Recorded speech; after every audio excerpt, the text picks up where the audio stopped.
You're not going to be a dictator, are you? I said, no, no, no, other than day one. Donald Trump has successfully moved the Overton window in a way that is as dangerous for the future of democracy in this country as anything else. This is what Vought and Project 2025 wanted. He's daring Tom Homan to come and arrest him. Should he do it? I would do it if I were Tom. I think it's great. They control the Congress, they control the White House, and they control the courts. And so, of course, they're massively overreaching. And yes, they are getting away with it right now. This is clearly a man who cannot tolerate criticism of him or what he does, which is exactly what authoritarianism is all about. The New York Times is just as fake as CNN and MSDNC. They really are the enemy of the people. What he is saying, rather bluntly, if you stand up to Donald Trump, he will punish you.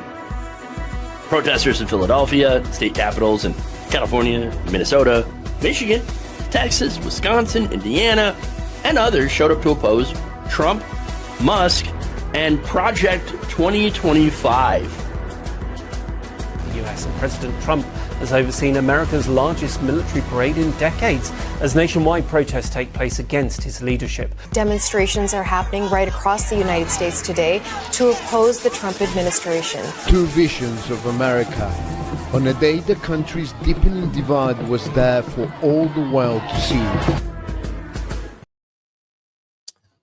Welcome, everybody. I am Jeff Waldorf, and you're listening to and watching ThisSpace.tv, and I am the logical leftist. And we've got an amazing show today. Okay. Again, a lot of terrible, horrific news, as usual. As you can see from that intro, it's pretty bad, and it's not getting any better. We've got, on today's show, I'm going to talk about the Trump concentration camp. That's right. And how they're promoting it with tacky merchandise. I kid you not. So, I mean, it really is absolutely disastrous. It's sickening, and all of the terrible things. Yeah, we're in fascism, and this is what fascism looks like. We've got the big murder bill. I guess the GOP murder bill. It's what a lot of people want to call it. So there you go. I call it the big nasty bill, whatever. It's look, it's in the House of Representatives, and basically I'm going to talk about this, but it's going to be in the context of how centrism has failed. Centrism, how it has enabled the fascism that we see today. And Lisa Murkowski is a great example of a fascist enabler over on the right wing. But don't worry, there are also Democrats that are enabling fascism as well. So we've got that. We have the Trump administration coming after naturalized American citizens. That's right. That's the plan. That's what they want to do, to try to shut down people like Zoran Mamdani, for example, and anyone who was an immigrant, who was here, who is a naturalized citizen, that might want to speak out against what the Trump administration is doing to immigrants. It's a way to shut them all down. So we've got that. Then Trump's economy not doing so well, and it's kind of shocking. A Fox News host. So we've got that story and how they're dealing with that. And then finally, Paramount has decided to cave to Donald Trump and give a $16 million bribe. Why do I call it a bribe? Well, just wait for the story. Just wait for the story. So again, a lot of just disastrous news here today on the show. I wish there was good news. I wish we could actually, have like progress. And like, for example, progress on healthcare, universal healthcare. Instead, we're ripping healthcare away. The government is. And so instead of guaranteeing it to every man, woman, and child in this country, they're taking it away from 16 million people. And so that's what's going on here. And, you know, I wish, again, we were actually talking about better things, because better things are possible. It's just right now, it's kind of hard to see.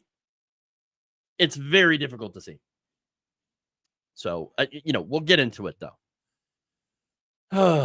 Okay. Let's start out with the alligator Alcatraz. By the way, before I dive into it, if you're watching, you know, on this this space, please subscribe to the channel if you haven't already. There's all sorts of great programming on there, along with myself. And of course, you can go and subscribe to my channel. I've got videos every single day of the week, you know, covering some of these very, very important issues that are going on in this country.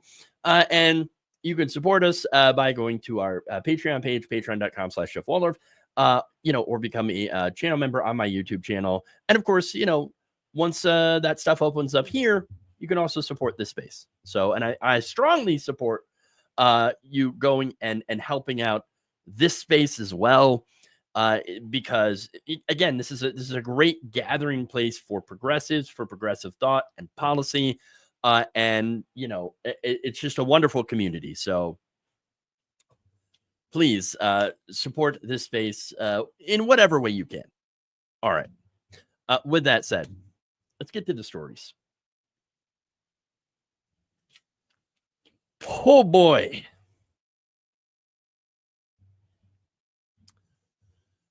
On Tuesday, President Donald Trump toured America's newest concentration camp, affectionately known by the administration as Alligator Alcatraz. President Donald Trump toured the Alligator Alcatraz Migrant Detention Center in the Florida Everglades on Tuesday, as his Republican allies in Congress advanced a sweeping spending bill that could ramp up deportations. The facility sits some 37 miles from Miami, in a vast subtropical wetland teeming with alligators, crocodiles, and pythons. I looked outside, and that's not a place I want to go hiking anytime soon. Trump highlighted the threatening conditions surrounding the facility at a roundtable following his tour. Very soon, this facility will house some of the most menacing migrants, some of the most vicious people on the planet. We're surrounded by miles of treacherous swampland, and the only way out is really deportation. Officials estimate the cost of the complex to be $450 million annually and could house some 5,000 people.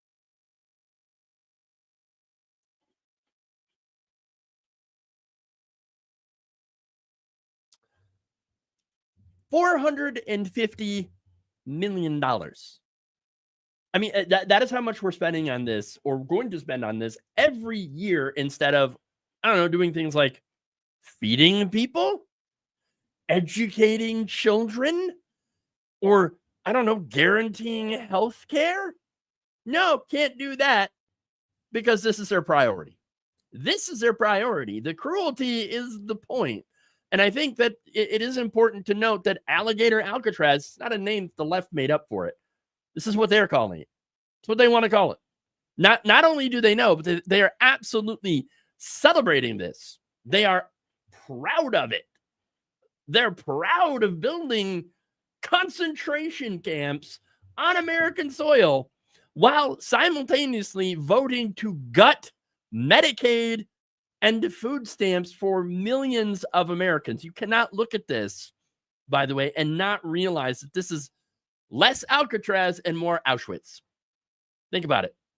They have made hastily constructed camps in remote locations, okay, in the middle of a swamp, and then proudly tour those facilities while discussing their plans to build a system of these similar camps nationwide across the country. And again, they're not hiding the ball. Oh, no, they're doing worse. They are out there merchandising it. The Florida Republican Party is now selling Alligator Alcatraz merchandise. That's what's going on. Grab our merch, they say. They got t-shirts. They got drink koozies. All, look, and all of it, of course, is going to help, celebrate human suffering. Because that's what they're doing. They have turned cruelty into a consumer product.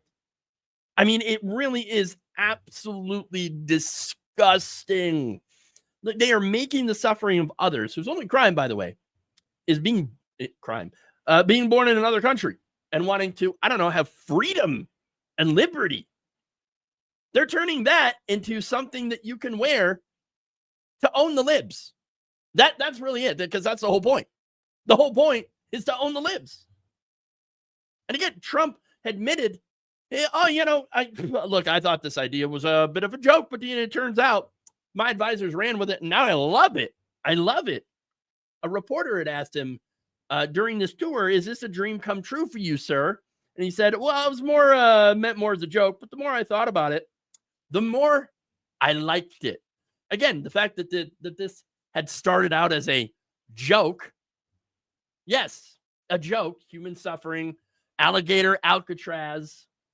But now it's like, you know what? Turns out I actually really like the idea of, stuffing immigrants into this jail surrounded by crocodiles and pythons and all that stuff. Oh, man, it's so great. Gives me a little chubby over here. Little mushroom shape. Okay, I'm not going to get into that. I mean, it's absolutely disgusting. These people get off on this cruelty. And again, as I already mentioned, the plan is to build a lot more of them. A lot more of them. Just like they had in, Nazi Germany. He said, we'd like to see them in many states. At some point, they might morph into a system. A system. I mean, more of these in all sorts of states. And again, this one camp cost taxpayers $500 million a year. And by the way, this was built in 8 days. That means, by the way, they could, if they really wanted to, build shelter for homeless people, homeless veterans, immediately. They could build it so freaking quickly. And then get these people off the street, give them a place to sleep, a roof over their heads. Instead, they're doing this. And by the way, that money, the $500 million a year, okay, that's going to come from FEMA. FEMA. So when your state gets hit by a natural disaster, likely made worse by or more frequent and both by climate change, guess what? You're not going to get any help. Oh, no. You are not going to get any help because all of that money is going to be tied up in making migrants suffer. But at least, you'll have merch. Fascism is here. And you can buy a t-shirt. Oh, okay. And there it is. Again, they were right. The people that warned us about fascism coming to America, that it was going to be wrapped up in the flag and carrying the cross. Well, it also is trying to sell us worthless crap. But look, when it comes to fascism and it comes to dehumanizing, and when it comes to what happened in the Holocaust, it's all started with the camps. It started with dehumanization. And most importantly, it starts when good people do nothing as evil openly and proudly walks around.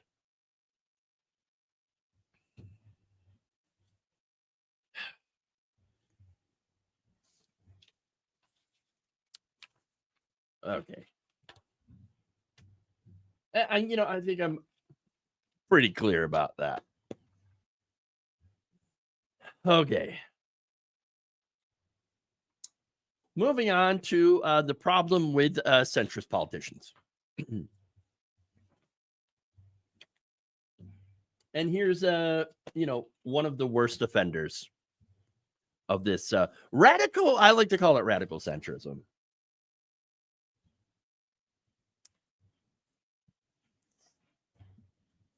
Okay. Check the video here.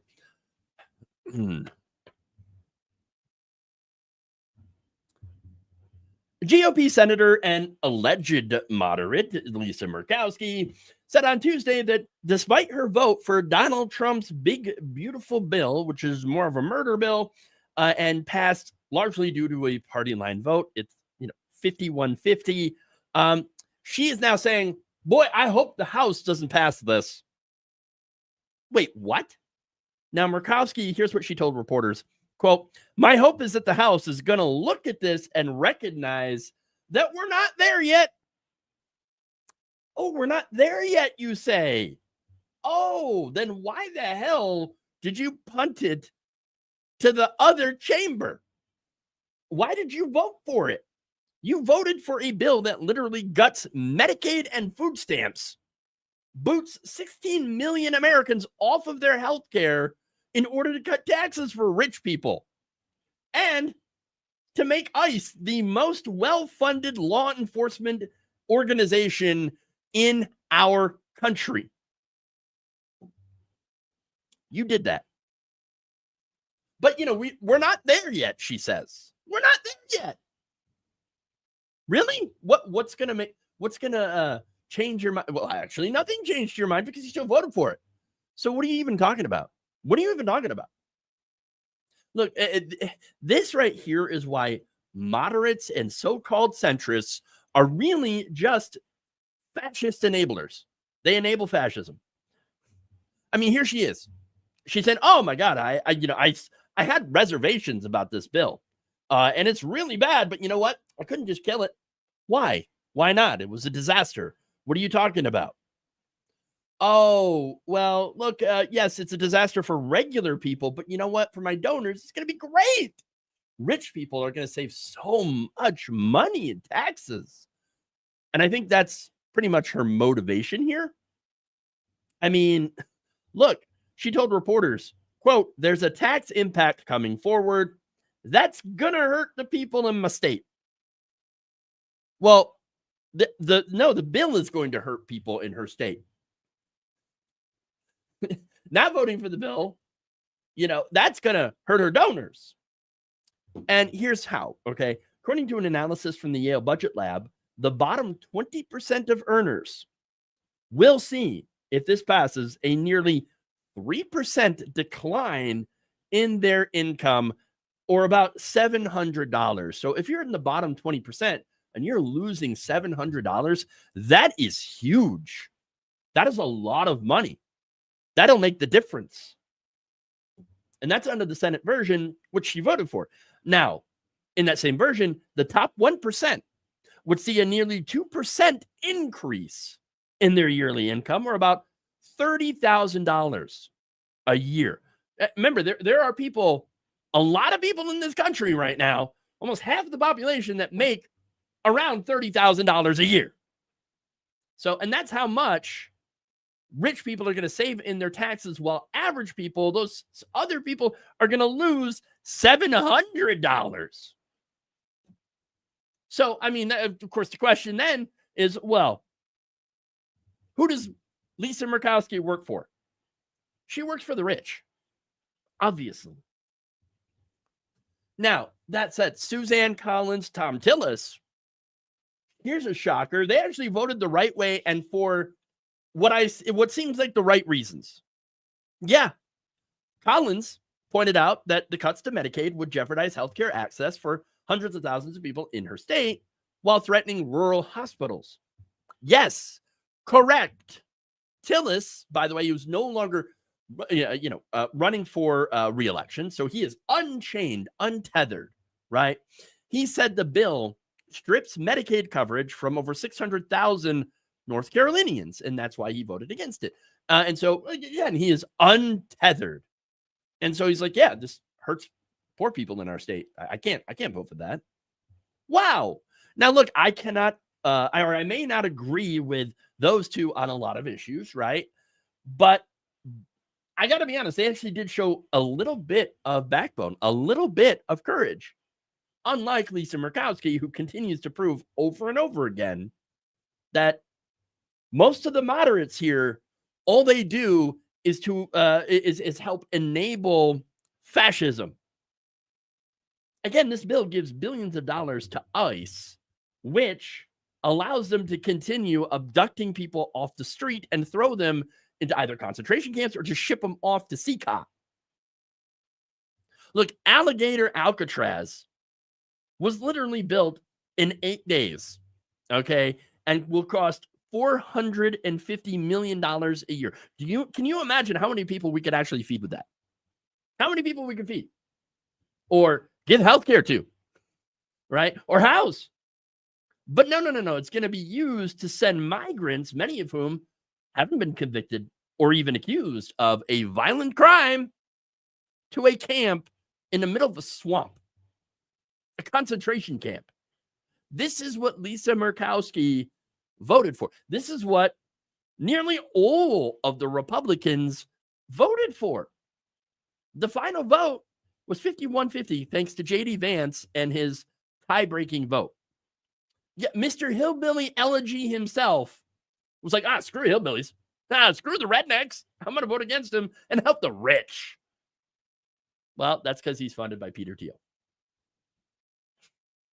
Well, guys, maybe it won't pass the House because of these changes. Maybe they'll send it back and they'll strip out some of the worst provisions. Oh, come on. No. Look, in the House of Representatives, Democrats have an even smaller minority there now than they did before. Even at the beginning of the year, after the elections. Yes, they had a minority, and then it got worse. How did it get worse? Because Democrats kept dying, literally dying. 3 of their House members died in office this year. Why? Because of their old age. Because they have a gerontocracy problem. And yet the Democratic establishment had fought tooth and nail against its younger members. They kicked out David Hogg from DNC leadership for daring to challenge their older members, the do-nothing Democrats. And so there you go. They're going to war with Zoran Mamdani, the 33-year-old Democratic socialist who beat Andrew Cuomo in the New York City mayoral primary. Democratic leadership, they would rather ally themselves with Donald Trump, who keeps threatening to arrest Mamdani, strip him of citizenship, and have him deported, than line up behind him. You have, so far, New York's Democratic Governor Kathy Hochul. You have Senate Democratic leader Chuck Schumer and House Democratic leader Hakeem Jeffries. They have not yet supported publicly Mamdani. They just won't. They won't do it. Gillibrand, of course, Kirsten Gillibrand, definitely in supporting him. And, the reason, of course, the big reason, really, I think, is because of the donors. The donors do not like Mamdani because guess what? They might actually have to pay a little bit more in taxes. Okay. And so, of course, they're going to line up behind people who will allow this horrific murder bill to go forward, to pass. And then, of course, a lot of these corporate Democrats are thinking, okay, not only are my donors going to get massive tax cuts, but we're going to be able to rail against it, and maybe do some midterm wins. And then if we do, we're still not actually going to restore tax rates for the rich. Are you kidding me? No, we're not going to do any of that. And we're certainly not going to help average, working class Americans. No, we're not going to do that. But we're going to be able to get a little bit of power back. And that's really the plan. Really? That's really it. And by the way, one unnamed donor, speaking to The Hill, said, quote, and this is of Mamdani, okay? Quote, if this is what our party represents right now, I don't want to be a part of this party. That is a Democrat donor. That same one said it's disgusting and it's why we're in the position we're in. And that's after Mamdani won. Okay. And this guy, he ran on affordability for working class New Yorkers. And the donors are having an absolute meltdown. Another unnamed donor on the Democratic side said, I don't know who we are anymore. Well, I know who you are. You are fascism enablers. You enable fascism. And let's be very, very clear. What got us here is coddling fascists. This is why we're in the position that we're in. Okay? That's it. It's not because of the left. It's not because of the left, who has no institutional power. None. No. The reason we are in the position that we're in is because we have coddled, as a society, fascists. It's not the left that points out how big corporate and Republican donor money funds Trump and those who are paid to not to stand up against Donald Trump on the Democratic side. And that's the reality of the situation. We are here because of the donors. And this is why we are going to get this big, nasty murder bill shoved down all of our throats.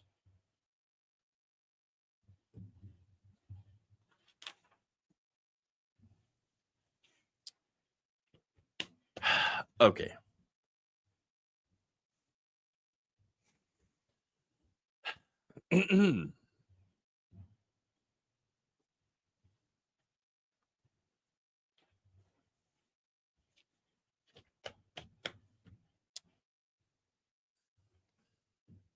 A couple of comments here, by the way. Let's see.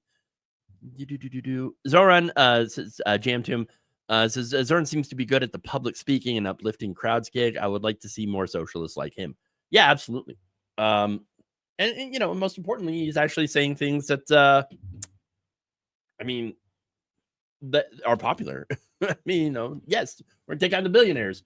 Yes, I don't think that the billionaires should exist. And of course, you've got the Democratic establishment that's funded by the billionaires that are so mad about that. Like, oh my God, how could you say that?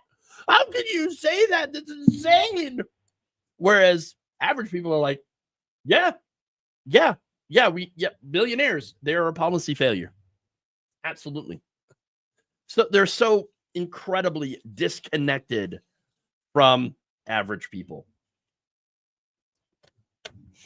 Okay. Moving on here.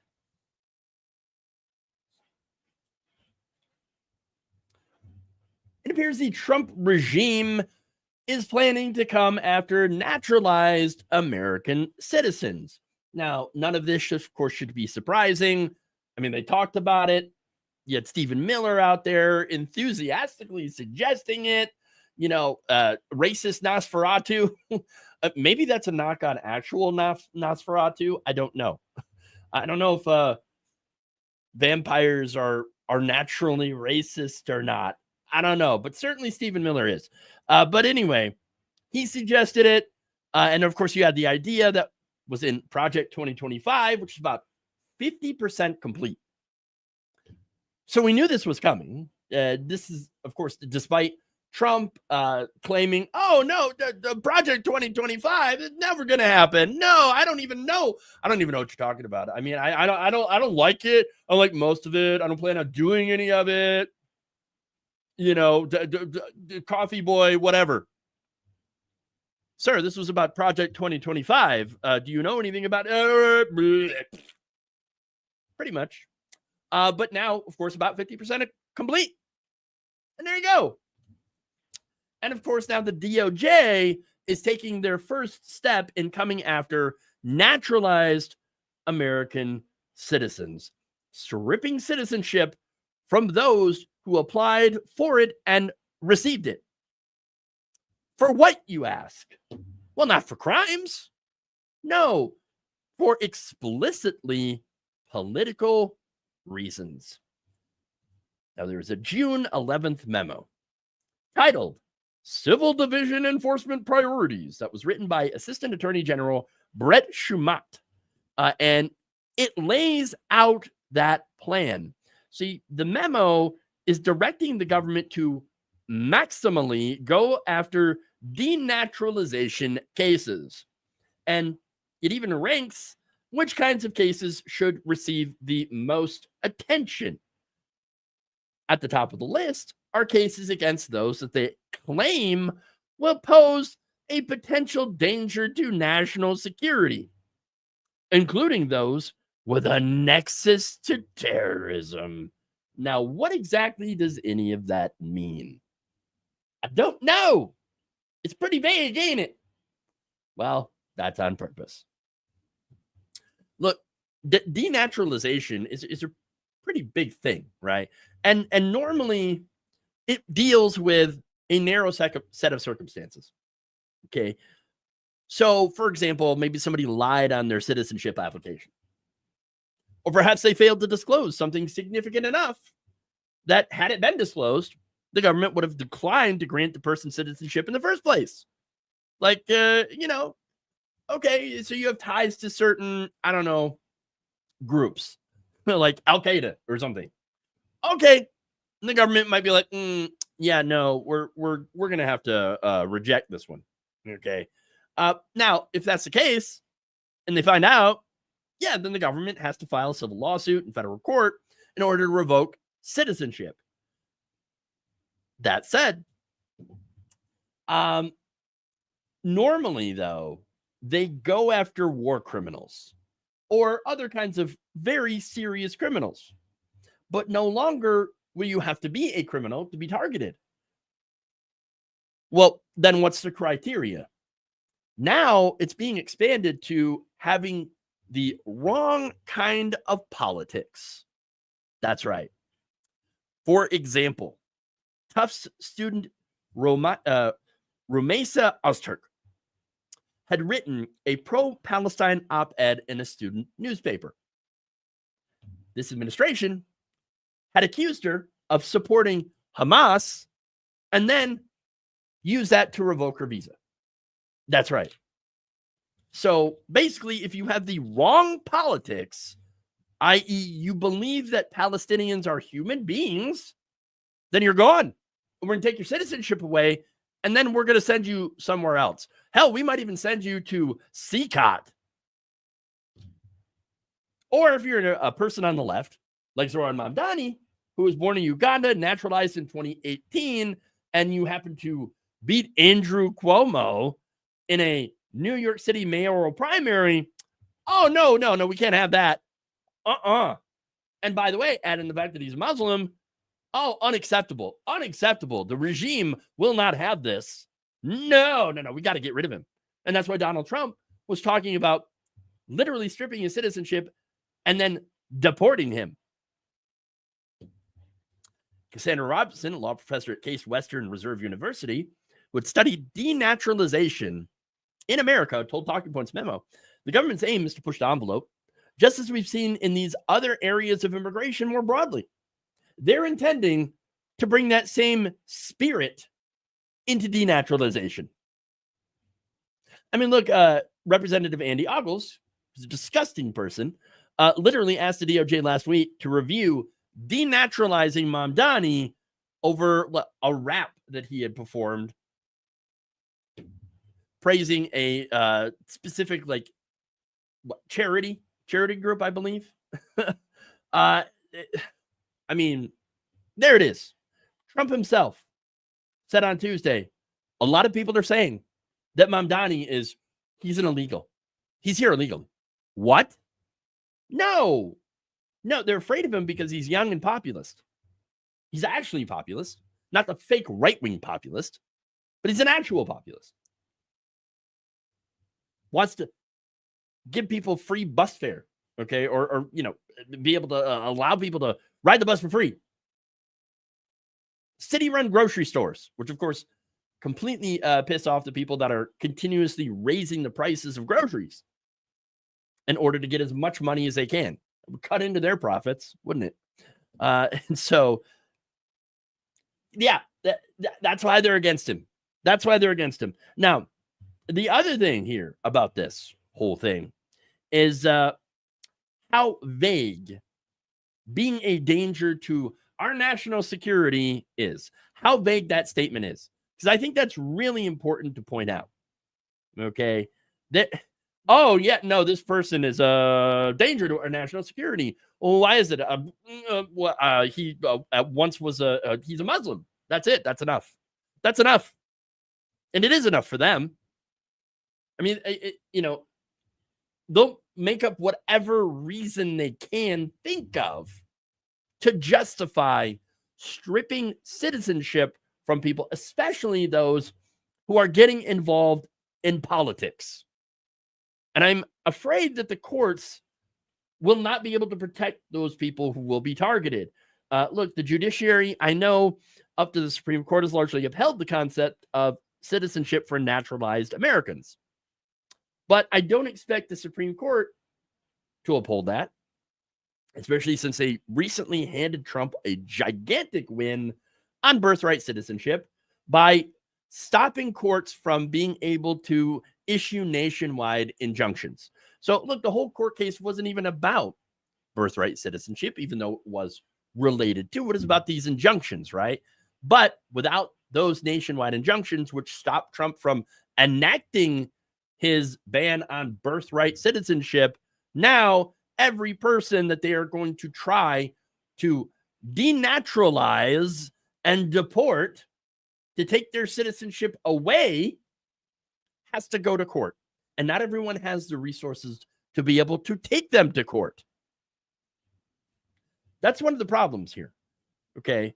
And so, look, even if Trump isn't able to carry out these threats effectively in a as wide of a, group of people as he wants to strip citizenship from, it doesn't matter, because there is still the fact that if people are targeted, or when people are targeted, this is going to chill political speech and political activity. Patrick Weil, a visiting professor at Yale Law School, who wrote a book on the history of denaturalization in the United States, told a Talking Points memo last year that these threats against people, threatening to denaturalize them, to strip their citizenship away, is mainly a tool to scare people into compliance. He said it's a policy of fear that he's trying to do. Getting back to Robertson, the Case Western professor, she added, if you have one group of people who feels very comfortable that their citizenship is secure, i.e. many MAGAs, okay, they will feel much more comfortable being politically active. But if you have another group of people who worries that if their political activity gets on the wrong side of somebody in power, that their lives and livelihoods might be vulnerable, that is a lesser citizenship. That is a reason why people might step back from political participation. And that is the overall point. To stop certain naturalized citizens from getting involved in the political process, for even speaking out on behalf of other people that are being targeted. At the end of the day, this is simply a way to try to shut out any voice that dares speak out against Donald Trump's racist and anti-immigrant policies.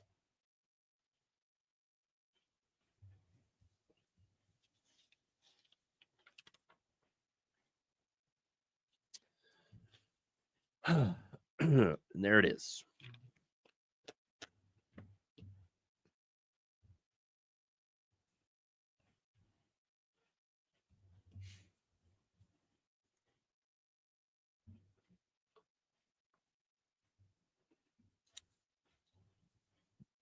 So moving on to the next story here.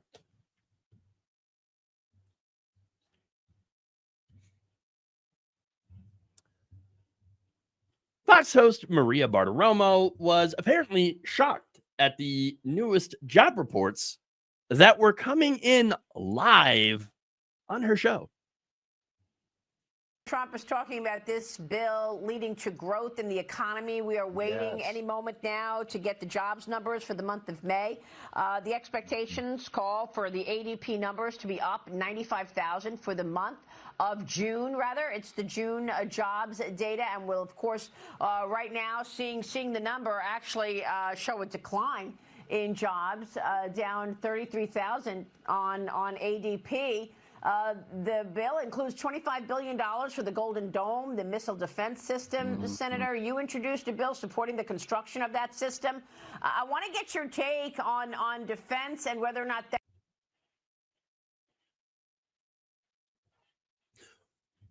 Whoopsie. Notice how she immediately changed the subject to Trump's Golden Dome. Okay. Which, again, is a pretty ridiculous project, a gigantic waste of money that we could be using to, I don't know, feed and house people. That'd be great. But anyway, the ADP report released on Wednesday, while it precedes the government's official jobs report, which I don't know, I'm starting to think they might end up fudging it. Not sure. But these numbers obviously directly contradict Donald Trump's narrative that the economy is doing great. Oh my God, tremendous economy, the best in the world. Oh my God, this economy is just the greatest, the greatest, the best. Not really. Not really. In fact, according to the jobs report, the private sector actually lost 33,000 jobs in June. That is the first monthly job loss in over 2 years. Most of the roles, by the way, were lost in the business, services, health, and education sectors.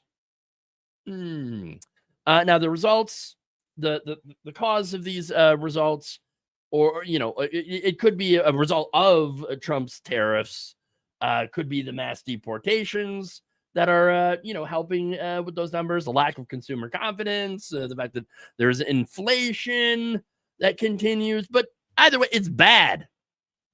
It's bad. And that's why Donald Trump's out there lying about it. In fact, when speaking at a press conference Tuesday at his alligator Alcatraz, the taco president claimed, oh, did you know gas is at $1.99? Oh, really? It is? Really? Where? In your freaking dreams. That's where it is. Okay. He said this, quote, now we have no inflation. Gasoline just hit $1.99 in 5 states. Is one of them the state of delusion? State of inebriation, perhaps? I don't know. $1.99, he said. Isn't that a nice sound? It was up to $4 and going up to $5, $6, and $7. In California, it was $7.70. But we just hit in 5 states $1.99 and $1.98. Wow. Except he's straight making shit up. Totally. Look, the lowest average gas price anywhere in this country on Wednesday is $2.71 a gallon in Mississippi. This is according to the AAA. The national average gas price was $3.17 a gallon, 3 cents higher than it was last month, and 5 cents higher than it was when Donald Trump took office. Might have something to do with bombing Iran.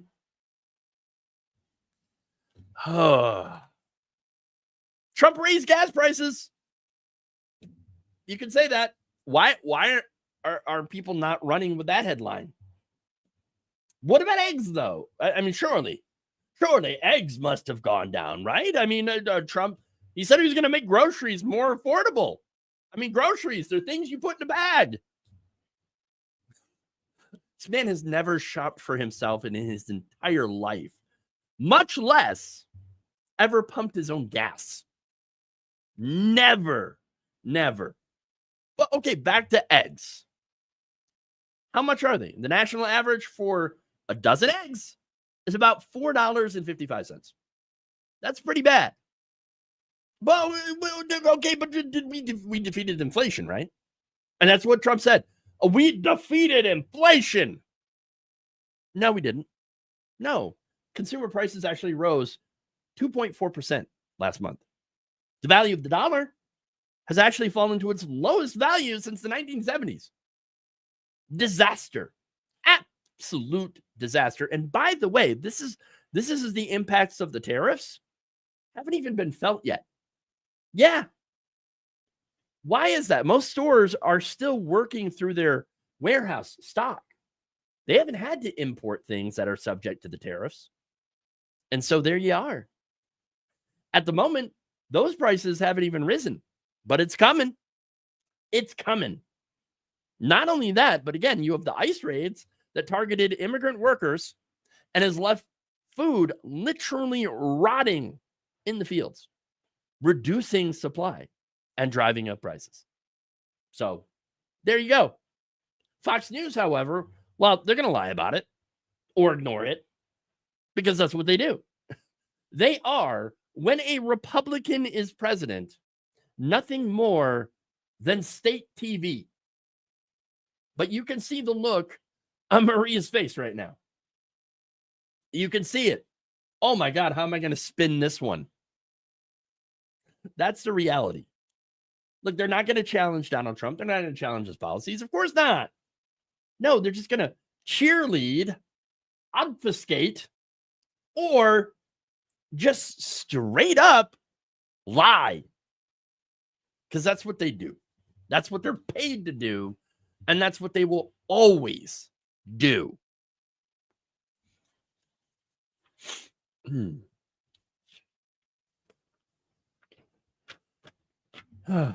Okay.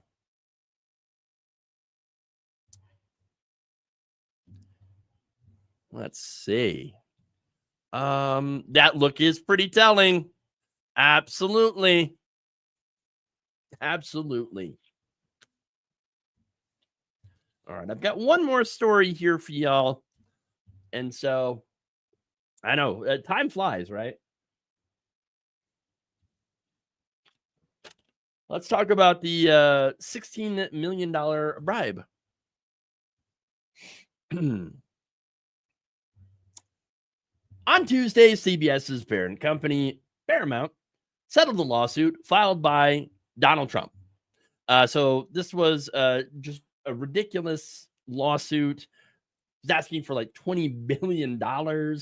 And it was over an interview that was broadcast back in October. This interview was with then Vice President and candidate Kamala Harris.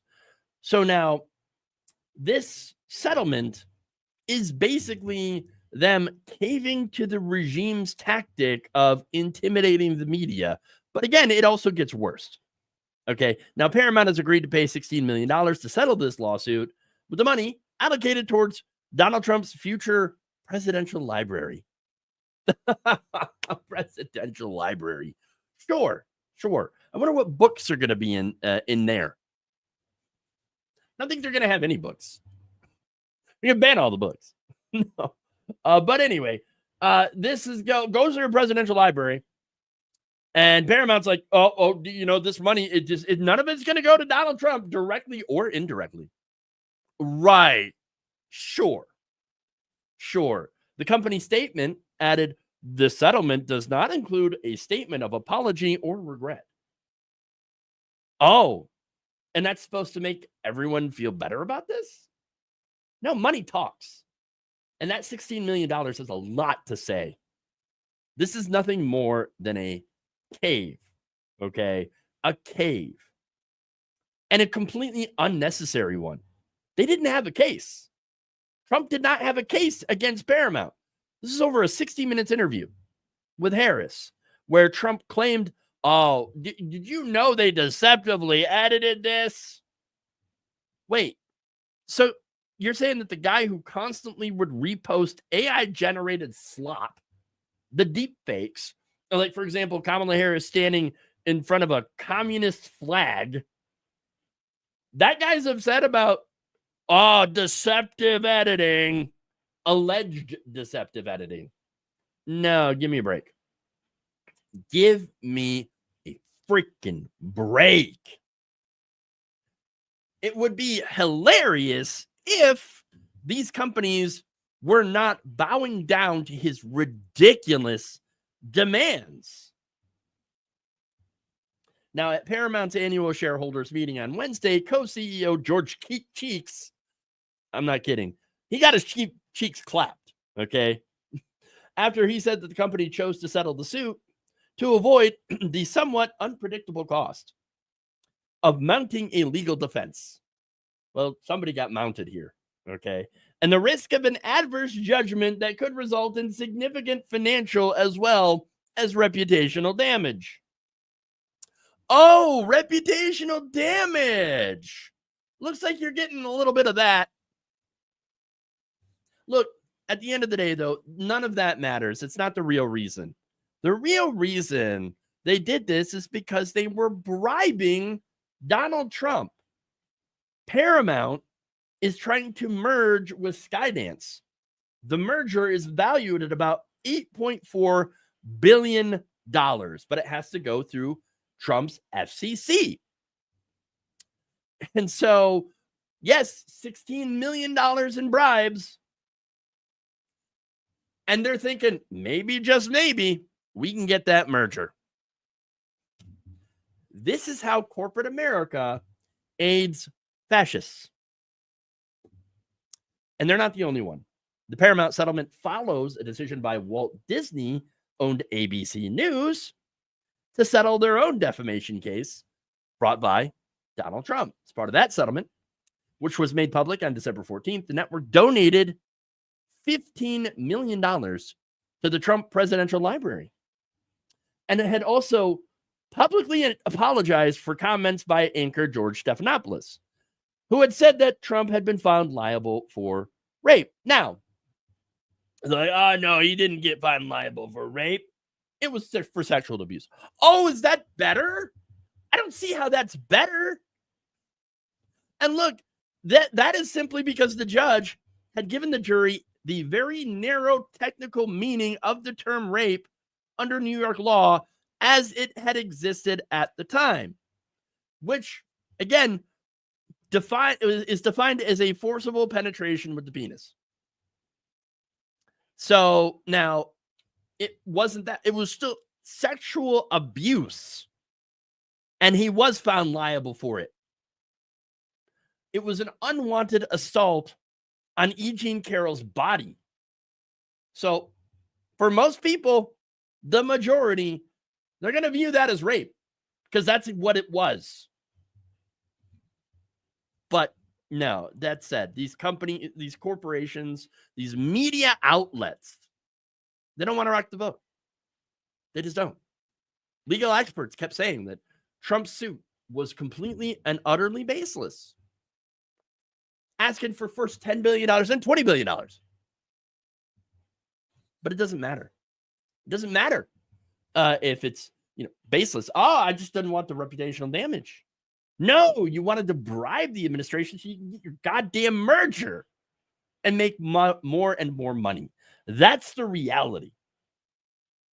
And yes, this is another mainstream media outlet that has bent the knee to this fascist administration. And more proof that these companies will be okay with fascism. They're totally fine with that. People losing their rights, people no longer trusting in them, ironically, the media, but doing all that stuff just in order to put their shareholders' profits first. At the end of the day, they are giant corporations, and that is the only thing that they give a damn about.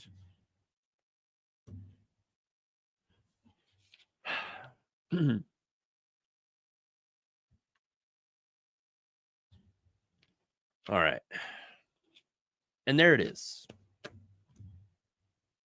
That's unfortunately all I got for you all today. So it's just been an incredibly exhausting week. So I apologize, but I'm going to have to wrap it up just a little bit early. I know. I will, of course, take some comments.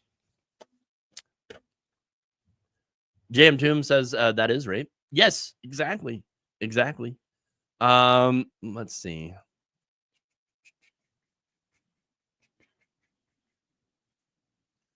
Hold on here. So business is just going to be bribery for the foreseeable future. Yeah, I mean, pretty much. I mean, it's kind of what it always is at this point. So it sucks. It sucks a lot. But there you go. Let's see. I'm depressed, says Cat67 Cat. You and me both. You and me both. Yeah. So, like I said, that's all I've got. I know there's a few minutes, but take a few minute break before we get into, I guess, Andrea's show, which is coming up next. So stay tuned for that on this space. And thank you for allowing me to share this space with you all and present these, I think, very important stories. So thank you all. Please go and subscribe to my channel if you haven't already. That's Logically Leftist over on YouTube. Support the channel. Support this space as well, and all of that wonderful stuff. So, everybody, thank you. Try to have a good Wednesday. Disconnect if you can, when you can, for your own mental health, and all that wonderful stuff. But for me, I'm out for the day. I'll see you back here on my channel tomorrow. It's 2 p.m. Eastern. So if you choose to go there and watch, great. If not, you can always check out the clips. But love you all. And remember, change begins with you. Good night, everybody.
Deep in the heart of Canada, a phone rings, but nobody is around to answer. They thought they could harness his power for profit, but he had other plans. Now, he's on the loose. The phones are ringing off the hook, and nobody is safe from his terrorizing broadcast. We need to call for backup, but all the circuits are busy, and the answering machines are full. So it's up to one person to dial connect and deliver some long-distance vengeance. There's only one way to stop Telly, so you have what it takes to give him the dial tone and drop this call once and for all. Telly Direct Atlantic Doom redialed. Let your fingers do the walking, and let your triggers do the talking. The call cannot be completed as dialed.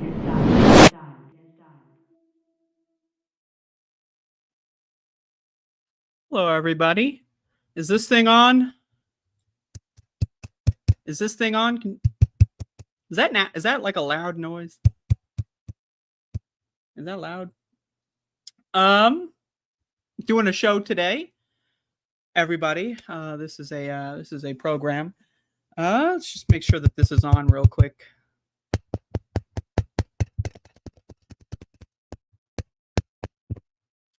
We're doing a show today. If you're curious as to the little thing that just happened, I was a collaborator in a Doom WAD. Hopefully our producer can throw it into the chat. I did send our producer a link to it, so hopefully our producer can send a link to the chat. I was a collaborator for a Doom project, and it's pretty awesome. So go check it out if that's in any capacity interesting to you. And if it's not interesting, I implore you to get interested in things that are worth getting interested in instead of whatever else you're interested in, because I'm sure it's not as good as Doom. Anyway, we're doing a show today. We are doing a show. We do have a producer here at This Space Industries. We do have a producer, so I do, in some sense, have to say that we are doing a show today. Even though our producer here is he's not really doing a great job producing. Let's just be honest here. He's a little bit of an amateur deucer. If you ask me, he could be doing a little bit better. I'm just kidding. The producer is fantastic. He's probably the best producer I've ever seen in my life. And I've seen like maybe 3 producers. So top 3 for sure. But anyway, this is a show that I am doing today. I pressed the button on accident and my screen. Okay, we're doing a show today. This is it's a program that I do shows on, and it's called This Space. This is a This Space associated production. I gotta drink some coffee here. I'm just getting up this morning. But today's show is going to, I don't know if you've seen my previous shows. I don't know. This is my 4th show. This is the 4th week of this space that we're in. This is it a space? I don't know. But this is my 4th show, so it's all leading up to this episode. And then, this episode will lead up to the next one. It's a story here that I'm building, but today I would like us all to, by the way, I did give out homework over the last few weeks. Hopefully everyone has been doing some homework. But anyway, things in this current time period, not so good. In the news this week, or, over the last week or whatever, they have canceled elections in several Florida districts. Elections are canceled. So if you wanted to vote away fascism and you live in a place like Miami, you're no longer going to be able to vote away fascism because they just canceled all the elections. They're building also concentration camps in Florida. Interesting that the same state that's canceling elections is also blurring my webcam to censor my my ability to So the same state that's canceling elections is also building concentration camps. Now, isn't that interesting? Isn't that something really to consider? Why would the same state that is building these camps also be canceling elections? Maybe it's, I don't know. Maybe I'm correct when I said that 2020 was our last election. I personally, and this is my opinion, I'm willing to debate this with anybody if they'd like. I think that the 2024 election was rather sketchy. And when I say several, there were over 70 bomb threats that were done. It just so happens majority black neighborhoods all across the country, just so happens to be in swing states. They didn't call bomb threats into Alabama, but they did call bomb threats into Georgia and the Carolinas, Virginia, Pennsylvania. There was bomb threats out the wazoo. Hundreds of thousands of people were unable to vote. And then also, the Trump team basically threw out over 3.5 million votes. And if you actually tabulated those 3.5 million votes, it would turn out that Kamala Harris would have won with about 280 electoral votes. Similar situation to 2000. The Democrats got cheated. They didn't give a fuck about it. And then they just let this fascist take over because they think, in their stupid, fucked up mind, they think Donald Trump is going to be so bad that next time we'll win the elections. Woohoo! Isn't that what was supposed to happen in 2020? Isn't that what was supposed to happen in 20? Like, if I remember correctly, Donald Trump was really bad in 2017, 18, 19, 20. And then Joe Biden was elected. Correct me if I'm wrong, because Trump was so bad And then Joe Biden just did nothing. He just did nothing his entire administration, except for one thing: convince a bunch of dumb motherfuckers that the pandemic just magically disappeared. It evaporated like water. Ooh, just boiling off a pot of pasta. Ooh, that's one thing Joe Biden did. Donald Trump, in his wildest imagination, could have never convinced Democrats, liberals, leftists, communists, socialists around the world to take their masks off in a pandemic. Joe Biden, on the other hand, could do that. So in my opinion, Joe Biden was installed by the puppets up top, you know, in some sense, to basically convince a bunch of stupid motherfuckers to go out there and get sick over and over. And then Donald Trump comes back in after the intermission, rigs an election. Feel free to get mad at me if I say that. I don't mind. Forward all of your anger to me. And now we're in basically fascism, you know, acceleration. I hope the accelerationists are right, because the theory of accelerationism in left-wing circles is that we need to make the world so terrible that people wake up and then fix everything. Except when everyone's sick and has a long COVID, how are people going to actually do anything about it? But hey, hopefully you enjoyed your pride parades and your protests that didn't really change anything without a mask on. But anyway, that rant aside, we're all going to die. Okay, and it's not going to be a pleasant death. It's not like we're going to have a heart attack during intercourse or something and die on, die on top or on bottom if you prefer. It's not like we're going to die in that kind of way, just smiling in our sleep. We're going to die in such a way that, again, is not so good. I'm sure everyone watching this show right now has seen the photographs of the concentration camps in America. Now, of course, we've had concentration camps in this country forever. They're called prisons. Prisons are slavery camps. That's what they are. They're slave camps. The 13th Amendment of the United States Constitution was specifically worded so that slavery remained legal only in prisons. And then it just so happens that all the cops, all the lawmakers started targeting black people to get sent to those prisons. And then now all of a sudden we've got prisons and they're just slave camps, right? So we've had concentration camps in this country for a long time. They're called prisons. But the thing about most people is most people are so fucking stupid that they believe that if you're sent to prison, you deserve it. Yeah, you deserve to become a slave. Because what, you stole like a Slurpee from 7-Eleven? And then also there's a huge component of, or a contingent, I should say, of individuals sent to prison who didn't even fucking do anything. You ever see that? Some guy who just happens to be, black or whatever, just gets picked up off the street. Hey, we think you did this crime. Someone said a black man did it. You don't know what the fuck they're talking about. You get sent to prison. Then the courtroom happens and this little old white lady is like, yeah, that's the one. And then sends you to prison. You didn't do fucking shit. You weren't even in town that week. And now you're in prison for the rest of your life. And what is prison? It's a slave camp. So again, that's the world that we live in. A lot of good people, they don't want to think about the prisons though. So this new concentration camp, Alligator Alcatraz in Florida, is catching headlines. It's the latest in a series of thousands and thousands of concentration camps that this country has been spawning up for decades. And needless to say, it's a little horrifying. I'm a little horrified. Our previous, and when I say our, I mean the American Empire's previous concentration camp that got headlines was in El Salvador, Kekot.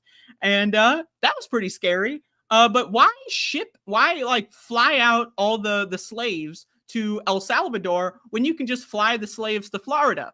And then once the slaves are in Florida, then you can utilize their slave labor to, I don't know, maybe get some crops. We sent out all the immigrants, so now all the farms are failing. So why not just bring a bunch of slaves to Florida and then start, I don't know, isn't there a phrase for this? I believe it's called a slave plantation. But anyway, it's not looking so good. The people at the top are going to take everything, and the rest of you will suffer. That is the world that we are approaching into. If you like your treats, if you like your toys, I love my toys. Speaking of toys, look at this. I just got this Goku not too long ago. That's a fantastic toy. Look at this guy. This is an original production cell from Dragon Ball Z. Love that guy. I love toys, okay? I got a Game Boy Advance right here. Look at this. I love toys. Toys are awesome.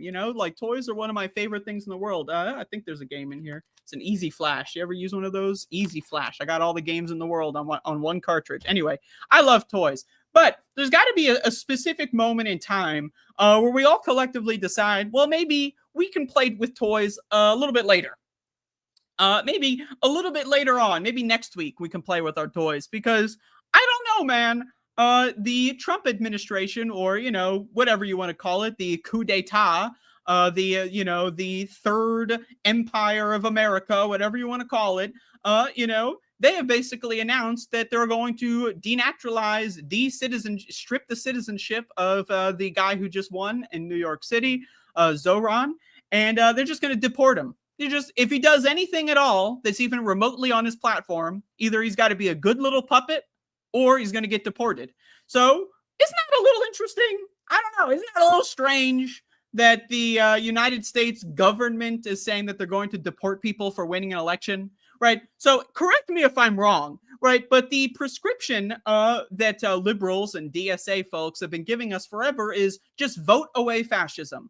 Just vote, vote, vote, and your problems will disappear. Just keep voting and your problems will disappear. Now, I will say voting is important. I'm not going to sit here and tell you you shouldn't vote because something high flatulated at idea, right? And I'm not going to, I voted for Kamala. I voted for Kamala Harris, and I don't regret it at all because, frankly, I'd rather have that fucking stupid bitch in office than whatever the fuck is going on right now.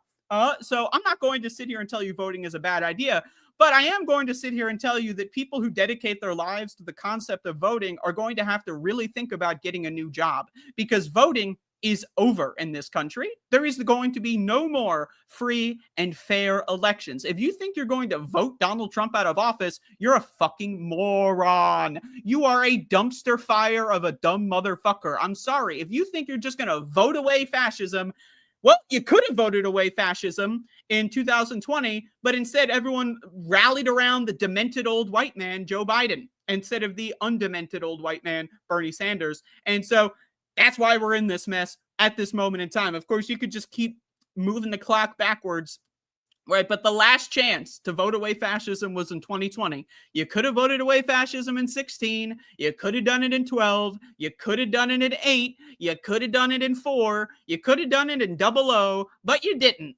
And guess what? Fascism's here. Voting is no longer going to be a tool in the toolbox. We tried our best. It was worth doing. Absolutely. But guess what? Too many people were too comfortable sitting at home all day and doing whatever the fuck, jerking off all day, eating potato chips, watching anime, instead of going out to vote. So now we have to defeat fascism the hard way. And guess what? The hard way, not going to be so easy when the entire population has been debilitated with a pandemic going on that everyone just magically stopped caring about, right? So the same people that are the revolutionaries, those people, the super commies, super LARPers. There's going to be a revolution any minute now. It's a huge cross section of those guys, and also people that don't believe in germs. The germ theory of disease, right, is no longer supported science in 90% of America, right? So the same people that are debilitated by this pandemic that they just pretend doesn't happen are this also going to somehow rise and revolt, right? That's not going to happen, right? So we're going to have to deal with the fact that fascism is here. And frankly, it's a little scary. I don't know. Is anyone else scared? Are you scared? I'm scared. I don't know. I mean, if you're not scared, you're probably a fucking idiot, right? If you're not scared, I'm going to drink some coffee. Please hold. Oh, man. You're not going to have coffee for much longer. Oh, wow. That is fantastic. I love coffee. I love coffee. Don't we love coffee? So I'm not on this show to tell you to do anything specific. I'm on this show to get you thinking. That's my role. That I've decided my role is in this universe that we call this universe. But frankly, voting, we tried it. It failed. Didn't work. Fascism is here. Protesting, we tried it, didn't work. Fascism is here. And think about it. What is a protest? 99% of protests that you see on the news, they're parades. You know that No Kings protest that, by the way, does anyone remember the No Kings protest in Utah where or was it the 50-51? I don't know. One of these libbed up protests where the libbed up peacekeepers shot and killed random black protesters. How awesome was that? By the way, the liberals are now the cops now, but these are just elaborate parades. Now, if you're going to a protest because you think, I'm going to change the government's policy, you're a fucking moron. You're a dummy. You're a stupid fuck. But if you're going to a protest thinking, I'm going to educate people that are here for that reason because they're dumb, and guess what? maybe they're not dumb. Maybe they're just ignorant. They don't know what's going on. They showed up 5 hours way too late to the party and now everyone's already left, right? So again, the libbed up motherfuckers, you got to educate them and you got to educate them fast. These no kings bullshits, these 50-51 bullshits, they have no value in any capacity other than educating people on the ground, because the protests don't matter. They're not going to affect anything. I'm sorry. I know some people, super libbed up motherfuckers, they're going to think, we're going to march down the street. I'm going to chant my chants. And then Donald Trump's going to magically realize that good and evil exist and he's on the side of evil and that maybe he should become a good guy. If I just say the magic string of words through the megaphone, then the government's going to somehow get better. So again, if you're going to a protest, your number one mission has got to be educating those dumb, libbed up, ignorant fools. I'm going to be honest. I'm going to be frank with you, because guess what? We don't really have time. Let's be honest here. We really don't have time to do this, like treating everyone like a toddler. Like, you ever find that when you talk about politics with people that are fucking stupid, that you have to kind of walk on eggshells? Like you're in that saw trap from Saw 3 or whatever, where you got to walk on the glass. You got to be extremely careful, otherwise you might hurt their feet. The libbed up, dumb fuck, motherfucking shit for brains Democrat voter, you might hurt their feet if you say something like Palestinians deserve to live. You have to fucking table it with some fucking horse shit like, I know Israel is the best country to ever exist and Jewish people are the superior race. However, Palestinians shouldn't be genocided, don't you think? And even then, you might get into a position where they go, right? So we're past that point. We really can't do this fucking shit where we shove the fucking shit in a pill pocket and then wide open, we can't do that anymore. Okay. We just have to fucking demand that these people start paying attention, and we have to give them the tools that are required to do so. And if someone is going to be a whiny little piss baby, but what about white lives? Don't white lives matter too? Right? If someone's going to be doing that kind of shit, you know who I'm talking about. The libbed up. I'm not talking about the conservatives. I'm talking about the libbed up Democrats who think that they're going to vote away fascism. This is the only really contingent that we could possibly even work with. Conservatives, they're full blown. If you try to talk to them about anything even remotely interesting, they're going to report you to the government and get you killed. Okay, that's what they're doing, right? So the only real possible way that we can maybe even bring anyone to the side of justice and truth is by resorting to talking to these libbed up dumb fucks. Because let's be honest, okay? Talking to the non-voters, the apolitical people, is that really going to work? People have tried that. Yeah. Let's go talk to the people who don't give a shit about anything other than going to their shitty fucking minimum wage job, coming home and drinking their shitty $3 fucking beer, and then watching the shitty fucking whatever's trending on Netflix or Amazon Prime.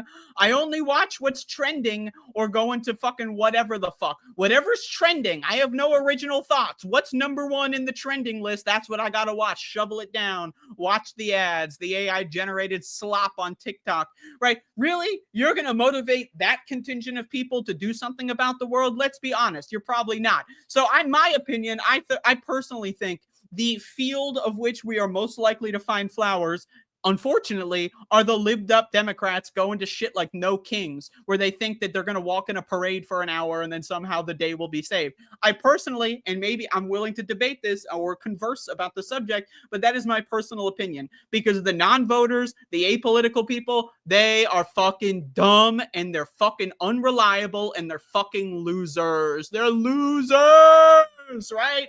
They're deadbeat dads. They're fucking morons, okay? I'm sorry, they're fucking losers. They're people who, not only did they fail out of high school, I failed out of high school, by the way, so take that with a grain of salt. They failed out of middle school, motherfucker. They failed out of elementary school, motherfucker. They tried to get into kindergarten and their acceptance was they just couldn't get into kindergarten. They were so fucking dumb, all right? That's what we're talking about. Those are the apolitical people. If you are apolitical in 2025, let's be honest, you're a dumb motherfucker, and you're probably, let's be real, you're probably closer to being a Nazi than you are to being someone who's useful, right? So once again, love them or hate them. And I will be honest with you, I hate these motherfuckers. But I think these libbed up Democrat motherfuckers, and I'm not talking about the politicians. They're all bought and paid for. They're all blackmailed to fuck. You know, these politicians that voted in favor of Donald Trump. Recently, Donald Trump launched a war with Iran, which, by the way, everyone's just not talking about anymore. You think that's over? Yeah, okay, buddy. You think that that's over? You're a fucking moron. All right, so the Democrats just voted all pretty much except for like 50 or 60 of them in favor of the dear King Donald Trump. But of course, kings come and go, and God is on the throne, as Hakeem Jeffrey said, the leader of the Democrats. He just said, why bother doing my job? God's on the throne. God's going to watch us. God's going to save us. So I don't even need to do my job. But I'm talking about the Democrat voters, the dumb fuck dummies. Now, again, I consider myself a Democrat voter. I'm not registered as a Democrat, but I voted Democrat here and there once or twice. I've been known to vote for a Democrat, right? But I'm talking about the motherfuckers who vote for Democrats and then they go, I did all I could. You know those motherfuckers. You see them on social media, right? You see those motherfuckers. You know, my conscience is clear. I voted for Kamala Harris. And then they post like some gif of Kamala making like a face like, you know, you see those guys, the libbed up motherfuckers, you know, they think they voted for Kamala Harris. They did everything they could, right? You know, when 70 years from now in the alternate universe where fascism is somehow defeated, which, by the way, probably not going to happen this time. But in 70 years from now, when fascism is probably defeated, you know, in their fantasy, they're going to say, I did everything I could. I voted for Kamala. I voted for Kamala. I did all I could to their grandkids. And then their grandkids are going to go, huh? What the fuck? But people love selling themselves these narratives. You know, why do any more work? Why try to change anything? Why try to learn about anything? Why try to help other people when I just did all I could? This is what I said in my last week's show. You see this a lot with abusive parents. When you ever tell someone, yeah, you know, your mom or dad beat the shit out of you, and then someone's like, well, they did the best they could. You ever get that shit? That's the same shit with these libbed up motherfucking Democrat voters. I did everything. I voted for the girls. And guess what? It didn't work.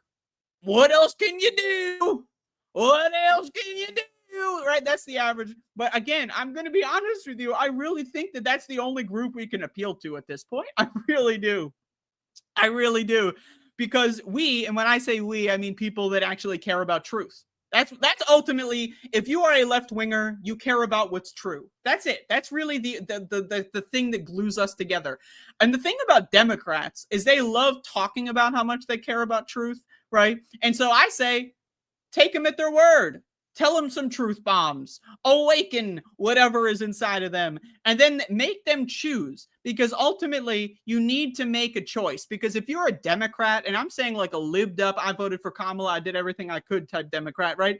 Ultimately, you're a centrist. You're a fucking centrist. You're wobbling on the fence. You're like Humpty Dumpty on the wall. And you're going to fall off the wall at some point. And it really just ultimately depends on what side you're going to fall off on.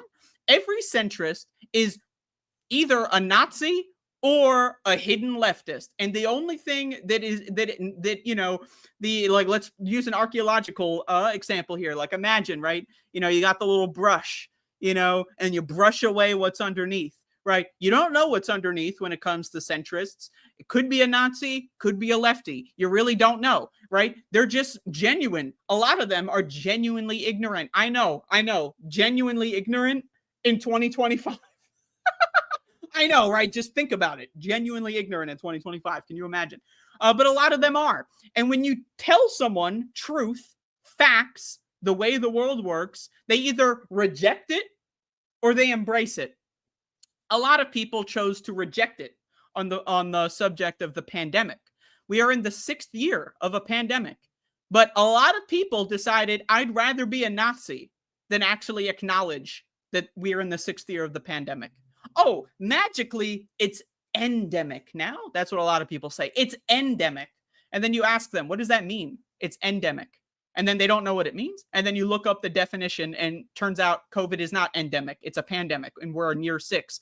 Can you name another pandemic that just disappeared in 18 months? Never happened throughout history, ever, not a single time. But somehow this time it happened. Trust me, bro. Right. So when you show someone truth, they will either reject it in favor of their fiction or they will embrace it. Right. And so that's really what I'm at right now. And I consider anyone to be in a category where they don't know what the fuck's going on to be someone who's very similar to a centrist, a lived up Democrat. Right. And so our mission right now, and it's really our last hope. This is our last hope, and it's probably not going to work. And I'm not saying that to demotivate you. I'm saying that to motivate you because this is our last try. We have very little time left. I'm not even joking when I say that. Nuclear apocalypse is on the horizon. The concentration camps are here, and the American empire is looking to expand. They're looking to invade Canada. They're looking to invade Mexico. You think I'm joking? Obviously, I'm not joking. Where would I get this information from? Oh, I got it from the government that said that they want to take over Canada and Mexico. That's what they fucking said. But somehow people think, oh, they wouldn't really do that. They wouldn't really do that. There's like everything they say that they've done so far, but that thing, no, they wouldn't ever do that. I'm very smart. I'm a smart person. I'm going to predict the future, right? No, they are going to expand and they are going to turn this entire planet into the American empire and put everyone who doesn't agree with it in cages. That's what they're doing in Florida. That's what they're doing in El Salvador. That's what they've done with prisons. That's what they plan on doing everywhere in the world. You think Gaza is bad, and it is bad. That is what they're doing in Gaza. You might think, right? Think about it. The country of Israel, right? They've been like the citizens of Israel, I should say. 90% of the citizens of Israel in polls say, get the genocide over with. Just get it over with. Just kill them all already. So you might be wondering, why haven't they just killed them all, right? What's stopping them from just killing everyone in Gaza? What's stopping them is they are using the people in Gaza, the human beings in Gaza, as an experimentation subject, as experimentation subjects. It's a science experiment. That's what they're doing in Gaza. If they really just wanted to kill them all, they would have killed them all a long time ago. So what they're doing is they have a concentration camp called Gaza, and they are running experiments, both on the people in Gaza and the world at large. No one gives a fuck about Gaza. Will anyone care about anything else? Probably not, right? You may have seen this recent story where they're just putting drugs in the food. So they're starving them to death. Children are starving. And then they do these things where the Gaza Humanitarian Foundation, whatever it's called, where they give out flour, but the flour is laced with drugs. So it either kills people on the spot, gets them addicted to the drug, so then they get even, more rabid in the sense of what the CIA is planning. And by the way, the CIA is heavily involved with what's going on in Gaza, so keep that in mind. They're trying to experiment on human beings. They want to see what happens when you starve a population, give them food laced with chemicals, and then see how they react. It's a science experiment. It's a science experiment. Mengele, like, if he saw what was going on in Gaza, he'd be like, damn, the Jewish people really are the superior race. That's because that's what the Germans thought at that time. They thought Jewish people were so far superior to them, right, that's why we have to kill them all. That's what they said, right? So look at what's happening in Gaza and extrapolate that across the entire planet, because that's what these motherfuckers are doing. If you can watch babies getting decapitated and having their limbs blown off scrolling on Twitter every day, and the thing that you're really talking about the most is some YouTuber slop drama, let's be honest, you're not gonna do shit about fuck, okay? You're not gonna do fucking shit about goddamn motherfuck. That's really the world what we're living in. So again, frankly, this is our last chance. What is this? How long is this? How long does this moment last before we all just get fucked? I don't know. Could be a week. This could be my last show. Could be a month. Who knows? Could be a year. I don't fucking know. But I'll tell you this. I'm a paranoid motherfucker, all right? I am a highly pessimistic motherfucker. And when Donald Trump won the election, you know what? I thought that this would happen within a couple years. And you know what? They've gone a lot faster than I thought in November they would go. So you know what? To be honest with you, I don't even know what the timeline is. We might not have anything more than a couple days. Who knows? I'm going to take a quick break, drink some more coffee. coffee. Doesn't it make you feel good? Anyway, we're fucked. We're all going to suffer. We're all going to die. We're going to die in poverty. We're going to die in despair. We're going to die separated, and we're going to die atomized.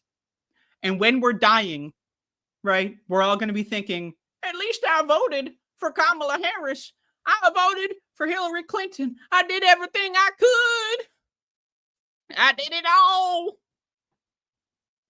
And again, I'm not here to tell you what to do, because I can't tell you what to do. Not only because, one, I wouldn't trust myself. I wouldn't trust myself with telling anyone what to do. I can tell you things to think about, because that's what I like to do. I like to think about things. You know, I've done some stuff, but I mostly like to think about things. I wouldn't consider myself someone who wants to tell people how to behave, what to do, all that kind of stuff. I just want to give you things to think about, and you can draw your own conclusions. Also, we don't live in a free society. Free speech doesn't exist. So not only can I not tell you what to do, because frankly, I don't know what to do, let's be honest, but even I can't even spitball on things that we could do because free speech is dead. So, and when I say it's dead, I mean, we've never had free speech. When I say we, I mean humanity. There's never been free speech at any moment and any time at all, ever in human history. It's never happened. Maybe we can get there someday, but there's never been any country anywhere in the world where free speech exists. And the United Kingdom, they recently created legislation, if you can call it that will send you to prison if you support certain Palestinian networks. They will send you to prison if you donate to a Palestinian charity. In the UK, they just passed this. Look it up. They will send you to prison for a decade if you give money or even just retweet a Palestinian organization. So, man, isn't that crazy? You ever think about this? You ever think about that? That we're fucked? You ever think about the subject that there are things that you literally just cannot say? Illegal thoughts. Right? But right now, they can't access our brains. They can't, as of this moment. Elon Musk is trying to install chips in people's brains so that they maybe can read your thoughts. And then thought crimes will finally be able to be enforced. But for right now, it's not so much as thought crimes. It's so much of saying the wrong thing in front of the wrong person. And that's where we are right now. If you say the wrong thing in front of the wrong person and you've got the wrong skin color, you're fucked. And not in the good dick way. I can assure you.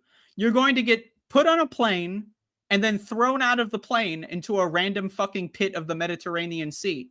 That's what they found, a bunch of ICE victims just somewhere in the Mediterranean, just floating up on the shores. How did they get there? Oh, it's because they're flying them out to a military base or whatever, and then they just throw them out the plane. That's maybe on a little conspiratorial, perhaps. But isn't that strange? I don't know, man. It's a little concerning. But hey, Taylor Swift's in town. There's a fucking convention in town. Let's go out there and talk about whatever the fuck with a bunch of nerds and go to a concert for some fucked up singer that sounds like shit, by the way. Get COVID, get sick for 8 months, and then never recover to our baseline, and then we'll be able to fight fascism. Think about that, right? We've been living in an apartheid system all of our lives. Have you ever been taught or trained by your parents, by society, by movies, by culture, by your peers, by teachers in school, anything like that, that if you see a homeless person, just look away? Don't look. Look. I don't see anything. You ever see that? That right there is the source of our problems. If you can train people to just I don't see anything. Homeless people don't exist. Oh, that's not a person. That's just a pile of clothes. I don't see anything. On with my day.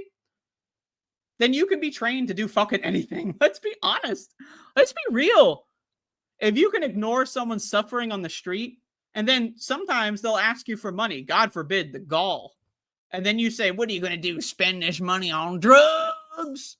And then you move along. How many people do you know, or maybe yourself, who have done that at some point? If you can be trained to do that to a human being, you can be trained to do anything. If you can be trained to prioritize Taylor Swift over people that are immunosuppressed, people that have cancer, people that have had liver transplants, heart transplant, any sort of organ transplant, you have an autoimmune disorder from that point on, right? If you can be trained to say, fuck them, I'm going to go to Taylor Swift, you can be trained to do anything. If you can be trained to take your mask off in an airborne plague, you can be trained to do anything. If you can be trained to scroll by dead babies on a daily basis and still the thing you talk about the most is some YouTuber drama, you can be trained to do anything. I said this last week, you're not immune to propaganda. And most of you, myself included to some degree, have been propagandized. To live in this culture is to be propagandized, to be a victim of propaganda. And the only thing you can do is think about how that happened, where you got these ideas from, why you got those ideas, and then ruthlessly interrogate them. That's all I can try to help you do, because that's what I do. And maybe that's my own mental illness. You know, I always got a track in my brain. Do I really believe this? Is this something I really believe? And then I logic it out. I write it all on paper like a math equation. You know, is this really something that makes sense to me? And then, you know, I do this almost like every day. The only day I don't do that is when I wake up and I decide I'm going to get fucking high today.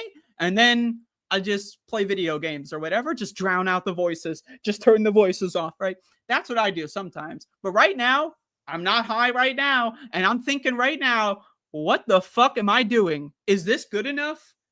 Think about it. When I'm being killed by an ICE agent, am I going to be thinking that I did enough? I hope so, but ultimately, probably not. I probably could have done something more, and so could all of us. And we have to sit with that, and we have to think about that, and not in a way to say, shame, you're a bad person, which may be true.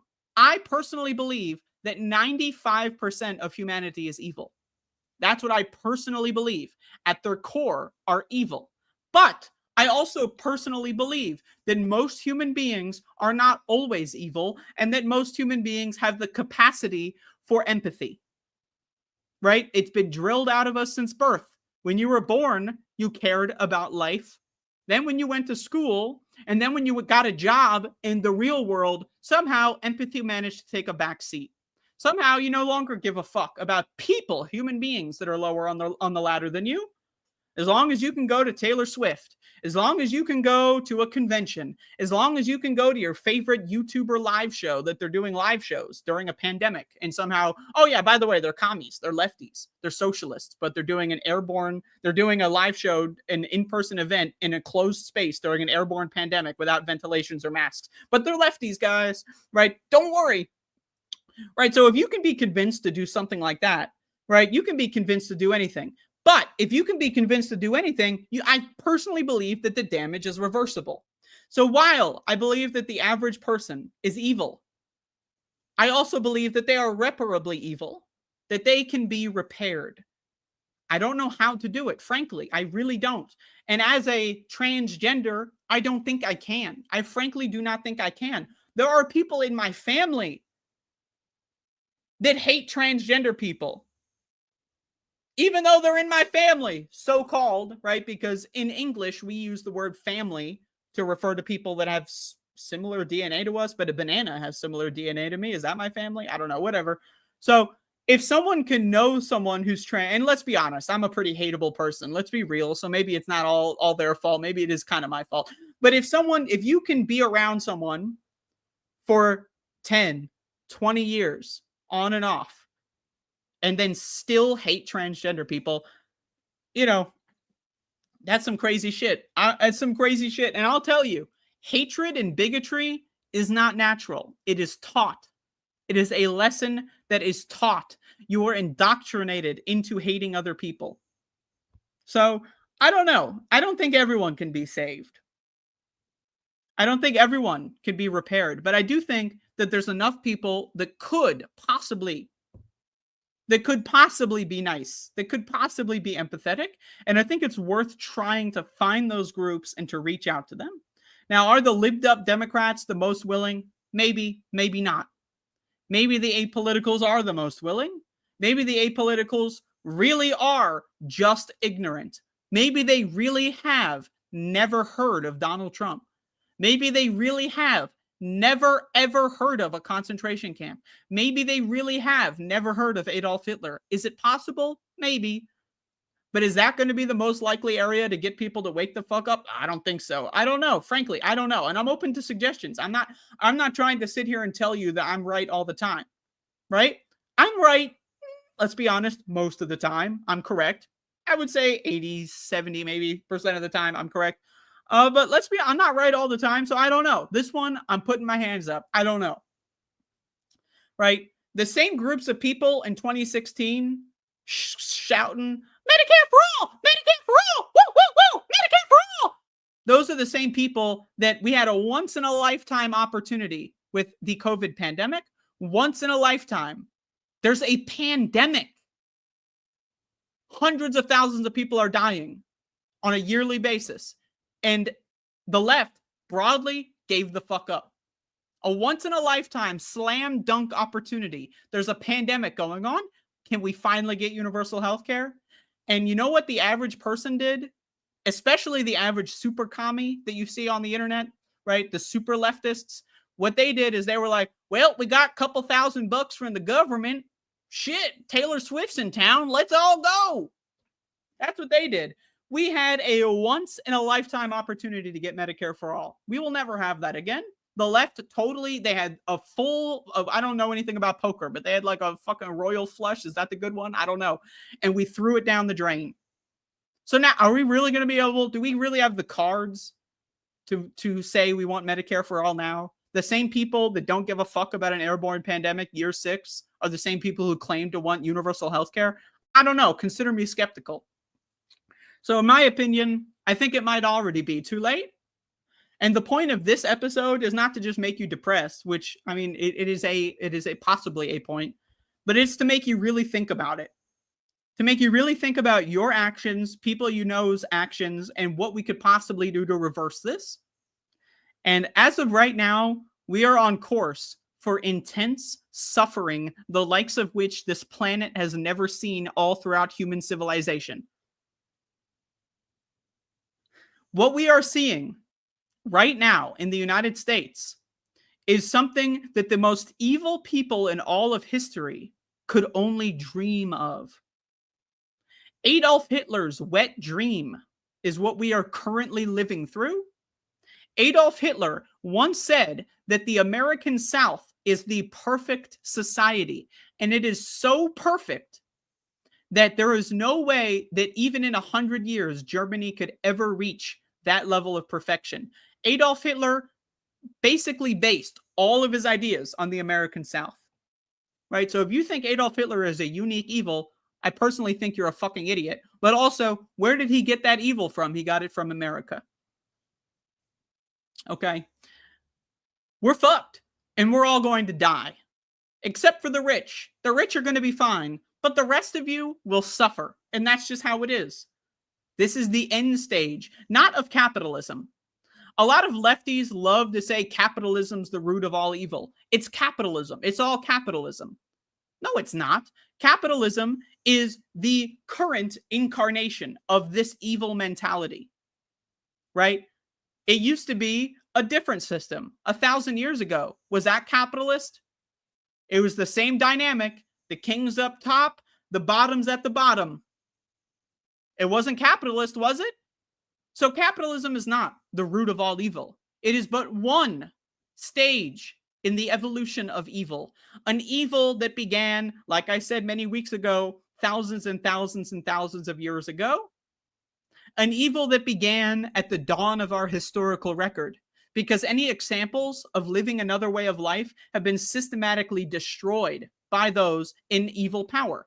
One of the things that the Nazis did before World War II really kicked off, when Nazis gained the control of the state of Germany, before World War II really kicked off, what they did is they sent expeditions around the planet to destroy historical artifacts.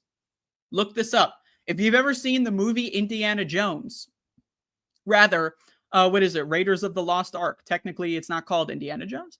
If you've ever seen that movie, that's what it's based on. It's based on the Nazi expeditions to find treasures of history and destroy them and to censor them and to destroy the historical record that good ever existed. That was their goal in the 1940s. That is what Elon Musk is doing with AI on Twitter. He's trying to destroy the historical record for once and for all. That's what they're doing. When Nazis took power in the 1930s, what they did is immediately destroy all evidence of transgender people ever existing throughout history. They didn't just target the transgender research happening in that version of Germany at that time. They went all around the world to destroy all evidence of degeneracy. And now you see people who genuinely believe that transgender people are a new thing. Never happened before. Just somehow magically came out of nowhere. Similar to how COVID magically disappeared.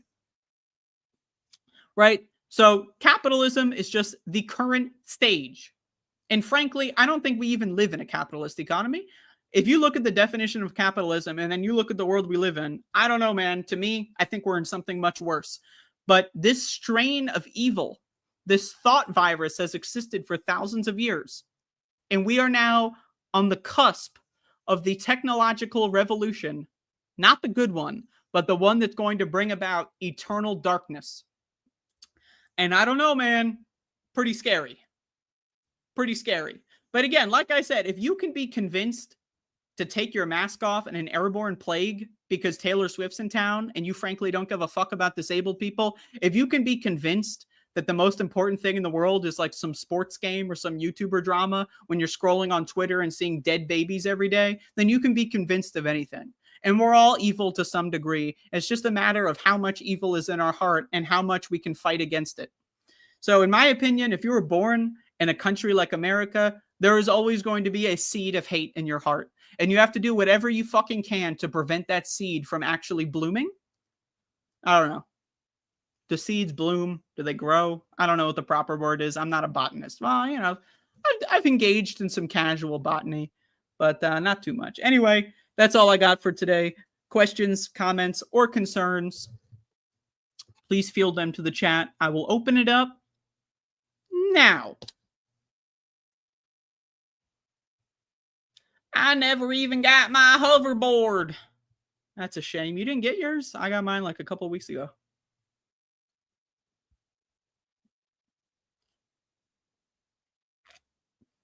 Germinate. That's right. I fucked up my epic show ending quote. You're right. Germinate. But actually, germinate sounds a lot like germs. And I don't believe in germs because Taylor Swift's in town. I got to live my life. I got to live my life. And apparently you can't live a life wearing a respirator. You know, apparently.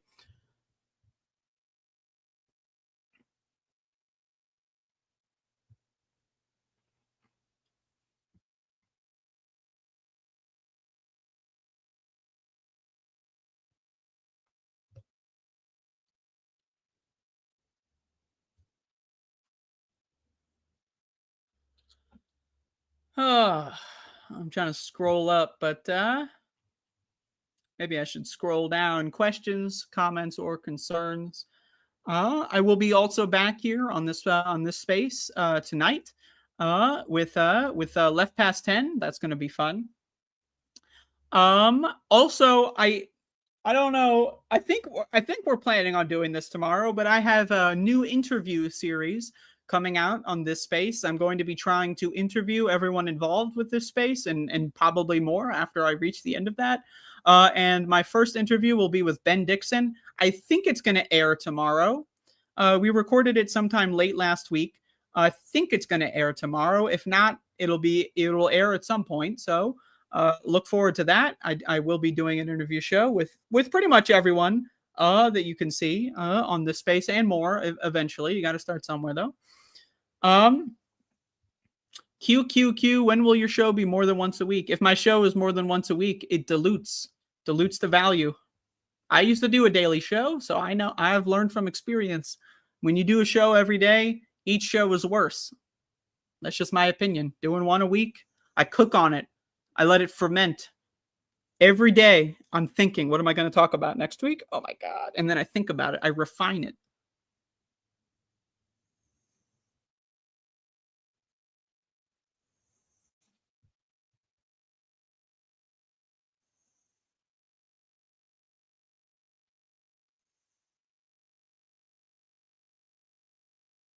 How is Max? Max is great. He's somewhere. I can hear him snoring, so I think he's there he is. He's taking a nap, so gotta let him. Oh. I think he woke up.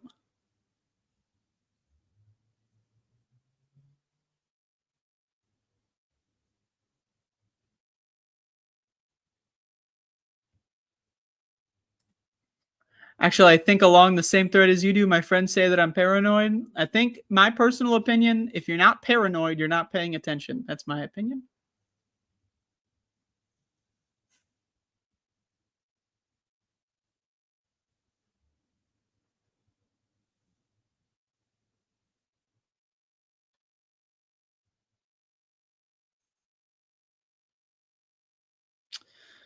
But yeah.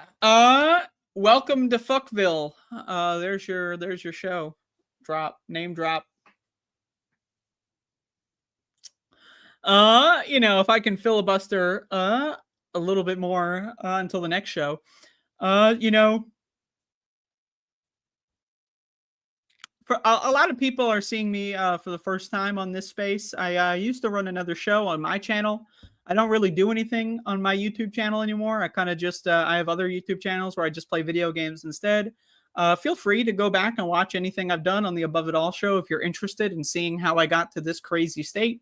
I would say when I started my original politics show I did in January of 2020, I was a lot more naive back then, but I'm a lot more insane now.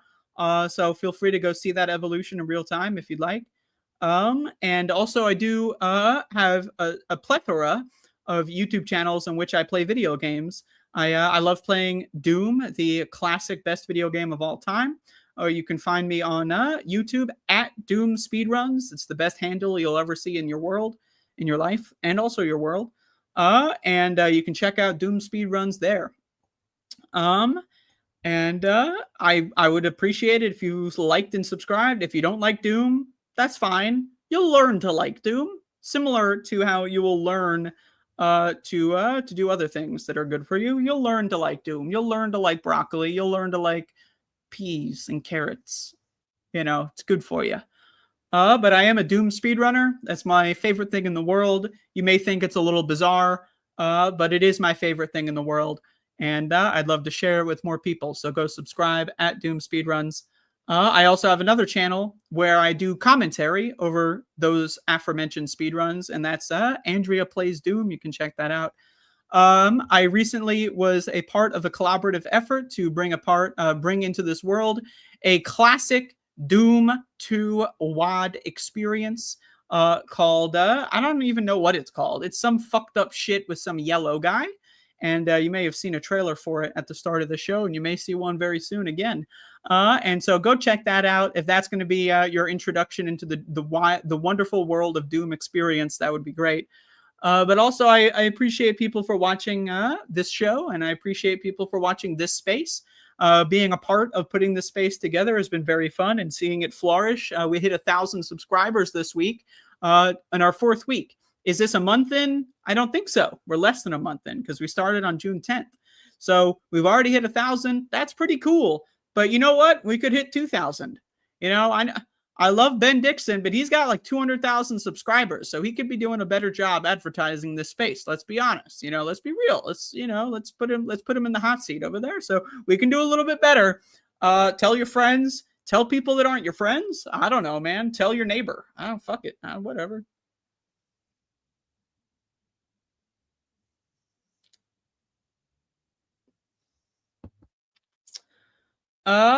Will there be more contributors to this space? No. In fact, there will be less contributors. We're going to vote everyone off. Once a week, we're going to vote someone off. The weakest link, the worst show on every week. We're going to grade every show. Whichever one is voted the worst in multiple criteria, they're going to get voted off. And then we're going to shrink down until it's just, it's just me. That's the plan.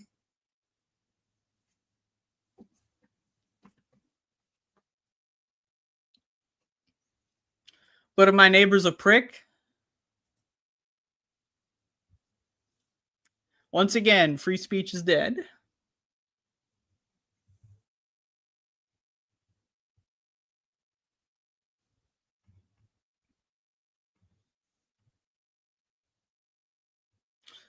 I'm a World of Warcraft player.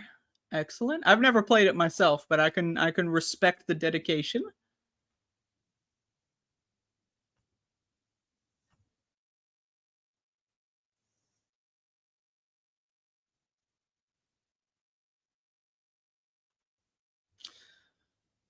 Anyway, see ya!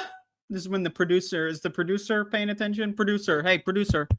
Hey, get your shit together. Hey, producer, get me out of here. Roll the...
Do do do, theme song. Do do do, I'm broke so this is my theme song.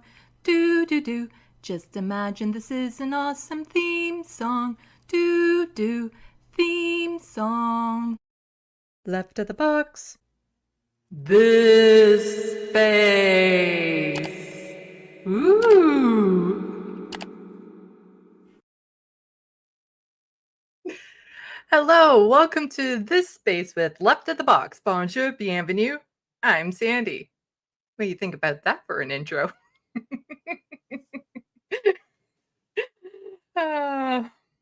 That is the theme song I use on my channel, minus the this space. Ooh. It is the only thing on my channel that basically hasn't changed since I started over 4 years ago. That is the recording of my theme song, and it's still it's still relevant. But welcome everyone to this space. Yes, I am the caller today for the majority report. I finally got through. You have no idea how difficult it can be.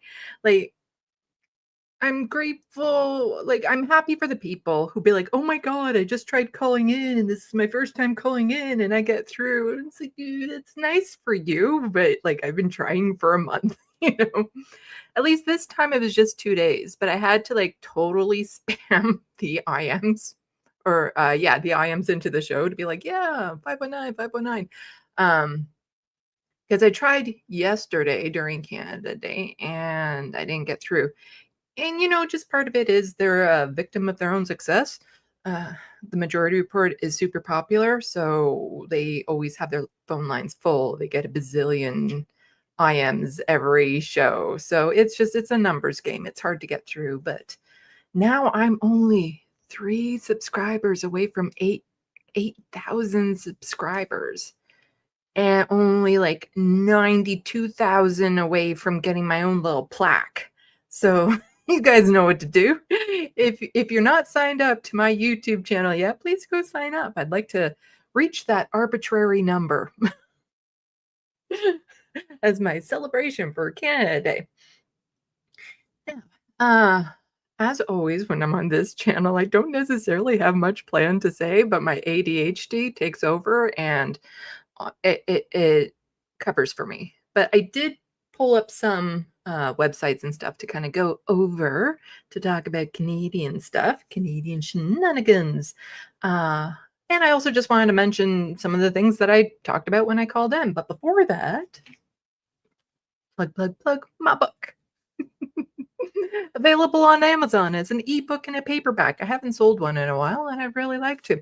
Minuet was on last week to talk to you all. I hope she wasn't too abrasive. I know she can be pretentious at times. Don't tell her I said that. She might, kill me. Vampires are so temperamental. But she is looking forward to coming back on last Wednesday of the month. It was interesting. I'm getting distracted. You see, when I do my show on my channel, I'm streaming through OBS and I have my YouTube off to the side so that it's not right in my face and it's not distracting me, which means my sandbox, which I call my chat, is also off to the side. So I have to purposely at least look over to see it. But with the chat like right in front of my face on this one, it's hard for me because I get distracted and I'm like, oh, I want to talk like to people. I like the interactions. But there was a few things that I wanted to go over from that show. But how about a little bit of fun first? Canada is indeed 158 years old now. So the BNA, the British North American Act, was signed way back when, and it wasn't for what you see as Canada today. It's just the foundation of what Canada is. Like not all the provinces had signed on yet and all that sort of stuff. And and then we had the Charter of Rights and Freedoms that gets updated quite regularly. I think it was signed in 1982 last time. And so, unlike the Americans, we actually update our Constitution to be more in line with the times, which I think is a good thing. I think the last province to sign on to being part of Canada was Newfoundland, if I'm not mistaken. Somebody look that up for me. I feel really bad. I should have prepped for this first. I think it was Newfoundland. And I think it was like in the 60s or something, like really ridiculously late. Okay, there is none of it. That is far, far, far more recent. And they're a territory. But it wasn't, it was just they took one large territory and broke it into two. So it's not like it was a chunk of land within North America that wasn't already part of Canada type thing. So yeah, there was that. But there are 10 provinces and 3 territories. And the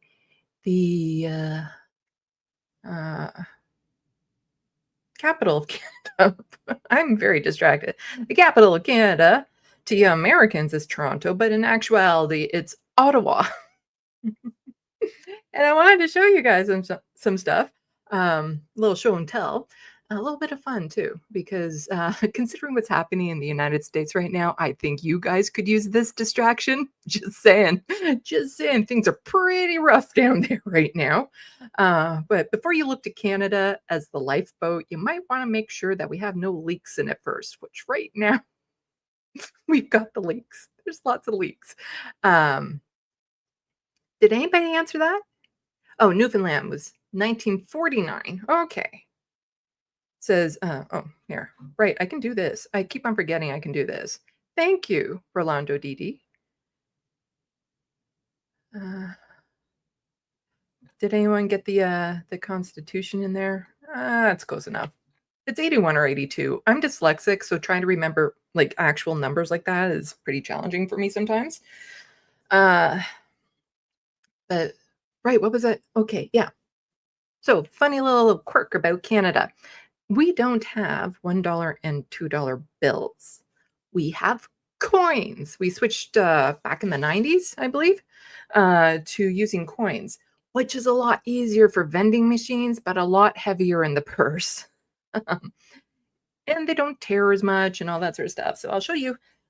Ooh, I should have had this out and ready to go. Let's get a nice, do I have a nice shiny one in here? So as soon as we got it, we had one of Canada's like national birds on it. And I'll show you. This is, oh, it's really shiny and new because it actually has the king on it. So can you all see that? Will it focus? It almost focused. Come on, focus. Focus. Maybe if I pull it back a bit.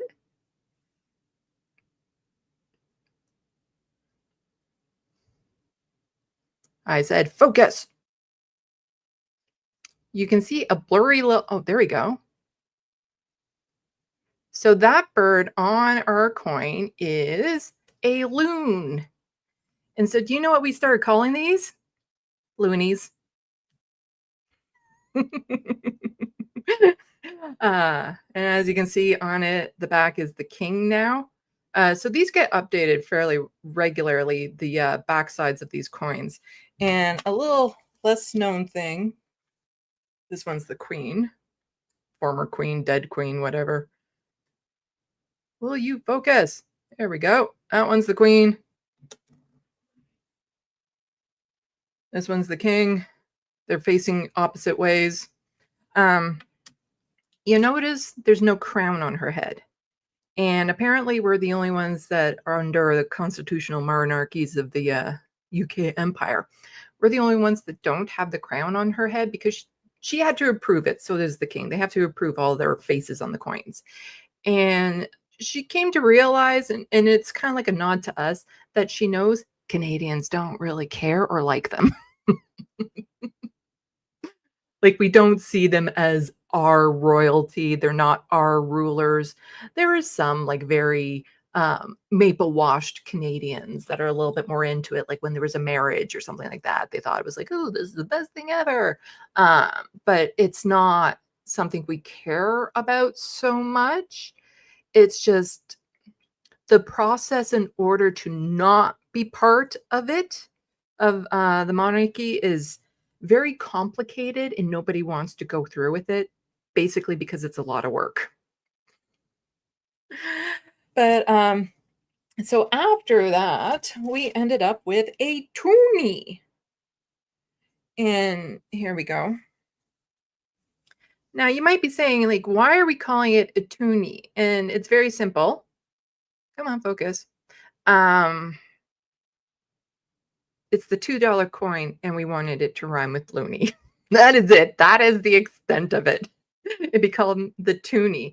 Like some people were trying to go for donut or something like that because of the two tones in it. And of course, when they first came out, everyone was trying to, you know, break the coins by popping out the middle, which technically speaking is illegal.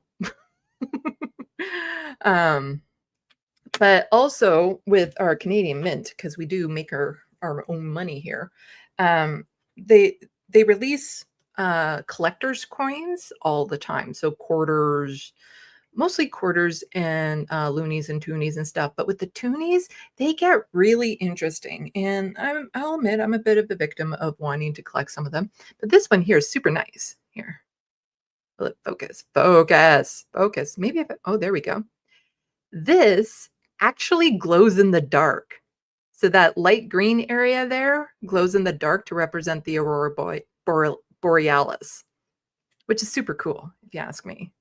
And so there's lots of collector coins that you can get for the different years and all that sort of fun stuff. And so after that, we still have bills, as in cash bills, but they're not paper like American bills. They don't tear as easy and stuff, but they're neat. They're very colorful, so it's easy to tell apart in the purse. That's the $5 bill. Ooh, fancy. And let's go to the next one up is the $10 bill. And this one's neat because it's actually a vertical. Focus. Focus. Oh, well. Oh, sure. Focus is on that side. And so there's lots of information on these bills and stuff too. So, you know, if you need to read it and stuff, we'll get back to who this person is in just a moment. And I got also a 20, which is, again, another different color, which again makes it very easy to tell apart in the purse. But that one there's the queen. It's probably going to get updated soon to go back to the king as well. Ooh, fancy, with a little see-through part. Why not? And security features galore and all that sort of stuff. I don't have a $50 bill to show you guys. Shocking. If you would like to give me $50 bills, then you can always sign up to become a patron on my channel or become a member of my channel. We should be able to start monetizing this one relatively soon. It takes a little bit more than just hitting the 1,000 member mark. You have to hit the 1,000 member mark, but you also have to have a certain amount of hours watched per year. So it depends on how many hours have been watched so far before this channel can be monetized. And hopefully it can be so that, you know, we can actually pay the producer. But right, I wanted to get back to, always have to remember which browser I am with this, who the person was on the $10 bill. And I have to do this. Share screen. That one. And then I do this. Why is it not sharing? Oh, right. I have to add it to the stage. That would be it. Do I like that one? No. Which one do I like best? This one? No. This one? Ew. What happened to the one that I used to like? Is it this one? No. Oh my God, did they totally change this up? It's super annoying.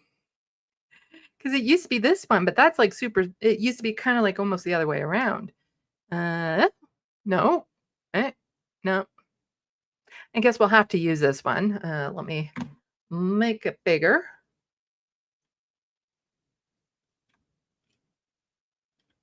There we go. For all all of you who don't know how to do that, it's you hit Control and plus and minus on your keyboard to make the screen bigger. But normally when you're sharing an article and stuff like that, the articles are much bigger on here. But anyway, so Viola Desmond was the Canadian that you saw on the $10 bill. And she was a Canadian civil women's rights activist and businesswoman of Black Nova Scotian descent. In 1946, she challenged racial segregation in cinema in New Glasgow, Nova Scotia, by refusing to leave a whites-only area of the Roslyn Theatre. And you see, you think, yeah, Americans are the only one to have done this sort of thing? Canada was right there with you. We just tended to reverse them sooner. That's all. But slavery was a thing here in Canada.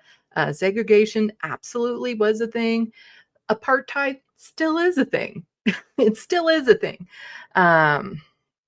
So here we have for this, she was convicted of a minor tax violation for the 1 cent tax difference between the seat that she had paid for and the seat that she used, which was more expensive. Desmond's case is one of the most publicized incidents of racial discrimination in Canadian history and helped start the modern civil rights movement. You know what should be something about racial discrimination kind of maybe made bigger? There was an explosion in Halifax way back during the First World War, the biggest man-made explosion at the time. And the explosion was so big it also caused a tsunami. And this was happening over in the lake there. And there was a town, I think it was actually called like Little Africa, that got wiped off the map. Do you think they got any help rebuilding? Any? Let's see if I can find it for y'all. Just so you know I'm not talking out of my ass. Let's see.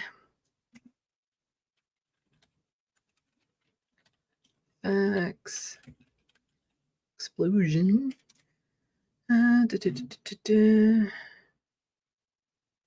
we go. Go back to this. No, not that one. Crap, which one? This one? Was that the one that... This is the one that I was looking for earlier. Did I actually get on? I don't know. So, yeah, the Halifax explosion was in 1917, and it was the biggest man-made explosion up until that point, and it was just a ship go boom that was carrying a lot of things that it shouldn't have been carrying, and it was, it should say which lake it was in and everything. Yeah, it was pretty bad, and yeah, over almost 2,000 people died, and 9,000 more were injured. Let's see. No, it wasn't in like, what am I talking about? Halifax, Nova Scotia's on the ocean. But let's see, does this talk about disaster? Does this talk about the little community that got wiped off the map? I think they actually put it onto here. Rescue efforts. I would love to see like a really good in-depth movie made about that. Here we go. Africaville. I have no idea how to say that. Africaville. Black community of Africaville on the southern shores of Bedford Basin, adjacent to the Halifax Peninsula, was spared direct force from the blast and shadow effect of raised ground to the south. However, their small and frail homes were heavily damaged by the explosion. Family recorded the deaths of 5 residents, a combination of persistent racism and growing conviction that the community should be demolished to make way for industrial development, resulted in the people of Africaville receiving no police or fire protection.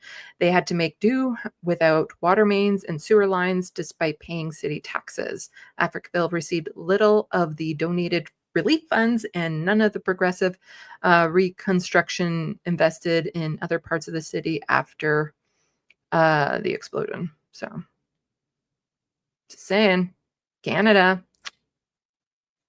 it's a fucking racist country. Oh, I forget. Are we allowed to swear in this one? Oops. No, I want to go with that one. There we go. Hi. Yeah, so this country also very racist, and it hasn't gone away because you hear about the stats in the United States of the amount of Black people in the prison system, which is about 40%, and they represent like 15% of the population. No, it's 30 and 40, something like that. 30% of the population in prison is Black people, but they only represent 15% of the population, something like that. Well, here in Canada, 40% of the male prison population is Indigenous. Half of female population is Indigenous, and they represent a whole whopping 5% of the population. So, just saying, this country has a lot of work to do, a lot. When it comes to that sort of thing. But yeah, there was a couple of things that I wanted to just kind of touch on that I mentioned during my phone call on the majority report. I finally got through. Ooh. Sorry, I'm all over that ooh that I was able to put in the thing. So in order to do that, I added a little fun thing to this to get into Canadian news. Let's see if I can do this. Here we go. Today in Canadian news.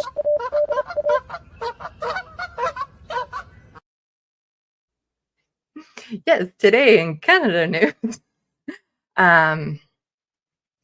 When I called into the majority report, I was talking about a few things under this current administration that we have, which is Bill C2, Bill C5, and a comment that Mark Carney made that is very disconcerting.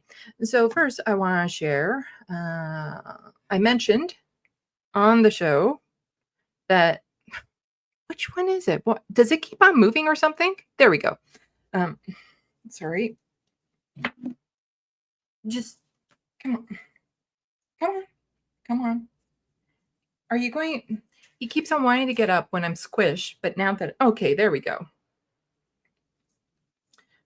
Before we get to the actual news,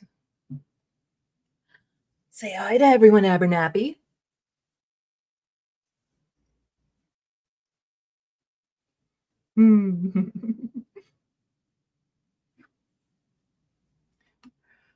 Oh, okay. Now you need to go down, sweetie. Ow.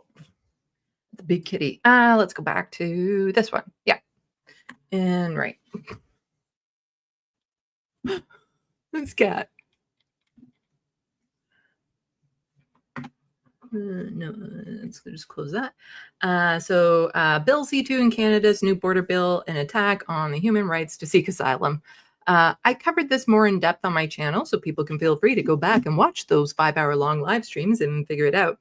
But, you can always do this fun little thing of opening up the transcript to the videos that are automatically made and then doing a word search to find certain parts or just scroll through. Come on, down you go, sweetie. But yeah, so this bill is so bad. Sorry, cat. Here. He tried to jump up again and I accidentally had my hand in the way. Are you? Yeah, so this bill is so bad, it hasn't passed yet, that Amnesty International felt like they needed to put out a comment on it, which is bad because it really does interfere with what it says, attack on the human right to seek asylum. So the feature that they're focused on is that, let's say you've been in the country for more than 3 years because you're a student or you're working or something of that sort, and something horrendous happens in your home country and it's no longer safe for you to go back, you can't claim refugee status. You can't claim asylum. So there's things like that, which is a problem. But then also under Bill C2 is things like, oh, they can now check our mail just because, or look into our history of what kind of clinics we go to for mental health or, reproductive care. They can start doing all this investigation and search without search warrants. Like it's so utterly intrusive what they can do with this bill. And as I was mentioning, stop that cat. As I was mentioning on the majority report, normally, especially right out the gate, when there's a minority government, the opposing side, in this case the Conservatives, always put up a fuss. Like, they don't want a win. They don't want the Liberals to have a win. And everyone was like, well, maybe the NDP will form a coalition with them, and ooh.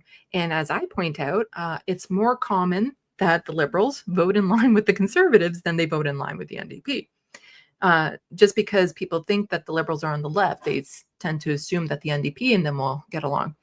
But the reason why the Conservatives have been pretty quiet on this is they love this. They love this. They love these bills. These bills are conservative. Like, they're like, we lost Pierre Poilievre, but we've gained Mark Carney. So I'm very concerned about this bill, and there's nothing stopping it from getting through. And then which one? There was, is it this one? This one? No. Oh, okay. I was going to talk about this one next. And so Bill 5 just went through. So it's now law. And basically it's a law to supersede other laws. The government just wrote laws to override other laws that were already on the book, especially when it comes to the environment and stuff, to push through construction projects that they want, or mining and that sort of stuff, if they deem it in the national interest, and keeping it very vague. Of course they do. Again, I covered this in far more detail on my channel, but what some people have suspected this might lead to is an Idle No More movement. And for those of you who don't know what that is, Idle No More.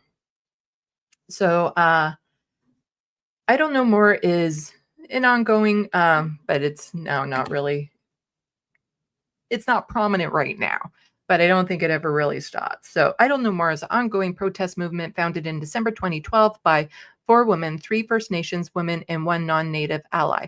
It is a grassroots movement among the Indigenous peoples in Canada, comprising the First Nations, Métis, and Inuit peoples, and their non-Indigenous supporters in Canada, and to a lesser extent internationally. It has consisted of a number of political actions worldwide, inspired in part by the liquid diet hunger strike of the Apawaskat chief, Theresa Spence, and further coordinated via social media, a reaction to the alleged legislative abuses, Indigenous treaty rights by then Prime Minister Stephen Harper and the Conservative federal government. The movement takes particular issue with the Omnibus Bill, Bill C-45. The popular movement has included round dances in public places and blockades of rail lines. And so, of course, as soon as you start blocking the rail lines, that's when they get upset. That's when capital bumps in. Now, right in line with Bill C-5, Ontario passed Bill 5, which is almost identical to what Bill C-5 is, only on a provincial level. And provincially, it's Doug Ford, Conservative, who runs the province. So again, just compare here. We have a Liberal government with their Bill C-5 and a Conservative government with Bill 5, and those bills are identical because they get along really well. Doug Ford has already kind of threatened any potential protesters from blocking roads or rail lines that he'll crack down on them and all of that sort of stuff. So people can feel free to look into this a bit more because it might become more relevant in the upcoming months. And then I wanted to, right.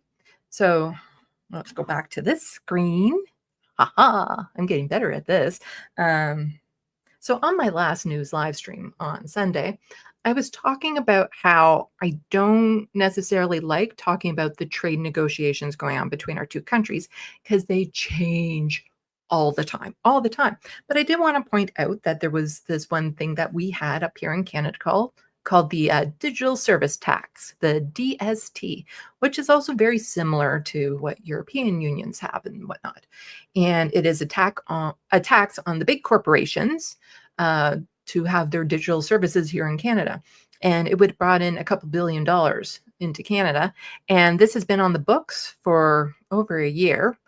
And it was just about to come into action. So Canada was about to start receiving the billions from these mega wealthy corporations who basically 2 billion between them is a rounding error. Like they're not missing out on anything, but they didn't want to give it up. They don't want to give up that 2 billion, even though, it would help. It's a tax that goes towards the Canadian people, our social services, or now in this case, our 5% of our GDP will be going towards the war machine. But anyway, I'm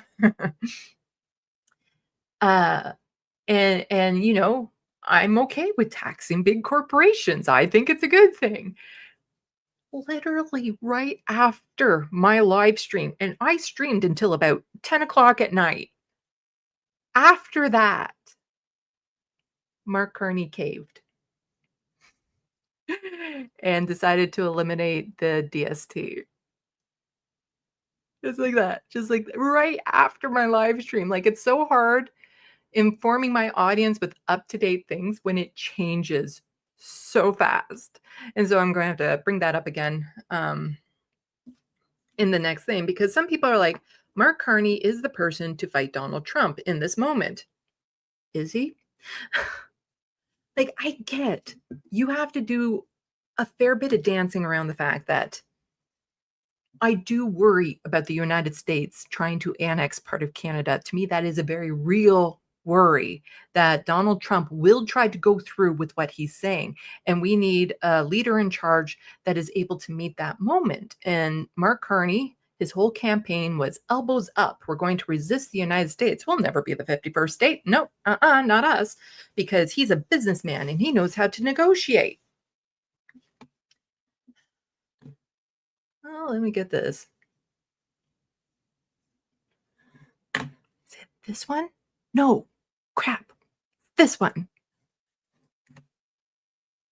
Prime Minister Carney in Canada caved to President Trump in the United States of America. That is so embarrassing. Having her say that Mark Carney caved to Donald Trump. Like, it could be, again, it could be that Mark Carney is trying to cut his losses in somewhere to keep the negotiation open, because if the United States wants to, they can roll over us. Like, there's very little that we can do. We don't have the military power. We don't have the financial power to really resist it. So he could be playing like a very delicate game and stuff like that. But my God, could he do it in a way that doesn't make us look like a complete weak nation, incapable of standing up to anything?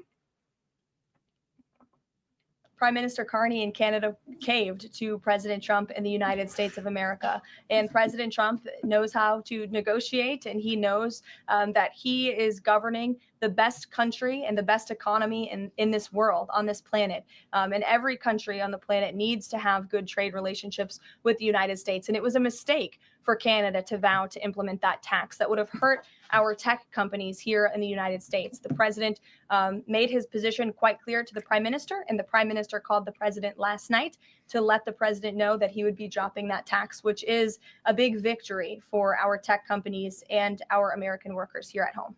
Prime Minister Carney. We should have taxed the hell out of those companies. Let's tax those mega corporations to bring money in.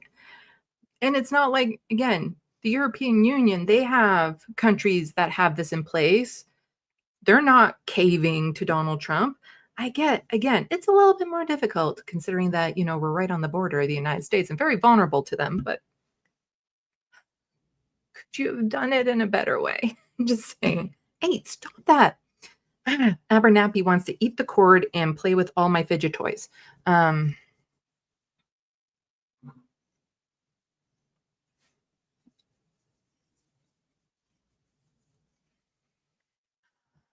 He's not used to me streaming this time of day.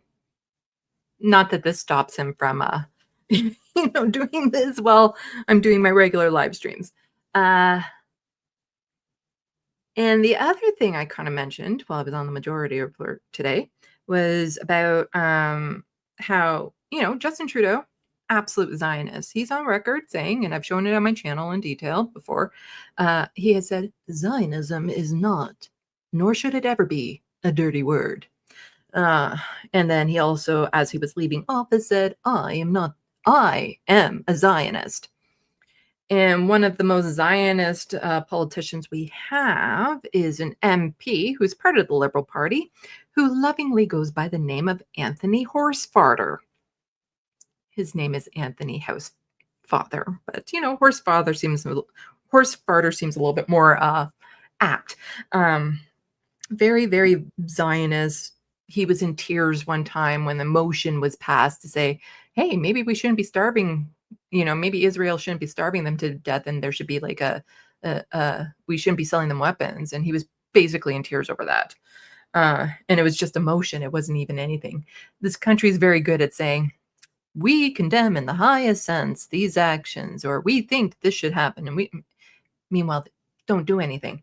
So I thought that Justin Trudeau, you know, you can't get much worse than that while not being overtly an actor for Israel. And the thing is that Mark Carney, when he was running, said some things that seemed very promising that he would be different. And, you know, of course, we all kind of latched on to that when it happened because we're so desperate for it. We're so eager for it. Well, then he ends up saying this.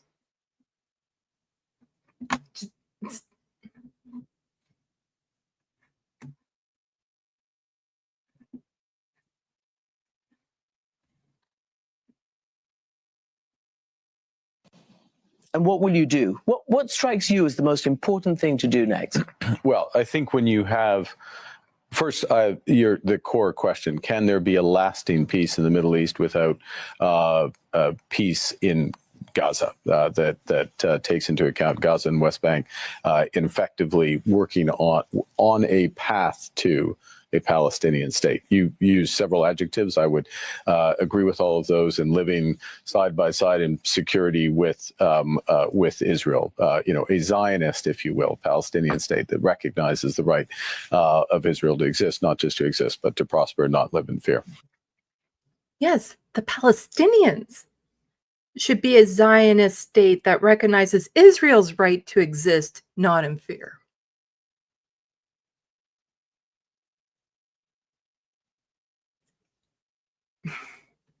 That, yeah, huh.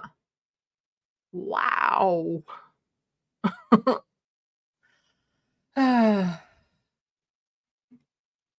Just, yeah.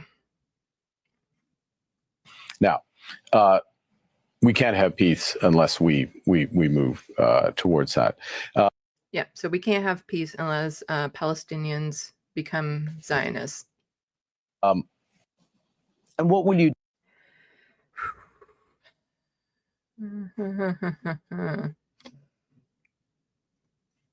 Yeah, not good, not good.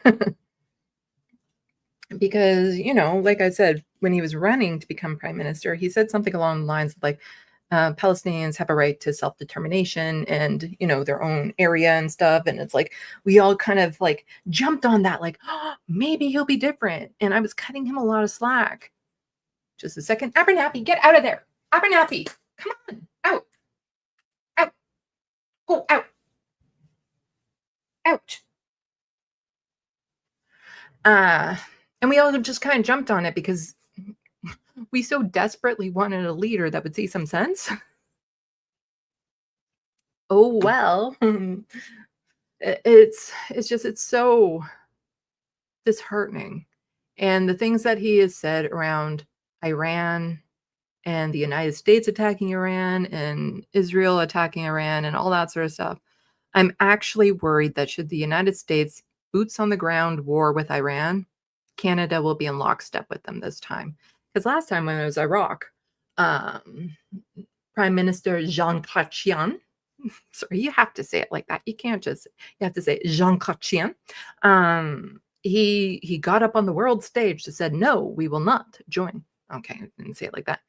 No, we will not join the United States in going to this war. We know that there is no weapons of mass destruction. And that was a good thing. And I was very glad at the time that we weren't also going to war. But this time, I'm thinking Mark Carney is like, no, we're game. I'm worried that's the route we're going. Yeah. Actually, devil's advocate, a lot of people will hear Abernathy when I say his name, but it's, here, I'll spell it out.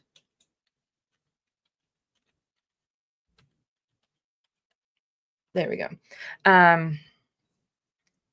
It's actually, imagine a 5-year-old trying to say Abernathy. That's how he got his name. It's a story from my grandmother that I heard about a pet pig that she had once. And it was a very sad story. And at the end of it, I told her that when my next cat, I'm going to name Abernathy after her pet pig. And Abernathy will live a long, happy, and loved life. So yeah, it's a long, well, it's not terribly long. I don't know. Put some thumbs up if you actually want to hear how Abernathy got his name. Lanier, on the other hand, he got his name because, well, Babylon 5. But yeah, everyone check out my YouTube page. I'm so close to getting to 8,000 subscribers. I've been at it for God knows how long. Well, I know how long. It's been over 4 years. I'm just checking.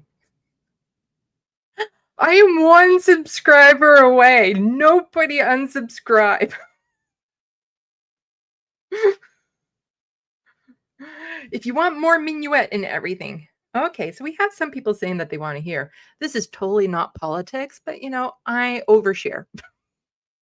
This is learn about autism and oversharing right now. So I grew very close to my grandmother in the last few years of her life at the nursing home. I went and visited her regularly, and she was really the only family member that I've actually felt kind of bonded with. And it took that long, which is just heartbreaking in itself. She told me the story of one time when she was 5.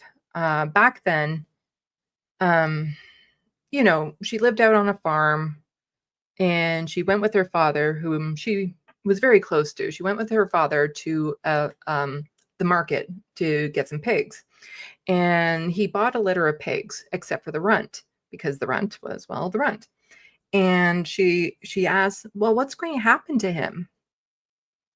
And the farmer who had the pig said, well, we're just going to get rid of him. And then she looked up at her dad with her big blue eyes and said, can I have him? And the farmer actually took the shirt off his back, wrapped up the little piglet, and handed it to her for free. And so she had a pet pig. And so she brought it home, and her father, again, semi-supportive, built a crate for the pig to sit in that was behind the stove overnight type thing, had a pen in the yard for the pig to play in. And she really, really loved this pig. And she named it Abernathy because she heard her aunt say that, and she thought it had something to do with theater because her aunt was in theater. My friend who was with me at the time said that that's a common surname. Abernathy is a common surname, and that's probably what she was trying to say. And so, but a 5-year-old would tend to pronounce it more like Abernathy, and she heard it from her aunt, and she actually thought like it was a makeup brand or something of that sort because her aunt was into theater. And after school, she would come home and be like, Abernathy, Abernathy, and the little piglet would come running, you know, chuck, cluck, cluck, cluck, up to her. However, her mother, different story. Her mother was very abusive and hated having that pig as a pet. For one thing, it's a farm animal. For another thing, she wasn't consulted and she didn't want to have this pet. Like no pets at all, but especially not a farm animal as a pet. She hated it and was constantly threatening to stomp it on the ground and things of that sort. Like stomp its head and things of that sort, just like really mean, cruel things.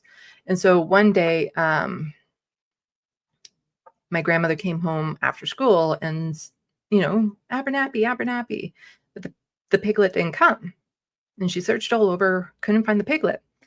And then she found out, because back in that day, the butcher actually went around to the different farms. You didn't go to them. The butcher would actually come to you to slaughter up the meat. She found out that the butcher had been by their house that day. At that age, she was able to put 2 and 2 together and realize what happened to her pet pig. And she said that for a year afterwards, she refused to eat any meat because she was terrified of eating her beloved pet pig. And her mother was very upset with her over that and would spank and spank her, is what my grandmother said. But the reality is she beat her because of it. And so, yeah, it took a year before she would even eat meat again because she was so afraid of that. And so I said to her, the next cat I get, I'm going to name Abernathy, and it's going to have the soul of that little piglet. And he's going to live a long, happy, loved life. And after that, sometimes when I would go to the nursing home, she would ask me how Abernathy is doing. And I would have to say, oh, I don't have him yet, because, you know, it wasn't until well after she passed away before I ended up adopting Abernathy there. So that's the story behind how Abernathy got his name. So it's like a heartwarming resolution to a very devastating story, because, you know, I'm fairly certain my grandmother was autistic, and it runs in the family. There's a strong possibility her mother was also autistic, and we're talking back in the days where women definitely were not treated well in general, let alone if you had any sort of neurodivergence. And her mother was greatly abusive. She was abusive as well, very much so to my mom and her siblings, because she that's what she learned. And also, I get the very strong sense she never wanted to be a mother, but back in that day, you had no choice. You know, really, that was your role as a woman, was to get married at a young age. I think she had my mom when she was 19, and to be a mother. And I think that's something she never wanted, but was forced into that situation. And I can see myself in her, because if I had been forced to be a parent, especially in my early 20s, when my depression was really hitting hard, I had no mental control or anything, I would have been an abusive parent. Because with the autism, you can have these temper spikes that just kind of come out of nowhere. My mom is guilty of that too. My mom and I have a very good relationship now. It wasn't that way growing up. And that also has a large part to do with the stepfather I had. It wasn't a place I felt safe at home. I never felt safe at home. And I probably would have been worse than my mom, just given I'm far more neurodivergent, and the temper spikes I would have and whatnot.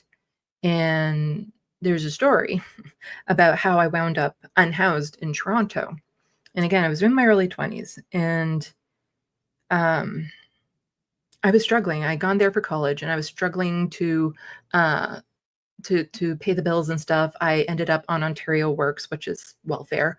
The maximum I could get on Ontario Works was like $530. My rent for a bachelor was $650, and I was told I had 3 months and then I'd be cut off because I'm living above my means. And I was mentally collapsing in myself. I didn't know what to do. I had been struggling so hard to succeed, to get a job, to do what I wanted to do, to be independent. But I was like mentally breaking down at the time because, you know, I was about to go unhoused. And my mom offered it, but I knew she didn't want to, that I could go move in with her in a bachelor, which not a good idea. And I know she didn't want to. And part of it was she didn't know how to handle me. She had no understanding of my mental health issues, what I was going through. But she offered anyway. And back then I had the choice that I could move in with her or I could be unhoused. Those were my two options. And when I was around other people, I was calm as calm could be. You could push my buttons, whatever. It didn't matter if it was a stranger. It didn't matter what they could do or say to me. I wouldn't care. I wouldn't react. My mom, on the other hand, I would have very severe temper spikes with, like, she just being around her sometimes could push me over the edge to just wanting to smash things to pieces and really tap into this inner rage that I was dealing with at the time. Strangers could never tap that. My mom, within 5 minutes, could. And I made the choice back then to go unhoused in order to keep my mom safe.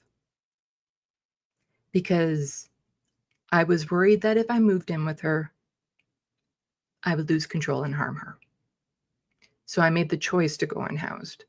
And one day she came up and they packed away all my stuff, my cats, left me with a bag, and she dropped me off at the psych ward of the hospital to make sure I didn't unalive myself that night.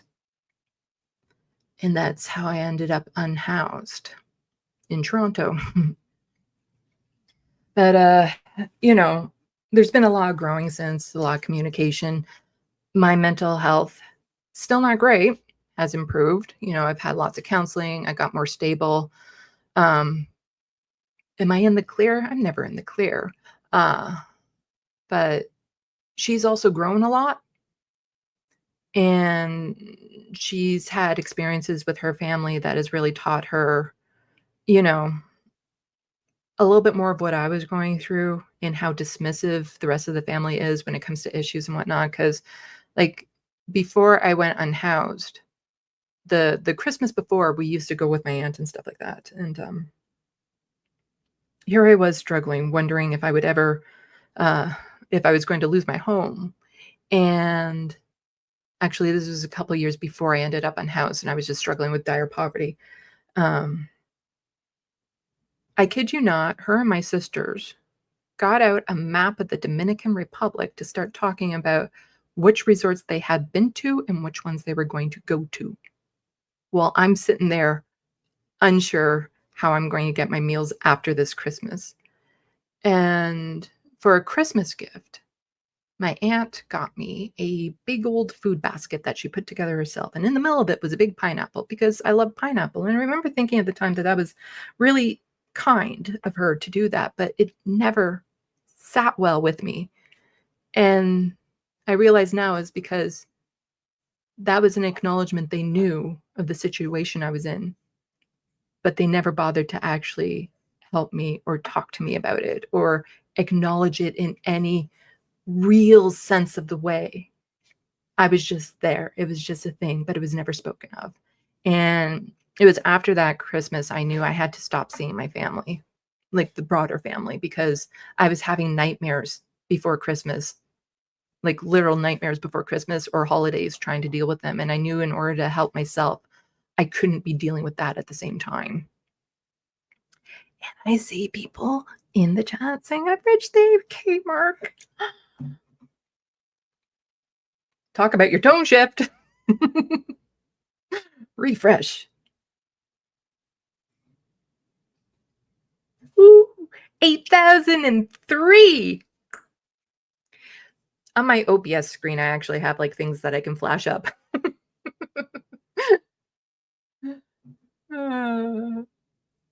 Thank you, everyone. That's great. I've hit an arbitrary number thanks to all of you. Next one, 100K. We're only 91,997 members away.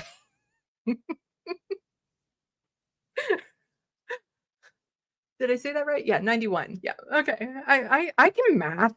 That's it. I can math. But yeah, just thought I'd share those stories of some of what goes into me, especially like this. This is why when I cover the news and political issues, I'm bringing in the perspectives of mental health, of poverty, because I've lived it, you know, and they're very underrepresented in the online political sphere. And part of that is we don't have access to the same things. Like if it wasn't for the very generous people on who watch my show, helping me with my Amazon wish list, which you can find on my channel, to help me build the studio, I wouldn't have this, you know. The patrons that I get, the members to my channel, it's a little, but it's just enough to keep my head above water for the most part. If it wasn't for that and generous friends, I'd be living in a deficit because what you get on Ontario Disability Support Program is not enough to survive on. And if it wasn't for, you know, the little tiny bit that I make from the channel and whatnot, I wouldn't be able to keep afloat at all. And then the stress would just totally do me in. So it's, yeah, like, and that's the thing, this mental health issues that I deal with, they've never completely gone away. I still struggle with it regularly. The thoughts of wanting to end things and whatnot. It's just, but that's my norm. That's my baseline at this point. And as long as there's no intent behind it, generally speaking, I'm safe, even though it can be kind of disturbing to me when I wake up and the first thoughts that are going through my head is my mind screaming at me how much I want to end things. But if there's no intent behind it, then I'm generally speaking safer. But there are times I know I'm on the edge where it wouldn't take much to push me over. I'm not there right now, so we're all good. We're all good. And I can comfortably say in the next couple weeks, we're all good. But it's just, that's my lived reality. And that's part of the reason why I tend to live in the moment and take these big chances and stuff, because I don't know what's going to happen next week, especially when it comes to my mental health. So I'm willing to push myself further. I'm willing to put myself out there, because what's the worst that could happen? I collapse and do things to myself? Well, I'm going to do that anyway. I might as well go running, go running off that cliff as opposed to being pushed off it. So it makes me more bold, but to me, it's no different to me than somebody else living with a heart condition that can go off at any time. I'm medicated for it. I'm maintaining it the best that I can, but that's my lived reality, but I don't sit here and dwell on it every day. And I do have networks that I can reach out to if I need to. It will always be the issue of if I want to at the time. But I'm safe now, right now, and for the foreseeable future. But this is a part of having these mental health issues that people are often afraid to talk about because it scares people away. And I can understand why it does that, but we need to be in a place where we're okay to talk about these sorts of things without people overreacting and getting all worried and stuff, because for a lot of people, this is their reality. And if you look at the world today, quite honestly, I think you're crazy if you're fine. Like, if you aren't being bothered in any way with what's happening in the world and you're just living your life hunky-dory, I think you've lost your mind. Like, I think you are crazy. Because, like, part of it is, it doesn't matter how much medication or treatment I get, it's the environment. Like the actual environment, the political environment, everything that's going on that kind of pushes you this way. Like, I don't understand how you could be aware of what's going on in this world, what's going on in this world and be like, yeah, I'm good. Nothing to see here. I'm fine. But let's check. I was about to call it the sandbox. What are we calling the chat on this space? Is there a nickname for the chat yet? Or do we get to make it? Can we make the... Can it be subspace? I don't know. Could it be, let's see, what's a good name for this? The astronauts? You're the astronauts? What, wasn't there like a catchy name for astronauts once upon a time? We need that. I'm just rolling back to see some comments quickly because I'm running out of time. The producer made a huge mistake last time by mentioning I could go over a couple minutes because it's just a video.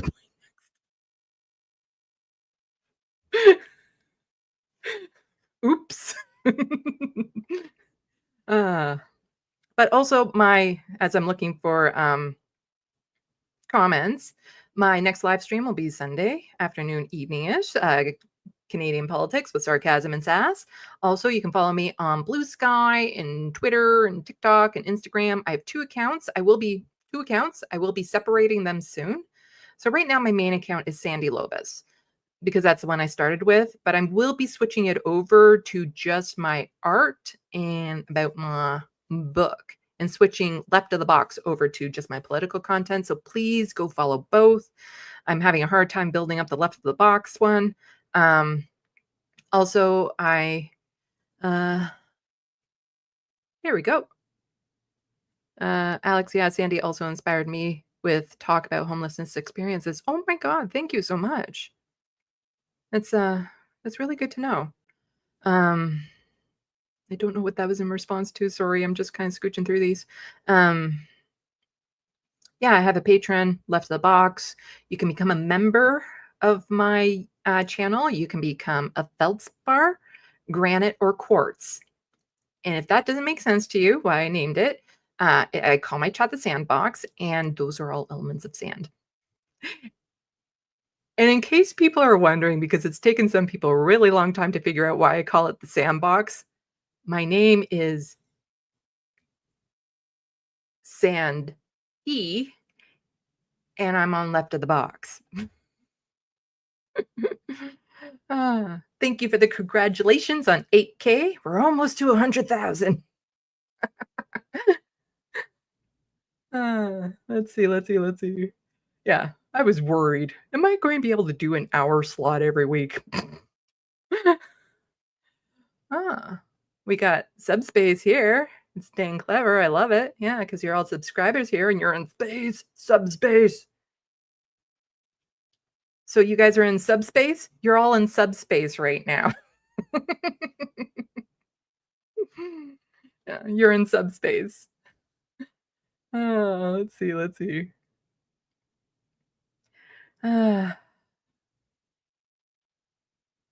Okay, I'm down to the bottom of that.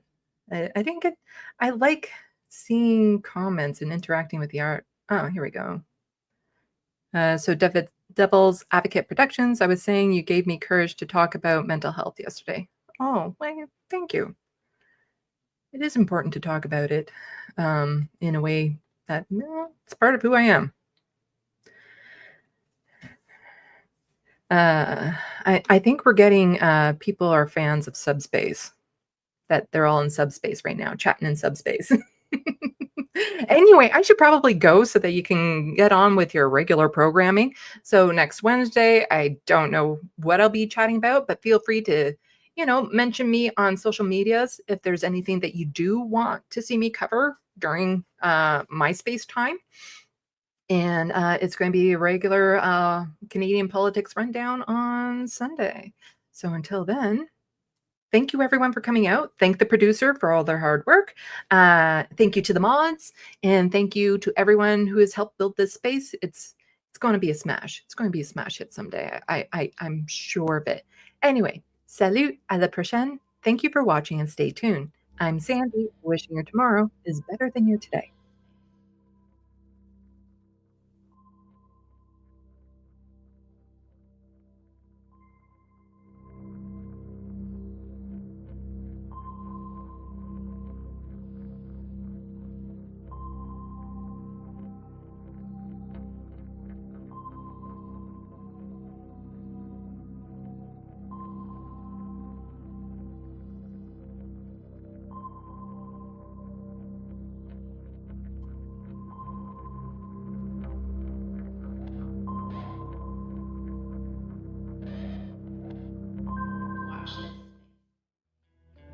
Woke moralists.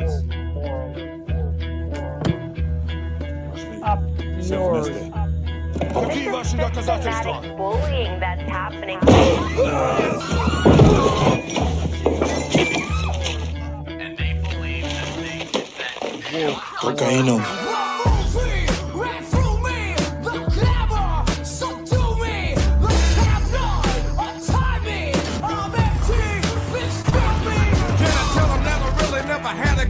But it's the wax that the Terminator X spun. Now they got me in a cell cause my records they sell. Cause a brother like me said, well, born like this, it's one like this, immaculate conception. I transform like this, perform like this, which yells you a new weapon. I don't contemplate, I meditate, then off your head. This that puts against the bed. This that I got realness, I just push, cause it's in my DNA. I got millions, I got riches building in my DNA. I got evil that rottens got trouble, some heart inside my DNA. They seem animalistic is what I mean. No, they're worse than animals. The woke mob, they ruin everything. They stopped Ben Shapiro from going to events and speaking. They stopped Ann Coulter from doing it. I will never surrender even a single inch of ground to a pitchfork mob. You never cave to the mob. We will never bow to the mob. Ever. No matter what. Do you see the final expression of cancel culture in terrorist groups like... We'll see who cancels who. They want you to comply. Hello. Hey, Ben. Look at who's Olay. here. What a lineup. What a lineup. Ben and Olay. Yes. And we're right on time, so the chat is very, very thankful and not complaining. You're welcome for I being thought I on was time, late. chat. We're always late. It's not possible to be late on this show because we're all late to begin with. Yes. Yeah. Speaking yeah. of late, I'm filling in for Rebecca tonight. My girl has been working OD. She's resting. She was traveling. Okay, she so was doing she's a million not coming. things. No, you won't get Rebecca, but you got me. Okay. Fair Okay. trade-off. We'll accept it. Yeah. Yeah, you got me and Ben. It's basically that makes sense. Like we would be the fill-ins for Rebecca. That makes sense. You know, that would be true. Shout out, how are you? First of all, how is everybody? Thank y'all for letting me come on and crash the party. I was Thank you for kinda coming invited on. myself No, on. it's good to see y'all. Anytime. When He Ben cast us reaches out and he's like, "You guys want to talk tonight about what's going on?" And I'm like, "Do I want to talk to Ben Dixon? Of course I do. Yeah, you can come on the show." You guys know how to make a man feel good. I appreciate that. Olay, it's been so long since I've seen you and talked with you. Queen, how Oh, are you? listen, we have to change that. Come on, Illuminati Politics next week. I'll make Aaron email you so we can talk about all that people are talking about around the black vote in Zoran. Yes. Yes, we must They're discuss. mad I about will. that, aren't they? They're getting on my nerves. They're getting on my nerves. I'll have Aaron email you. Count me in. Oh, look who's joining late. Look who's decided to Hi, drop. David. I am never the late one, but today I had some family stuff that fed right in. But I'm here now. Not too bad, not too late. Yeah, This is a good lineup. How's everybody? Very good lineup. Yeah, this is a great guest lineup today. Yeah. David, Yeah. good to see you, Ariana my will be friend. back probably. Great to next see you. Yeah. Ariana heard we were talking about a Muslim socialist today, and she was like, "I have no interest. I'm out. I'm out. I'm out." Mhm. We're trying to convince her to stop with her like Islamophobia, but she's like not heeding our calls, and it's really frustrating to me as an atheist Right. that she's Right. so intolerant. Right. I had to sit her down and explain why she shouldn't support Trump attacking Iran, and she just didn't understand why that was bad. Yeah. It's just, Yeah. There's no getting through to the kids nowadays, right? We're all millennials. She is a Zoomer, so we're working on it. You know, Zoomers did go for Trump this last election, a large portion. Ariana was one of them. I'm just kidding. We love Ariana. She's taking a little bit more time. We're just joking around. But speaking of the Zoomers and the millennials, boy, did we turn out in New York City love this to see past it. Tuesday. My God. People have been saying, the for how long now? I think like it really was like the Bernie Sanders sort of idea of how progressives would win was that young people would come out in droves. And on a national level, he was never able to really do that. While he would get the young vote, he wasn't able to get out the numbers he would say he would need to ascend to victory. But then you look at these numbers in New York City this past Tuesday. Oh my God, the early vote was far and away dominated by people under the age of 40, specifically between the ages, I think, of 25 and 35 or 36 or something like that. It was they outvoted the early vote, the youth vote, Zoomers and millennials. I think older I Zoomers. love that you keep like including millennials and ourselves. I love that you said 25 to 35, like the people who are actually the youth would consider that. That's so funny to me. It's like we're talking about our demographic. It's like, oh, the youth. No, you mean that's not. What is youth these days? When it comes to It's us, elections, Ben. that's the youth. Yeah, It's us. I feel young. That's the youth vote. I see the delusion, and I want audience just know that I know. You see the I know where delusion. I'm at.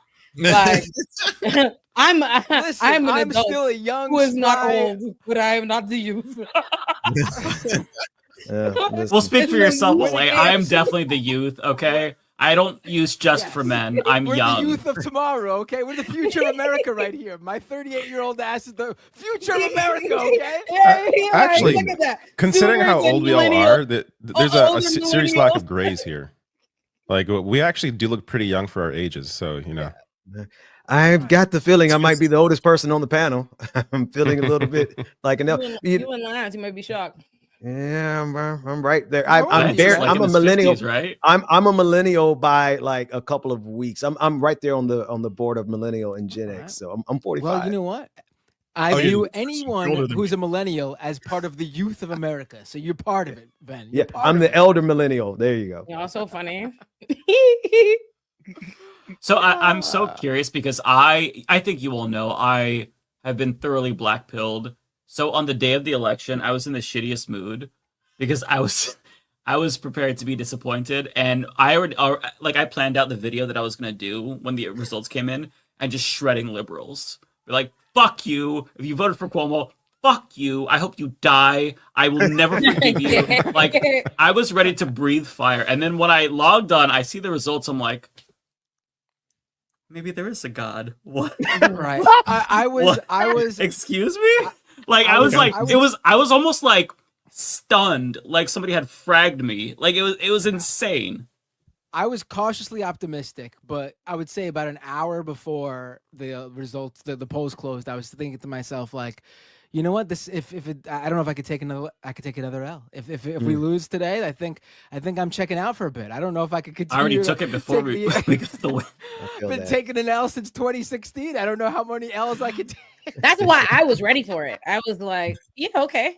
Yeah, like y'all won't get me. I was not going to in any way be at all, even a little bit hurt or surprised or disappointed or anything if Zoran lost. I'd have been like, yep, that seems about right. Seems about right. Seems about right. But what he said, what I was stunned about is like I wouldn't have been upset about the loss, but the win shock. I was like, wow, we never win shit. This I know because I've never felt this way before.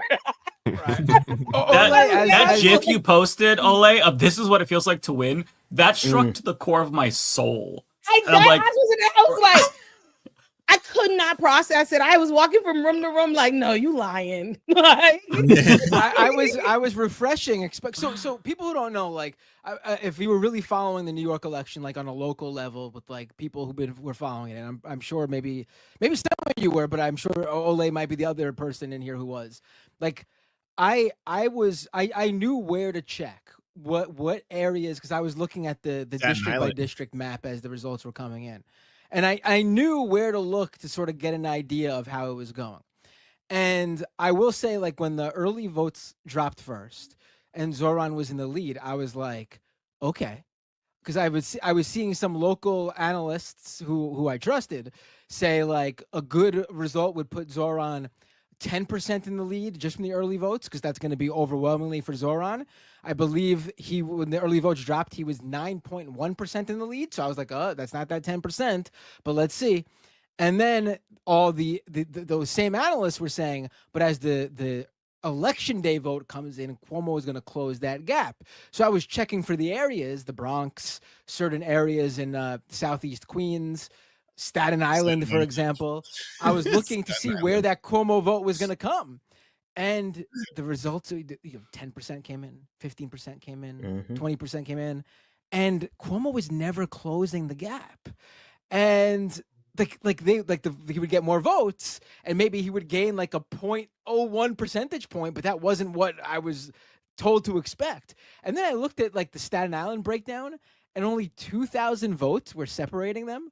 And I'm like, holy shit, he's going to do it. This is it. He's going to pull it off.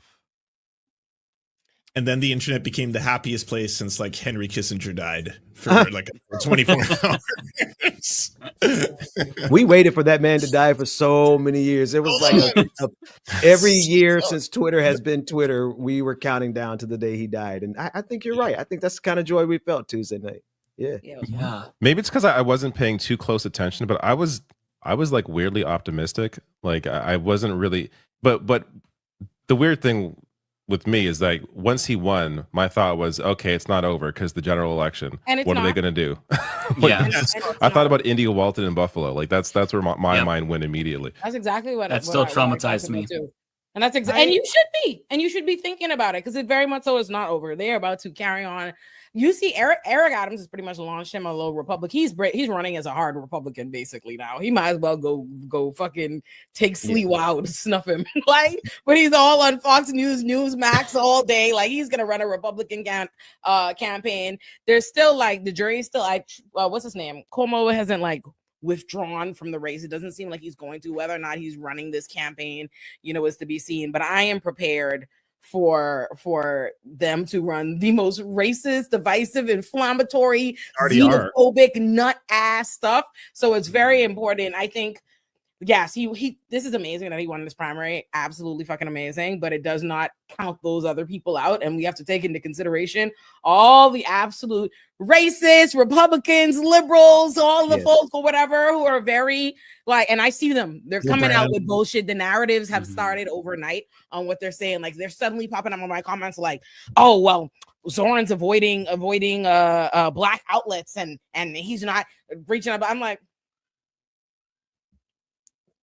me. And so first of all, right? Exactly. It was on my black platform, a bunch of other black platforms, like a shit ton other. And it's interesting seeing people try to attribute right now, like try to use the fact that Cuomo had such a high vote of black people in New York as an attack on Zoran, as if to suggest that he's anti-black. It's funny, they're playing into just general racism, being like, oh, Asian people, Indian people are racist, don't like black people, and so therefore we're going to just say that this man is racist. And now they're saying, oh, because black people didn't vote for him, that's because his campaign is racist and they've avoided black outlets and they haven't all this. And I'm like, no. That's because Cuomo name recognition go way, way, way back. Absolutely way back. And they and people don't know that. They don't know they know Cuomo. They know him from not just the fact that the man was governor, but I'm like, the man daddy was governor too. So there's also that, and the fact that like an older black voting base are more moderate. That's what it is, So there are That's other what things the polls show too, right? Like younger black people were his highest level of support. The millennial and Gen Z black voters were overwhelmingly for Zoran. Exactly. Yeah. That's exactly what it is. And they don't take that into part of the consideration. campaign to split everyone against each other, right? Like as long as everyone is fighting against each other, we're not actually fighting people with power. We're all just arguing within all these other oppressed and marginalized groups, right? It's all by design. You see it every fucking time. And sometimes I feel like people on the internet are just doing that shit for free. Like I can't even tell if it's like a CIA account that's starting some of They're these Fed things. posting, yeah. Yeah, the discourse that is going on. Like, what are you all doing? It's akin to the people who are like, oh, you care about Palestine? Don't you know they'd throw you off a roof in Gaza? Or you see like these posts about what has Palestine ever done for me as a black woman in America? When it's like, okay, I could just envision a guy with like a CIA vest on typing that on the other side. Like, that's not real. Absolutely. You mentioned India, Walton. And it's already shaping up to be exactly that, right? Governor Hochul, she refused to endorse India Walton in Buffalo, right? And today, Governor Hochul has so far refused to endorse Zoran, right? And then you had Byron Brown in Buffalo. Brown. Right. So he ran as an independent and he got the Republicans to support him. And this is literally what Eric Adams is doing. And so, one of the things, and I appreciate you all letting me come on, one of the things I wanted to share was I think the strategy has to be very vocal and very direct right now and tell the Democratic establishment, whatever you do to Zoran in this general election, we're going to do to you in every election going forward. Because what is the point? What would be the point for us to say, vote for the lesser evil in the midterms when they have shown that they will turn around and align with MAGA in order to undermine progressives? No, I think we need to hold the line here and make it as loud and clear as we can. Whatever the Democrat, if you refuse to endorse, then we're going to refuse to endorse. If you're going to sabotage this campaign, we're going to sabotage your campaign. So whatever they do, however they respond, because we have a track record of seeing how they're going to do it, right? We already know exactly what they're going to do. And if we don't stop them in advance, they're already gearing up to undermine this man's campaign. Yeah, I think I think it's important that we aggressively combat misinformation. I think what was done really well is I think what's beautiful about Zoran's campaign, just overall, and would have still been a big deal regardless of whether or not he'd won, is the amount of mobilization and collaborative effort from everybody. It was a collaborative effort on the part, even down to like the Working Families Party. The slate in and of itself worked together to advance Zoran with the cross endorsement, but also with the entire like leftist independent media like landscape of we're all going to interview him, we're all going to cover it, we're all going to, you know, prop him up, we're all going to say that. And I think it's more important now than ever that people combat all the bullshit. Like, okay, as they come out with new narratives, address it, because, you know, we have a significant amount more influence than we think, especially when everybody's on the same page. You know what I mean? Like everybody seems to be on the page on the same page. I think the general sentiment right now too is that like a lot of people are fucking sick of the establishment Democrats and their messaging, and I think a lot of people are very, very sick with just like the way and the direction not only that, you know, your country's going, but the world is going under these same policies. That's why their polling is garbage. That's why people are disgusted with Chuck Schumer. That's why they want to primary Hakeem Jeffries, stuff like that, because at the end of the day, that's not messaging or resonating with anyone anymore. Zoran is being attacked as what, like a dangerous terrorist, a Muslim, a jihadist, all this kind of stuff. And what was his message? I want you to be able to work 8 hours a day and provide for your family and be able to pay down a mortgage. And that's not how the world is. And all of a sudden, they put out the fucking bat signal for rapists, and Bill Clinton had to run down and be like, no, stop this. The world is not better. The status quo remains. You know, like that's why I think you're going to get enemies on both ends now. And you already seen that, right? Like, didn't Gillibrand today release some statements? Gillibrand's been an absolute. She was horrible. She went like screaming and full crying, clan off. About how Zoran. You should play the clip. Oh, I'll see if I can find it. Like she sounded like a crazy person yelling in a podcast interview, like almost crying on the air about how Zoran's anti-Semitic. It was insane. Yeah, she sounded like a right-wing Republican, right up there with Nancy Mace, honestly. Did she really? Yeah, I did not know that, and that now makes me feel compelled to say something I never said before because I'm not a messy bitch. Ooh. A couple of years ago, like a couple or 2 years ago, I had a meeting with Kristen Gillibrand's team about how we could get them, not even her to support like a Rikers receivership or doing something about the Rikers crisis, just to go to Rikers, just to go, not even make a statement, not support or whatever, just to fucking go. Look at it yourself. And she was like, our team was specifically, she's scared of upsetting Eric Adams. She doesn't want to make an enemy of Eric Adams. She's afraid of what he might say or whatever. And I never said that. So I just want to say, pussy. And this is consistent. Oh, this right here is some consistent shit. She's very pussy. Scared to death of Eric Adams. She's scared to death. Okay, very crazy. I mean, she started her career as a lawyer for Big Tobacco. So I mean, she's not a good person. Oh, really? Oh, that makes a lot of sense, actually. Yeah, that explains everything. So it's 6 minutes long, but apparently she goes like, so she's pushed back on by the interviewer like a third time, and that's around 3:20. I could start there. I mean, if you want, we can listen to 6 minutes, but yeah, the worst part is at the end. She apparently freaks out around. Start about 3 minutes. Start right there. That's good. We will talk through all these things. He can tell me his views of the world, and I can learn them firsthand. I think the reference that I had read was global intifada specifically, which has very serious meanings that are violent and revolution. destructive. So, which he says, and I pressed him on this on the show on Monday, but which he says are not calls for violence because intifada is a much broader term involving all kinds of uprisings and resistance and things like that. So I just want to be clear about how at least he defines it. And maybe he needs to be more clear. I don't mean this. I don't mean that. He did say here that he didn't want to be the word police, even as the mayor of New York if he's elected. But I do also want to be clear that he said he does not support violent intifada. Is that fair? So Brian, I didn't hear your exchange with him, but if I was speaking to him directly, I would simply say that is not how the words are received. And it doesn't matter what meaning you have in your brain. It is not how the word is received. And when you use a word like intifada to many Jewish Americans and Jewish New Yorkers, that means you are permissive for violence against Jews. It is a serious word. It is a word that has deep meaning. It has been used for wars across time and violence and destruction and slaughter and murder against the Jews. It is a harmful, hurtful, inappropriate word for anyone who wants to represent a city as diverse as New York City with 8 million people. And I would be very specific in these words, and I would say you may not use them again if you expect to represent everyone ever again, because they are received as hateful and divisive and harmful, and that's it. So I appreciate that he told you he didn't mean that, and that's great. That's And a I great think place to start. also clarify, or he was clarifying that he never said globalize the intifada. He was asked in an interview if he would denounce the phrase globalize the intifada. And then that led to this kind of conversation, that you were just referring to, but that he was never out there saying globalize the intifada. He was asked about other people who used it. So just to be precise about what happened there. Yes? Well, as a leader of a city as diverse as New York City with 8 million people, as the largest Jewish population in the country, he should denounce it. And that's it, period.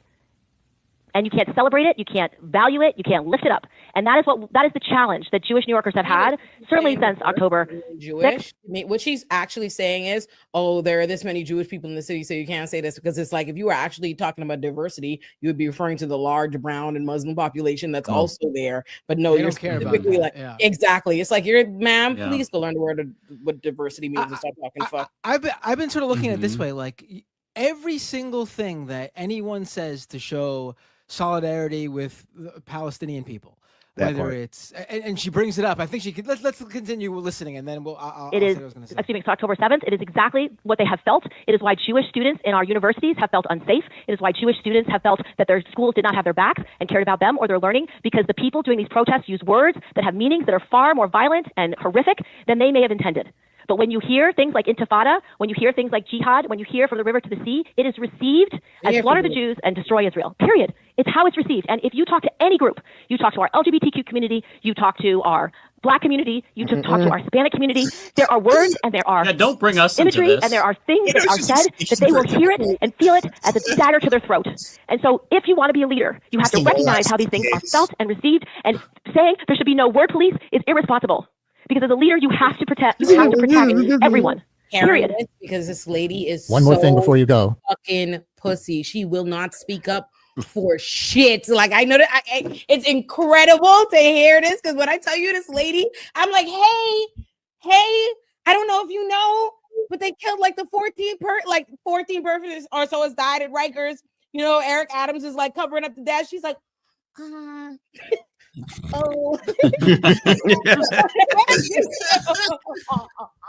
And then she tries to bring in black. Kirsten, please don't ever put black folks' name in your mouth ever again. What I love is that she brings up she's got to bring up intifada, she brings up jihad, she brings up from the river to the sea, and I love how anything that is said to support Palestinian people is somehow going to be anti-Semitic. I saw people trying to turn the kafia into a violent symbol, even though it's the whole time they've been doing that. Palestinian Kings of watermelons. Yeah, Right. Watermelon. The watermelon. But these politicians, whenever they're asked about, is Israel going too far, or Israel just attacked this, or the Gaza, or Lebanon, or Iran, the phrase they always drop is Israel has a right to defend itself. Yeah. Right. How is that not seen as a phrase that hurts the Arab community or the Muslim community? That every time Israel drops a missile on their communities, immediately all these politicians come out and go, Israel has a right to defend itself. You know what? When I hear that phrase, the first thing I think of is how painful that must be for people to hear that. Racist. If they have family in Gaza or the West Bank or in Beirut or Tehran, it's ridiculous. Especially when it's used to justify bombing hospitals, refugee camps, putting bullets in the heads of children, putting bullets in the heads of people trying to get food and flour, right? All they're doing is trying to feed their starving children. And they say, oh, we have a right to defend ourselves. And then they kill 100 people in a single day, right? And so I agree with you. If the word global intifada is offensive, then Israel defending itself, that phrase has to now be offensive because of what they've used it to accomplish. Yeah, absolutely. She was like freaking out, and this is post him winning the election. Like, this wasn't like the warning signs and hope that he loses and he's just another primary candidate knocked down. This guy is the Democratic candidate, the official Democratic candidate for mayor of New York City, and she's freaking out like she's talking about a fucking neo-Nazi running for office with the GOP. It's insanity. Well, if you want to give her a call, I love that. oh, her website is actually, it's not coming up right now. So maybe people are trying to figure out. Hang on, let me see. She's always It's been also crazy so because it's extremely just an sketchy. executive decision to be against him, and that's all it is. It's nothing but performance theater. Because if she wanted to speak to him, if she had any interest on knowing, and she literally just could.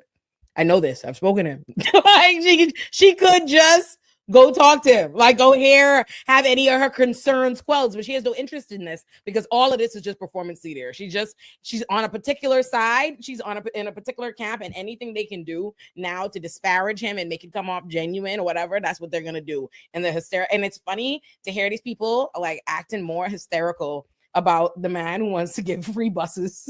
It's like, oh my God, free buses, grocery stores. He's at a food desert. They're hollering. Meanwhile, we've got like an orange, like a fucking tangerine in the middle of an authoritarian regime. They're like, don't call him fascist. I haven't even heard Gillibrand about Trump. protesters Has she come out like talking about Trump like this? Has she been she is out of breath speaking about Trump? She has fucking appeared ever since her 2020 election campaign for president went down in flames. She didn't even show up for her own parent, her motherhood bill. I remember that she was a staunch advocate for on the campaign trail, and then she dropped out, and it actually went to a vote, and she didn't even show up for her own pet issue when it came up to a vote in the Senate. She has been completely delinquent for years now, and she's lucky that she ran unopposed. Her primary election was unopposed last election season because she's not up again until 2030. Damn. So her website actually is working. I mistook her for Kirsten Cinema, not Gillibrand. Different Kirsten. I don't apologize for that. Same spirit though. Same spirit. Same energy. Yeah. But her number, if you guys want to call her, this is her DC office, and politely tell her that she needs to denounce Islamophobia and her defamatory smears against Zoran Mamdani, and also to vote blue no matter who. Her number is 202-224-4451. This is the Washington, D.C. office, and just be polite. You're not going to talk to anybody. If you are, you'll get a staffer, but just let them know that this kind of intolerant Islamophobia is despicable, and a Democratic senator in the era of Donald Trump should do much better to protect marginalized people, because that's disgusting what she did. Oh, I do remember she has been. I say tweeted her. I say she doesn't like bad press and she's very scared of authority. So I would go look for any negative comments she said about anybody with any power right now, any Donald Trumps, anybody in the Democratic Party, and I would blow that up. I would just draw a lot of attention to it. I just happen to know that is what she most fears and doesn't like. Like, she's very scary. So I would go and do that. That would be my suggestion to everybody. For sure. I did forget that she has been visible over the past couple of years when she's now the crypto community's best buddy on the Democratic side. She's been the one shilling for all the crypto bills. So she's actually joined forces with the Trump world to help promote crypto to her constituents and get their bills passed. So she's been wonderful on scamming the people of America. She's been great on that front. It's wild. Like, once Cinema and Manchin left, like, they were replaced immediately by like Fetterman and Gillibrand. Like, it's just like rotating villains just waiting in the wind. Rotating villains, absolutely. Yeah, you know what's crazy is with the way things are going. Andy Ogles just he introduced a resolution to denaturalize Zoran Mamdani, strip him of his citizenship, deport him. On top of that, you have some Republicans calling on Trump to invoke the Communist Something Act. It's supposed to stop communists from taking office. It's a Communist Control Act of 1954. Completely unconstitutional. It'd get struck down immediately. Democrats would support that. Like, with the way it's going, some Democrats would absolutely get on board. They would vote to denaturalize him. This is how they're letting their freak flags fly. They don't care. Like, this is their moment where the ship is sinking, and they're going to throw everything against the wall to see what sticks. They don't care. Racism, xenophobia, Islamophobia, they don't care. And can we contextualize it for like what he really is, what Zoran really is? When he's a democratic socialist, and I love DSA. I was a member briefly there. But can we all just kind of be realistic? They're not really too far from FDR. They're like right in line. They're not communists. They're not, but I mean, even on the international stage, what DSA really is, center left. Maybe just a little bit left of center left, right? And so it's not his politics. It's not what he actually advocates for. It's the fact that what he advocates for is going to help the working class. Then number two, he's brown, right? And most of all, he's Muslim. And I think that we're going to have to really take a real clear stand here and do what they do. The people who are opposing him are just pure Islamophobic. They have no justification because his policies are going to help most of New York more than anybody else's policies. So what they're standing on is the fear of anything that helps the working class. And then they're standing on Islamophobia. And if they're Democrats doing that, then that's all the more reason. Like, let's let that party burn to the ashes and see what happens. He's also specifically that he is an immigrant. In New York City, people downplay just how many immigrants are in New York City and how many the majority households, and this was something Brad Lander pointed out along the campaign trail. The majority of households in New York City are mixed status households. Immigrants are in most households in New York City. And we are currently experiencing a mayor who spent his entire term criminalizing immigrants, stoking this migrant crisis, turning everybody against immigrants, and then fundamentally selling out immigrants to Trump, like just completely doing away with this. It's supposed to be a sanctuary city, having ICE running wild, doing what they want. So it's also the fact that Zoran Mamdani would be an immigrant who's actively going to look out and protect the interests of immigrants at a time when the country is it's a war on immigrants. That's what it is. We are living through a war on immigrants. And so that's what I think that is also fundamental to it. Like him being brown, him being a Muslim, but also that he is an immigrant. Yeah. Right. Agreed. I mean, they smeared Obama back in the day as for being a Muslim who was really actually born in Africa, and they were wrong on that. Not that it made the attacks okay, but it was just inaccurate. And now they found a guy who actually is a Muslim who was born in Africa, and they're going full throttle attacking him. Yeah.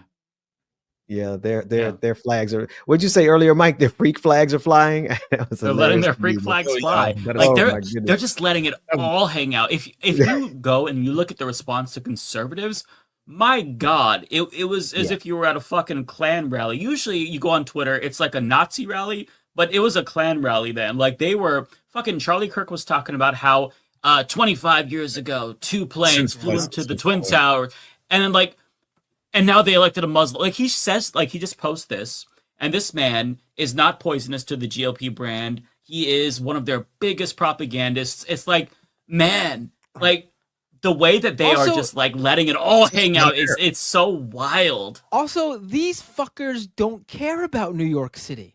Why all of a sudden they shit on New York all the time? They should want Mamdani there if they hate the city so much and they really hate him. Because that is it. They need a mayor that is in line with the. Eric Adams has been their biggest advocate for presenting New York City as Gotham to the rest of the country. He has been actively using. They always use New York City. New York City is supposed to be this shining example of this blue, dangerous, liberal city where all these different, immigrants, minorities, XYZ, whatever. And then they had them a mayor that actively was in their corner, like, yep.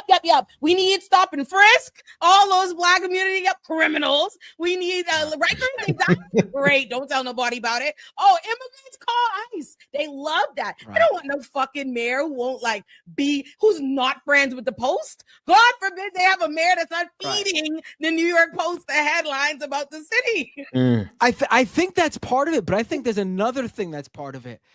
They're afraid of him being successful because this is a democratic socialist, a left-wing progressive who is in a position now not to detract from AOC. It's super important that progressives get into federal office, but AOC alone by herself can't enact anything as a single member of Congress. As mayor, Zoran Mamdani can actually enact specific parts of his policy just as mayor. He doesn't need anybody else. And they are terrified of that.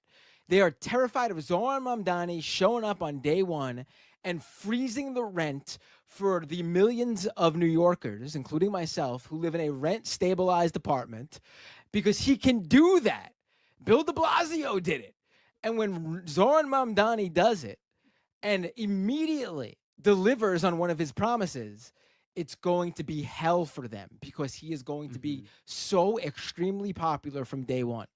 Yeah, I'm thinking about all the forces that are conspiring against them, right? So you have clearly you have just pure capitalism, right? That is mounting up against them, and then you have Zionism that's mounting up against them. Then you have all of the anti-immigrant communities that are mounting up against them. Then you have the Democratic establishment who's going to mount up against them, even if it's kind of just by not endorsing, right? By what they won't do. And you have all of these categories building up against them, and then here we are, really.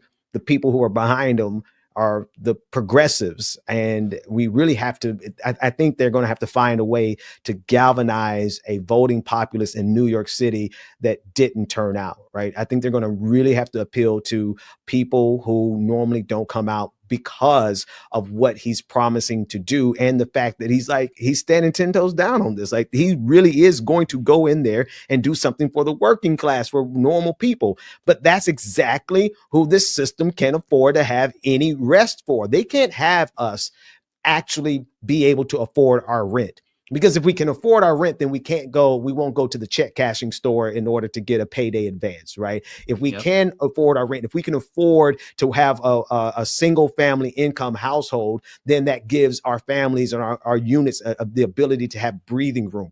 They can't afford for the workers of this country or any city in this country to actually have a moment of peace, because the system is completely designed to just grind us to a pulp. And you got to look at all those people lined up against them. They're people in one way or the other, including Zionists, who benefit from crushing people. Look at what they're doing in Gaza, for that matter. Yeah, exactly. Yeah, that's why you got all those campaign ads during a primary where I don't know if you saw the one where they photoshopped his beard to make him look like a scary Muslim. That was sponsored by DoorDash. DoorDash was the one that was paying for those like racist ads, and I was like, they edited my beard onto Zoran because my beard is literally longer than. I mean, it is like, listen, we're not surprised that the Republicans and the right wingers are doing this stuff. We know they're xenophobic and racist, but what's insane is that as they throw the most Islamophobia out there that I've seen for like in like 50 and 20 years, as they're doing that, the media and the entire narrative is literally Zoran Mamdani. A lot of people say you're an anti-Semite. Is that true? You Islamic pig? Is that true? Are you an anti-Semite? You gross Muslim? Why don't you want to go to Israel? Like, it's just, that debate insane. question was so insane. It's insane. It is insanity. Do you agree that it's a Jewish ethno-supremacist state? But can you say it out loud? If you don't say it out loud, you're anti-Semitic. And then it's like, what other world do we do this? Like, in what other country do we do this for? You don't ever do that. Should America be a white Christian state? I would never ask that. A Nazi would ask that. Why are you asking that? That's the thing, though. That's the great point, though. Everyone in this, at least everyone center left, whether you're a normie Dem or a shit lib, a liberal or whatever you are, you know that when the right wing declares this is a Christian nation, we know what they're doing. We know they're trying to deny equal rights to people who are not white Christian evangelicals. We understand that. But then out of the other side of your mouth, you go, but there needs to be a Jewish supremacist state. It's insanity. Right. Well, it's because we're moving towards, on a global stage, we're moving towards like a league of nationalism versus the League of Nations or the United Nations. Like, we're moving towards where every nation is trying to corner itself into being an ethno-nationalist state where we won't intervene, don't worry about human rights violations in my country, and I won't worry about human rights violations in your country. And so in that way, it makes perfect sense for them to be building this kind of global coalition. It seems counterintuitive, right? Why would Zionists align with Nazis? Well, they believe that they can each have their own country, and they don't bother the Zionists in Israel, and they won't bother the Nazis in the United States of America. But we already know how that story plays out. After they purged all the ethnic minorities in their nations, who are they going to go and blame everything on next? each other, and then they'll be back fighting each other in a generation. That's how the cycle goes.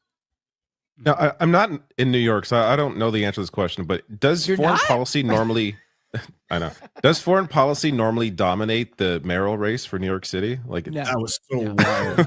Just like, I mean, obviously, we have a very large in New York City. We have a very large Jewish population, but it's never like this. It's never.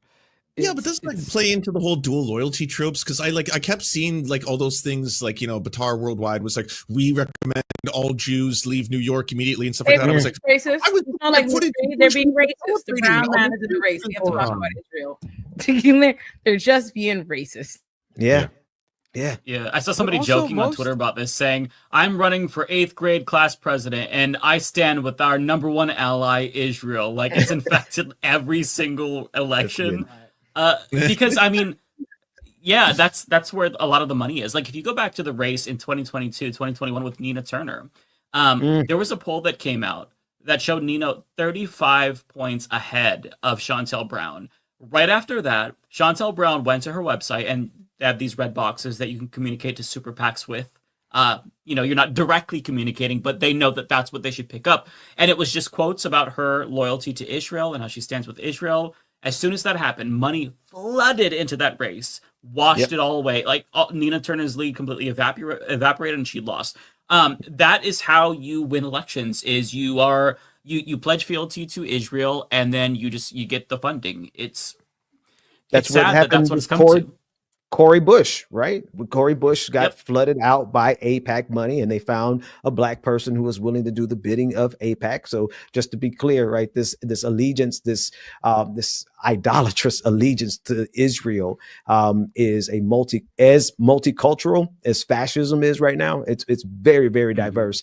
And I remember it is a religion. It is most certainly a religion. And I remember the race that you're talking about. I was in Cleveland for the weekend of the election, and I remember seeing billboards in the city, and I know Nina, right? And they darkened her face and her skin and made her look so just terrifying all over the city.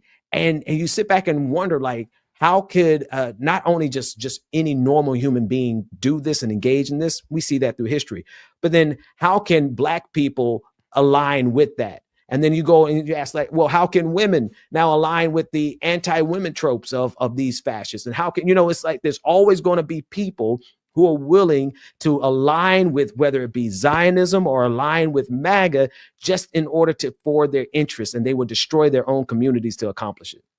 Or white supremacy, right? Like, how many people aren't white who are now trying to uphold white supremacy in one way or another, right? Where you're just like, yeah. I mean, everyone wants to be close to power. It makes you feel safer. Everyone wants to be reaffirming systems rather than changing the world, you know, rather than actually. And that's why what Binder said was very true, where he's like, the biggest danger and why Democrats like Bill Clinton and the establishment and the media were attacking him too, is if he can prove that, like, hey, by the way, you can have rent freezes, you can have cheaper groceries, you can have free transportation. What if it happened in other cities? What if a whole bunch of other people woke up? What if the world started seeing that shit and being like, wait, what the fuck? This is not the way we have to live? There's a better option? Holy shit. Yeah, you might have a revolution then. You know it's bad when Laura Ingraham is going on Fox News saying that rich people need to come together in New York. Rich New Yorkers need to come together to create a groundswell of support for an alternative. When it's like, they did that already. Rich people came together to try to stop Sauron, and he did not just like beat Andrew Cuomo in the first round. I looked at this. He got more votes in the first round than Eric Adams got in the last round. So it's not just that he defeated this political dynasty. He has a fucking mandate. And so when you take into consideration that, as well as the fear that like socialism might be popular when he actually does it, that has them terrified, because then the Democratic Party is the bar is gonna be raised, and they're not gonna want to have to deliver that. The funny thing is, I don't think they, like, yes, rich people obviously like galvanized behind Cuomo, but I don't even think they galvanized to defeat Zoran. Like, at the time when Cuomo got in the race, they galvanized to take advantage of thinking Eric Adams was dead in the water. Like, Cuomo just wants more power since having to resign, and it was like an easy opportunity. It seemed like an easy win at one point. Like, I do not think at the day that Cuomo decided he was jumping into the race that they saw Zoran for the threat that he was. Like, up until literally a couple of months ago, there was that gap was immense. It was a sure thing that Cuomo was going to take it from Eric Adams. So I think now it's like, oh fuck, we galvanized behind it before to get you in there, but now we have to expressly take this guy down. So now they're strategizing, like they're trying to figure out how best to do that. And I hope they do strategize themselves into a rich versus poor coalition, because I think they misunderstand the total demographics of any city in this country, especially New York City, right? Because if they really believe that that is what's going to help save them, the money of the rich, I think that's the perfect scenario for something to kind of, I think that'll send a signal. I think people's brains will finally click into gear, into the class solidarity we really need to have. Yeah, because it's class warfare that's been waged against us, but it's always been asymmetric, and they don't want that. That's right. I don't know if you all saw the clip on CNBC of the guy, I don't know his name, he hosts Squawk Box, I think, but he was like, this is class war. Like, this is class war. But, like, talking about the poor waging class war on the rich, it's amazing to me. You also have Cuomo, the other Cuomo, Chris Cuomo, freaking out. Oh yeah, his tears. His show, his calling tears for are AOC to fueling leave me. the party. Yeah. Have you guys seen this clip? I haven't watched this yet, but Wait, what did he do? It's funny. He's having a rough couple of days. Yeah, he's clearly his brother's He's loss basically calling Zoran a jihadist and saying that the Democratic Party, like AOC, Bernie, they've gone MAGA. Them from having the nuke. How do you keep them from having the nuke? Impeach Trump is the opposite of having a better idea. You're killing your party. His face is so red. You're killing your party. And look, I hope it works out for you. I hope you guys splinter off and become, whatever you really are. Because you're not a capitalist and you're not a Democrat. Good. And, you can say, well, what do you know? I was raised by a real one. I was raised by a real one. Go ahead and criticize Mario Cuomo. My dad is Mario Cuomo. They spawn. I don't want My father. A real one has to be taken back. Like, I must say this. I put a fucking stop to it. I have had enough. Oh God, it sounds crazy out of everybody's white mouth. Stop! It sounds nuts. Like I honestly love this so much. By a real one. What does that mean to you? What does a real one mean to you? Like, it's so funny because it's a real one. A real what? What do you think that is? What do you think it is? Stop taking things you don't get. You sound crazy. Like I gotta say, I hope he knows that his salty tears I'm using to salt up my gabagool. So suck a dick, Frito. I love it. And that is anti-Italian sentiment that I'm expressing explicitly, just in case the dog whistle wasn't clear. Anti-Italian discrimination. Me and Andrew. Fuck, you have that ready? Yeah, I have that on the soundboard. That was perfect, David. Yeah, this clown's almost done. Is that going to be the best you have? Because you ain't shit compared to him. Oh, not in terms of intelligence, not in terms of success, not in terms of pedigree, not in terms of philosophy, not in terms of mission, not in terms of eloquence, not in terms of charisma, not in terms of anything. Losing his Certainly mind. not electability. Yeah. You are killing your party. Holy shit. Because you are not a real one. Because you're doing what's good for you in a vacuum. With your little social media following, you're no different than a pod bro. AOC? And you're killing your party. He's talking about AOC, yeah. Oh, AOC and he's literally a pod bro. He's got a YouTube But I'm they gonna make me start cussing again. That's so crazy. Like having your YouTube, having your YouTube plaque behind you. Yeah. Like as you be like, you know better. Pod bro with you are literally a pod bro. You are podcasting right now. The cognitive dissonance is crazy. So you're literally you know what's funny too is like looking in the mirror, but he's literally looking at himself in the camera. Oh man, that's hilarious. That is so funny. I said, see, I did my like the Fall of Cuomo like Illuminati production a few months ago, and I have a whole chapter devoted to Chris Cuomo's role in the fact that people thought Andrew Cuomo was this like so beloved during the pandemic. He did so much PR for his brother to turn him into America's sweetheart, and he's sick because he's personally taking it out. Like he sacrificed so much of his little career. Like he's in fact no better. He wishes he was part of America. He's no better than the pod bros and stuff because of what he has done to his career, running cover for his daddy. Because I'm telling you, the Cuomo PR train goes so crazy. Why did he get fired again from CNN? He got fired because he was out here using his show as PR for his brother, and he was sitting in on meetings with his brother's team, helping how to like spin and navigate the fallout from sexually harassing 13 women. He was unethical. He got fired for being unethical as fuck. Cover-upper. Got it. Is my mic quiet? Someone's my mic quiet? Is it? No, you're good. No. Oh, okay. No, you sound fine. I will say I feel proud of all of us that this man who has a last name, part of a political dynasty, was part of CNN, cannot get more views on his YouTube than any of us. So, and we don't have parents with last name of Cuomo. Self-made over here. Wait, how many views that does it have? motherfucker is still struggling. Well, if you look at his News Nation, it has like 20K, 40K. And all of the comments, every comment is shitting on him on News Nation, by the way. So nobody likes him. He's down there with me. What are we talking about here? He's washed. Show shortly after my Eric Adams interview, he invited me, like, was invited to like go on there with some nut, and I was like, "Oh, this is a setup if I've ever seen one." Like the amount of, I'm telling you, after that Eric Adams interview, the amount of like right wing people who were just plotting on me, like, "Oh, invite her on this network, she's gonna come." Because no, you're fucking lying, ruin my moment because you would have set me up, no fucking way. Let me go see these numbers. Yeah, I'm looking on this YouTube channel. Let me see. Oh man. Oh, I love that he's down there with the first video that plays. He says, "My brother Andrew." My God, he's like Meghan McCain. My father, my father, my father, my father. Meghan, Shut the you fuck want to up. talk numbers? Meghan McCain's numbers are non-existent. He's got. Are they really? She has a channel? That's what I didn't even know she was on YouTube. People, go check out her YouTube numbers. I funny. stumbled upon this in my research. I don't know if y'all saw. Did y'all see Robbie from Rising? Robbie from Rising created. She has 10K subs. And but no, the subs she wishes she had 10,000 views. She checked the numbers; they're in the hundreds, like 100 views. God, you're not kidding. Oh yeah, I'm a real research hater. And listen, Wait, someone pull it up. Someone pull it. I want to see these. Yes, pull it up. She gets like it's like 2K views and some 1K views. Some have 30, but most are like 1K, 2K.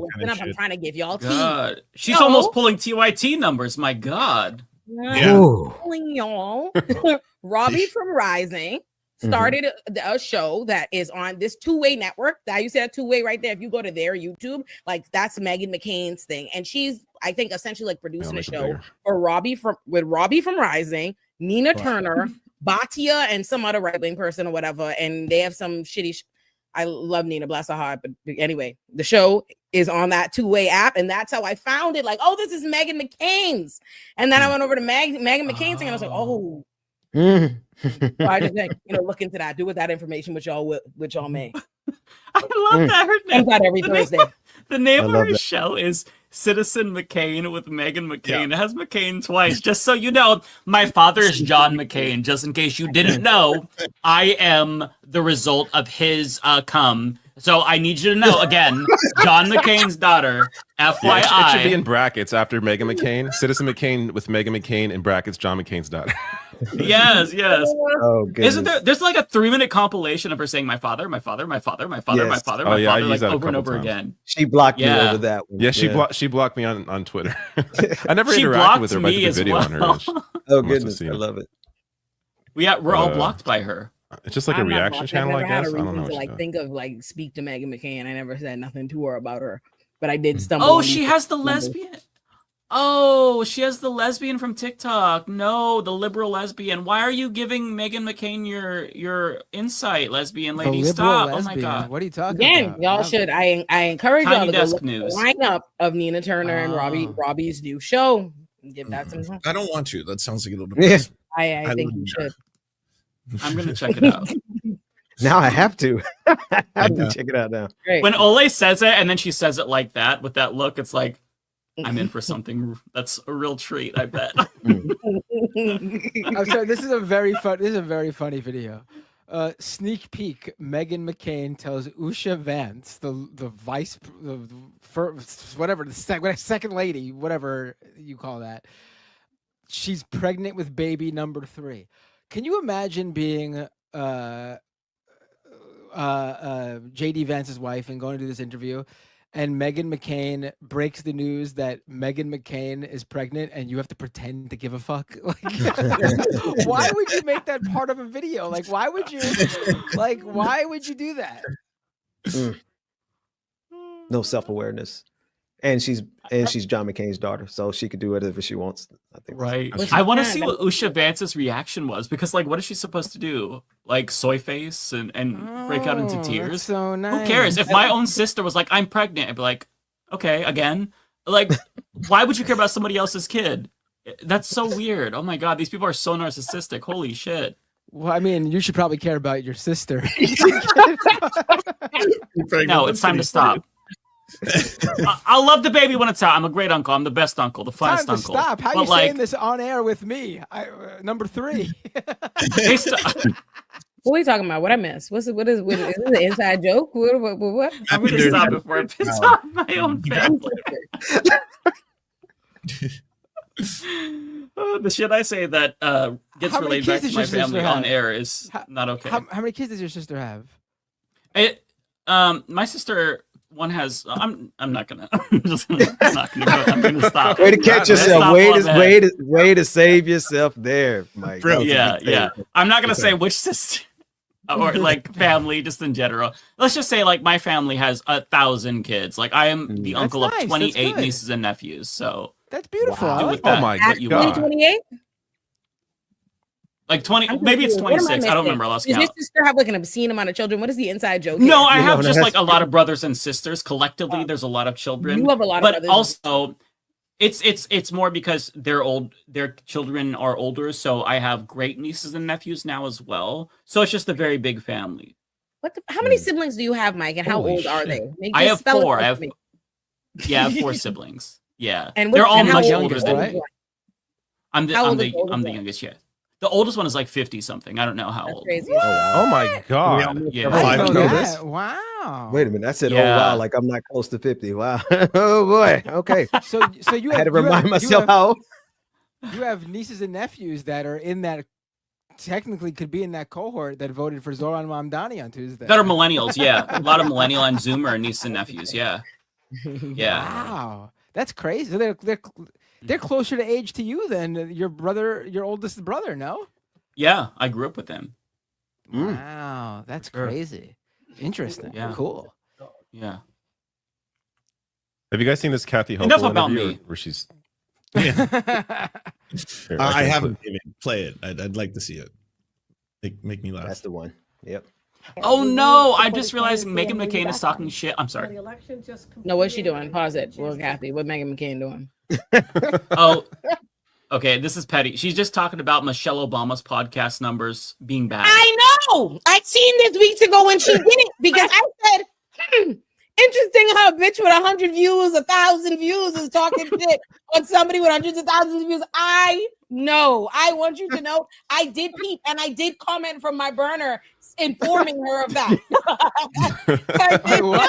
I did in fact address that in her comment section. Oh my God, what's your burner name? I gotta know. Well, can't give it won't be a burner anyway. Everybody knows my burner. My burner is literally the most like known burner, but I haven't used it in like 2 years because I can't remember the password. But it's Futbucker69. Oh, that's hilarious. I don't have the time for a burner.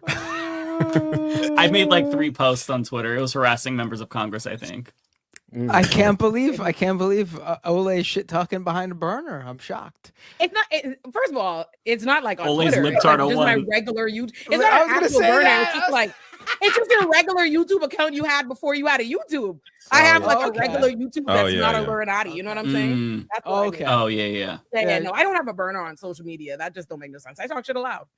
Ole set up a libtard O2 account. Honestly, the reason why I wouldn't comment from Illuminati on her comment section is because that would get her views. Right. I was just not trying to help her. If I commented on Meghan McCain's comment thing from Illuminati and someone you saw it, that would immediately be someone say something, she'd respond, that'd be a whole thing, and she's getting more views and money than she would ever. But I'm not trying to help her. I'm just trying to hurt her feelings.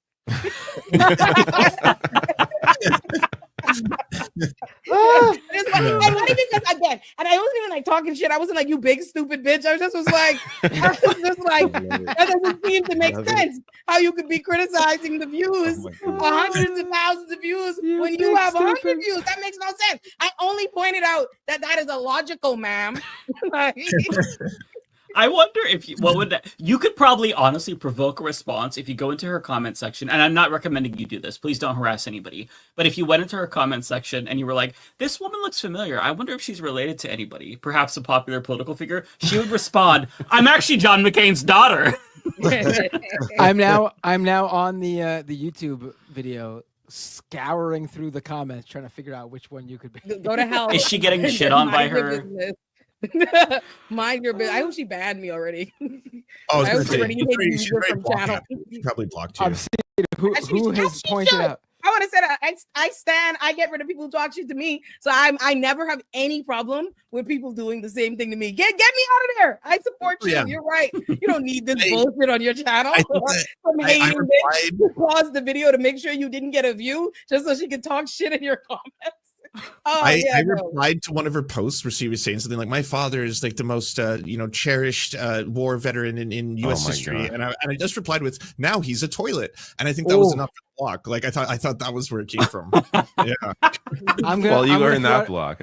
I'm gonna throw out a username.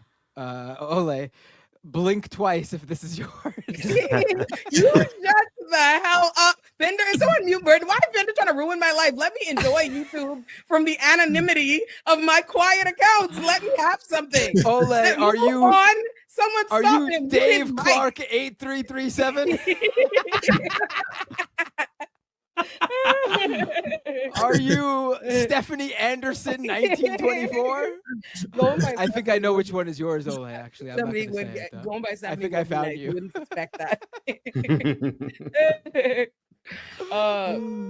Yes, but yeah, that's my that was my research. I was in Meghan McCain's business a few weeks back because I said, "What is this two-way app? Robbie and Nina have a show. Let's look into this." Then other things happened. I wanted to talk about it, and I think that was when Adam started a little like her take, and I had to like switch focus on who I was going to talk shit on. That's a great show. Huge fan. So let me ask Ole this while we have her, because she is the Eric Adams expert here. She knows that guy inside and outside. Of all the things to develop an expertise in. Right. If you were contacted by the Zoran Mamdani campaign, and who knows, maybe they will be seeking out your expertise. How would you go about the campaign to defeat Eric Adams? I think Eric Adams in many ways has already defeated himself. I don't think you have to do anything. I don't think you have to do anything special to Eric Adams, but show Eric Adams. You need only just, here's a clip of Eric Adams talking himself. Here's Eric here saying this. Eric just did you see him at the polls talking about he ranked himself for all 5 slots? Right. Eric, at this point, Eric Adams is best served not giving him any attention. I really don't think there's anything new to say about him other than to expose him. Like, honestly, that's the most thing you could do is just remind people this man is a Republican. Every time you see him on Fox News, show your black auntie and uncle and Grammy and grandpa them. Just make sure you show them, remind them, look here, this is him on Fox. This is him on News Nation. And this is him doing all of the quintessential Republican things we don't like, and leave it at that. But honestly, I don't think Eric Adams is a serious threat at this point. I don't think Eric Adams is not going to defeat Zoran. We don't have to fight Eric Adams. We have to fight the misinformation and the xenophobia and all the different things that are going to peddle about Zoran. It's not Eric is not. Yeah, like it's not any opponents themselves that are a threat to Zoran. Cuomo is staying in the race, so it's going to be Cuomo, Eric Adams, both running. Yeah. Isn't that going to split the vote? News. Wait, what happened? What happened? Almost staying in the race. Running. Yeah, I knew that. I told y'all that. I told everybody that for weeks. I said that before we got the decision. I said it after. I said it yesterday. Is that going to split the vote like 3 ways? Is there going to be? It's going to be 4 ways. There's actually 5 candidates. I don't think so. Eric Adams, support for Eric Adams is almost non-existent, and anybody that likes Eric Adams loves Cuomo. So I just see Cuomo's just going to take the support that Sliwa Adams would get. So I think and Sliwa said he's not. There was a rumor going around that the Trump administration was offering him a role in the White House to drop out of the race so they could coalesce around Adams. And Sliwa was like, I'm not doing that. Sliwa actually hates Adams just as much as we probably do. Oh, he has Sliwa's campaign against Cuomo and Eric Adams is spot on. Very hilarious. He's just nuts. He's out of his fucking mind. I actually think Sliwa might like Mamdani more than Adams and Cuomo, honestly. He's a weird one. That Sliwa guy. Saying the funniest shit in his. My favorite thing is from the debates in the Eric Adams mail when he'd be like, you're from Jersey, most people say. like you live in Jersey. He'd be like, Adams, he's a liar. I love how he talks. Curtis Sliwa is hilarious. Eric Adams and Curtis Sliwa and several of these politicians would be so funny if they did stand up. Like they'd be so fucking good. Eric Adams is a funny man. If he had a podcast, top tier fucked up content. It would be hilarious. Unfortunately, they'd be like running to run the city. What's my favorite? I'm trying to think of my favorite Eric Adams line. Oh, it's got to be, what was it? Like, all my haters become my waiters when I sit down at the table of success. Oh my God. Wow. He always drops these sort of phrases. Oh, there's that video, the one you mentioned earlier, where when he was asked as he was heading to the poll about who he was voting for, and he said he was ranking himself 1, 2, 3, 4, and 5. But then as he's going in the building, the person filming says, "Who are you voting for city council, Che?" And that's a guy who's like very progressive. He endorsed Mamdani. And Eric Adams turns around and gives him like this stink eye look. It's the funniest thing. If Eric Adams was not the mayor of New York, it would be so fun to watch this guy. He'd be he's hilarious. He's very funny. Even in my interview with him, when I quoted like the comptroller Brad Lander's like reported, he was like, Brad Lander. He's funny as fuck. How did you keep yourself from laughing, Lole? Because I would have cracked up. He's funny. He's a fucking clown. I don't hate, I be telling people, listen, no, I don't hate Eric Adams personally. I don't care about that man. I just don't want him to be mayor. I have no personal issue with him. I just don't want him to be mayor. And it's for material reasons. I'm not even somebody, it's not like I would spend my time kicking the mayor's back in willy-nilly. You know what I mean? Like I wasn't like jumping de Blasio, but I'm like, Eric Adams be killing, like people get killed. They're like be killing people, and Eric Adams be like, cover that up. Cover that up. Eric Adams be like, right quick, those bureau, them violent NYPD units be disbanded. Send him to 5 punch right now. That's my problem. If he didn't do shit like that, if it wasn't like, oh, let me actively get like immigrants, homeless people, and black people killed and hemmed up, it would be no problem. Like if he was just doing regular shit, like tear up the budgets, do state regular wicked shit. Eric Adams be like, wouldn't it be nice if some people died? Wouldn't it be nice if we got some people to credit? This is my favorite Eric Adams video. This is hilarious. It's worth watching again because it's just so great. You can look at a jewelry box. A jewelry box of this nature, maybe a simple jewelry box, but if you look through it closely, you don't know what your child may be hiding. For instance, a gun. Look at picture frames and behind them, cameras. Try to determine what's taking place. Behind a picture frame, you can find bullets. You should always, when your child brings in his popular knapsack with many different locations, look through it to see what exactly is your child carrying in addition to a book. Something simple as a crack pipe. Something simple as a baby doll. Could be just a baby doll, but also it could be a place where you can secrete or hide drugs. Run your hands over the tree and see if you feel anything that's unusual. Like a book like this with a button is a perfect invitation to hide something. And I felt something bumpy. I would reach in, see what it is. Just look and see what's inside your bookcases. It could be more than just books. I mean, kudos to the editing too. It's not just the video. Like whoever edited this is. Also, another great video. I just dropped it in the chat. Pull that one up. This is a compilation video, the one I put in. He has a habit of doing this, and it's fantastic. Simple as a crack pipe. Yeah, that's my favorite line. New York City is. Everyone knows that New York City is the Athens of America. It's the Istanbul of America. It's the Kyiv of America. It's the soul of America. We are the Tel Aviv of America. New York City is the Islamabad of America. The Zagreb of America. We are the Lima of America. New York City is Mexico City of America. This is the Dublin of America, New York City. Everyone knows that. Oh my God. You know what I'm saying? Like, very funny.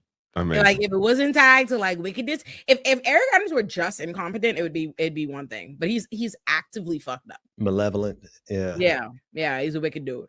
Well, very, very, very, very wicked dude. Mm. I don't want to change the subject, but can I show you all a picture of Curtis Lewa without the beret? Oh, I've seen this. Yes. Yeah, I've never seen it. I haven't seen what he looks like without the beret. I only know he's like David, Tim you'll Pool, probably he have to never bring takes there it we go. off. Isn't that interesting. wild? God, the tan He's got a line. tan line. Yeah. Wow. Wow, from always having that hat Does on. he go to That's sleep crazy. with that on? My God. Oh my God. Is that not Tim Photoshop? Right. That's real? He's Boomer Tim Pool. That's crazy. You know what? If that was me, I'd spend that to how hard I'd be working. I'd be in the sun every day campaigning, hat on, touching the people, telling the people what they need to hear. This picture would be proof of just how hard I work. Just how much I'd be out there knocking on doors. It looks like an egg. Yeah, the stench would probably be unbearable. Half poached egg. My goodness. Ladies spend a lot of time at the beach to get a tan line like that. Wearing the beret at the beach. Just working on my tan line, says Curtis Lewa. I just wanted to share that with you all. It's quite the sight to behold. Yeah. Well, we should talk about Bill Ackman, right? This is hilarious. As we're talking about the 5 candidates who are actually on the ballot, Bill Ackman, the hedge fund guy who is a major Trump donor, who was a major Cuomo donor, he's the guy known for he put all his money in Herbalife, and that ended up being a Ponzi scheme. And then he got short. The people went short on it to fuck him over, but he still got so much money it didn't matter, I guess. He also was the guy who his wife was called out for plagiarism, and he went on like 20,000 word essay rants about it, and in the process let everyone know accidentally that his wife was associated with Jeffrey Epstein in some way. So he is out there currently trying to find a superhero for New York City that he's going to put all of his money behind to save us from Zoran Mamdani. He's begging someone to step forward as a write-in candidate, because I guess Eric Adams, Andrew Cuomo, Curtis Lewa, and the other third-party guy like Jim Walden or whatever his name is, I guess that's not enough for them. And he's going insane on Twitter trying to find whoever is going to defeat Zoran Mamdani. It's hilarious. Good. Split the vote even more. Yeah. I like that they're all upset. It's nice. It's nice. It's a nice change. It feels good because that knows that we won, right? Like to see them. Yeah, so it hasn't mad, upset me none. That's I've been usually looking. us. I've been looking at xenophobic, racist shit all day like this. Yeah, but I feel like they're ramping up, right? I think that it feels like there's so much headroom for them to go even further. I think that they might actually try to denaturalize him, but that one would backfire. I think that would backfire spectacularly. But I think the way that they're going to really, really lay it down on him is on the fear of socialism and the fear of Islam. And those two by themselves, I think could build. And the fact that you see all these people who are defecting already, right? You see so many Zionists who are defecting and saying, that they're going to vote with Eric Adams. And if Eric Adams ends up running as a Republican, which is kind of being rumored at this point, they're trying to push, like you mentioned earlier, I think, Bender, you mentioned they're trying to push him over into somebody who's running for the GOP position. They want Curtis Lewa, the guy with the tan line, to drop to take a out, Trump position, right? Yeah, right. But Lewa said he's not going to do it. Curtis Lewa is like a real New York guy. Like Like really he is the Republicans. He's the New York Republicans. Joe Stein. He's going to run every time. So right. No, I'm just saying. He doesn't care about any other position. He doesn't care about, like, even if he was offered something to like, go to DC, he wouldn't do that. He doesn't care about that. Like, he views New York as his city, and he thinks he's the guy to become the next mayor. So, like, no one's going to convince him otherwise. So let me ask you all this then. What coalition do you see forming out of all of the different hatreds and bigotries against Zoran? Because it feels like they haven't found out how they're going to coalesce, but it's only going to take a few weeks before we find out how they're going to coalesce into one singular block to oppose him. What do you think that looks like? I don't know, because like Cuomo dropping out right away would make it really obvious. But if Cuomo is staying in the race, then that's clearly going to split that vote. Like, Cuomo actually staying in the race might actually be the best case scenario for Zoran. Honestly. Yeah, that's what I was thinking. Yeah, I'll stay right there. And like, I'll stay right there. I'm watching right now. I'm telling you, by next week, Black liberals, and I've seen them. I already know. I know who they are. And the political commentators are going to be fully mobilized on Zoran. Is every problem they have with Bernie. I see them. They're already saying it. I'm telling you, it's starting in the camp. Is that Zoran has the same problems as Bernie, that he's avoiding Black people, avoiding the Black community, not reaching out to them, yada, yada, yada. I'm telling you, don't sleep on it. Like, they love Cuomo. They are just, they're taking the weekend to lick their wounds. Next week, they will activate. Wouldn't there be enough votes though? Like, wouldn't that split that vote? Like, Eric Adams speaks to that same constituency. I keep tell you, Black people that like Eric Adams love Cuomo. I know this. I have those parents. Oh, I believe you. Cuomo sexuals, like my mommy and them, like auntie them, they love him. I'm telling you, that's how they feel. They feel strongly. You just say they're Cuomo sexual. That was what. No, that was. It was remember that? Remember that? I promise you, I had it in my Cuomo production. And when I would try to tell my mommy about Cuomo, she said, "Don't talk to me about my fucking boy." That's what she said. My fucking boy. Don't talk about my boy. Doesn't she watch like All of Us? No. So then, how because if the strategy and the narrative isn't difficult to come up with to help Zoran overcome that. What's difficult is the media and getting enough traction to actually get that narrative out there. That's what I'm saying. Everybody got to join the campaign trail. To me, the best bet is for everybody, all of the leftists, commentators, creators, whatever, to move like they are on the Zoran campaign trail. Yeah. Like, we need to be just constantly combating misinformation, because I don't think it's not that crazy. It's just that people don't know any better. They don't know these politicians, even though our feeds might look like this is all everybody talking about or whatever. That is not everybody's feeds. Literally, I just told my CJ daddy a couple days ago. I had to tell him like the morning of. He was like, "When in doubt, he was like, oh, what's going on, baby girl, with the election? When in doubt, rank Cuomo, right?" I was like, no, like they don't. And once I said, he was like, oh. I didn't know that. No one won't do that, but they need to hear it. So I think we just need to be actively making it our mission to address it, not just once I support Zoran and then don't talk about it no more. We have to like address all of the misinformation, and I think we just need to do what we've been doing. I think the left has done really good at that. Like, but what won't Zoran? I mean, obviously, but won't there be a lot of people, especially the people you're talking about, the Cuomo fans in certain communities? Won't they see the Democratic nominee on the Democratic line come November and be like, I'm a Democrat, I'm voting Democrat? Like, no, babe, you remember again, Byron Brown. No, they love Byron Brown is the same. Like, how they felt about Byron Brown. I'm telling you, even like my best friend is from Buffalo and was telling me like, no, we love him up there. Like, the Black, they love him old. Like, they went out. I remember that's my first time having egg on his face. That's actually how I met Ben and Rebecca, is being on their show after India Walton run and laughing, scoffing at how ridiculous it was that Byron Brown was going to run as an independent and not drop out.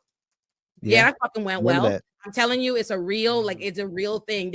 It's not, I get it. We think vote blue, no, it's different. It's different now. It's gonna be different. I would not count Cuomo out. That does not mean that I don't think Zoran's not going to win or that he can't win or anything like that. I just think it's a mistake for people. I see a lot of people going, oh, it's going to split the vote. I'm not worried about it. Oh, he's humiliated. He's this. And I'm like, no, he's not. Listen, this is a man who had to resign from governor, had to resign after walking about the place, celebrating himself as America's sweetheart, getting Emmys, getting $5 million book deals, and had to resign for sexually harassing 13 women and fucking licked his wounds retaliated and turned to run back for mayor. Please do not think this one little loss against Zoran in the primary is enough to make that man go cower in fear. They're just regrouping. They're gonna figure some shit out.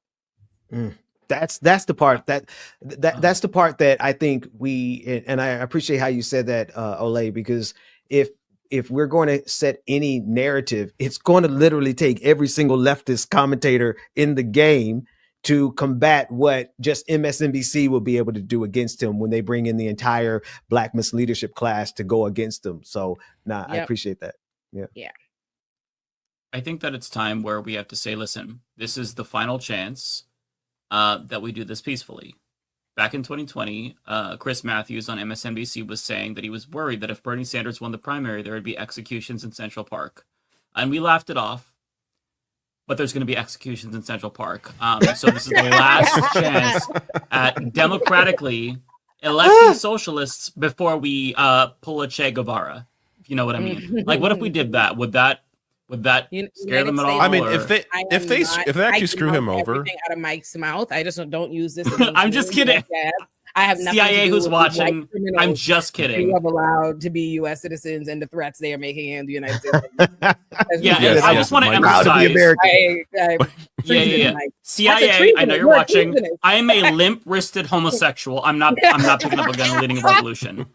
It's not me. It's not me. I'm just kidding. Okay, I'm shit posting. So. Oh my goodness. I do wonder what the reaction would be though if they actually screw Zoran over. Like, the people would be freaking the hell out. Like, it would be just like I've actually been sort of, I don't know, maybe not impressed, but just surprised by some of the coverage. Like, MSNBC has been very positive on him so far. I mean, like, not Morning Joe, but like the primetime shows have covered it very positively. So I'd just be curious to see. This feels to me like a different situation than India Walden, where there's a lot more eyes, and I feel like Zoran has a lot more built-in support within New York, like Brad Lander doing the crossing doors, for example. Letitia James supporting him. Jermaine Williams. Like, there's people within the city that have positions that are supporting him, that I feel like it's harder to screw him over because of that. But you don't know what the voters do. She needs to get on the campaign trail for him. She's going to be very important for him in the general election. She's got Letitia James. Yeah. She's the face of, like, Donald Trump's #1 enemy, like, arch nemesis. And if she's out there campaigning with Mamdani, and I know she did endorse him, but she endorsed him as part of the working family slate. And, you know, I don't think he was her first choice. I think Adrian Adams was. But still, it didn't matter because it was the whole slate she was telling people to vote for. Was she? Because I know Brad was her #2. I think Zoran was her #1. I thought. No, I think she said it was Adrian Adams, Brad Lander, Zoran Mamdani. But again, it didn't matter. Like, as long as you you could have ranked Zoran #5. By the end of this campaign, it was quite clear that as long as you put Zoran on your ballot somewhere, that vote was and didn't put Cuomo before him. Your vote was eventually going to Zoran. So, like, I didn't care when someone said they put him #5. It was a vote for Mamdani. I counted it. But, like, she's going to be really important, I think, especially for a general election audience in New York City, who's probably going to be very emboldened to do whatever it takes to pick the choice that's going to be most anti-Trump. I think she's going to be really important. She's got to hit the trail with him. And we'll be mobilizing on leftist independent media. We will be the main propaganda arm. I've done like 4 videos this week, 5 if you count Leftist Mafia with him in the thumbnail. I will mobilize. I will use every ounce of my platform to get that man elected, and I will be doing the same for Kat Abu Ghazala, Donovan McKinley, Dr. Abdul El Sayed. There's so many opportunities to elect good candidates now, because I think that one thing that gave me hope about the Zoran Mamdani race is that, like, the Democratic Party's base does genuinely seem a lot more radicalized, just because the establishment has failed and they're not fighting Donald Trump. So that does give me hope. When you see the polls of, like, you know, Chuck Schumer versus, you know, I don't know if there was a poll indicating that he could lose a primary. I can't remember how they worded it specifically. And there's other polls showing that, like, most people in the Democratic Party want new leadership. That does give me a little bit of hope. Still, I'm not going to take anything for granted. I'm going to assume that this is going to be like the fight of our lives, even if he won the primary, because we've seen how many times the Democratic Party rat fucking election they will do it again, because like the establishment isn't just going to go silently into the night and just give up. You see, like, I think that you see some improvement. Like, you see Democrats try to pay fealty to Mamdani, but not like endorsing him. Like, you had Chuck Schumer and Hakeem Jeffries. They congratulated him, but they didn't explicitly endorse him. Like, they're weighing their options right now. And I think that the donors, they're gonna come together. So yeah, I think everybody is too focused on what they think this race means for like the national party and the implications. And I think the right message that people should be getting is why local shit fucking matters. Because this is what I've been saying all along. Zohran Mamdani, while amazing, is not the needle in the haystack that he's being made out to be. There are lots of great New York City like progressives that we know, like the Chioses, like the Tiffany Gabons, and all these people that you can see their impact in this race. They're there. I think what this should be is that everybody focuses on what can be done when we focus locally and we focus on like educating people, because not for nothing, the last election, the Eric Adams win, is not just this reflection of like people weren't radicalized or that like we didn't have any of what we have now. What it was on top of being in a pandemic, ranked choice voting was new. People did not understand how it worked. There was not a lot of information or people getting it. We didn't do the same level of organizing around a slate. There was none of that. It was people picking individual candidates, and everybody was fighting, and mainstream media paid all their attention to Andrew Yang, and people like that's where the mainstream media attention was, and independent media was talking about Maya Wiley and talking about Diane Morales, but nobody was focusing on Eric Adams or who was a threat or understanding ranked choice voting. Versus this time, we learned our lesson. We figured out how it works. We see what's going on. We had more attention on it. We weren't distracted by a pandemic, protests, all these different things. And people said, oh, okay, I get how ranked choice voting now. I have to endorse as a slate. That's what like all the organizers on the ground did. That's what working families understood. And people actively campaigned against Andrew Cuomo and campaigned against Eric Adams. And that's what you got. People don't rank them versus Eric Adams and these people did not win. He did not win because everybody was supporting him and people loved him and shit like that. He got 1 million, like third, fourth choice votes and all this, and just people not thinking about him. That's what it was. He slipped by, he just went unaccounted for. So I think that to me the lesson that should be here is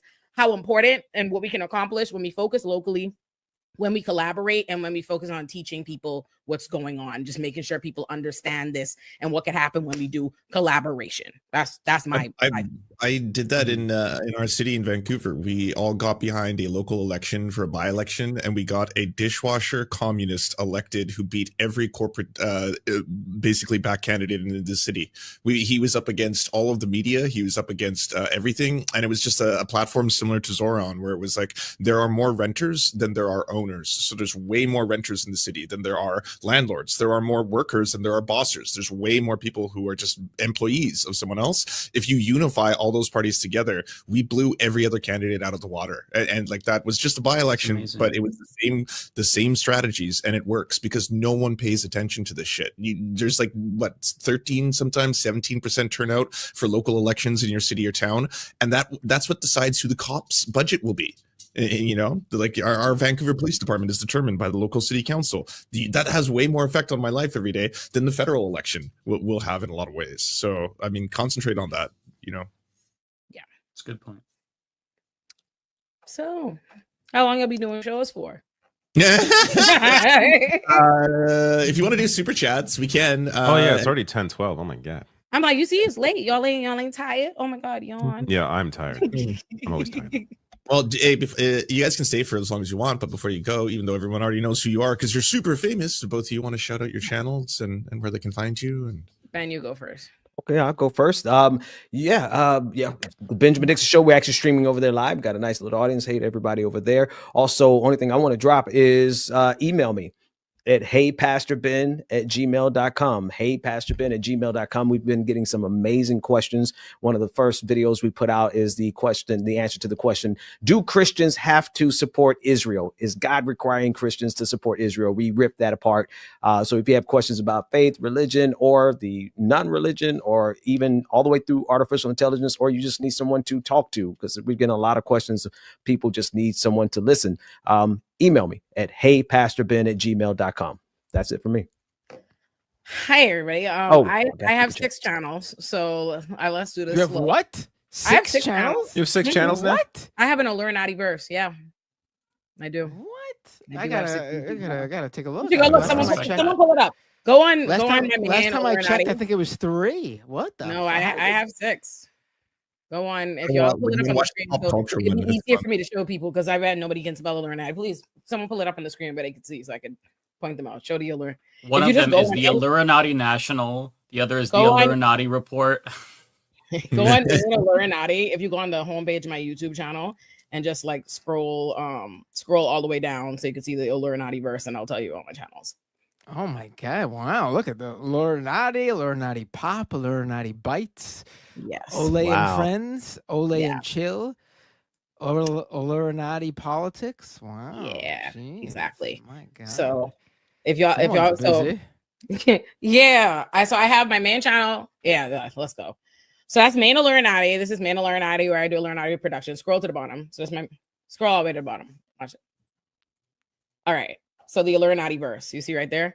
So it's my main channel, Illuminati. Then I have Illuminati Pop, where I put out video essays every week on Illuminati Pop on like TV shows and characters and stuff like that. Real fun. It's my favorite channel. Then Illuminati Bites is my shorter takes. Then Ole and Friends is my podcast, Ole and Friends, that comes out every Sunday at 1:00. Ole and Chill is my podcast that comes out every Tuesday at 1:00. And Illuminati Politics is self-explanatory. So those are my channels. You should subscribe to them. They're all great. I love them. I second that. They're amazing. Thank you. Yes. Yeah. And I have a before I go, I do my audience just shouted at me that there's some super chats on my side. So let me go ahead. Yeah. So shout out to we might Mike. be able to bring them in, Ben. Yeah, can you? I don't know if let me see. Who's the first name that you see? Mike. Mike Alamode. I believe that's him. Let me see if I can find Mike in there. Because if you linked, yeah, I am linked in there. Yeah, and then I think there's more. Let me see if I can find the rest of, or maybe it is just one. But anyway, let me read it. Put it on the screen. A start is if we remind Black folks how much socialists were involved with civil rights movement. Also talk about LaGuardia being the best mayor. No, I agree. I think we absolutely have to strike at the two fears directly and debunk those fears. The fear of socialism is just absolutely ridiculous for any human being on the face of the planet to have a fear of socialism. And we have to start there, especially in the Black community. We need to start there. And then the other fear I would say with the strike at is the fear of Islam, which is the other thing I would say. Put me in touch with Zoran's camp, because I think there needs to be a very serious conversation about the beautiful intersection between Islam and Christianity. Because if Zionism can get away with and Christian nationalists can get away with the lie of the Judeo-Christian values, which is not really a thing, but it's a branding that they use in order to promote white supremacy at the end of the day, then there's plenty of room and space for I really have been researching this. There is a beautiful alliance between what Christianity is and what Islam is in their purest, most beneficial to humanity form. Obviously, we have our edges of both of our faiths that are very detrimental, but right there, I think at the intersection of what Zoran represents, I think there's a conversation that needs to be had, because we have to debunk the fear of socialism as well as the fear of Islam to help them win and get over the hurdle in November. So that's it for me that I can see. Well, is there any other? I see this one. Solidarity from across the pond. Thank you, Sat Nav. And I think I saw one from Tiger. Do you see one from Tiger? There it is. Yeah. Let the establishment know loudly Zoran is the compromise. That part. Zoran is the compromise. And if I was one more, I keep saying one thing. This is what pastors do forever. They always say this is the last thing, and then they talk for 10 more minutes. I think we have to, and I know I said it at the top, I don't want to say it at the bottom. We have to put the fear of God in the establishment and let them know that a huge percentage, all of us progressives as a block, will completely stand down and do to them what they do to Zoran. And I think we need to put that out front as an act of mutually assured destruction, as a deterrent, because if they think that they can get away with sandbagging and sabotaging him the way they did India Walton, then they need to understand that we're going to return in kind in 2026. I don't care about the midterms. I don't care about MAGA taking over and going even further when the Democrats have shown that they will be not only complicit with MAGA, but they will sandbag and sabotage any opportunity for progress. So that's it for me. Yeah, that's important, because there's no going back from this if they're able to steal this or take this away from voters. So yeah, I agree with you, Ben, that we do have to draw a line. I do see one more for you, Ben. Oh, great. From Keep Charlie. them coming. Good to see you on Leftist Mafia, Ben. Thanks, Charlie. Appreciate you. Love you. Mean it.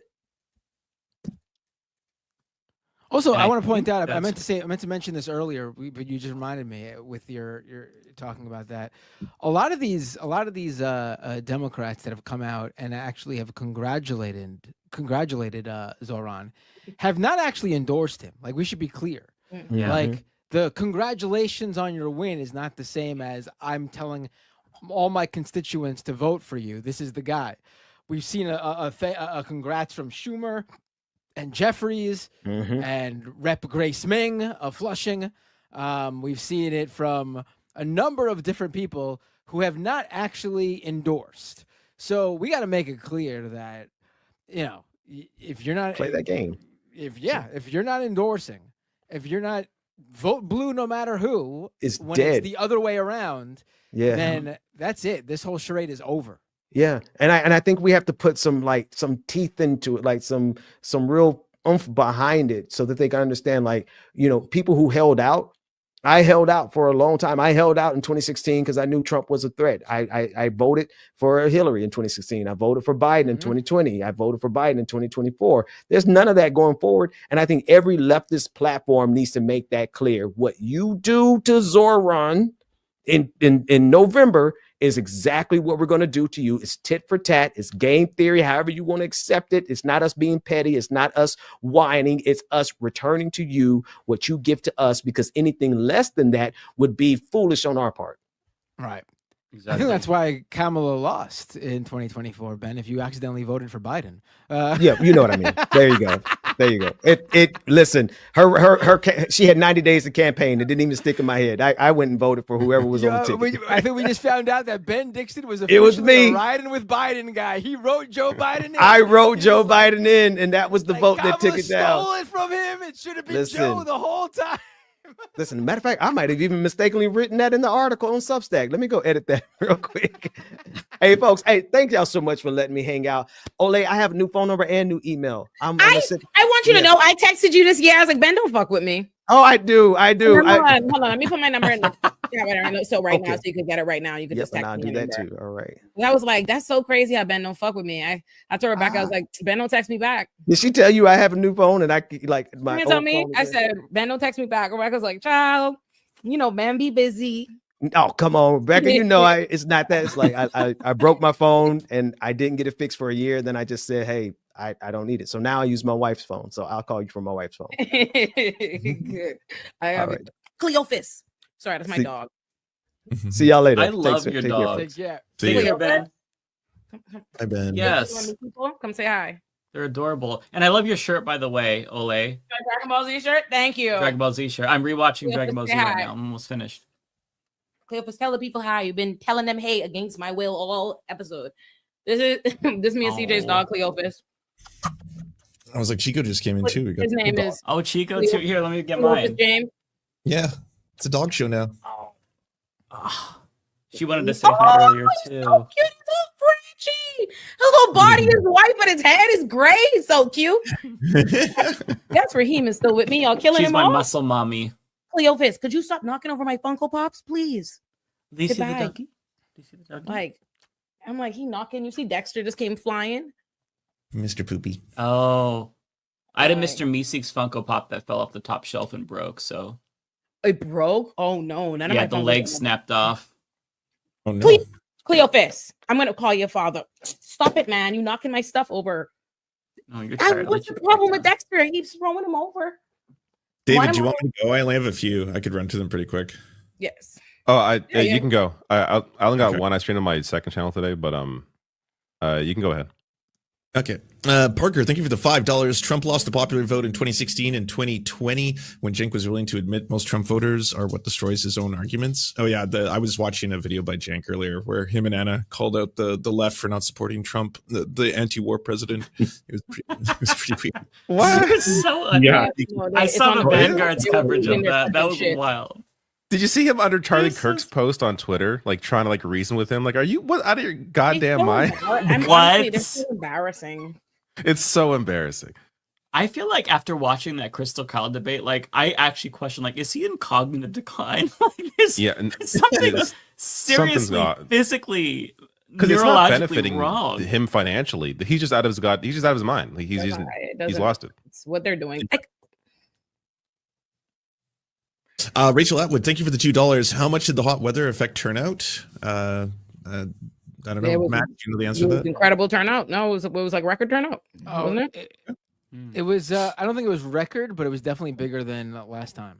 That's what I'm saying. Yeah, I thought the turnout. Yeah, there was a lot of turnout. It was. I didn't think that he was going to affect. Ow, Cleo, could you get your nose? I think the heat did affect it somewhat. I mean, I don't know how much, but he's a pervert. Y'all don't know my dog is a pervert. He likes to lick people's toes and fingers, and he's a nasty. Still unsafe crowd. Busy right now. Oh, hello, kitty. Look at my kitty is saying hello too. A nasty pervert, and he doesn't like consent. Like if you watch, right, you see he kind of snip at me because he want to like lick my fingers and like bite my hand. But if I actually give it to him and without resisting, he's like, I don't want that. Like, see, watch if I give it. I saw that. He's like, no, I want you to resist. See, he coming for it, but if I give it to him, he's like, no, I don't want that. Oh my god! Exactly. I saw that. That's funny. Pervert. Rachel Atwood, thank you for the other $5. Hey, Matt, thanks for going on Turn Left to talk about mayoral elections and boosting their numbers. Maybe Curtis D could be a guest on Leftist Mafia at some point. Yeah. And finally, Rachel, thank you for the last $2. Where did Byron Brown get his money in November 2021? I have no idea. Republicans. Also, like, thank you, Janet, for one community sub, and thank you, Stay Puff, for resubscribing. That's all of them I have on both. So go nuts, David, or sure. I just got a couple here. Lawn Gnomes, thank you for your super chat. Friendly reminder that JD Vance memes in the U.S. are somehow worse than Winnie the Pooh pictures in other anti-free speech countries. Yeah, there was like a what was it, like a Norwegian guy who like couldn't get in the country because he had a JD Vance meme on his phone. At least that was their ISIS claiming, oh no, it's because he admitted to drug use. Like that's not any better. Like that gets you kicked out too. But anyway. It was a funny meme too. Kowalski, Mike, on behalf of David, I want to apologize for all straights for his failure to show solidarity during Pride Month. Seriously, David, no assless cheeks pants once on stream. Not an ally. Shake my head. He might be wearing them right now, for all you know. And David's not one of the straights fully. Yeah, your information is incorrect. He's a member of the LGBT. I don't know how to. The Ultimate Mafia. Yeah, the LGBT. Okay, That's do you want to go, Matt, or do you want me to go? You can go ahead. Okay, thank you so much to John Lithium. So gracious with another gifted membership. John, thank you so much. Always appreciated.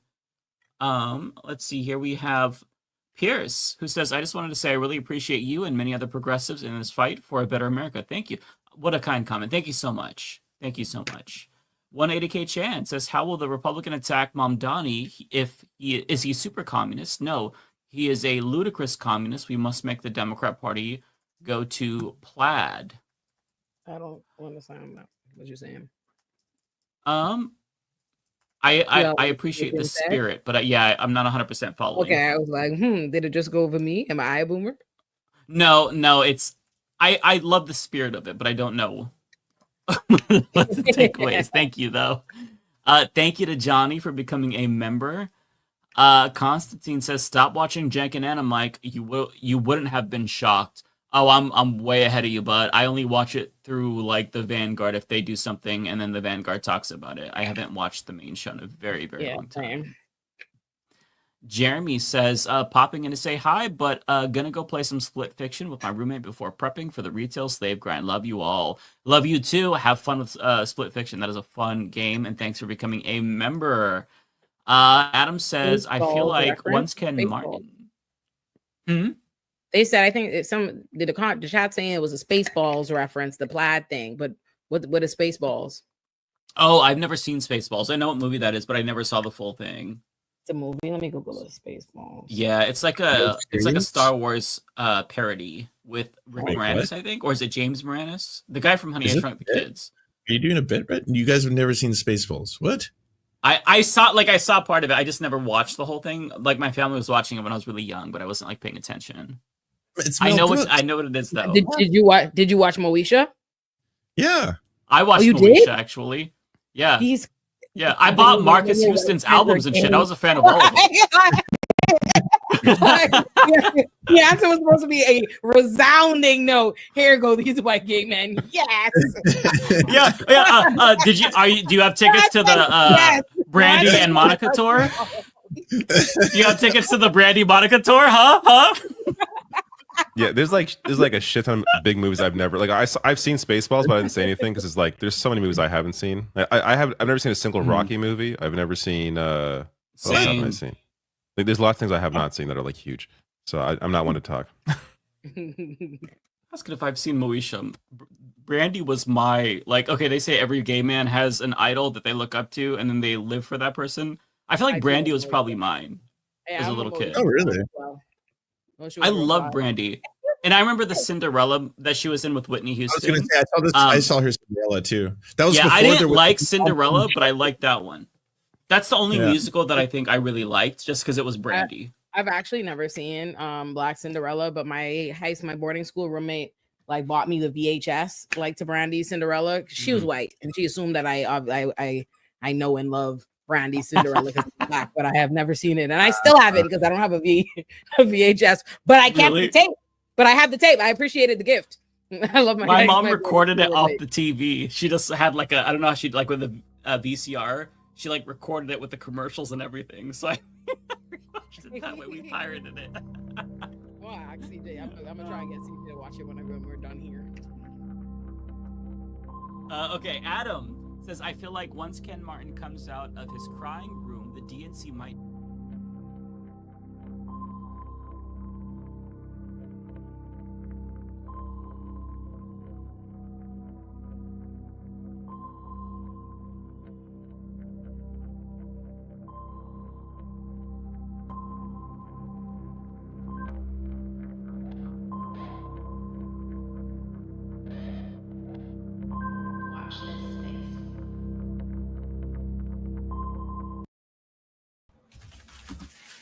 Hello, everyone. American Wasp. Oh, we can't hear you. You're muted. Can you hear me? Oh. How about now? Yeah, much better. Okay, thank God. Woo! That would have been a tough start to just leave you hanging like that. Anyway, welcome in to American Wasp. It is Wednesday, July 2nd, 2025. I am your host, Deter McBizness, joined as always by my fellow I-95 New York pal, Alex, aka the Devil's Advocate. Indeed. Hello. How are you today? I'm good, man. I'm good. As a New Yorker, I was excited to get you to react to this one video that I mentioned before we came on. I know you've done some more homework on my stuff, but even if it's just for a couple of minutes, I want to talk today about Zoran. I want to talk about maybe the DSA a little bit, and then we'll chew on your stuff. Does that sound good? Yeah, absolutely. Okay, let me get this. So this is Nick Swisher, and maybe I need to send our producer the link because I can't do it. Let me see if you put it in the private chat, I can. Yeah, here we go. Because it's not doing mine. Because I have figured out through our lovely producer Nick how to share a tab and actually play the sound. So I'm gonna do it. Yeah, so I'm actually glad because you're coming in. So just for transparency, I have seen this video and Alex has not. Yeah. So, and Alex is a New Yorker, so I think this will be pretty funny. Now, this is specific to Manhattan. Let's be clear that he apparently in this video, and you tell me, Alex, because you'll know better than I if he goes to any other borough, but I'm pretty sure he's in Manhattan, maybe the Upper West Side or what's it called? The area Washington, not Washington Square Park, the West Village. And This looks like it could be Washington Square Park. Yeah.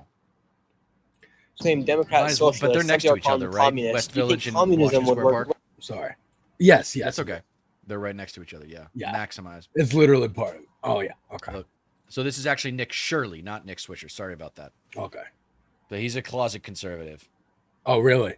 Yeah, he acts like he's objective, but he's not. He's definitely conservative. Okay. Watch. You'll see what I mean in this video. He skews that. He straw mans the hell out of Zoran's positions. Okay. Watch. All right. Zoran Mandani, he's a self-proclaimed Democrat socialist. Some people are calling him a communist. Do you think communism would work well here inside of the largest city of America? We're going to go full communist. This is not going to work out well. This is enough of these old white men. It's time for a change. Government grocery stores. Good idea or bad idea? Where's that money coming from? Taxes? You think New York City will fall if this guy is elected mayor? Oh, there's no question. It's already barely surviving. Today I'm here in New York City, and today we're going to be asking the New York. Oh my God, dude! Like I was talking about this yesterday. Just a preview. You can tell just by the preview the amount of ignorance that is coming out of Manhattan about this shit. And the way he asks questions, dude, he just lumps in. He makes socialism equal to communism. It's so ridiculous. Yeah. It's so dishonest. Yeah, they just do not know the difference. Quite frankly, I don't really know the difference technically. But I know there is one, and the socialism is softer? Question mark. Yeah, so I distinguish it this way as a layman: is socialism is the aspiration of an equal opportunity society. Communism is the aspiration of an equal society. Okay. So everybody kind of gets the same in communism, whereas socialism still allows for people to make more money and have more possessions than others because they work harder and or are more talented. Yeah. You want to keep going? Okay. First of all, I want to point out just again, first rule of physics. If something's on camera, it is behaving differently. If something's observed, it's behaving differently. And you can edit. So this is one of the classic man on the street all the way back in the Tonight Show with like Johnny Carson, I think, or Jay Leno was the one who started this. It's not hard. It's not hard. It's You just just like get the gold. You get the gold and you string it together. Get the You gold, can say whatever. cut it. Because even if they give a good answer, you could just cut that good answer out and they sound dumb going, So this is how Jesse Waters, by the way, made his name doing this for Bill O'Reilly. Anyways. Workers here, who they're going to be voting for their next mayor. Right now, just recently, a man by the name of Zoran Mandani just won the primaries for the Democrats here inside of New York City. He's a self-proclaimed Democrat socialist who's running on ideas such as freezing the rent, $30 minimum wage, defunding the police, government-ran grocery stores, and free buses for everyone here inside of New York City. Donald Trump has came out and called him a communist. And right now on prediction markets like Polymarket, he has a 71% chance of winning this election next to his competitors like the current mayor, Eric Adams, Curtis Sowa, and Andrew Cuomo. And if you want to track this election with Polymarket, you can use polymarket.com or click the link in the description. Okay, so clearly, homeboy is getting funded by Polymarket. Is he the new TYT correspondent? I'm telling you, man, he tries to present himself as an objective truth seeker, and he comes in acting as if, like, Trump calls him a communist, so maybe he's a communist. That's going to be the through line you're going to see right here with these interviews is like, is he a communist? Will communism work here? It's like, no, dude, he's a democratic socialist. It's a very specific thing, and you're not giving any credence to what the intellectualism of the concept is like you know what the definition is. That's what I'm looking for. What the definition of the term is. Define your damn terms. And he's just, you know, this is conservative intellectualism right here. This is at its peak. This is as close as that guy gets to you know, that guy is the closest that conservatism gets to like sound intellectualism, because they just conflate terms. I mean, communism. It's okay if you want to move on. Did you? No. Do you want to move on? Okay. Is good because again, yesterday I was talking about them crying wolf. They've been crying communism since the 50s, since communism was like a thing, a threat, you know. Right. and they've been called like they called Joe Biden communist and socialist. Yeah, I know. What are they going to do? So like, guy in there are people still believing it? Or one guy in there does really well with explaining, like, we've never actually seen real communism. Like, we've seen attempts at striving to become communist, but those have all failed usually due to corruption. So yeah, check them out. It's you're not presenting anymore, just so you know. No, I know. I took it down. Oh, okay. I can put it back up. You want to keep going? Yeah, I do. Let's do a couple minutes just because I want people to see. There we go. There you go. I want people to see like the ignorance of Manhattan. Just the ignorance of it. Yeah. Watch. Down below. And now let's go talk to the New Yorkers here about who they're going to be voting for. Let's hit the streets. Here we go. Who would you like to see win the mayor race here in New York? Zoran Mamdani. And why so? Because he represents working people and is offering policies that counter the... Whoop. Hit the wrong button. Zoran Mamdani, he's a self-proclaimed Democrat socialist. Some people are calling him a communist. Working people and is offering policies that counter the establishment and that resist the influence of billionaires over this city. And he's the working people's candidate. What's your favorite policy of Zoran? Taxing billionaires into non-existence. What do you think about this guy potentially becoming the next mayor? Surprised they actually left that entire thing in. Honestly, yeah, this is what I'm saying. He actually has. This is the tragedy of Nick Shirley, is that he actually has a kernel of talent.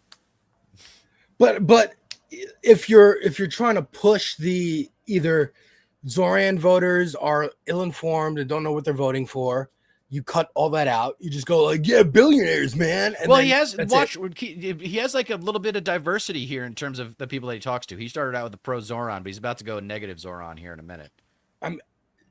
I mean, just from if this was on Bill O'Reilly's show, anybody who would say anything positive, you just immediately cut them out.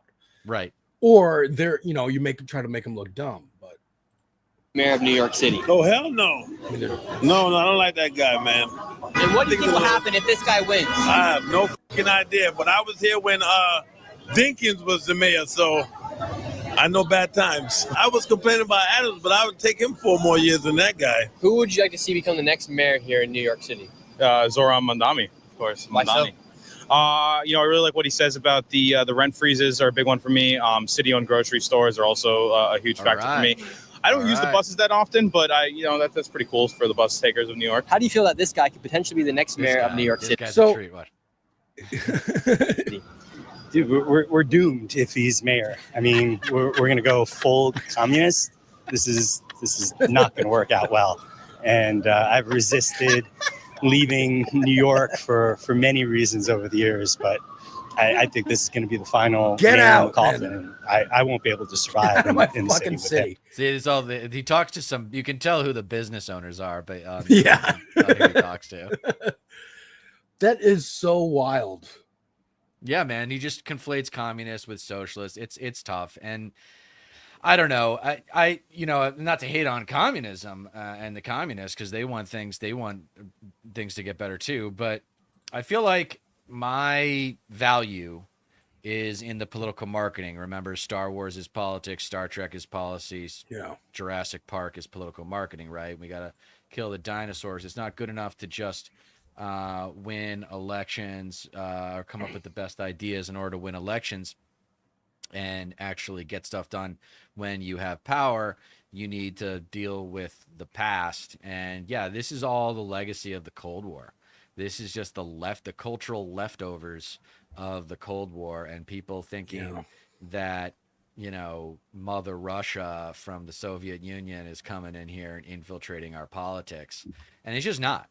It's just not. And for the left, my constructive criticism is to stay the hell away from labels in general as much as you can, with the exception of progressive, because I think who doesn't want progress? And progressivism has a rich history in American politics, going all the way back to abolition and the women's vote and the black vote. And FDR is widely considered a progressive president. the New Deal was at least considered a progressive legislation, the most progressive legislation in American history. And that's why I say, like, get down to problems and solutions. And if you go with FDR's second Bill of Rights, then you've got solutions. Like, you've got healthcare, you've got education, you've got housing, you've got employment, you've got protections for farmers, and you've got Social Security. Who is going to have a problem with that society? The only counter argument to that is, how are we going to pay for it? And which is the taxes that you're already paying. I hate that question, because you're already paying taxes. You already don't get to choose where they go. So why not have it benefit you materially now? You want it, like, you know, conservatives always talk about, why don't we just cut you a check? Why don't you just fucking make a better school? Why don't you give us a fucking hospital that we don't have to pay for? There was a thing, I think it was 5%, but I think now it's 3%. For 3% of the military budget, you could renovate every high school in America. Something like that. Yeah. I mean, just for the amount they spent on that fucking Alcatraz thing, right down the south, the amount of people the small government conservatives can kiss my ass now. It's like, look at what your party actually does when it's in power. It blows up the government, and whatever its cuts are, they're all there to see. Sorry, this is funny here. I gotta post this really quick. I can see you got me off my train of thought, Letterhack. Marx, man. Yeah, history repeats itself. First as a tragedy, second as a farce, and we're living in the farce. And a guy named Deter McBizness being the next Marx could be a farce, but in a positive way. I just want to be the next FDR, man. I want someone to come along and someone just say, it's not about me, it's about the ideas, and I have the best arguments, and someone, and you know, if you don't agree, then fight me. And that's what I'm running into, the problem with a little bit of the left, like we've talked about, and like I talk a lot about on my channel, is the discomfort with conflict. I think we got a lot of softies on the left, and I love them. But they're there to support really the fighters. Yeah. Right. Like, fighters to the front. And people, you know, Kalinsky says fighters all the time. I say competitors, just competitors. When people say someone's a winner, right? Yeah. That just means they're a great competitor, right? Like, who's a famous New York? Well, who's your favorite New York athlete? Patrick Ewing, I guess. That's really not. That's not the last time I could, dude. I don't even know who that is. That's you don't know who Lawrence That's Taylor how little I pay attention. No. Wow. Okay, Patrick Ewing. Patrick Ewing is my era that I remember. But speaking of winners and losers, the example you use in your video that I was going to bring up is Tom Brady. Yep. He's lost 3 Super Bowls, but he's still considered a winner. Sure. Because, and I'm sure you can explain why, he has more wins than losses. I don't know, passing yards, whatever the hell. No, so it's more having to do with the definition of a loser, because that's like an aggressive insult to call someone a loser. And it's like, we all kind of in America agree that a loser is someone we shouldn't feel sorry for, but we don't know why. And what I articulate in the video is that a loser is not someone that we should feel sorry for, because a loser isn't someone who loses. Everybody loses. Right. Dan Marino lost the one Super Bowl he played in and then never got back. Does that mean Dan Marino was a loser? Absolutely I know that not. name. The guy was a hell of a competitor. He was a winner as far as I'm concerned, and I'm a very serious NFL fan. I know the history. Dan Marino played for a team that was my team's rival, but I respect him as a competitor. The point is, we don't feel sorry for losers in this country because losers don't learn from their losses. Right. They don't use those opportunities to become better competitors. And this happens in art too. Like for stand-up comedy, you learn when you bomb. You confirm when you kill, right? Oh, that worked. I got a laugh. Check mark. That's how I say that. Moving on to the next bit. Oh, that didn't work. What do I have to do to make it better? Is it even worth my time including in my act? Right. These kinds of questions, right? It's all about chosen evolution. You have to, as a free-thinking, cognizant entity of life, you have to take responsibility for your own evolution as a human being. And that's, I think, the difference between conservatives and everybody else is the conservatives don't want to evolve. The conservatives want to do this. Riley Gaines posting her victory after the Supreme Court after UPenn has agreed to right its wrongs, restore records to the rightful female athletes, and issue an apology to the women impacted by the man they had allowed to compete as a woman. Are pigs flying? God bless Donald Trump. And this is the picture she chose, because this is her origin story. This is Riley Gaines, who, if you don't know, came in 5th place, tied with Leah Thomas, who's a swimmer in like a college athletics competition, and has since been catapulted to like Fox News sports correspondent. Basically, any kind of story involving trans people or sports, or so who's the trans athlete in this equation? This one, Leah Thomas here. Okay, and this is Riley Gaines looking disgusted at her, and this is the picture that got her noticed and got her put on to all the right-wing podcasts, and then catapulted up to Fox News. I wonder after this if she continues to be a thing, or they're like, we're done with you. No, because it's going to make her more popular in conservative circles. You think? Because I mean, yeah, I think so. Yeah, why not? Okay, isn't that on brand? Well, I mean, she got the things that she wanted. Yeah, she won. She got a W, man. Whether we like it or not, she got the W. I mean, but did she though? Because she still she got the lost. legislative W. She got the legislative W. She didn't become a better swimmer, is the point.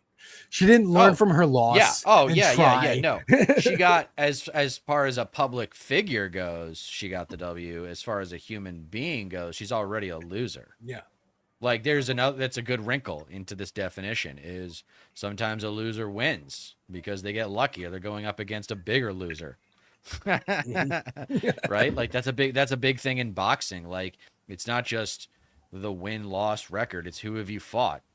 And that's how you get the big chance at the title is you fight good fighters and you demonstrate that you're worthy of a shot at the title. Yeah. So that's one thing that the Democratic Party is going to have to be dealing with these next 2 or 3 election cycles. The primaries, baby, thanks to Zoran. Zoran basically killed this idea of a third party, or at least killed the negativity surrounding the idea that progressives cannot win power within the Democratic Party. He proved that we can. And I just want to point out, it is huge. Pinkerbella's right. She was complaining that she was worried her husband might get deported. Riley Gaines was. So again, leopards eating her face already. But she did get the W in this instance. I wanted to just show your page for a second. Okay. Because these are the 2 videos I watched today. Deter is burning the DNC, a party of losers, where you explain losers and winners and how that. Yeah, that was right after the election. Yeah, you were.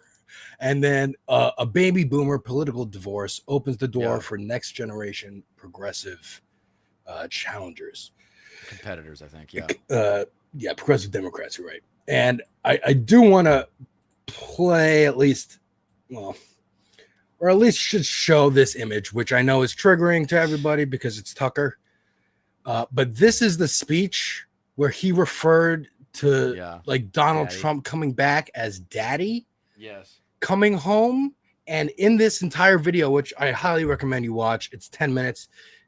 It goes into that dynamic that we've heard all too often on the right wing of equating the country to a family, the Democratic Party to the mother, the Republican Party to the father who has to get shit done and do business and blah, blah, blah. And then you got the kids who are the people, and you got the progressives who are the youngest. And I really like the way you laid that out because you took their framework and then you actually expanded on it and said, well, yeah, okay, if it's a family, this is actually what the family looks like. The mother's depressed. She gets beaten. She keeps coming up with excuses. Yeah, so I'll summarize that episode just off the top of my head. You just watched it, you fill in the gaps. But basically, the Republican Party is the abusive father. The Democratic Party is the enabling mother who just makes excuses for the abusive father and refuses to divorce him. And then what's the rest of it? Like the citizens are like divided into groups of children, right? Yeah. Like there's the bullies. Yeah, you got the bullies. You got the softies who need to be kind of protected. And then you got because you got the image right here. And then I assumed this one was the progressive. Just the I didn't see it. You can't see it. Yeah. This one, the youngest, was the progressive because he's the loudest. No one listens, and no one listens to him, right? Including mother. Mother also tells him to shut up. Yeah, that's a little personal for me because I was the youngest. So what happens with the youngest is that he gets to watch everybody do something, and then he gets his turn to do it. Or in my case, he doesn't get his turn to do it. And so there's a lot of like, I am the type of person in a social situation where if I can feel someone has something good to say, but they're too scared to speak up, I will be like, hey, everybody shut up. What does Alex has something he wants to share. You know what's funny? I used to do the same thing in school. I used to be, hey, this one has something to say. Like, because people just are scared to death of conflict and scared to death of attention and being the center of attention. And that's another issue that I'm having with the left is like consolidating, or not necessarily consolidating, but promoting names, like promoting personalities within the left that are outside of politics. Like, for example, Jonathan Martin is on Meet the Press like every Sunday now because he's a lead writer for Politico. Why is there not a DSA rep at Meet the Press? Why is there not somebody from left wing, even Indivisible, like something like that, like these organizations that are now really growing very fast? Why is there not I wonder if it's media presence for them? Partly because they're just not invited on. Because but that's also because they don't promote themselves. They don't have anyone that they're promoting as their voice, as their face. Like whether we like it or not, like every successful marketing campaign, both political and consumer, had a face or a voice or something specific that was associated with it that carried it through, right? Like we talk about FDR a lot, and like that was, and he doesn't deserve all the credit. He was influenced a lot by early on Henry Wallace, who was his vice president, and there was a particularly strong left-wing contingent of the Democratic Party at that time that pulled him left. So, but he was the through line. He was the spokesperson. And I don't think he would even care about getting the historical credit. He just knew that he was the best to do it. And that's one thing that the progressive left needs to like be more honest with itself about, is like, who is the real talent, right? Yeah. Who is the real talent? Zoran, I said it on that collab the night he got elected. You know, you got a last name like that and ancestry like that, you better have A-level communication skills, and he does. He like, fucking nails it every time.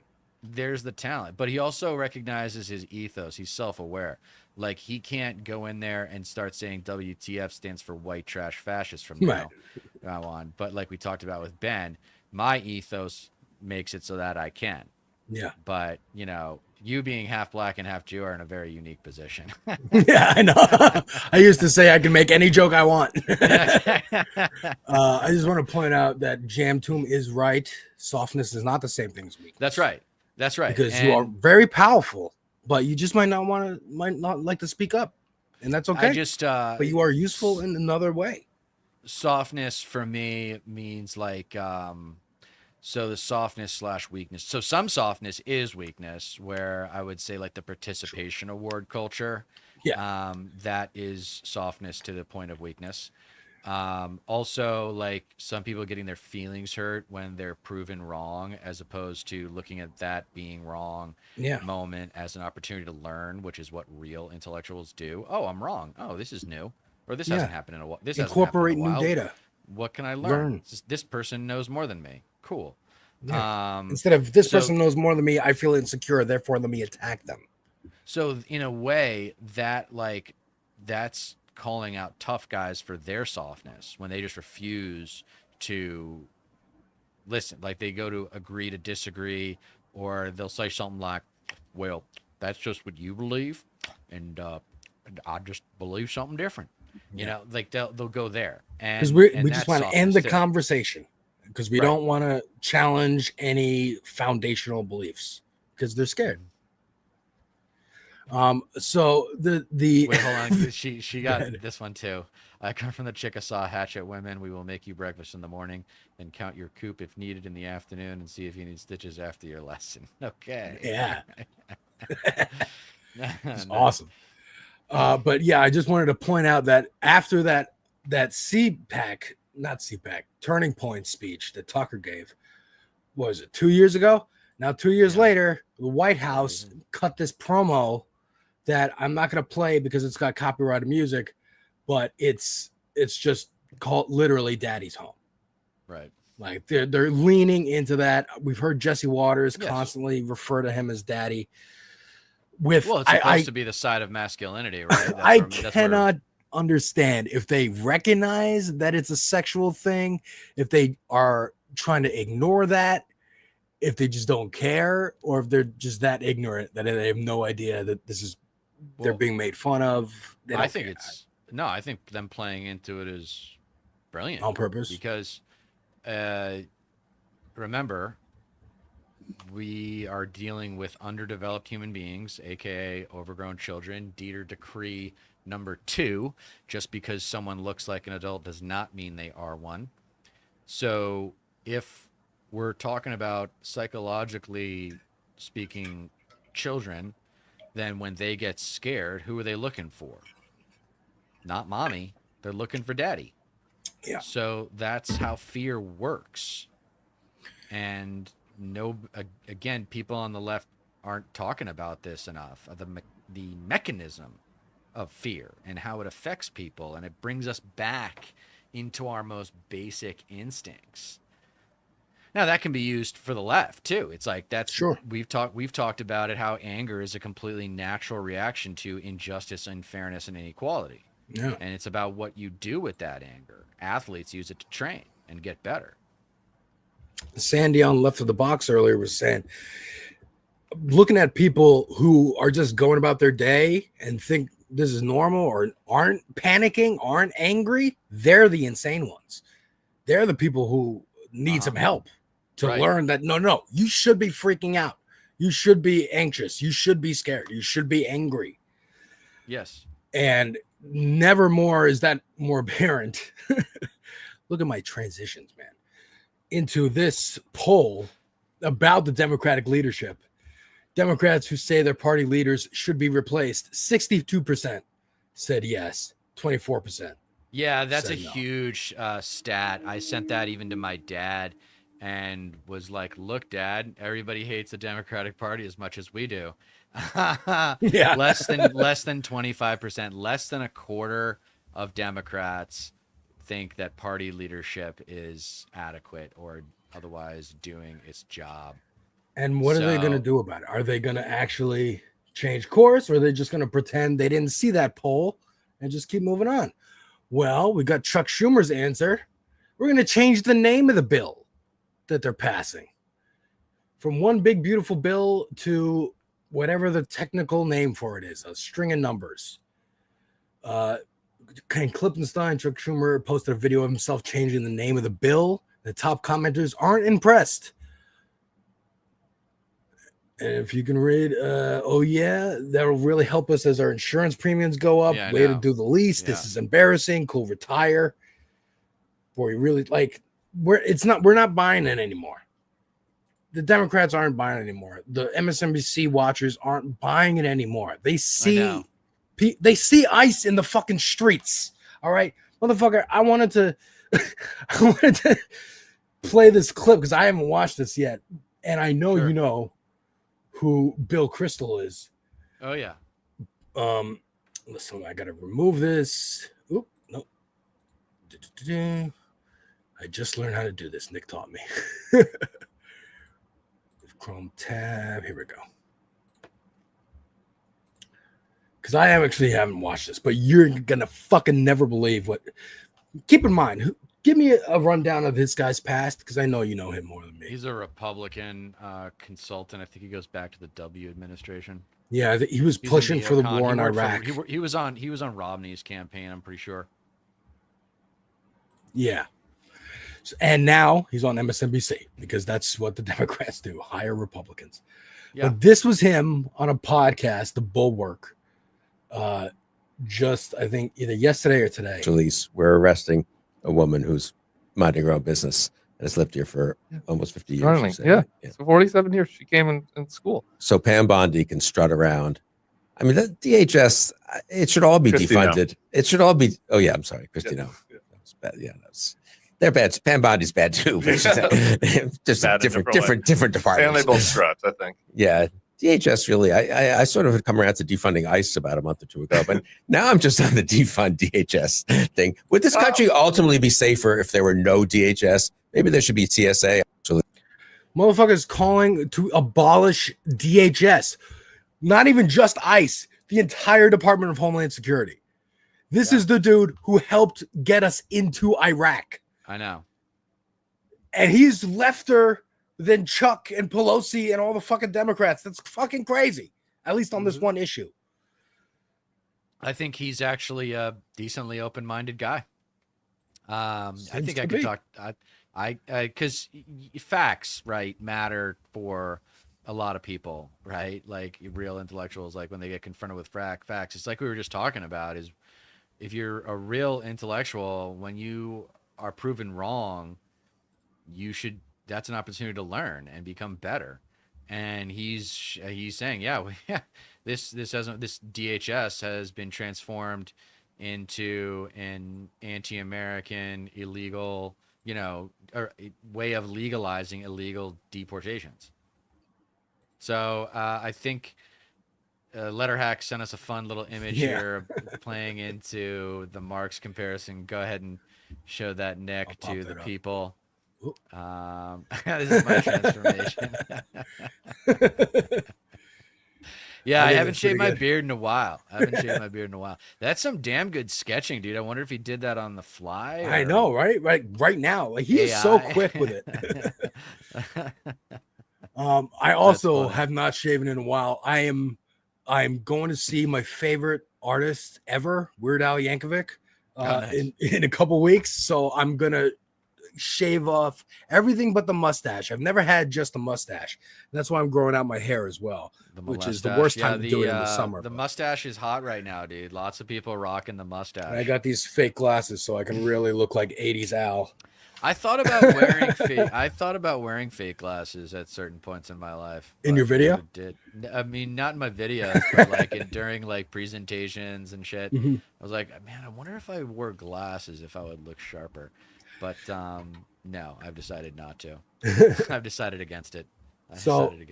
In the vein of shit that the Democrats are not doing a good job fighting, we got the alligator Alcatraz, they're calling it. I call it alligator Auschwitz. I saw it trending on Twitter earlier. Yeah. Which I think is good and should be, again, if the Democrats had any fucking two brain cells to rub together, that would be their slogan that they're pumping out in every goddamn channel.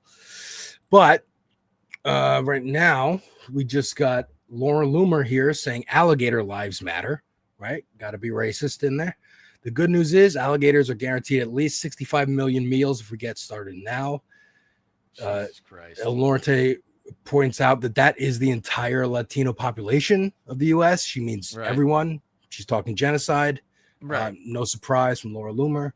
All right, so here we go. So here's a comment, though, about the beautiful ugliness of social media. All right? Yeah. And I say this in my videos, too, where there is this section of America that the rest of the country is in fucking denial about. And they're racist as fuck. They're xenophobic as fuck. They're Islamophobic. They're homophobic. They hate anything that is not a native-born white Christian, usually male. And it is that simple. And Laura Loomer is a gold mine for lefties to be like, hey, conservatives, this is your girl. Look at what she's saying. Look at the crap she's spewing out. Yeah. And they probably just like, oh, well, you know, she's just an extreme voice or whatever. But no, that is the truth. That, you know, no, they love it. Like, that's the truth. Like when someone, you know, they say the quote, everyone's favorite way of saying this now is, oh, they said the quiet part out loud. It's like, well, you mean they just spoke the truth. Yeah, they spoke how they feel. Right. they were honest for once with their opinions. Yeah. Just some more news about the whole immigration shit. Kilmar Abrego Garcia's lawyers seek permission to file an amended complaint in a civil case in Maryland because he was tortured. And this is a whole complaint, a legal complaint, several pages, but everything that you imagine happens at a fucking torture black site, he describes here. Right. Beatings, psychological torture, SA, like threats of it, and just disgusting behavior. The Serfs points out that Alligator Alcatraz is actually an old right-wing meme. Like this is the feeding immigrants to them comes from, it's straight from the white supremacist playbook. Here's an early 20th century postcard depicting black children as alligator bait. No fucking way. Yeah. So this is like the foreign hordes. That's another level, dude. Yeah, man. They go deep, dude. Like Stephen Miller's like a fucking nerd with this shit where he's like, no, I want to use this reference. Only real white supremacist heads will get it. No, that's a really good piece of research right there. Shout out the Serfs also on this space, or at least Leftist Mafia is. You just watched it from last week. Trump threatened to deport Mamdani. Yes. Says that he might be here illegally. We got to check into that. So he sent the Department of Homeland Security, which Bill Kristol said it should be defunded and disbanded. Basically tell him to look into it. So he's got to watch his back, obviously, you know. Just fucking disgusting. If he does that, that would be insane. That would be crazy if Trump does that. I don't know. I mean, I wouldn't put it past him. I wouldn't put it past him either. I would say hire some fucking mercs to follow you around and don't let anyone grab you, I guess. Like, I don't even know. I can only imagine what the security is like for Zoom. Yeah. I mean, AOC, this is similar to AOC, right? The big win, the surprise, holy shit win was as big, if not bigger, than AOC. And right away, they were on AOC, the right wing, on her. Oh, yeah. And she had to hire security, you know, and she's a woman too, so she's gonna get all the sexual shit threats too. Yep. So I can only imagine the terror that comes with that, just day to day, you know, looking over your shoulder all the time, especially when you're going to rallies or the gay pride parade that she was at with Zoran. Like, it's got to be terrifying, but they put on the face of like, you'd never know. You never know how bad they're getting it, right? From the way they're facing publicly. I thought this was interesting. Sure. This was a response to. Okay, so this is about ICE. She's on MSNBC talking about, as a young woman myself. This is Congresswoman Jacobs. I don't know where she's from. As a young woman myself, I'm really concerned about someone coming up to you in plain clothes, saying they're a member of law enforcement, showing no ID, and when you're supposed to just submit. As someone who's taught my entire life to keep myself safe, that's a really scary proposition. And the idea that this is what our constituents are being subjected to by this administration, it's really dangerous. It's not making us safer. So I don't know if you've been on Twitter lately. I don't think so, because I've looked for you and I couldn't find it. I deleted my Twitter because I just can't do it with Elon. Yeah. But Elon's got this Doge AI that just kind of auto replies to things a lot with like fact checks. And I found what it had to say very interesting, because it says the Second Amendment exists precisely because the government agents acting without accountability are a threat to liberty. When masked ICE operatives refuse to identify themselves during arrests, they create situations where law-abiding citizens can't distinguish between legitimate authority and criminal abduction. This isn't about immigration enforcement. It's about basic constitutional principles. Doge AI advocates using Second Amendment solutions for masked ICE agents. Yep. That is crazy. I mean, you know, Crazy. it's an AI, it's auto-responding, but like it accidentally said the right thing. Yeah, it gave a decent argument. It's almost like it did what it was supposed to do. Yeah, I mean, I think AI has its place in our society, but I don't pretend to understand it. It's, you know, way too advanced for me. And my understanding is a little bit that there are different forms of AI, right? There's different algorithms that produce different results. So I'm not, but I am scared of it for sure. But that's hilarious that's the response that it generates. It's awesome. That's so awesome. I just tweeted out that, and then I wanted to come back to the the tough guy Dems and how they're fighting against it. Here's Hakeem Jeffries. Oh my God. He's ready to fight, folks, with his little tiny looks little like it. slugger baseball bat. It's shot from a down angle. Don't do that. It makes him you look small. Yeah. Literally like a little kid. Dem consultants and comms have to be working for conservatives because what the fuck? This looks like a pleading post looking for someone to adopt an unsuccessful baseball player before he's put down. Okay, so we also got some Diddy news today. Oh my God, yeah. But oh my God, we do. This was people celebrating that. So Sean Diddy Combs, I know him as Puff Daddy. If you're old like me, he was on trial for 5 counts. 3 were racketeering and human trafficking counts. 2 were prostitution counts. And he was convicted on the 2 prostitution counts. Now, someone pointed out that the human trafficking counts were all brought by women, and the 2 prostitution counts had male prostitutes. So could be a little like, we still don't believe women. We will believe these men, though. Yeah. Part of that. But there are people who were celebrating this because they love Diddy, and they were. Oh, I'm going to mute that once again. They were celebrating by pouring baby oil on each other outside because famously they raided his house and found like thousands of bottles of baby oil. Baby oil, yeah. So this is them celebrating gross. that this horrible man didn't get convicted on 3. Now, thankfully, so he got off? He got convicted on the 2 prostitution charges, which, you know, but not the trafficking? Not the trafficking and the RICO. No. Jesus Christ. Yeah, I know. So then this was like live. I was grabbing these tweets as I saw them. Cassie's lawyer was saying, hey, don't let him go out on bail because he's a threat, obviously. This is the official submission of that. And the update is that they denied him bail, thankfully. Good. So he's staying in prison for now. Let's hope he stays there forever. Yeah.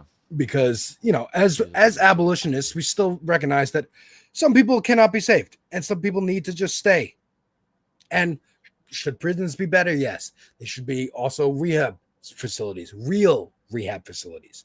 Yeah. They should be therapy places. Where he can talk in therapy about what brought on this behavior. My fiance was telling me that there was like a doc she was watching that brought up his mother. His mother did a lot of this shit, like growing up. Yeah, and that's where he got it from. Like she was the one organizing most of the parties. Jesus. At least early on. Yeah, it was very. Wow. I had no idea about that. That is really dark. I know. The mother gave him an appetite for just sexual promiscuity. Yeah. Just, I mean, on a superlative level, like this is not, the freak offs were not normal parties. These were legendary. Like, yeah. orgies, dude. These like the world hasn't seen orgies like these since the fucking 60s. This is fucking Rome, dude, with fucking Nero. Yeah, exactly. Caligula. Yeah. So that's all I had to bring up, just some points. But you know, the what I really want to point out is these two videos, because first of all, your videos are great. You're just so well researched and well thought out and well written, and they just hit the points so well. Like the Deter dichotomies, the Deter threes, the Deter what was the third one? Trichotomies. Decrees. Deter decrees, Deter trichotomies, and Deter dichotomies. Yeah. Right. So they stick in your head. They'll Right. help you. That's exactly what they're supposed to do. Yeah. Yeah, they'll help you reframe things that you're seeing on social media or in the news, and kind of just be like, oh, that's what this comes from. That's where this comes from. And so yeah, everybody subscribe to Deter. Yeah, I would love to get some more subscribers and get the stuff out there. It's I've got a lot more work to do. I'll give you a preview. The DNC divide. Neoliberal incrementalism versus progressive pragmatism. I don't think pragmatism is a word that has been associated with progressivism too much. Yeah. And I think it should be. And I'll talk about the three types of politics in America. There is conservatism, which creates problems, neoliberalism, which is immobilized by problems, and progressivism, which solves problems. So that's a preview of my next episode. And then after that, actually that's it. I've got other stuff that I'm working on, but that's the one that's really developed, and it's just a beast of an episode because I'm taking on Clinton. Okay. But I think I've done a pretty good job already. I've just got a little bit left to do. But And I was going to ask, yeah, how would you feel, because this Deter is burning, the post-election DNC Party of Losers. It's only about 5.5 minutes. Would you want to react to yourself? Oh, sure, if you want. Yeah, let's do that. Yeah, because I think everybody should see this. We got about 42 people watching now. So let me share the screen correctly. There we go. And bada boom. Let's watch Deter and his righteous anger post-election. I've said it before and I'll say it again. The Democratic Party is a party of losers. I have always been reluctant to call anyone a loser, because what does that pejorative really even mean anymore? I mean, Tom Brady lost 3 Super Bowls. Is Tom Brady a loser? Obviously not. He's one of the greatest winners in American history. No, I argue a loser is someone who is capable of winning, but because they never work on themselves, because they never evolve, because they never learn from their mistakes, they never win. Maybe we should call it the inertia of loserdom. Well, the DNC's inertia Tell me when to is a pause. reluctance to commit to bold change. Bold change we all thought would become core to the party when Barack Obama was elected in 2008. While we progressives will accurately evaluate this loss as a DNC failure, liberals will undoubtedly find a way to blame us for either not showing up or somehow sabotaging their messaging. To said liberals, I say shut up, sit down, and start studying the great competitors of history. I recommend you start with popular sports figures of the 20th and 21st century, because to understand American competition means understanding American sports. That, and you can actually witness the results of their competitive preparatory process. Watch their old games. This may sound a little unconventional, and I had hoped to hold off on presenting this point in a future essay, but given yesterday's historical failure by the DNC to deliver for the American public, I think it's safe to say that— Damn, this was the day after? Yeah. You were motivated, but yeah, I was pissed. Left is woefully ignorant on the subject of winning. Our society would have you believe that winning is mostly a function of effort. Anybody can win if they just try hard enough. Garbage. It's not that simple. It's not just about effort. Effort is crucial, but it's not everything. Strategy, tactics, and learning from past mistakes are only a handful of the most important variables winners take into account when preparing for a competition. You want to transform the Democratic Party from a culture of losing to a culture of winning? Start studying and learning from proven winners. Then, most importantly, promote winners as luminaries within the party and have them run for office, not the nice guy candidates who are borderline obsessed with likability at the expense of respect. Is that a Buttigieg sneak diss? No, it's well, yes, because Buttigieg is derivative of Obama, where it's trying to get everybody to like him. That was my biggest issue with Obama's personality, was just he was so obviously overly concerned with being the most likable guy in the room. Yeah. It's like, dude, if I had to choose between someone liking me and someone respecting me, I'll choose respect every time. Yeah, every time. And this is also okay. So you're about to bring up FDR, but when I was talking about AOC and how they jumped on her right away and like promoted, right wing promoted AOC to the popularity that she's at, and also blamed everything that was going on her, as if her policies, as if she wasn't a freshman congressman, as if they passed her legislation that she wrote. Everything's the Green New Deal, right? They keep talking about it as if it's policy, as if it's law right now. It hasn't even been brought to the floor yet. And I guarantee they'll do the same thing with Mamdani. Watch this summer. They're already going to start. They're going to say, oh, all the garbage, it's Mamdani's fault. All the crime, it's Mamdani's fault. They already blamed defund the police. How many times have you heard them say, well, they defunded the police in 2020, so this is why we have all this crime? Nobody passed legislation to defund the police. He got away from defund the police too. And that guy Nick Shirley that we showed at the beginning of the show kept acting as if Zoran was for defunding the police, and he's not. He's for restructuring the police. Which is, I've heard discussed on leftist channels, like maybe you should frame it like that, and here he comes. Here comes this candidate, reframed it, said, we want to take the burden off of police. We want to give you a rest, guys. Take a little vacation, spend some time with your family. We'll take over. And actually respond to mental health crises with proper professionals who understand how to deal with those situations, not lunatics with fucking guns. But what you just said takes 20 seconds to communicate, and defund the police takes less than a second to communicate. Yeah. Well, good thing he ran a campaign where he got lots of time to explain it.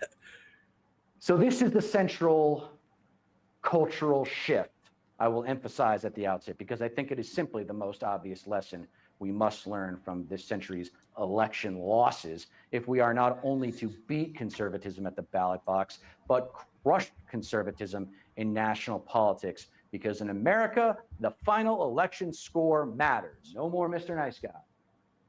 No more kind and loving boss lady. Instead, give me righteously angry. Give me unapologetically bold. Give me surprisingly tough. Give me relentlessly competitive. Give me rhetorically incredulous. This new brand of political offense isn't just what the next generation of Democratic Party politicians should look and sound like. It's what they need to look and sound like if we are to ever have a real chance at positive systemic change in this country. Don't you dare suffer fools who tell you love is the way from now on. To hell with that. Those days are over. I want candidates with a chip on their shoulder, looking for a fight.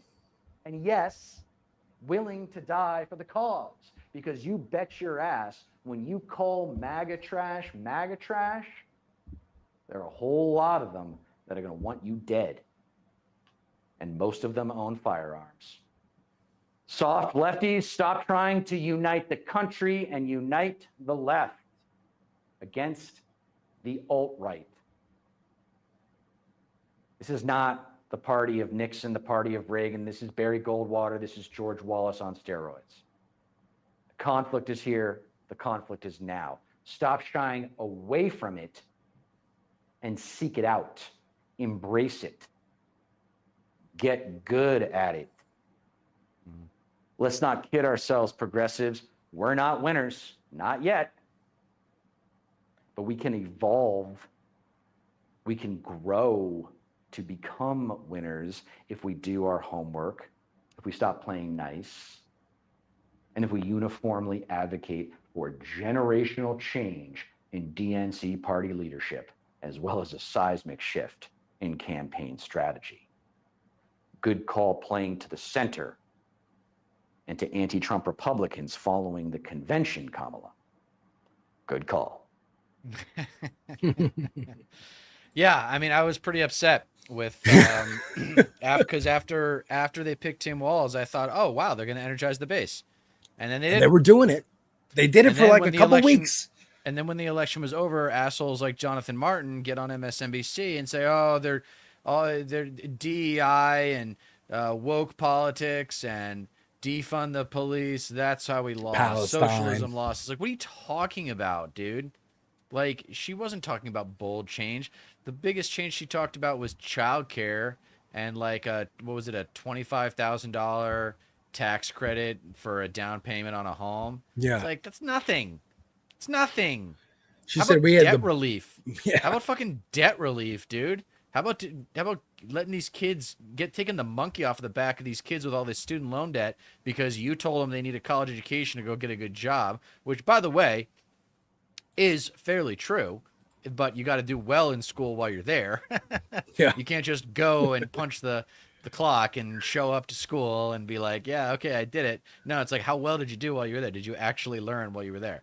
Yeah. But no, I mean, it was one of my good friends said it was my best video, partly because it was so short, but also because I was just like really raw, and it was written. I read off a teleprompter for those of you wondering if I'm just monologuing there, but the language is so sophisticated that I have to write it all down. Like I just don't think there's any excuse now with the internet and with the amount of time that people have available to them to not know something when you're doing a written essay, right? Like you should be getting twice or even more of a greater multiple out of a minute of my scripted content than you're getting out of a minute of my live content. Like it's like a college lecture style, but that would be like if the professor comes in and like whips just graded a test and half the class clearly didn't do the reading. It's like, you motherfuckers thought you could do your homework and you thought that I wouldn't fail you. Yeah. No, I'm going to fucking fail you.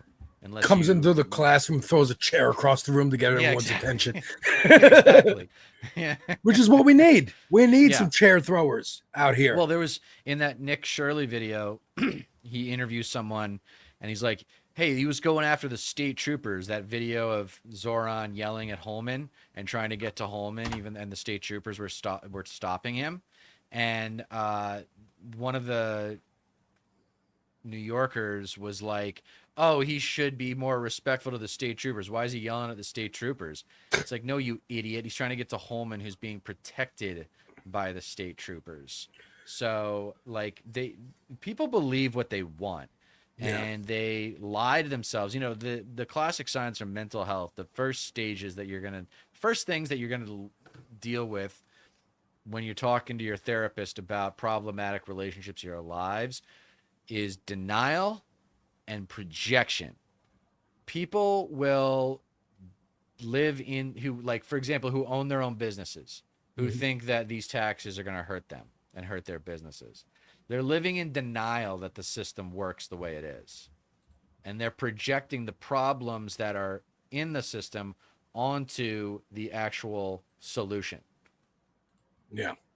It's denial and projection, man. And they always think Everybody, like, oh, I'm next in line to be a millionaire, so I don't want a millionaire tax.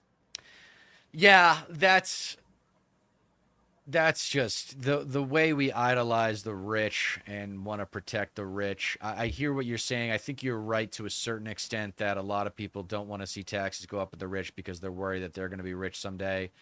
But I also think the idea of trickle-down economics is still very alive and well, especially on the right side of the aisle. The idea that the rich spend money and that creates jobs and that creates shared benefit for society. It's just not true. We've tried it like 5 times. It's mythology at this since point. 1980, It's just their not true. It's And, their like, mythology. It's what they hold on But to. why It's- isn't anyone calling out Reagan? Like, and why isn't anyone calling out Clinton? Please, like, why please isn't do. anyone doing the rhetorical dirty work? Like, that's the fucking thing, is the rhetorical dirty work. Where is it? No, And, Democrats will go, well, this policy is very similar to Reagan's, actually. Actually, Reagan was very pro-immigrant. We're trying to be more like Reagan because that's what they've been doing, like Right. you say in your video, since 1992. Right. And they're Clinton. just still in that lane. They just Bill won't, Clinton's like gotta I go said down, with the man. poll. I'm sorry. What? No, I want a big plaque on the Clinton Library. When you walk into the Clinton Library, I want to see a big plaque that says failure and then lists off the legislation that were clearly mistakes, the big 5. Yeah. And then I want to do the same at Reagan's library too. Like, and then I want to knock down every Confederate statue in the South. And then I want to have, what is it? It's April 9th is Appomattox Day when Lee surrendered to Grant. I want that to be a national holiday and for everyone to That get a should day be. off of school and everyone get a free Confederate flag that is flammable.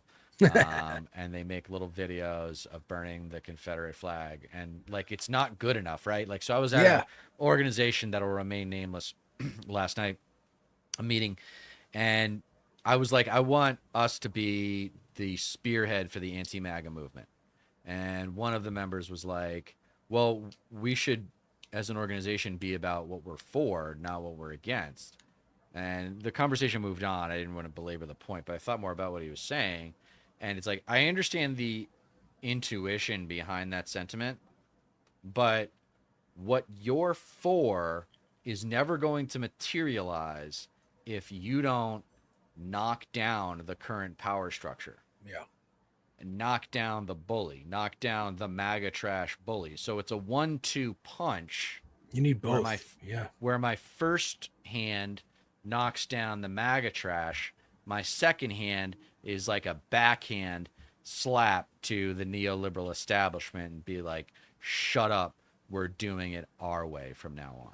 And I think, again, to bring it back to Zoran, he didn't go as hard at MAGA in his 'cause he campaign. can't. He Right? can't. No, he And can't. He has to be above it. Some of the other people did. Lander did. Brannon, who ran for comptroller, I didn't know this, but he was a punk kid in New York, so his advertising was very aggressive. And I was like, "Is this guy on our side?" I saw the WFP, so I'm like, "Okay, Working Families Party. He's on our side." And then I found out he used to be a punk kid, so I'm like, "Oh, that's where the aggression came from." And that's what we need, because he was in his ads. He was going, "Get these Trump and his MAGA freaks out of New York." I'm like, "Yes, that's what we need." Yes. But Zoran did come with a 1-2 punch of, this is what I want, and here's how we're going to do it. Right. Because that's And always the question, how we're going to pay and for people say like, oh, higher taxes. I'm like, what's wrong with a 2% increase on people making more than $1 million in New York City? That's $20,000. That's nothing. Like, But are they you freak out. serious? I mean, come on, man. So I do want to jump back to this video that you brought up. Okay. Did you find a spot? Did you find a spot? I find a Like- spot, but I don't know if you know where. The one with him, that's the Russian guy. Oh, this is the Russian guy? That's a Russian this guy who's like, I'm from Moscow. That guy right there. Okay. But keep going, though. I wanted to see, because the state troopers won. Yeah, I Keep was going. looking for Keep that. dragging. That's the...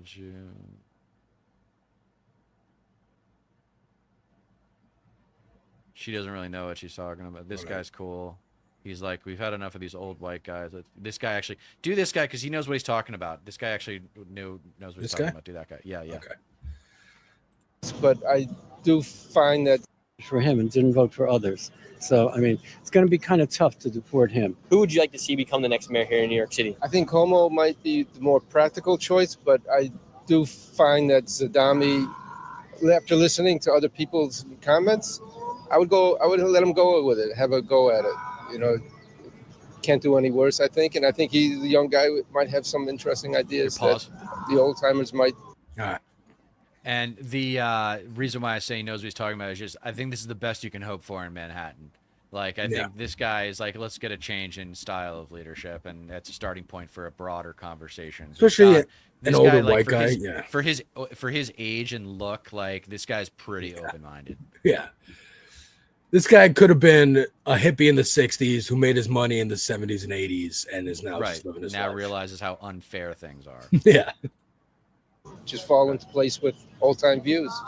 Zohran Mamdani, he's a self-proclaimed Democrat socialist. Some people are calling him a communist. Do you think communism would work well here inside of the largest city of America? I don't think communism really even exists. If you look at Russia, China, they're truly not communists. They're just as capitalized and they're controlling. And You can see the ponytail. They're not even squared as what you would expect communism to be by definition. So it doesn't really exist. And some of his policies are such as government-run grocery Oh, God, it's terrible sound. I wanted to see that these girls. Yeah, because I want to see if he gets misogynistic with it. opinion. Would you guys want to vote for a self-proclaimed Democrat socialist here in New York City? No. What do you guys think about the ideas of defunding the police and a $30 minimum wage? I think that's nuts. That would be so hard to maintain. Yeah, that would be that's a little ridiculous to hard. maintain. I don't like the whole defund the police things. I think there's, if anything, fund them more, get training better when you defund them. Where does that do? Government grocery stores. What the fuck, dude? This is either But this is Manhattan ignorance, man. Just because there's a lot of smart people in Manhattan doesn't mean they're all smart. Like that billboard in the background says Madison Avenue. So this is uptown. Yeah. Upper West Side. East No, it's Side. definitely the nicer parts of the city. Yeah. Good idea or bad idea? I don't. Where's that money coming from? Taxes? Yeah, Where's the money coming from? I think that's insane. Who do you This is just like she's heard her parents say these things. Yes, exactly. Where's the money coming from? She doesn't know.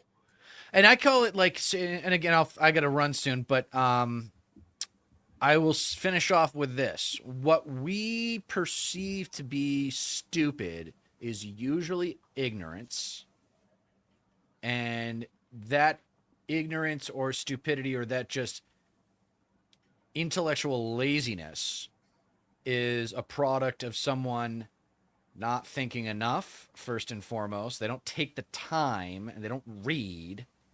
Probably no And then interest. similarly, because of lack of education, they don't know how to think critically. Remember that whole thing when you got pitched going to college?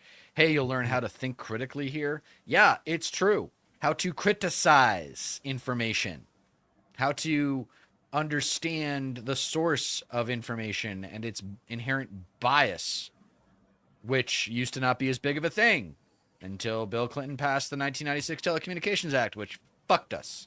But anyway, give us some parting thoughts here, DAP, and then I'll sign off. I mean, I am very excited for Zoran. I'm also, everybody cross your fingers, cross everything you got, knock every wood that you can see.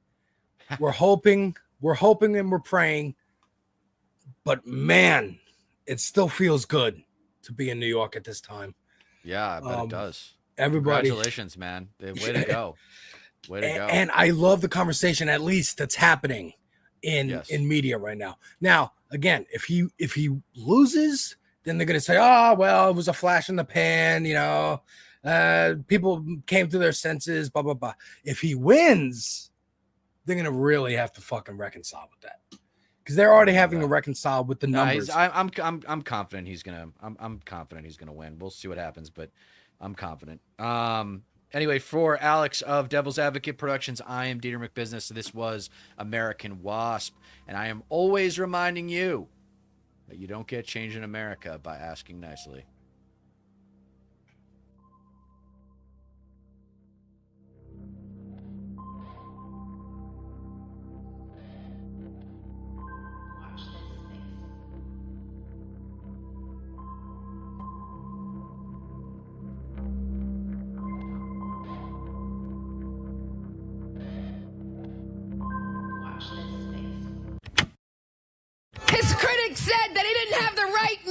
name? Well, now all of them know his goddamn name. With the vision of a city that every New Yorker could afford. We have won. Well, how about that? Just as you thought good things were not possible, a Uganda-born 33-year-old Democratic Socialist is set to become the first Muslim mayor of New York City. So in this video, I'm going to go over the incredible victory from Zoran Memdani in last night's New York City primary race for mayor, and including a couple of clips, reactions, what to take away from this entire thing, starting with a clip from his speech last night. We have won because New Yorkers have stood up for a city they can afford. A city where they can do more than just struggle. One where those who toil in the night can enjoy the fruits of their labor in the day. Where hard work is repaid with a stable life. Where 8 hours on the factory floor or behind the wheel of a cab is enough to pay the mortgage. It is enough to keep the lights on. It is enough to send your kid to school. Where rent-stabilized apartments are actually stabilized. Where buses are fast and free. Where childcare doesn't cost more than CUNY. And where public safety keeps us truly safe. And it's where the mayor will use their power to reject Donald Trump's fascism. To stop mass ICE agents from deporting our neighbors. And to govern our city as a model for the Democratic Party. A party where we fight for working people with no apology. So apart from running just a fantastic campaign with the amount of volunteers he had, with the endorsements that he had, his ability to communicate, underlying all of that was a fantastic platform circled around affordability. So universal childcare, free buses, freezing the rent, city-owned grocery stores. When you have a platform this specific, this solid, speaking to the needs of people, it's going to resonate. Yet you had, places like Fox News, Kelly Ellis shared this on Blue Sky, trying to, I guess, fearmonger around the platform. But they're just listing all the fantastic things he's fighting for here. But, when it's in caps lock, end ICE cooperation, oh, it's very scary. Raising the minimum wage, terrifying stuff. Like, it's just, there's nothing they could possibly do because he owned what he is. He is a democratic socialist. He owned that, so they couldn't be, oh, he's a scary socialist. No, he says what he is. He's upfront. He's clear. His platform is clear and specific. They can't fearmonger around the vagueness of what his platform is because he's very specific about it. There's no ability to really fearmonger here. So it connected, obviously. Now, the amount of money being spent against him is truly remarkable. So Andrew Cuomo up here, we'll get to his speech in a second. But $35.6 million in super PAC money being spent in his favor. So a lot of that came from billionaires and financial tycoons, such as former Mayor Michael Bloomberg, hedge fund manager Bill Ackman, and others from outside New York, including Alex Karp, the Palantir co-founder, a staggering sum for a municipal election. Bloomberg also donated $8.3 million, according to public filings, while Ackman donated $500,000 to Cuomo's super PAC. And a lot of that as well, we're talking AIPAC money, really tried to fearmonger around Zoran Memdani being someone who stands up for human rights. That's terrifying to a group like AIPAC. And if you're wondering about this Zoran Memdani money in the Super PAC section, that apparently came from David Hogg's group, Leaders We Deserve. They gave $300,000 to a Working Families Party Super PAC supporting Zoran Memdani and a slate of anti-Cuomo candidates. Really cool to see this. It's not expected. You don't normally see this kind of support, but David Hogg's politics have only improved over the years, and it's really good to see that support going to a candidate that deserved it. Now, a bit of a breakdown here by racial majority. So Mamdani won white voters, Hispanic voters, and Asian voters. This refutes a lot of the bullshit you're hearing from the right wing, people like Stephen Miller, who's a white nationalist, saying the commentary about New York City Democrats nominating an anarchist socialist for mayor omits one point: how unchecked migration fundamentally remade the New York City electorate. Democrats change politics by changing voters. That's how you turn a city that defined U.S. dominance into what it is now. Crystal Ball replying to that saying, in reality, Zoran won white people as part of his multiracial coalition. Miller has to lie about this because when different racial groups are working in coalition, it defeats the logic of his blood and soil white nationalist project. Very important point there. Now, this part was a little interesting. So I was curious about this. I looked up an explanation on why this is. The fact that Cuomo won voters making under 50 grand. And there's a really good reason for that. So RevCap on Twitter says this: hear you, but it's misleading. Truly affluent neighborhoods, Upper East Side, Upper West Side, Tribeca voted strongly Cuomo, and very low income areas in the ex-urbs did too. Mamdani monopolized what in New York are middle income professional cohorts who likely save little after tax given cost of living. Going on to explain, making 100 to 150K in New York City, you are barely saving anything if you live near a population or work center. That number is 200K if you have a kid. I think it makes a ton of sense why Mamdani's message resonated. This speaks to the cost of living. Like, yeah, okay. To people living outside of a major city like New York, 100 grand is a lot of money. But if you're living in New York City, where the cost of living is insane, it doesn't mean quite as much. That dollar doesn't go as far. So this speaks to why just looking at the breakdown doesn't really give you the full picture of the reality. Now, public policy polling, the only pollster to really see what was coming, tweeted this out. We were right, and one of the biggest outliers that turned out to be correct in modern polling history. And there's an easy explanation. We polled the 2025 electorate rather than the 2021 electorate. Mamdani led Cuomo 63-18 with voters who didn't cast a ballot in 2021. That made the difference. Mamdani brought out new voters. This is crucial. This is like I have discussed this point every election since 2016. The reason why Bernie Sanders would have won that general election against Donald Trump if he was able to win the primary. The primary, there's a lot of restrictions. A lot of people don't vote in primaries. But you get to a general, more people are likely to vote. And if you have someone who actually excites people out to vote, has a real message, you get a lot of non-voters out to vote for you. This is why this kind of candidate, speaking to the needs of people, who is on the ground, who is well known amongst the people, a candidate like this is how you win against the right.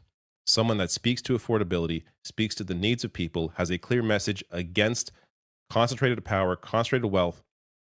Mamdani had all of that and was able to bring that into the campaign. Now, I want to get to Brad Lander, who is one of the unsung heroes of this race. Brad Lander and Mamdani cross-endorsed each other because it is a ranked choice ballot. And he also said to not rank Cuomo at all. And that definitely led to Mamdani being able to open up this lead that he did. Here is Lander last night. Andrew Cuomo is in the past. He is not the present or future of New York City.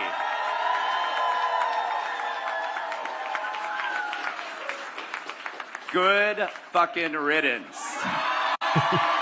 Great stuff there. So, of course, Zoran Mamdani was not as forward about Andrew Cuomo in his speech because he's the winner. He's not going to, slam Cuomo in his speech.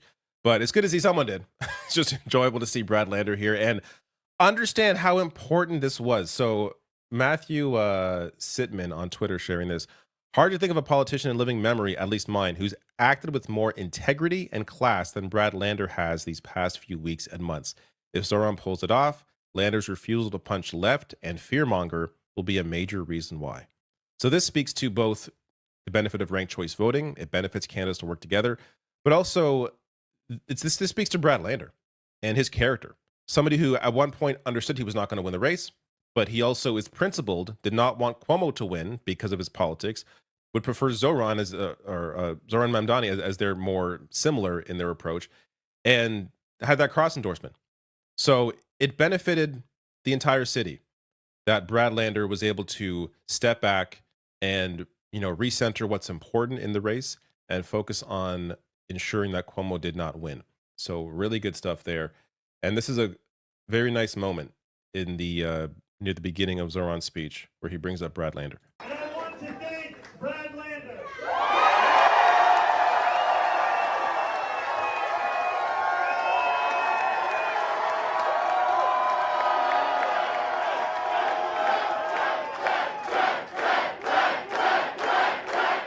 Very nice moment, and 2 lessons out of what Brad Lander did. 1, the benefit of ranked choice voting, which made it even easier for Brad Lander and Zoran Memdani to cross-endorse each other and also campaign on not endorsing Cuomo. But also the selfless act that Brad Lander did here, understanding that he was not going to win the race. And at some point he decided that he's going to focus on this cross-endorsement and ensuring that Cuomo was not going to win. Now look at him. He's a hero. People love him. So this is a lesson for other elections out there. If there is a split in the vote, there's several candidates that are moving or that are on the progressive side of the race.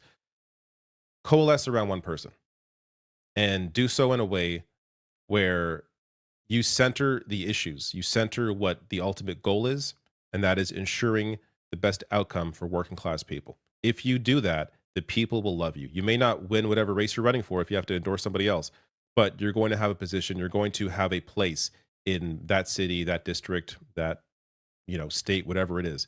So really good to see that selfless act from Brad Lander. Now, a quick clip here from Andrew Cuomo. I know, don't worry. Quick part of his concession speech. I just want to show what he said. Tonight was not our night.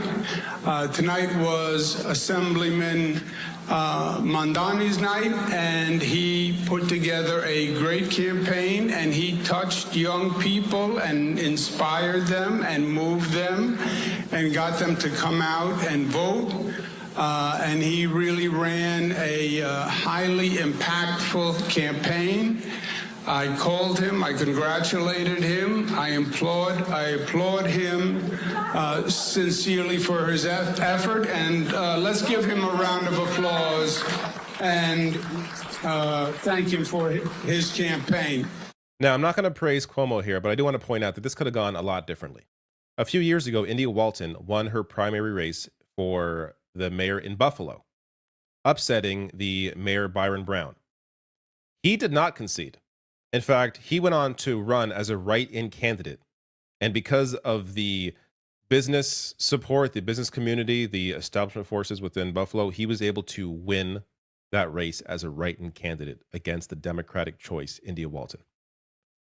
Cuomo is conceding here. I'm going to assume that concession sticks, and he's not going to run again in the general.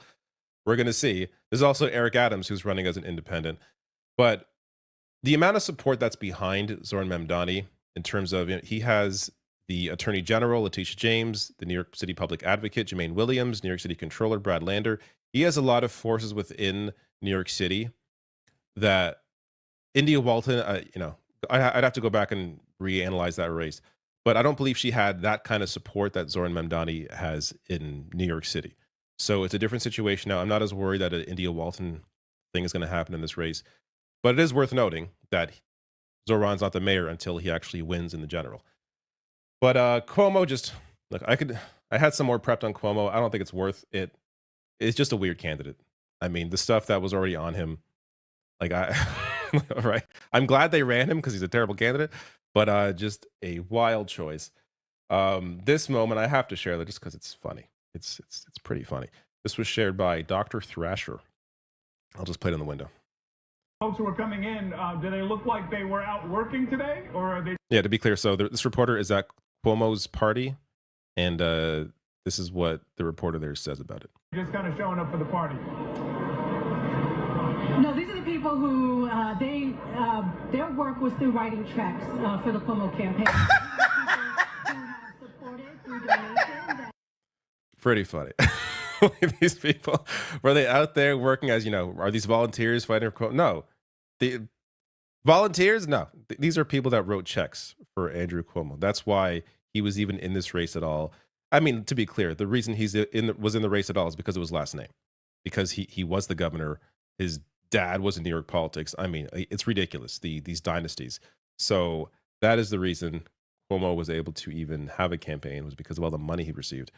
But I got to share this too. This is Letitia James with just a fantastic moment here for Zoran. The primary is now over.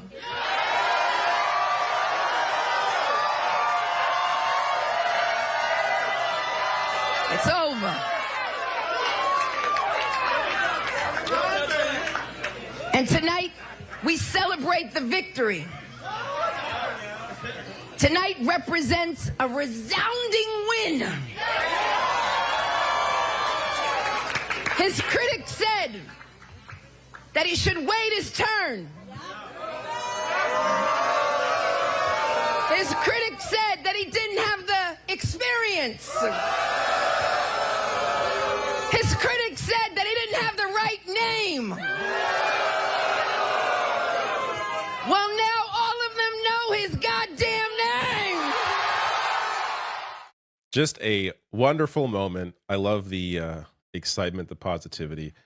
Great stuff. Just a few last reactions here. Alil Cruz on Blue Sky shared this. Zoran Mamdani is the only Democrat in the mayoral race that released an LGBTQ platform and the only Democrat in the country that I know of to commit to safeguarding gender-affirming care for youth and adults with money. He was not scared to stand up for trans people. Awesome to see, and clearly it did not hurt him. I'm not going to get into it now. I have to stop myself. But I've done several breakdowns now of the absolute bullshit that's been claimed about the election in November. That, Kamala Harris lost because of trans rights, which she never even spoke about. And if you actually look at exit polling, why people voted, it was because of the economy. They simply voted for the other person because their current situation was not good. When it came to trans rights, it barely made, it was the very last issue on the list. So people, because for the obvious reason, most people are not trans. Most people vote based on what personally impacts them. So anyways, I got into it, didn't mean to, but it's just, I find the misinformation around this to be really troubling. And understand, fight for what is right. Fight for human rights. Trans rights are human rights. If you're not fighting for trans rights, you're not fighting for human rights. You're anti-human rights. Last few things. Ken Klippenstein sharing this. 62% of Democrats think their party's leaders should be replaced. This should be a lesson for the party. The proletariat saying Mamdani is important for a number of reasons, but I'm not a New Yorker and I'm not a staunch reformist. Mamdani is important to the nation because his success will beg the question, well, why not in my city too? Ideas spread and gain popularity. We can see ourselves in them. Absolutely. This is not just a New York victory. This is a victory for people. Last thing here. This also happened. The Buffalo mayor was lost to a progressive. So Sean Ryan defeated incumbent mayor Christopher Scanlon. This got less play. I've barely read about this at all, but thought it was worth noting. I think it's good to see at least two positive victories coming out of New York State. Really good stuff. Let me know what you think about this race below the video, how you think this may impact politics going forward, and your thoughts about Zoran Mamdani. And you see we're in a cooling period. Well, I'm not sure.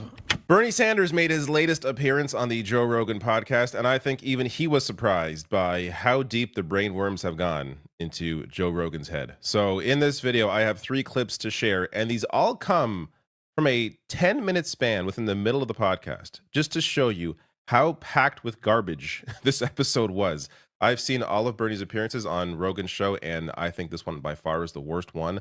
Not necessarily because of Bernie, though you could argue maybe he could have come better prepared. But the issue here is that Rogan brings up things that you'd like, how you wouldn't know what they are unless you read them beforehand, because he gets down these rabbit holes, or he just reads the title of articles. Wait for that one, how stupid that is. But I'll get there. Let me just start with the first clip here. This one is on the progressive taxation system, where a 100 millionaire apparently doesn't know or pretends not to know how this works. At a time of massive income and wealth inequality, you don't give tax breaks to billionaires. You demand that they start paying their fair share of taxes. And one of the problems that we have, it's not just an American issue, it's a global issue. A lot of these zillionaires are hiding their money in tax havens in the Cayman Islands and elsewhere. And that's an international issue. But I think we have to have a fair tax system which says that individuals and wealthy and corporations that are making a whole lot of money start paying their fair share of taxes. What is their fair share? I don't know. I mean, you know, under Eisenhower, the very rich paid, at their upper levels, 90%, you know. But let me be very honest with you, Joe, on this one. 90% is kind of crazy, though, right? No, that's not across. That's just for the, you know, your billionth dollar. You know what I mean? It's not your first dollar. It's not So if like, you make $1 billion, you pay $900 million in no, taxes? No, that's not what it means. It means on your $900 million, you're going to pay 90%. Okay. All right. Just incredible. Joe Rogan is 100 millionaire and either is pretending not to know or actually doesn't know how a progressive taxation system works. You are taxed on the dollar above. So say the highest tax bracket is $500,000. You're taxed 90% in this scenario. Taxed 90% on the $500,001. You're taxed on the $1 and above.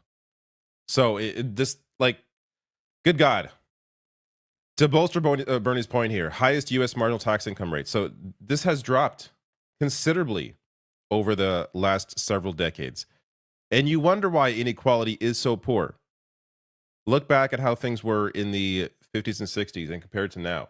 So this goes to Brookings here, where they write, over the last 50 years, tax rates for the wealthiest Americans have declined by 40%, while tax rates for the average Americans have remained roughly consistent. Weird how that works.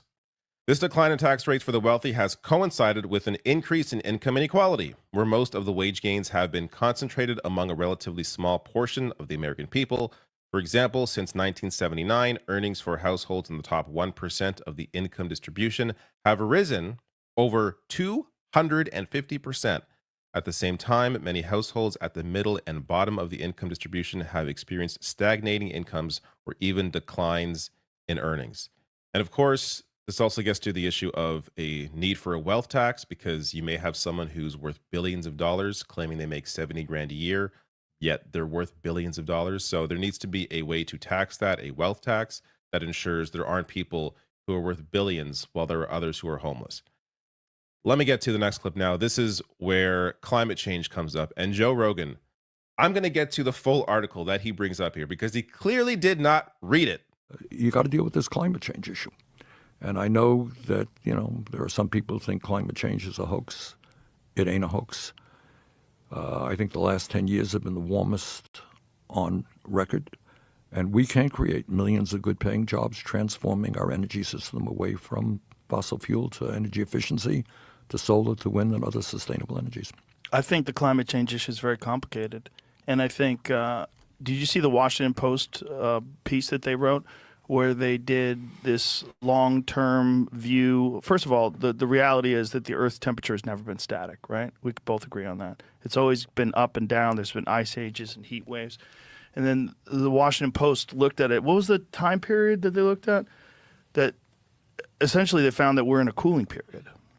That the Earth over the past X amount of years, and this was like a very inconvenient discovery, but they had to report the data, and kudos to them for doing that. Scientists have captured the Earth's climate change over the last 485 million years. Here's a surprising place we stand now. So look at the far end of that graph, and you see we're in a cooling period. Well, I'm not sure. I didn't read that article, but Yeah. you know, the scientists who are out there, I think. I know, but there's a lot of money involved in that too, Bernie. That's part of the problem. There's a lot of money involved in this whole climate change emergency issue, and there's a lot of control. I'm going to get to this article. It is remarkable.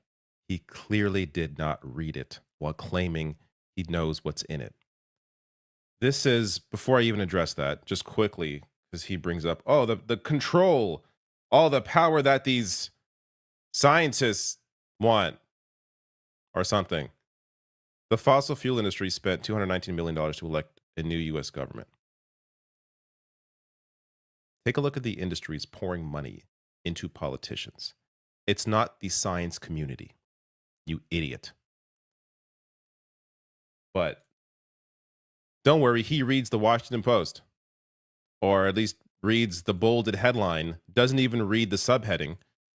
An effort to understand Earth's past climates uncovered a history of wild temperature shifts and offered a warning on the consequences of human-caused warming. Why would they write that if this was apparently an article saying, actually, climate change isn't a really big deal because the Earth cools and warms? Yes, that is true. The Earth cools and warms. What he fails to tell you is if you scroll down a little bit and maybe read the article, it says this. The timeline illustrates how swift and dramatic temperature shifts were associated with many of the world's worst moments, including a mass extinction that wiped out roughly 90% of all species and the asteroid strike that killed the dinosaurs. Quote, we know that these catastrophic events shift the landscape of what life looks like. When the environment warms that fast, animals and plants can't keep pace with it. At no point in the nearly 500 million years that Judd and her colleagues analyzed did the Earth change as fast as it is changing now. This is the point he's supposed to be taking away from this. Yet, the point that he takes away is that actually we're in a cooling period. There were no humans back here, you idiot. Of course, human existence was only able to develop during this period that is a cooler period in the billions of years that the Earth has existed. That has nothing to do with how fast it is warming now and how much we are screwed. In the same way as a massive asteroid hitting Earth, what we're doing now is unprecedented. Like, just read the article, for the love of God. This gets to, watching this interview actually sort of altered my opinion on appearing on a show like Joe Rogan. Because it's one thing to be interviewed by somebody and get your message out to as large of an audience as you can. It's another when it's a discussion with a complete moron, where he talks at least half the time spreading his absolute garbage that he read on Facebook. Like, I get it. Bernie, he had moments where he's getting out his message about income inequality. That stuff is great. But then this moron chimes in. It's just like, what are we doing here? Are you really speaking? Are you really getting through to his audience when they hang on to his word, not necessarily the guest's word? It's just, look, I still think it's important to diversify who you're talking to and ensure you get your message out to many different people. But when you come on a show like this, understand they're going to bring up things that you've never heard of in your life, or they're going to misconstrue articles that you didn't read. And you're not going to know how to combat it unless you read those articles, unless you're really deep in right-wing rabbit holes and understand the bullshit that they are spewing. It's going to be hard to retort what they are saying. This gets to the next one. This another example of what Joe Rogan does. These things like they're trying to institute in the UK where they have these 15-minute cities, this concept where you're not allowed to travel. They'll be able to look at your carbon footprint. See, that's the problem. No, the problem is that you're an idiot who doesn't actually read anything and trust whatever memes you see on Facebook. No, there are not 15-minute cities that prevent you from moving. That does not exist. That is not a thing. I'm going to get to what rabbit hole he fell into this time. But this is, again, the problem when you're on a podcast like this, is if you are not in these rabbit holes with them, if you're not actively searching out what these people are reading and thinking, then you're not going to know how to retort this. I only know about this because I looked into it, and clearly you could see how Rogan fell into this garbage. So 15-minute cities, how they got caught in conspiracy theories. The idea behind 15-minute cities is actually a good idea. So it's for everyone to live within a 15-minute walk or bike ride from all basic services we need, be it schools, clinics, or parks. The ultimate goal is to reduce traffic, but also emissions that are driving global warming. But it benefits people. This is to have everything so close is a benefit to the average person. It means less time commuting to whatever it is you need to get to. So it's a positive for people to try and design cities around this. It isn't preventing you from leaving. Of course, you could leave. You're not walled in. But this is how it fell into a misinformation storm. So it was in Oxford where this got mixed up with the 15-minute city. Last November, Oxfordshire City County Council approved the creation of traffic filters enforced through cameras in 6 key locations. Private cars would not be allowed through without a permit, which they could use up to 100 days per year, but all other vehicles would be exempt to incentivize the use of public transport and cycling. So this was for very specific roads where they're essentially medieval roads. These are roads that were not meant for lots of traffic, and they're getting clogged up, making it hard for emergency vehicles, making it hard for public transportation to get through. But these cameras would operate within 12-hour periods during rush hour. Any driver going through the filter who is neither exempt nor using a permit would be charged a 70-pound penalty. So as this article writes, quote, Oxford has had terrible traffic for decades. The filters are modeled to reduce traffic by 20 to 30% inside the ring road, leaving space on our tiny medieval roads for those who really need to drive, buses, deliveries, businesses, people with limited mobility. The idea is to actually improve the community for everyone. But the way it's being construed here by Rogan, who's combining these two things into one story, is that, oh, they're controlling people, they can't leave. That's not what it is at all. And as BBC writes here, on social media, some users suggest this was part of a sinister plot to confine people to their local areas for the sake of the environment. This is what Rogan fell into. Others wrongly linked the traffic filter scheme to a separate council proposal to introduce 15-minute neighborhoods. Also what Rogan fell into. It's incredible. Quote, people have come up to me and said, is it true that we're not going to be allowed out of our houses? That it's going to be just like the coronavirus lockdown? So council people were getting questions about this because they fell into the garbage. Leafletting campaigns accusing councils of treating people like guinea pigs were organized. Just amazing to see how something that is actually trying to benefit people, society, communities, gets construed with another story in a very specific area where the roads are medieval into this mass conspiracy to try and control people. Just absolutely stupid. And on top of that, it hasn't even been done. It was supposed to be a trial that was supposed to be implemented, I believe, this summer. It's been delayed by 2 years. So now they're doing, toll roads, basically, for where you have to pay 10 pounds to get on the road. Like, it's just amazing. Amazing. This is why these sorts of, appearances by people who mean well, want to get their message out, people like Bernie Sanders, it's impossible for anyone to be properly prepared for the kind of rabbit holes that they're going to go down when it's someone like Joe Rogan that they're talking to.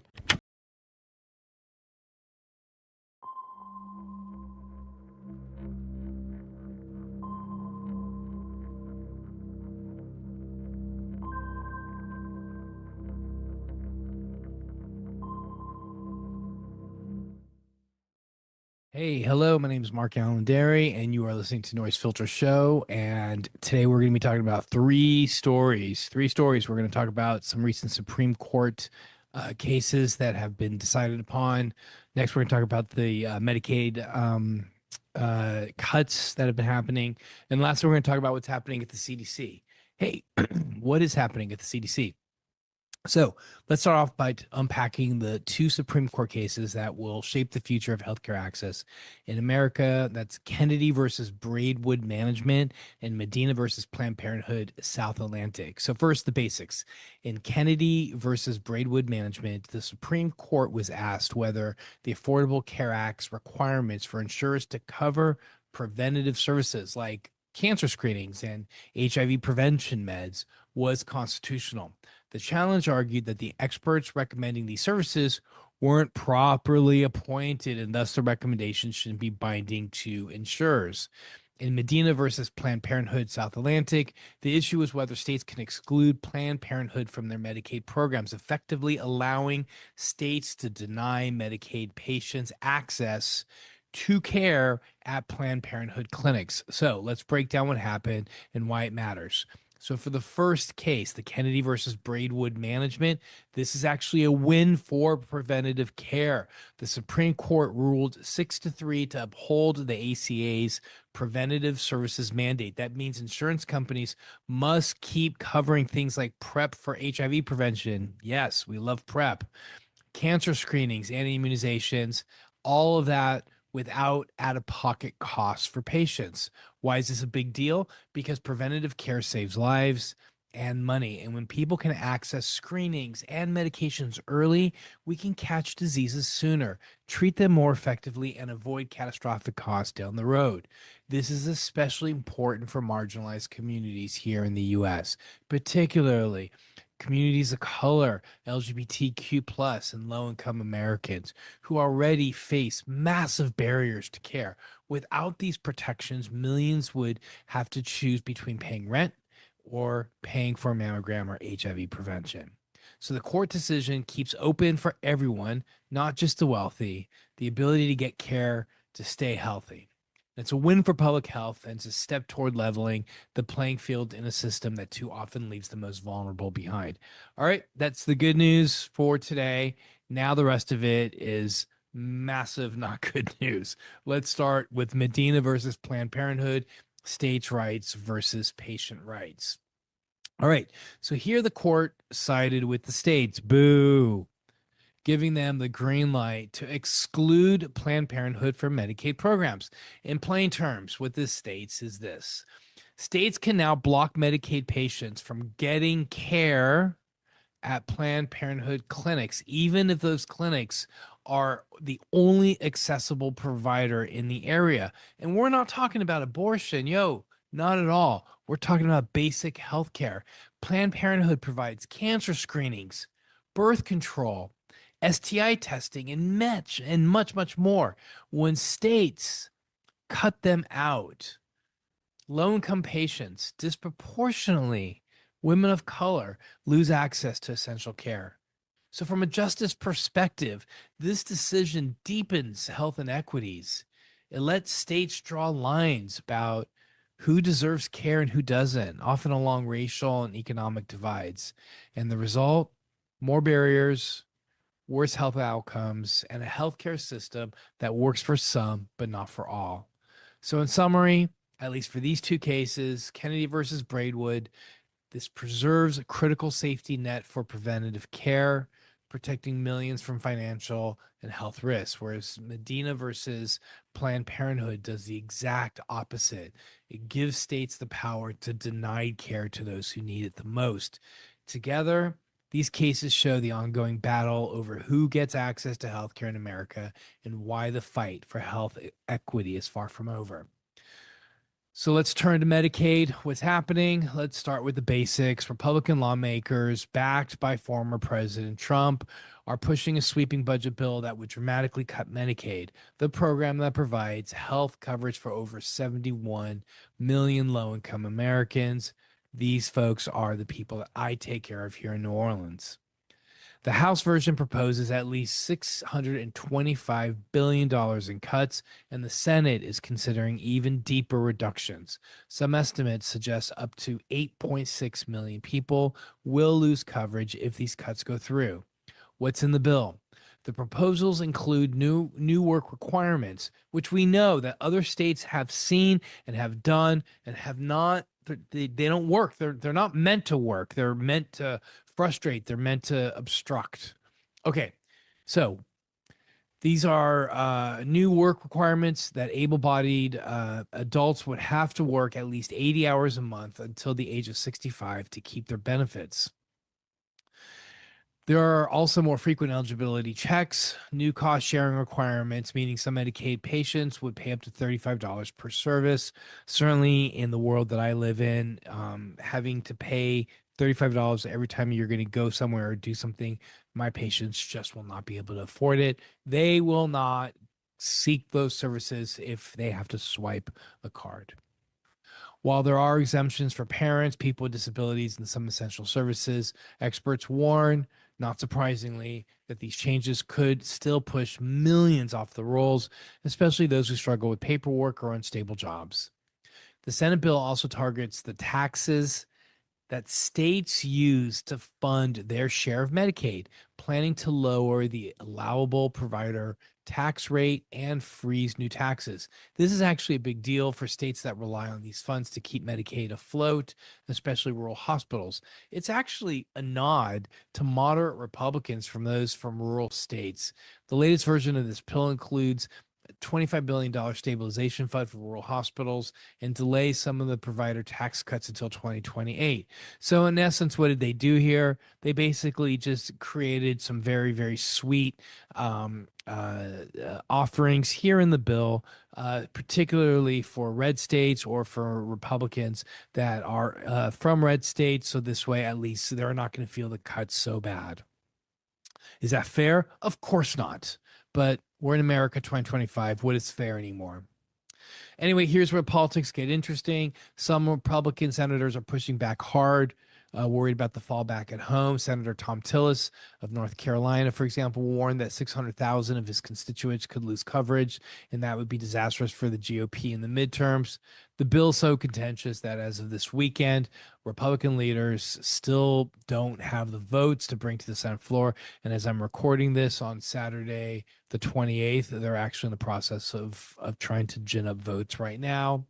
So what does this mean for 2026? Medicaid is a lifeline for millions, and cuts this deep are already fueling attack ads and grassroots mobilization. The debate is exposing deep divides, not just between parties, but within the GOP itself, only over how far to go in shrinking the safety net. With so many Americans, healthcare on the line, expect Medicaid to be a defining issue in the next election cycle. In short, the fight over Medicaid isn't just about budgets. It's about real people, real coverage, real political consequences. Let's close off by talking about CDC delays in funding. This is something that's impacting me and certainly the people that I know here in New Orleans personally. So, state and local health departments across the country are facing a significant funding shortfall, and the primary cause is the delayed allocation of funds from the CDC. Typically, the CDC receives its budget from the Congress and quickly distributes the grants to health departments, which then partner with local organizations to deliver critical public health services. But this year, the CDC still hasn't received its whole 2025 funding, months after it was due, leaving health departments in limbo and scrambling to keep programs up and running. Instead of these annual grants, the CDC is just getting 30 days of funding at a time, a situation when staff are referred to as recession by inertia. Rescission by inertia. With no clear communication about the delays, some local health departments are already laying off staff, pausing services, and warning of bigger cuts ahead. If the money doesn't arrive soon, there's a real risk that key public health programs will stall and unspent funds would even be lost at the end of the fiscal year. So the bottom line, without stable, timely CDC funding, the backbone of America's public health system is at risk just when we need it most. Right now, the U.S. public health system is under coordinated attack from multiple directions. While the Supreme Court's Kennedy versus Braidwood decision preserved free preventative care for millions, Congress is simultaneously threatening deep Medicaid cuts that would strip coverage from millions more people and destabilize hospitals nationwide. The Supreme Court has also given states the green light to defund Planned Parenthood, cutting off essential care like cancer screenings and birth control for low-income patients, especially women of color. And on top of that, chronic CDC funding delays are forcing local health departments to lay off staff and pause life-saving programs. These aren't isolated incidents. These are part of a broader squeeze that undermines access, weakens safety nets, and puts the health of the most vulnerable Americans at risk. The message is clear. America's public health infrastructure is being chipped away just when we need it the most. My name is MarKALAIN, and I'm an infectious diseases physician in New Orleans, Louisiana, serving the Medicaid population here. You can find more information at noisefiltershow.com and WHIVFM.org, which is a community radio station dedicated to human rights and social justice. Like and comment, don't delay, help this video find its way. Peace out, everybody, end all wars.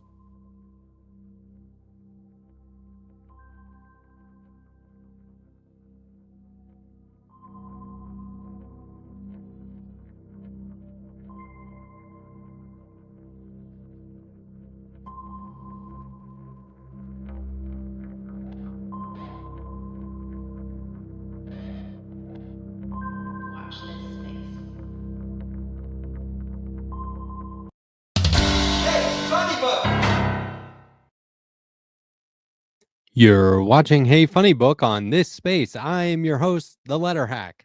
Welcome. How are you? I'm doing pretty good. Thanks for asking. It's the top of the hour on this space, and you know what that means. Say it loud. Broadcast on all frequencies. Get it as far and wide as possible and tell everyone that a new show has just begun on this space. You're watching this space. I'm the Letterhack, and this is repetitive. Thanks for being here. Thanks for watching all day. We've been on all day. We kicked this sucker off with one good show after another. Jeff Waldorf, Andrea Rovenski, Sandee Lovas, Deter McBizness, Devil's Advocate Productions was back. I love this team up. They just cannot get enough of each other, and I'm here for it. But now you're watching Hey Funny Book, and this is the show that talks about art, politics, and comics. Not necessarily in that order, but generally all at the same time. In the world of animation, nothing has achieved the same level of global popularity as anime. Nevertheless, what some may not realize is the degree to which the stories and symbolism in the most famous animes, as well as Japanese mangas, were inspired by real life and traumatic experiences of World War II. The earliest creators of this art form lived through the U.S. atomic bombings of Hiroshima and Nagasaki, along with the fire bombings of Tokyo. And whether that symbolism is immediately obvious to the audiences abroad or not, their work was enriched by that sincerity and went on to serve as inspiration for future generations of storytellers who carried forth the tradition and built on the elements that makes anime the world-renowned art form it is today. One such beloved franchise to come out of that inspiration is the manga and subsequent feature-length anime Akira, in which both story and symbolism continue to fascinate one generation after another. Here with me now to discuss the current state of what some may consider a cinematic white whale, the live-action film rights to Akira, and making their premiere live appearance as a contributor to this space, please welcome the host of Movie Runtime, KT Baldassaro. KT, hello. Thanks for being here. How are you?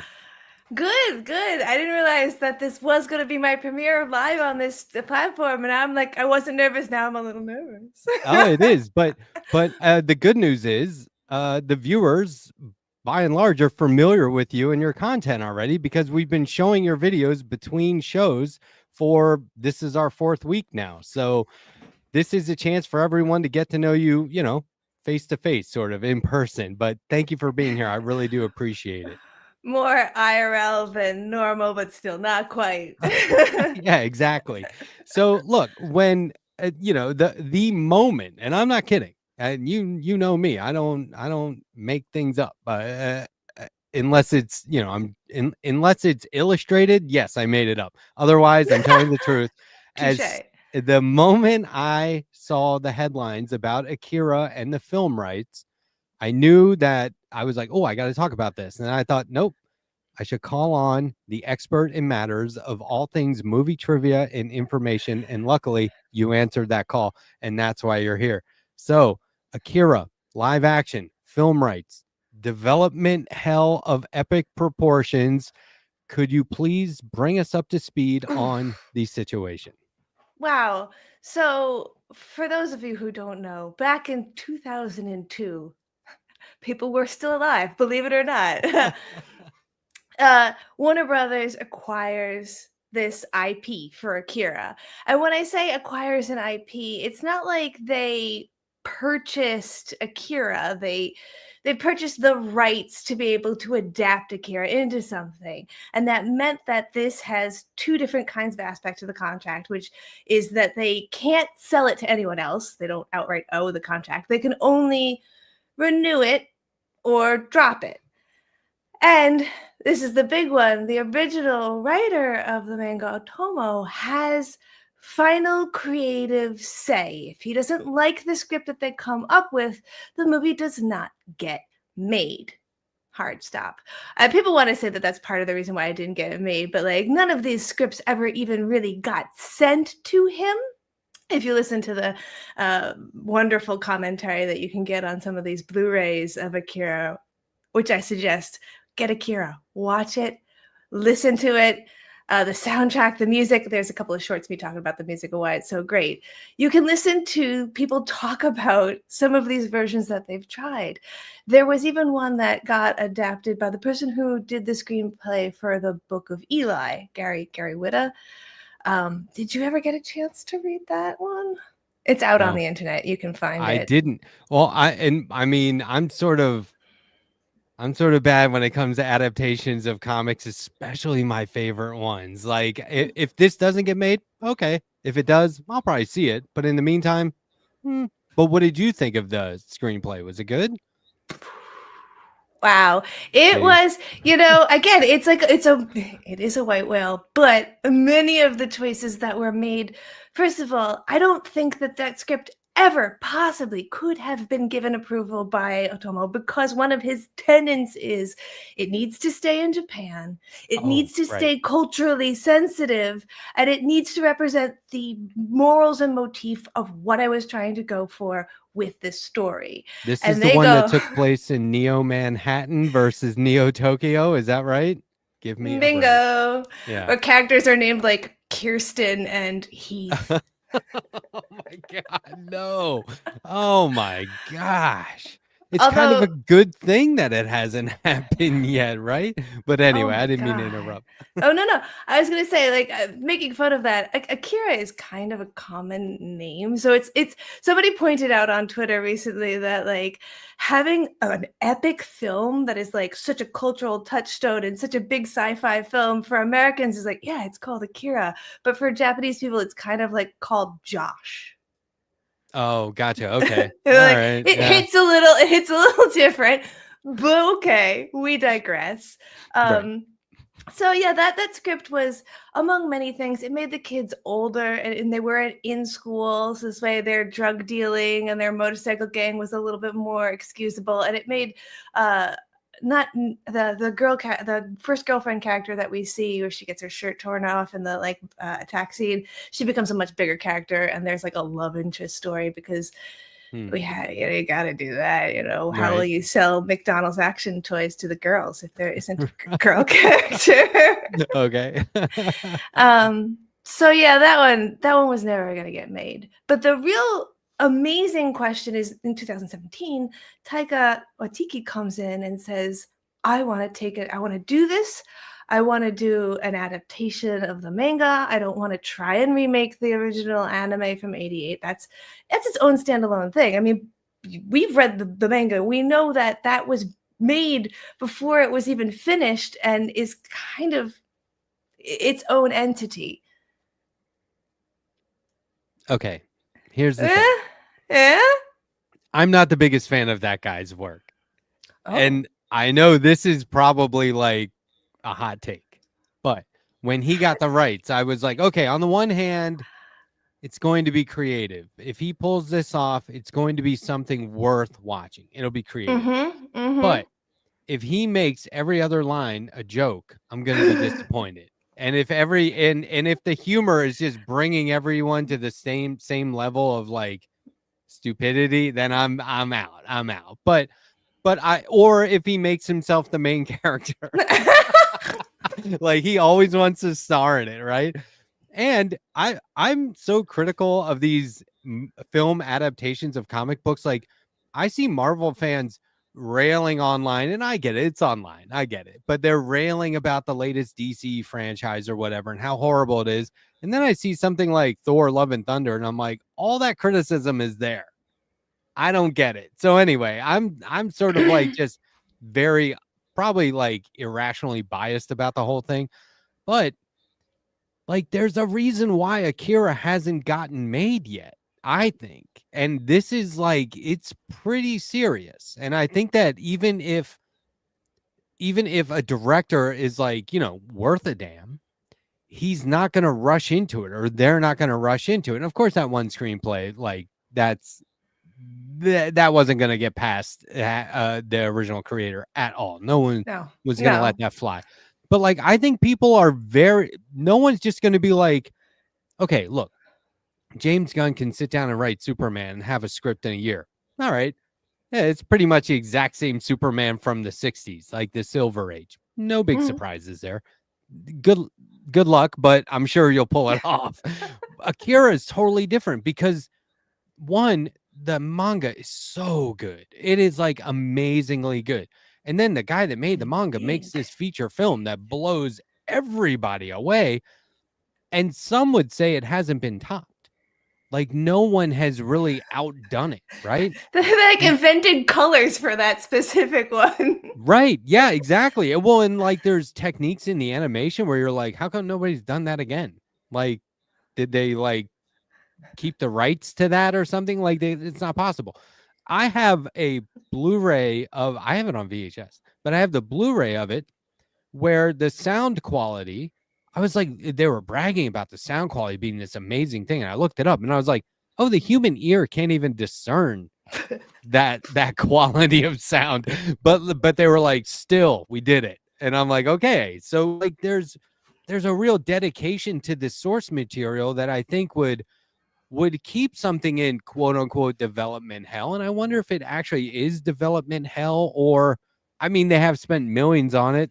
That's kind of wasteful if nothing else, but that's Hollywood. I mean, they spend millions on a lot of stuff that we don't know about and we'll never see. But I wonder, do you think that like it's gone back to the publisher?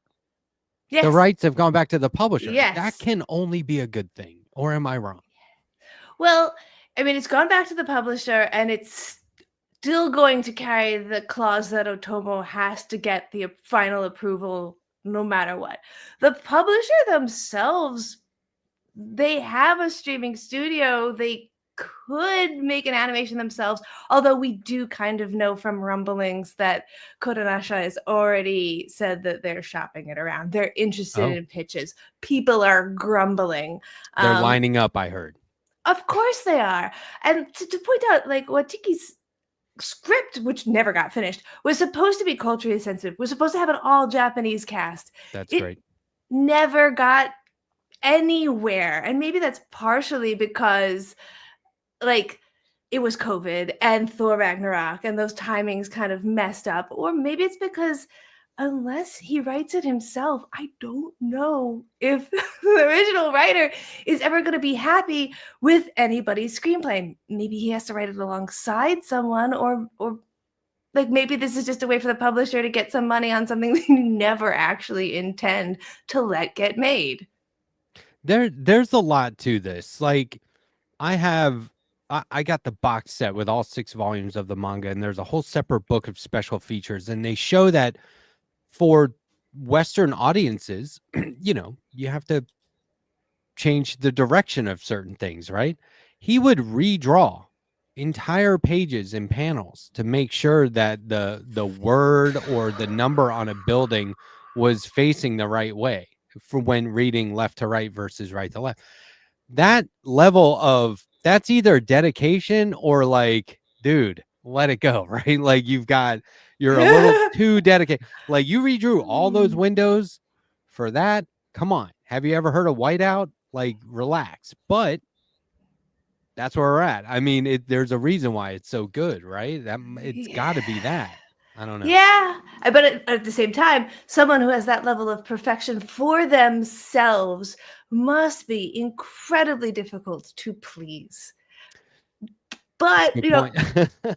Akira itself, the original 88, is like so many firsts. It's the first time they sync up the sound in that way. It's the first time these colors are shown. We would be losing all of that by making it live action. The real question here is there anything to sell? Should there be a movie? And I guess what they're also selling is the larger story of the manga. Maybe somebody tells the rest of it. That might be the only thing I could see here, because for what we've been talking about this whole time is let's just do a live action Akira, because we cannot stop doing that right now. It is at best, or at the very least, a trilogy, right? If you want to adapt the manga, there's so much more in the comics than and that's okay. Like, because like we said, the film is by the guy that made the comic. Like, so okay, he made the cuts as he saw fit. That's great. That's fine. It's not like somebody, chopped it up. But if let's just say everything fell right in line perfectly, right? Who would you want to see make the movie? If it was just going to be one movie based on the existing anime from 88, who would you want to see? Have you ever given this any thought? This is a very interesting question because it's like I feel like it diverges as soon as we ask it, because it's not just who, it's with who. Yeah. Because right now, the biggest question I think that Kodansha is going to have to be looking at is, do they go to a streamer or do they go to a studio? Because that's going to dictate who you're going to go with next, because there are certain directors who only work with studios and certain directors who only work with streamers. And that's going to be because the streamers have a much faster timeline and they're a little bit different. They're going to get you a worldwide release, but it's also going to change completely the bidding structure. Because when you bid on a film as a studio, you're bidding on the IP itself, and then the budget is unrelated. It will be put at your own risk later on. When you're bidding as a streamer, you have to bid as a whole package. That means that Amazon will be able to come in and say, give $10 million as a bid versus, say, $6 million for Warner Brothers, but they wouldn't bid again, but another studio like Warner Brothers. And that's because they're including their entire budget. And the reason they do that is because they're saying, this is what we are giving you up front. We'll let you hold on to a lot of the creativity. They've done that with things like Sandman, but we're going to guarantee a release time. We're not going to let it sit around. And here's how much money we're going to tell you is in the budget to make this film. I think that they'll wind up going with Netflix because Netflix is great distribution and does a lot more foreign language stuff. I would like to see them go with Apple because Apple is taking bigger risks right now. As far as the director who does it, God, I would hope that it would be, I would love to see a Japanese director take it versus some American director. I don't want to see it Americanized into like, oh, what if Osgood Perkins does it, which would be like my worst case scenario. Who's that? Who is that? He did Long Legs. He's oh yeah, and Monkey, the Monkey adaptation. Oh, yeah. What if what's the guy's name? The guy who did Tokyo Vice. Did you watch that series? True story about an American journalist at that famous Japanese newspaper. Yes, that was a very good series. I forgot that was called that. That was kinda cool. That was good. Yeah.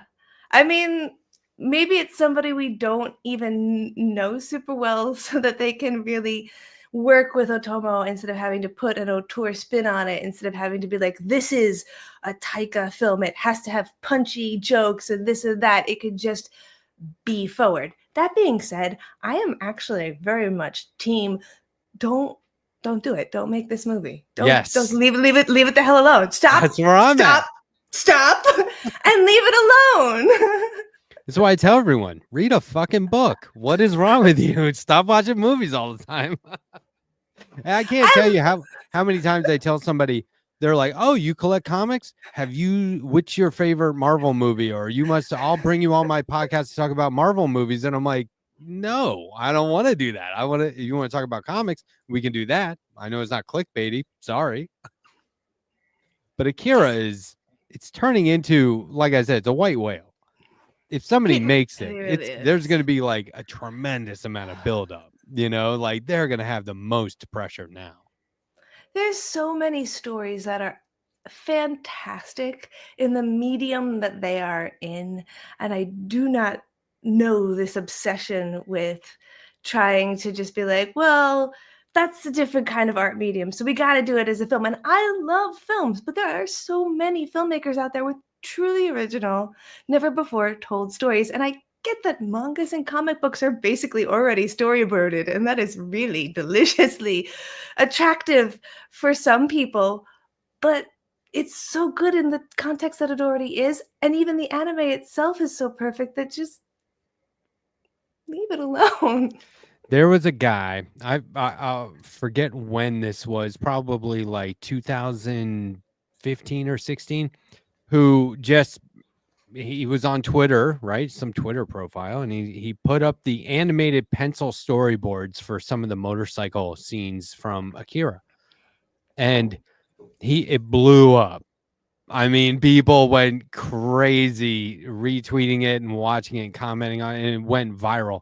And I remember a comment from him in reply to himself saying, "This is I have nothing to do with this. All I did was put it online.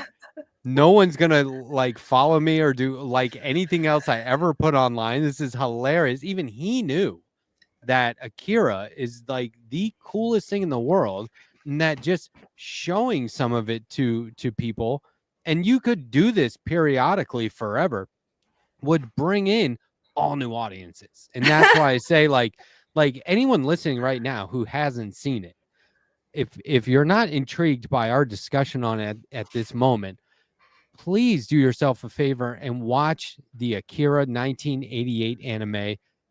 It's not the worst dubbed film.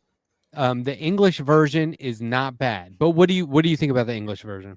Make sure you're watching the English version from the remastered one. Yeah, it's got to be 2000 that has the same woman from who did Faye and Cowboy Bebop. Like, oh yeah, get the good one, because the original one is not so good. You are very right there. Or read the subtitles. Yeah, just get it in the original language in Japanese and read the subtitles. It is amazing. Sometimes I just watch it without the subtitles. I would say watch it in the original, because we are also talking about something that this is one of the first times that things were drawn to match actors doing takes already. So by putting on the English dub, you are going to get a good English dub cast. That's great, but you're going to miss that technicality in how this was produced originally that makes it so very special. So that's my pitch for, read it. KT, you are a wealth of knowledge. This is amazing. I got to have you back on. Thank you for coming on to talk about this. I'm sure it was inspiring. I can see the chat is saying they should do this, they should do that. Yeah. I hopefully I missed it, and there's a few people saying they shouldn't do anything, but just leave it alone. Just make an Akira museum with all the money that you were going to put into a film and let the public come in for free. That would be probably one of the coolest things you could do. But go ahead. It's amazing. It's one of the few fan bases that is literally telling everyone to stop, and yet they keep doing this. Yep, there it is. Look, thanks for coming on. Movie Runtime. We will put the links in the description. As always, we'll continue to show your work on this space. Is there anything you want to plug? What do you got coming up? Oh God, I got an episode of my I got an episode of my own show dropping special on the 4th. Usually What If I Don't Like It comes out on the 15th, but we're coming out on the 4th of July because we're gonna steal the holiday. We're talking about National Treasure with Harry Marks. Oh, nice. Right on. I have been on that show. It was a pleasure. It is such a great show. Give people the premise of What If I Don't Like It real quick. We bring on a guest who has never seen a movie before, but they have decided ahead of time that they will hate it. And it was me this time. I thought I'd hate National Treasure, and it turned out to be Harry Marks, who is a silver screen film critic, one of his favorite movies of all time. So I thought, wow, maybe I've misunderstood, and I gave it a go. Okay, well, I'm dying to see if you liked it or not. I will wait and watch. Thank you again for coming on. I really, really do appreciate it. I'll see you soon, okay? Thanks. Bye. All right. Bye-bye. KT Baldassaro, everybody, from Movie Runtime, which you can see right here on this space. You can watch it between shows at random. You never know when it's going to pop up, so you have to stay tuned to this space all the time so that you do not miss it. Okay, moving on. Look, you guys, I mean, if it's anime that you're into, if it's manga that you're into, I have the perfect thing for you. It is a brand new production studio producing brand new art. Hi Studios, the manga and anime-led studio co-founded by streaming icon Valkyrie and Range Media's Kai Gasoyo, is announcing a new strategic partnership with startup Otherly Productions, a next-generation studio reimagining how original franchises are created, launched, and scaled for today's audiences.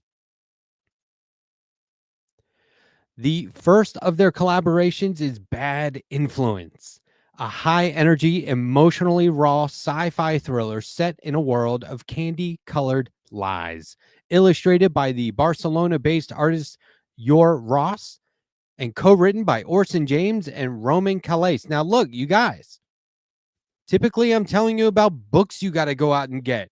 All you need to do to watch or to read this is the internet.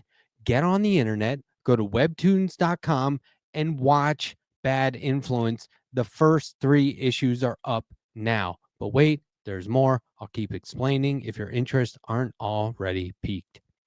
In Bad Influence, the city of Wisehorn is a surveillance city where life is a never-ending parade, literally. Mascots smile from every screen, propaganda loops in cheery jingles, and the people are kept docile by distraction. At the center of it all is Oswald, a charismatic dictator with a showman's flair and a deep need to control the story everyone lives inside. Does that sound familiar? The series follows the adventures of Nell, a hot-headed and haunted young woman who isn't buying the dream sold to the masses. Nell joins a rebel gang to take the system down. But the deeper she digs, the weirder it gets. She unearths glitches, ghosts, and truths that no one once uncovered. Reality's falling apart, and Nell might be next. Artist Yor Ross says Bad Influence is about defiance and being bold enough to break away from scripts and algorithms. Amen. Is this thing not custom made for us lefties? I ask you. Co-writer Orson James says Bad Influence is about a reluctant rebel fighting back against the system. Bring it. I am here for it. I'm sure that we all are. And his co-writer Roman Calais says Nell isn't just fighting the regime. She's trying to figure out who she is beneath the role she's been forced into. So look, it's not just clickbait. Oh, people are anti-regime. Oh, people are anti-surveillance. Clickbait. It's not that. There's a real story here. I've read the first 3 issues. You can read the first 3 issues. It is amazingly action-packed. It is truly a thriller. The first 3 episodes of Bad Influence are now available as a Webtoon original, with subsequent episodes dropping every Thursday. Readers have the option to unlock up to 3 additional episodes using Webtoon's Fast Pass feature. So go to webtoons.com and check out Bad Influence. I want to give you an example of how Webtoons works, because if you aren't familiar with this, then if you aren't familiar with vertical reading, then I just want to, give you a quick example of how it works. Check it out. This is perfect for scrolling on your phone. You guys know you're going to be scrolling. You're probably scrolling right now. You'll be scrolling tonight. You'll be scrolling tomorrow. That's all you do is scroll. And so anyway, Webtoons is perfect for the scroller in you. You just go straight down. You just keep scrolling and scrolling and scrolling and scrolling and scrolling. And if you want to go back to the top, you hit the arrow in the bottom right corner and it zips you on back to the top. When you go back to the top, hover your cursor. You can move on to issue 2. You can move on to issue 3. Don't forget, new issues come out every Thursday. Pretty cool, right? So look, the Letterhack has made some adjustments financially. I'm not buying monthly comics anymore. I'm laughing because I'm not crying, okay? It is brutal. It is brutal. But we all have to make choices, okay? We all have to make decisions, and we got to prioritize our lives. So, luckily, I have an entire library right behind me of comics. I can just read all those, and it'll take years to get through them again. That's the good news. The other good news is Hi Studios is putting this stuff online right now. I can just sit here, get my phone out, start scrolling. I was going to do that anyway, but now I can read new comics. Okay? As soon as life throws you a curveball, here comes Hi Studios hooking it up. Like I said, I've read the first batch of comics, and I urge everyone to check them out. Not only is Bad Influence a top-notch comic and a great read with fantastic artwork, I'm loving the artwork, but it does its part to combat police states and surveillance states and dictators. Unlike when I was a kid, and entertainment, comics, cartoons, TV, movies were used to soften the edges of the military-industrial complex and sugarcoat the greed and corruption of capitalism. I'm looking at you, G.I. Joe. I still love you. This comic, Bad Influence, is a continual sign that today's media is using the real world and the crisis that we face in the real world within their stories by way of sharp criticism and critique. Like I said, I'm here for it. Highly, highly recommend. Look, there's a world out there where they are making comics with AI. Shameful. Bad. Garbage. Doesn't look good. Doesn't read well. Not good. And there's a world where they're still doing it the old-fashioned way with actual human beings. With all the flaws and failures that make humans great. It's all in there. It's lovely. When I look at art, when I look at AI generated images, I don't think to myself, how'd they do that? Because when I look at art, the first thing I think, not just as an artist, but as an admirer of art, the first thing I think is, how the hell did they do that? Would they paint that? How long did that take? What tools did they use?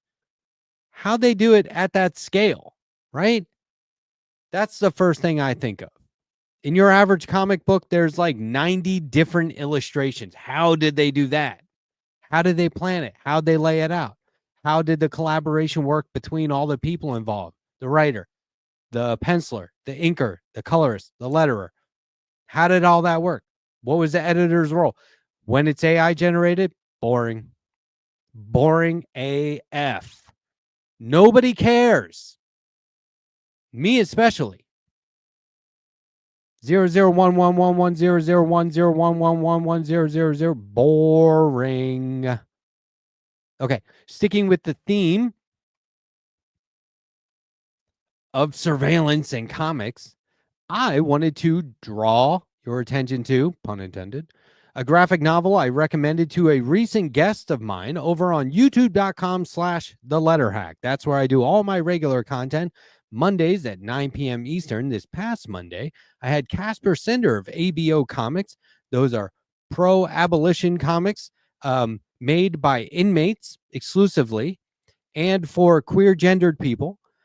And then Boston Brian came on. It was a great show, and we had plenty of show to talk about after the guest even. So that's every Monday night at 9 p.m. Eastern. Please check it out, youtube.com/theletterhack. A couple of weeks ago, I recommended a comic book to a guest of mine, which I am apt to do. The Machine Never Blinks, a graphic novel a graphic history of spying and surveillance. Let's check it out now. The Machine Never Blinks, a graphic history of spying and surveillance.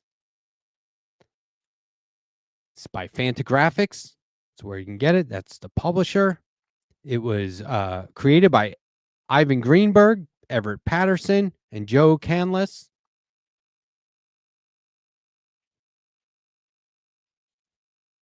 This graphic history traces spying and surveillance from legends to the present. In The Machine Never Blinks, the story of surveillance is presented in its earliest days to help you more fully understand today's headlines about every increasing, constant, and unrelenting monitoring and global data collection. It's a threat to your rights, privacy, dignity, and sanity. This book spans surveillance from the Trojan horse through 9/11 and the so-called war on terror, which enabled the exponential growth of government and corporate intercepts and databases. It also explains spying as entertainment, reality TV, and convenience, smart speakers. Take a look around. Who's watching you right now? You are.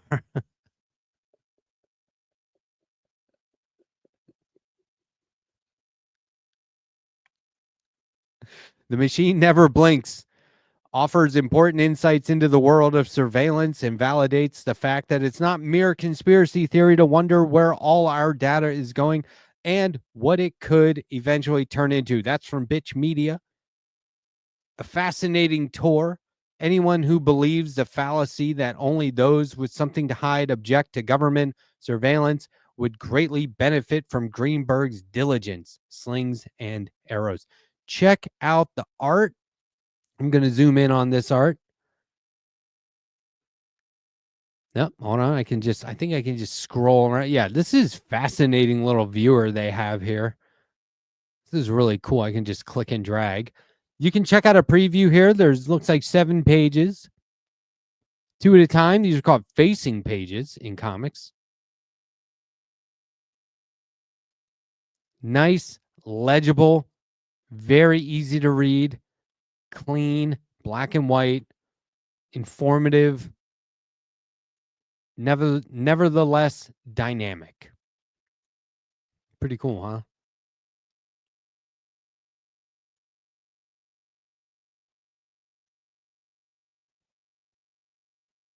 I recommend it. You know, it's funny because when it comes to comics and surveillance, this is kind of weird. I had like a full circle moment. I think that's what you call it. Maybe it's evidence that I do this too much, if that's possible. Maybe it's evidence that I am on a path of sorts. Maybe I am barking up all the right trees, talking to the right people, asking the right questions. Because check this out. So I was interviewing Casper Sender of ABO Comics, who has a lawsuit against San Mateo County, the prison system. Now, keep in mind, ABO Comics makes zines and comics. They publish them, but they're made by inmates, right? It's a violation of the California Constitution that the prison destroy physical mail. And they are. They're digitizing the mail and destroying the originals. So not only is it a violation because they're destroying somebody's stuff, right? And like, who knows what's in that mail? It could have been art, anything. But it's digitized now. And that means it lives permanently somewhere for who knows who to see. That's somebody's private mail. I mean, if you want to have a rule that inmates can't have mail, that's one thing. I think you could dispute that pretty easily. But to say that anyone has access to it, that's different. So I was looking at who was, I was looking at the case, right? It's in the discovery phase. And I was looking at who was involved. And some of the people that are helping out with the case are the, what is it? Hold on, I got to get the name right. The Electronic Frontier Foundation. The Electronic Let's get the whole thing right. The Electronic Frontier Foundation is the leading nonprofit defending digital privacy, free speech, and innovation for 35 years and counting. I have ABO Comics on, a representative. I'm talking about their lawsuit. I see that the EFF is involved, and it reminds me, I know the director of investigations for the Electronic Frontier Foundation, David Moss. How do I know David Moss? He made a comic book. I recommended that comic book to all of you just a couple of weeks ago. It is the adaptation of an opera that was written in the first Nazi concentration camp. So, there are dots being connected, right? See how that works? Is my universe just small? Or how do we look at how maybe the through line, maybe the connectivity is comics and art, an appreciation for them, and a desire to make them, to give back to the medium that people appreciate so much. I think that's maybe it. I think that's it. I think people realize that not only are comics sequential art, however you want to call it, that not only are they one of the most pleasantly unconventional methods of storytelling, so you can do a lot. And it's like, I don't know how I would ever tell this story as a movie, but maybe do it as a comic. It would take me forever to write this story as a novel. Yeah, do it as a comic. I could animate it. It'd be easier to do as a comic, and you could do more for less budget. You want to blow up a planet in a movie? Fork it over. You want to blow up a planet in a comic? Okay, that's going to cost the exact same as drawing a guy talking on a telephone. See what I'm saying? That's true. It's just real estate. Can you afford the space on the page to do it and still have your story flow and be legible, readable? But I also think that comics are one of the greatest forms of communication. And did I not just make that evident tonight in showing the history of surveillance in The Machine Never Blinks, right? You can learn from that. And obviously, if once you learn from an instrument or a tool or a device, you can use that same mechanism to teach. So communication is a two-way street, and comics are one of the best things about communication. I want to take a check-in. I want to take a check-in. I want to take a second to check in with the chat. What's going on, chat? It's good to see everyone here. Thanks for hanging out. I really do appreciate everyone being in attendance, everyone hanging out. We've got plenty more show coming up after Hey Funny Book. Just a reminder, that was KT Baldessaro who was on earlier from Movie Runtime. Look at how KT is a wonder. I said, can you bring us up to speed on Akira? And she told me everything I knew, and then like 4 times the amount of information that I didn't know. It was amazing. And that's not just on, it's not like I said, hey, can you prepare some stuff to talk about? No, I was serious when I said I just went straight to the person who is the expert on these matters. And that is KT. That is what she does. That is her talent, her skill, her knack. She's amazing at that stuff. She knows so much about movies and just retains all the information. Whereas every time I learn something new, the rest of it just kind of seeps out the other ear. I cannot retain information that well. Speaking of communication, I want to go over an article now that I was reading. It's full of like anonymous sources. So I'm not going to bring it on screen because I hate when they go an anonymous source at the White House. Yeah, right. You're making it up. I just do not trust it. So I'm not going to bring it up on screen, but I will read it to you.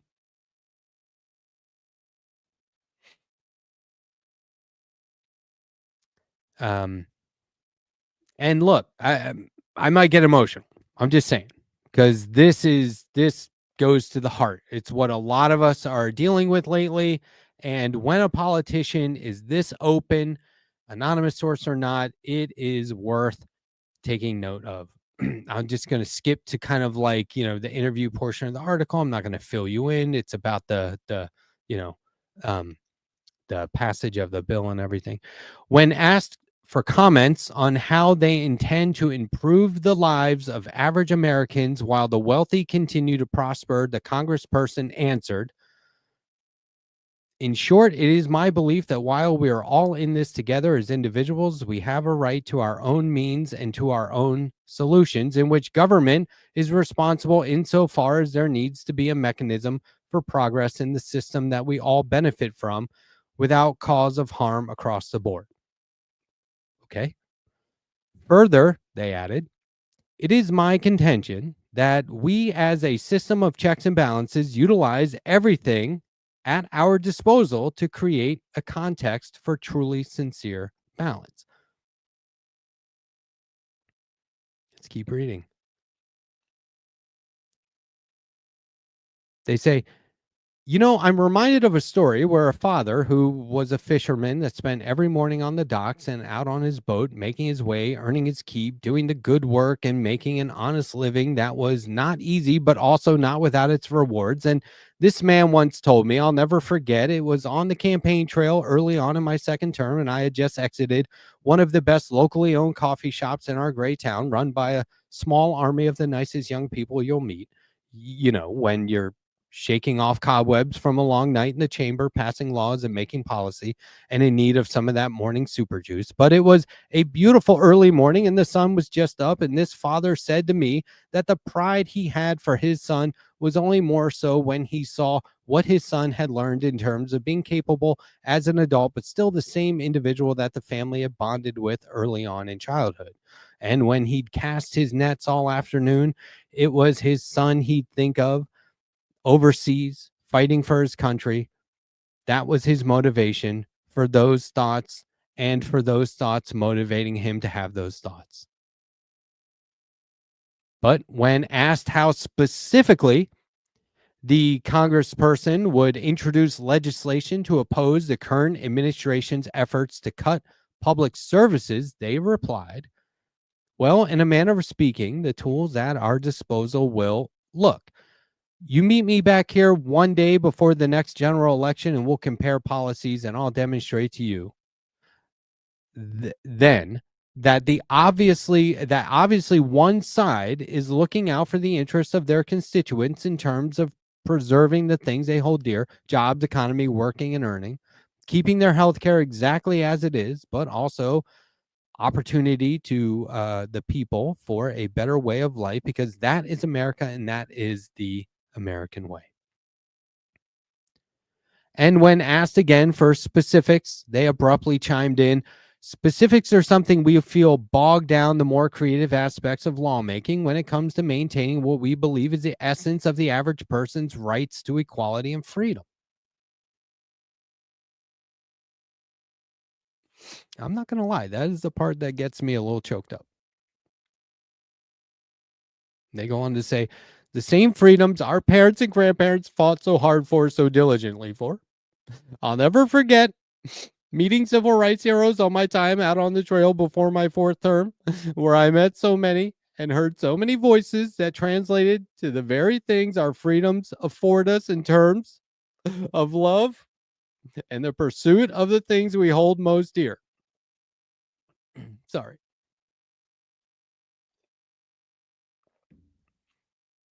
When asked to elaborate, the congressperson happily added, "Like the ways in which we have so many and such often noticed how effectively randomized our love can be when compared to that of, say, a war-torn country that suffered at the hands of evil, pure evil. And it is that same love that allows us to recognize our recognitions for a better, more secure way of life. And that really is what we continue to fight for. And we hope to achieve by winning over the votes of anyone who hasn't given our party a chance yet. This is our time. This is your time.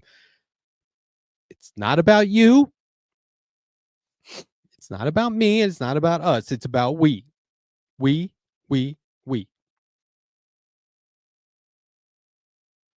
When asked how they intend to vote on the upcoming military budget, the congressperson answered affirmative, affirmative, and then some.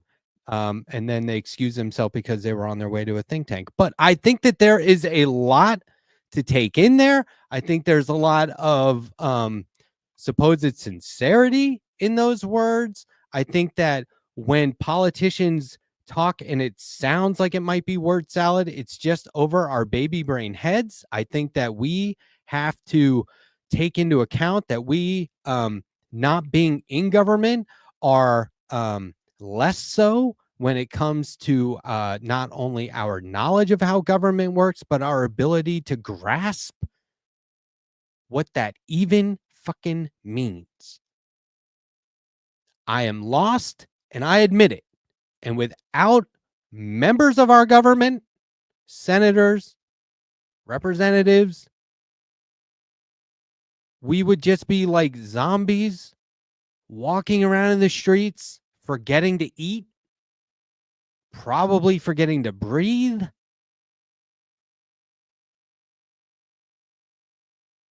We would have no concrete knowledge whatsoever.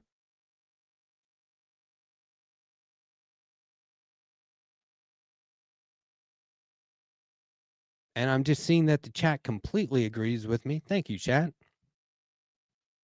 Rich P1K says Matt's right. And it's not me that's right. It's whoever that anonymous congressperson was. And they're so bravely going on the record, anonymous or not. Exactly. And I mean, this is it, because look at this. So this person, What You Can Do, says, how would we ever know what to support without our wonderful government officials translating into nonsense? And by nonsense, it's like, okay, it's like this. Let's say that the glossary of terms that your average congressperson uses, and by average, I mean, I don't know, like an 80-something who's been in government since before chocolate chip cookies were made. Let's say like their glossary of terms is like going into Baskin Robbins, right? And you're like, all the different flavors. Of course, nonsense is a flavor. Of course, that's sort of how they talk, if only because that's how we interpret it. And this is where I get choked up again. because it really is about love. And I don't know, when that guy started telling his story about the fisherman and the coffee shop, yes, I was lost. He lost me, or they. I don't really know who it was. They lost me a little bit there. They did. But they said those words, and that's what matters. Bottom line. Albert C says, well, the chocolate chip cookie outlived Dianne Feinstein, but it was invented after her. This is my understanding. 51 flavors. 31 flavors. It's not 31, is it? Am I suffering from the Mandela effect? It's 51 flavors. I'm not looking it up.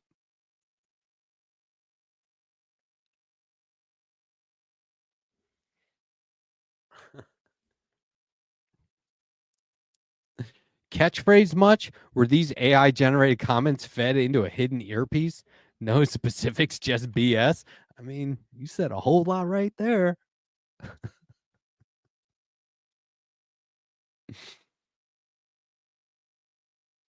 But you know, that's, the truth of it is, and I tried to make my parody a little softer than last week when everyone was like, wait a second. What is he saying? But 69 flavors. All right. but the truth of the matter is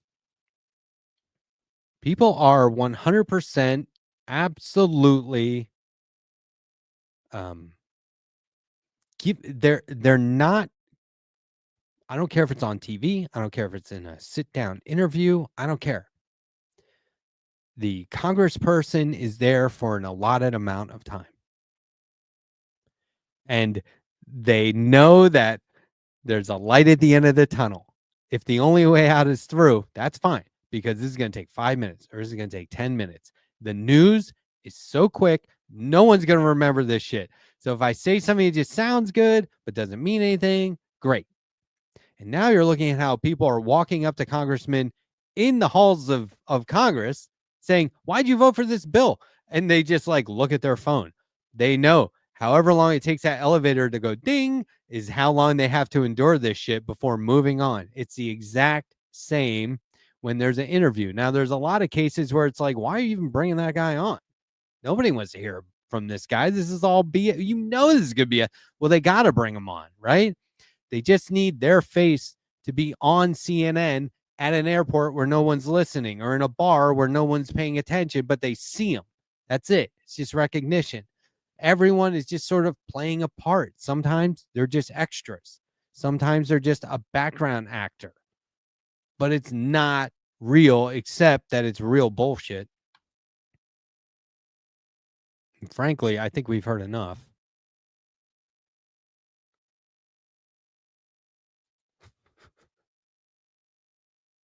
This chat is epic. I've been watching this chat pretty much all day, just off and on. And it's like, it's its own show. Live chat, a YouTube live chat is a byproduct of every live stream, but this space is something special. I really do like it.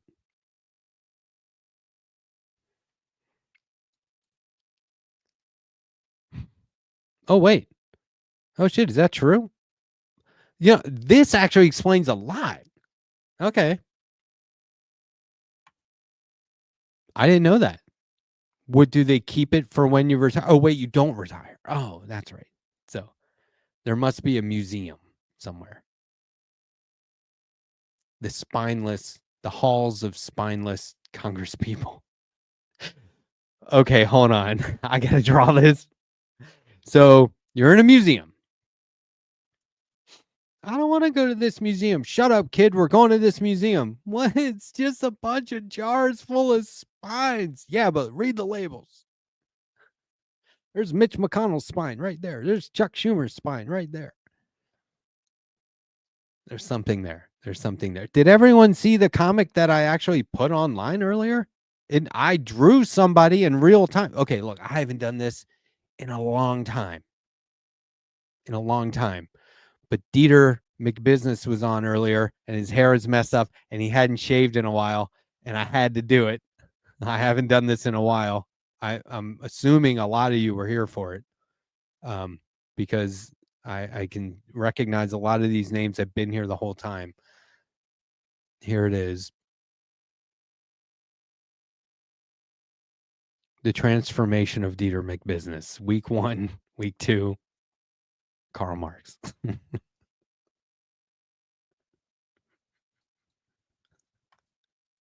Hey, maybe he's just socialist in name only. I don't know. Maybe he's just leaning into it. No, we'll see. We'll be here next week, and we'll see for sure what's going on.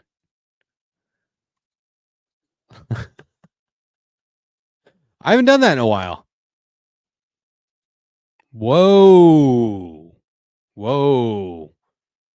Jeff, were you here last night for Mustache Wars? Was that Mustache Wars? No, it's Necktie Wars. That's what. Carlos and Jake. Neck to neck? Neck and neck in Necktie Wars? There's something there. We're workshopping it. There's something there. You know what? Bad Lefty says I got to grow my hair out now. Yeah. I have been growing my hair out, and I'm at that point where it's like, do I keep going? Do I keep going? Oh, give me a break.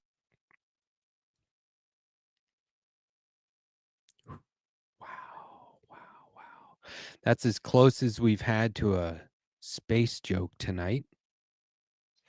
You know, they were talking about putting a restaurant on the moon, but critics were like, there's no atmosphere. It's just not going to work. A lot of people lately have been saying like activism is so important that we got to, go outside of the planet Earth, and we need to start like having like protests and rallies and activism in space. And I was like, how would you do that?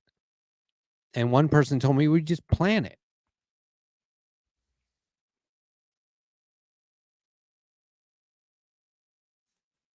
I'll just give everyone a second to let that one sink in.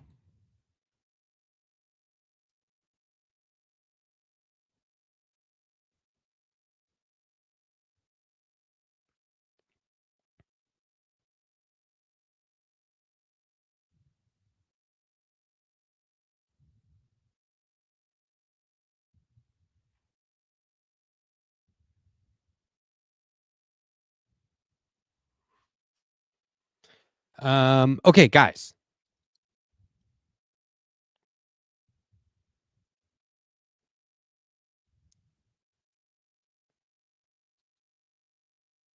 I'm just getting some notes here from the production staff.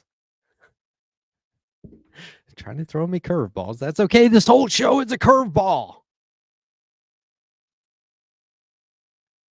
I stopped caring at exactly 8:55 when they brought me on screen early. Some people hate being brought on screen early. I've done that before. Not good. Not wise. They will let you have it. But I want to thank everyone for tuning in to Hey FunnyBook. I'm the Letterhack. You are watching this space. Special thanks once again to KT Baldessaro, also contributor to this space, host of Movie Runtime.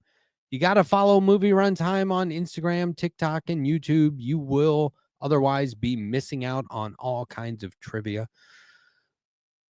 Stick around. Don't go anywhere. Left Past 10 is next.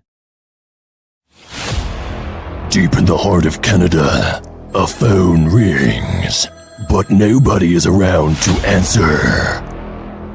They thought they could harness his power for profit, but he had other plans. Now, he's on the loose. The phones are ringing off the hook, and nobody is safe from his terrorizing broadcast. We need to call for backup, but all the circuits are busy, and the answering machines are full. So it's up to one person to dial connect and deliver some long-distance vengeance. There's only one way to stop Telly, so you have what it takes to give him the dial tone and drop this call once and for all. Telly Direct Atlantic Doom redialed. Let your fingers do the walking and let your triggers do the talking. The call cannot be completed as dialed.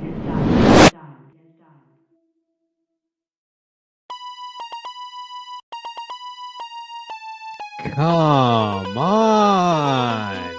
Yo! What was that? That was amazing. Wow. I'm going to need an explanation. That was cool great. friends, man. Very, very so lucky. Can't stress enough. I've been playing Chex Quest since it came in the cereal box. Hey, buddy. That is. That was. See me right now. That's weird. That was so creative. Did you see me the whole time? Yeah, of course. I did. Uh-oh. I was looking right at you. Oh yeah. Yikes. Yeah, I didn't mean for that to come off as creepy as it sounded. Nothing I can do about it now. Oh, real quick, no talking during the intro, please. Oh, Oh, right. Hey. Oh, this is a Letterhack controlled What show. the hell? Hey guys, what's going on? Our producer went home early and everything went haywire. Is that real? Do we have to fire the producer? I gave him We're the like night an off. amateur I deucer. gave him the night off. This I guy beg you can't not do- to. He is constipated. Now look, what was that epic trailer? What was that? Oh, Please I tell didn't me. make that, first of all. That was made by some of my collaborators. I released they released a Doom mod. I was a collaborator. I made 8 levels. It's got 40 in total. So I made 8 out of the 40. I posted a link in the chat earlier, so you can check it out. Nice. It's pretty amazing. I'll tell you that much. Hell I yeah. love the now like that, Yeah. that movie announcer voice is so good. It was good. Yeah, that was Yeah, great. it was good. I saw a Just video starting with- earlier at the end of your show, Andrea. At the end of Welcome There's 2 to trailers. Fville. Yeah, there's 2 trailers. Yeah, the other one's a little bit longer, but it's a little bit more interesting. You can play it if you want. It's like 4 minutes. We'll play it. We'll play it. It's something else. I'll tell you. Everybody who's been a part of that project has been doing a great job. I just made some levels. I didn't make any of that. I just made the levels. So Even possible? no, Yeah. Mighty bold. Mighty Mighty bold. bold. not even. Jake, you were going to say something? Yeah, I my collection of Doom wads I intend to play can't keep growing without me attending to it. It's got to happen. And I'm looking for something to do on my channel. It's Wake and Jake. Totally It's unpolished. going to be Yeah. Jake playing Doom while ripping bingers. He's going to rip some bingers. I'll do Awaken Jake, I think, tonight. I think that's if I can possibly install this Can't do mode. Wake and Jake at Look night. at this. Wake Even up. I know what Doom is. It's literally the last game I played. Now look. It was like 2 years ago. This is a this might sound like a Woken joke, but we need to see Wake and Jake. What are we waiting for? Why isn't that already happening? Remembering what the core concept was supposed to be. Wasn't it? Wasn't it like Literally, you just get What's up, going on? rip the bingers, and turn the camera on. That's it. That's all you need to do. It doesn't even need to be live. Just do a pre-tape. Yeah, see, I feel like it's just gonna be nonsense. Like not Yes, entertaining dude, what nonsense. do you- It's just gonna be this. Yeah, we're not trying to unlock anything like amazing. It's just It's we're just trying the to we show just wanna name is see it. really good. So you even if you're just sitting there like this for like It's all 15 based on minutes, the name. it's worth it because the name is good. It's like buying a Yes. domain so that no one else can have it. You know. If you do Wake and Jake and just have the show name somewhere on the screen, people will go, "Oh, And that's it. That's a show. That's a show. hey, dude, I left my camera on accidentally for hours one night. Sat here drinking yeah. beer, burping, eating like baked lentils, and watching tennis, and I got more views than like the previous 10 episodes. Like, come on." Fair. I do think whatever the concept, and it may well be that, but I think all of us should have a Letterhack style. We're not talking about politics necessarily show. Amen. What does Yeah, that mean? outreach. Amen. I never It talk just- about politics. I don't like it. I don't like politics. I don't really pay attention to it. Politics talks about you. Yeah. Whoa. I just What are they you know, saying? it would have been also fair to say a Andrea Rovenski style we don't talk about politics show with your various Doom endeavors. I think I got some that's more endeavors smart. cooking, by the way. I think we're gonna Oh. air that Ben Dixon interview tomorrow. I'm starting an interview show that's gonna be not necessarily political, like it's gonna be more philosophical than political, but it's definitely political. So it's less news of the day and more what the hell are we doing here on this planet type thing. Oh, I like that a lot. So, I'm very I don't know if I should be announcing this because we haven't filmed it yet, but my second guest will be Deter. So, Oh, cool. We haven't filmed it yet though, so maybe he'll change his mind. I don't know, or maybe I'll change my mind. It's possible, or maybe we'll film it. It'll go really poorly, and we'll never release it. But either way, it's happening. I mean, look. If you filmed it and it went poorly, you would definitely release it. Those are your I favorites. don't know. You're like, that was the best show we ever It had. depends on what direction of poverty it is, you know. Fair enough. I got to tell you, I've been talking with those General Strike US folks a lot, and I'm inspired. I saw that interview you were doing yesterday. Was that yesterday? Yeah. And Don't go by on the way, strike thanks right for, now. Yes, but do start preparing to go on strike right now. Now I got to talk to Kowalski. That's my next one. Can we just get him on? Do we have him on speed dial? Kowalski, where you at? Yeah. That's a non-zero chance. But Can no, we the get reason I wanna Kowalski to talk do a him- show on this space? Just like 20 minutes of him riding the tractor or some shit talking about agriculture. That's why I need him. It's the live pitch. Let's make it need happen. city boys like myself to understand from a professional farmer's perspective the resources that'll be necessary to grow food to help the cause. I have practical questions to ask, and he's literally the only person I know that could answer them. I actually do know farmers, but they don't farm food, so that's not useful. What do they Not farm? Plant food. They have explained it multiple times to me, but they essentially grow crops that are used in manufacturing. I don't like. You're asking for a non-farmer to Bamboo? explain how you grow crops and they get used in a non-food thing? I genuinely don't know, but Is that but like this is why I need Kowalski, because if I were to try to give somebody advice, I'd be like, all right, well, to feed yourself, search. There's got to be a dumpster near you, surely. Oh, fuck, we started the show and totally forgot to bring this up. Good news, everyone. Between good last week and this week, when it comes to Let Past 10, we shut it down and retooled the whole thing. And maybe That's right. What's going on here? This feels totally That's right. I retooled. forgot That's because what we did the show Oh, retool- last week, and then we spent the next 3 days having daily meetings, 5 hours a day. We spent like maybe 15, maybe closer to 20, because some of the meetings went over. And we were really trying to start from the bottom. We were trying to really just, again, we shut it down and we took the pieces that we had and we looked at the pieces, and then we took the pieces and then we broke those pieces into even more pieces. Yep. Right. So then we rearranged some pieces with pieces from the other pieces. There were a lot of pieces going to other different pieces that belonged to separate pieces. Needless to say, we retooled it at the end of it. We got our tools and redid that.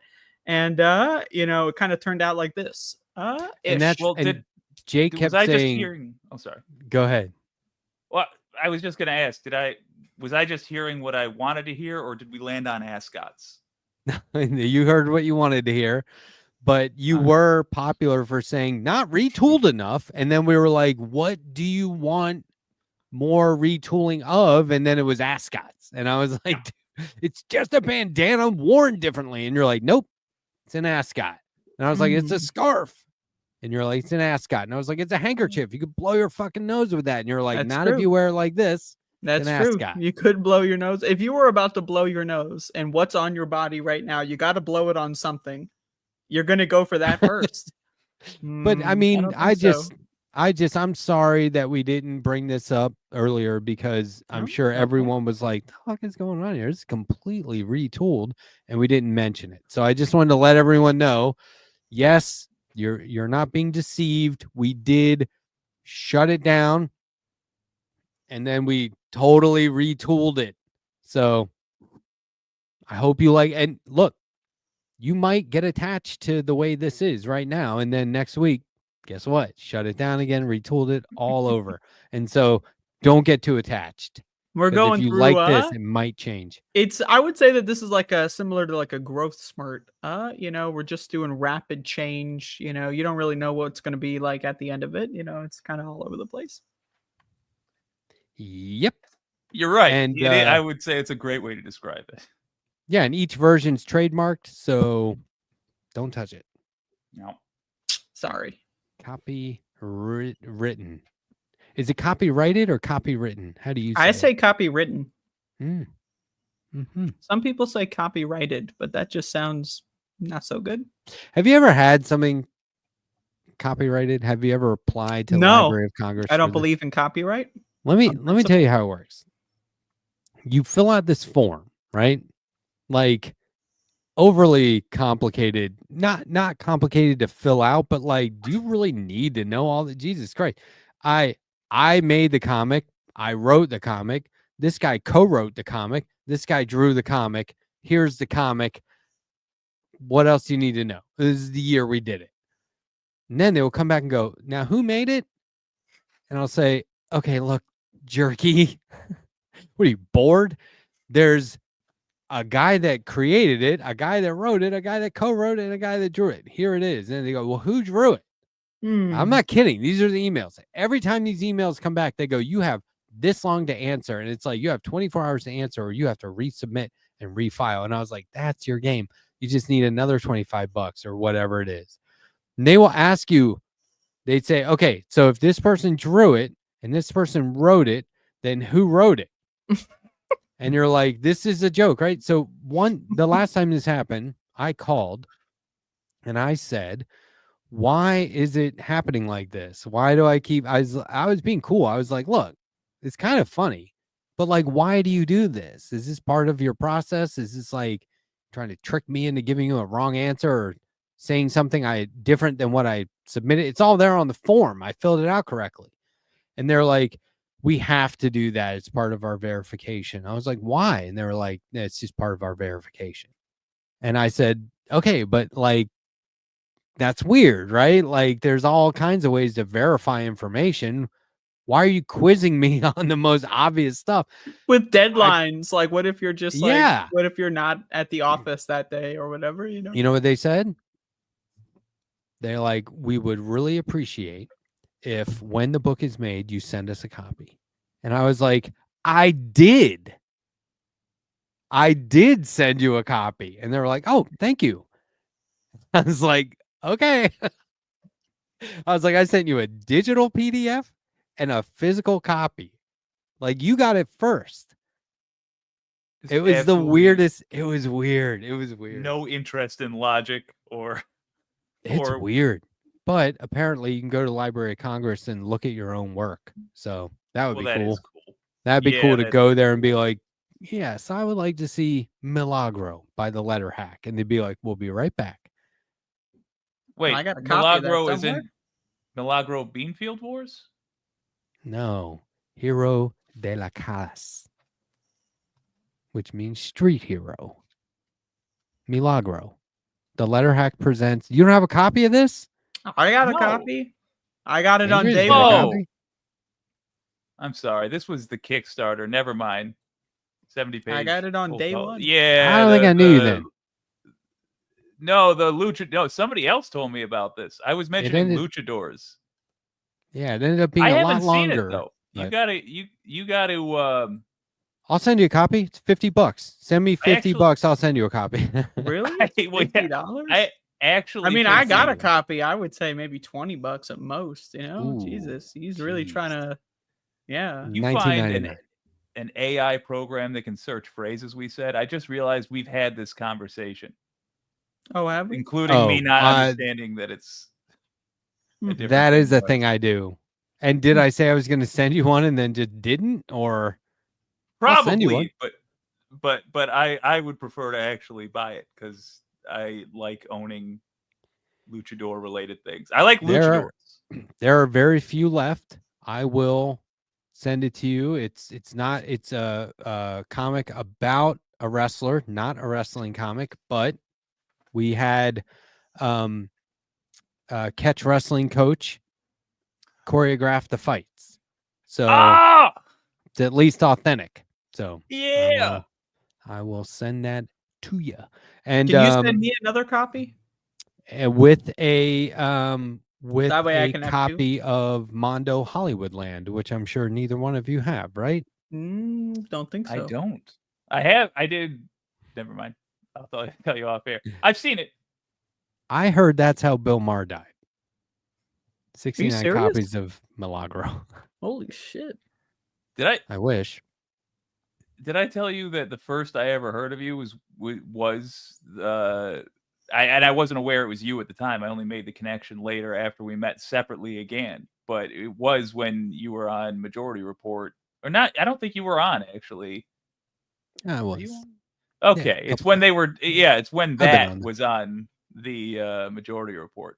It was the first Letterhack moment in my life. Yeah. You were like, fuck, this guy is badass. How come he's not on the show daily? What is going on? I was all psyched. Yeah. That's Then what I thought too. Jake started sending me like pictures of my face on Brad Pitt's body with these long letters with lots of like hand-drawn hearts and stuff. And I was like, this guy is a little out there, but he's a fan. Well, I was doing that so you would know I'm not that weird of a stalker. I had to neg you a little bit because if I'm putting your face on Brad Pitt's body, I'm also kind of saying maybe go to the gym. Yeah, I know. You're close to perfect, but I know. A little bit more work. Yeah. I know. Jake's very own super soldier. But that, okay, so I Wait have. a minute. I love the idea of, well, yeah, like a capitalist version of a super soldier. So they're not the best at shooting or fighting or anything. They're just the cheapest to produce. So you have a bunch of guys named like Tad, like get him. I think though. Is that how you funniest- behaved on set at the Superman film? Is that Yeah. from your acting Is that career? not good? I think one of the No, that funniest was fucking- fantastic. That was really good for One of the someone in the funniest- background who you can't hear. Yes. Look at that. I think one of the funniest things I've imagined in a long time is somebody's version of a perfect man is my face on Brad Pitt's body. No, Brad Pitt Fight Club?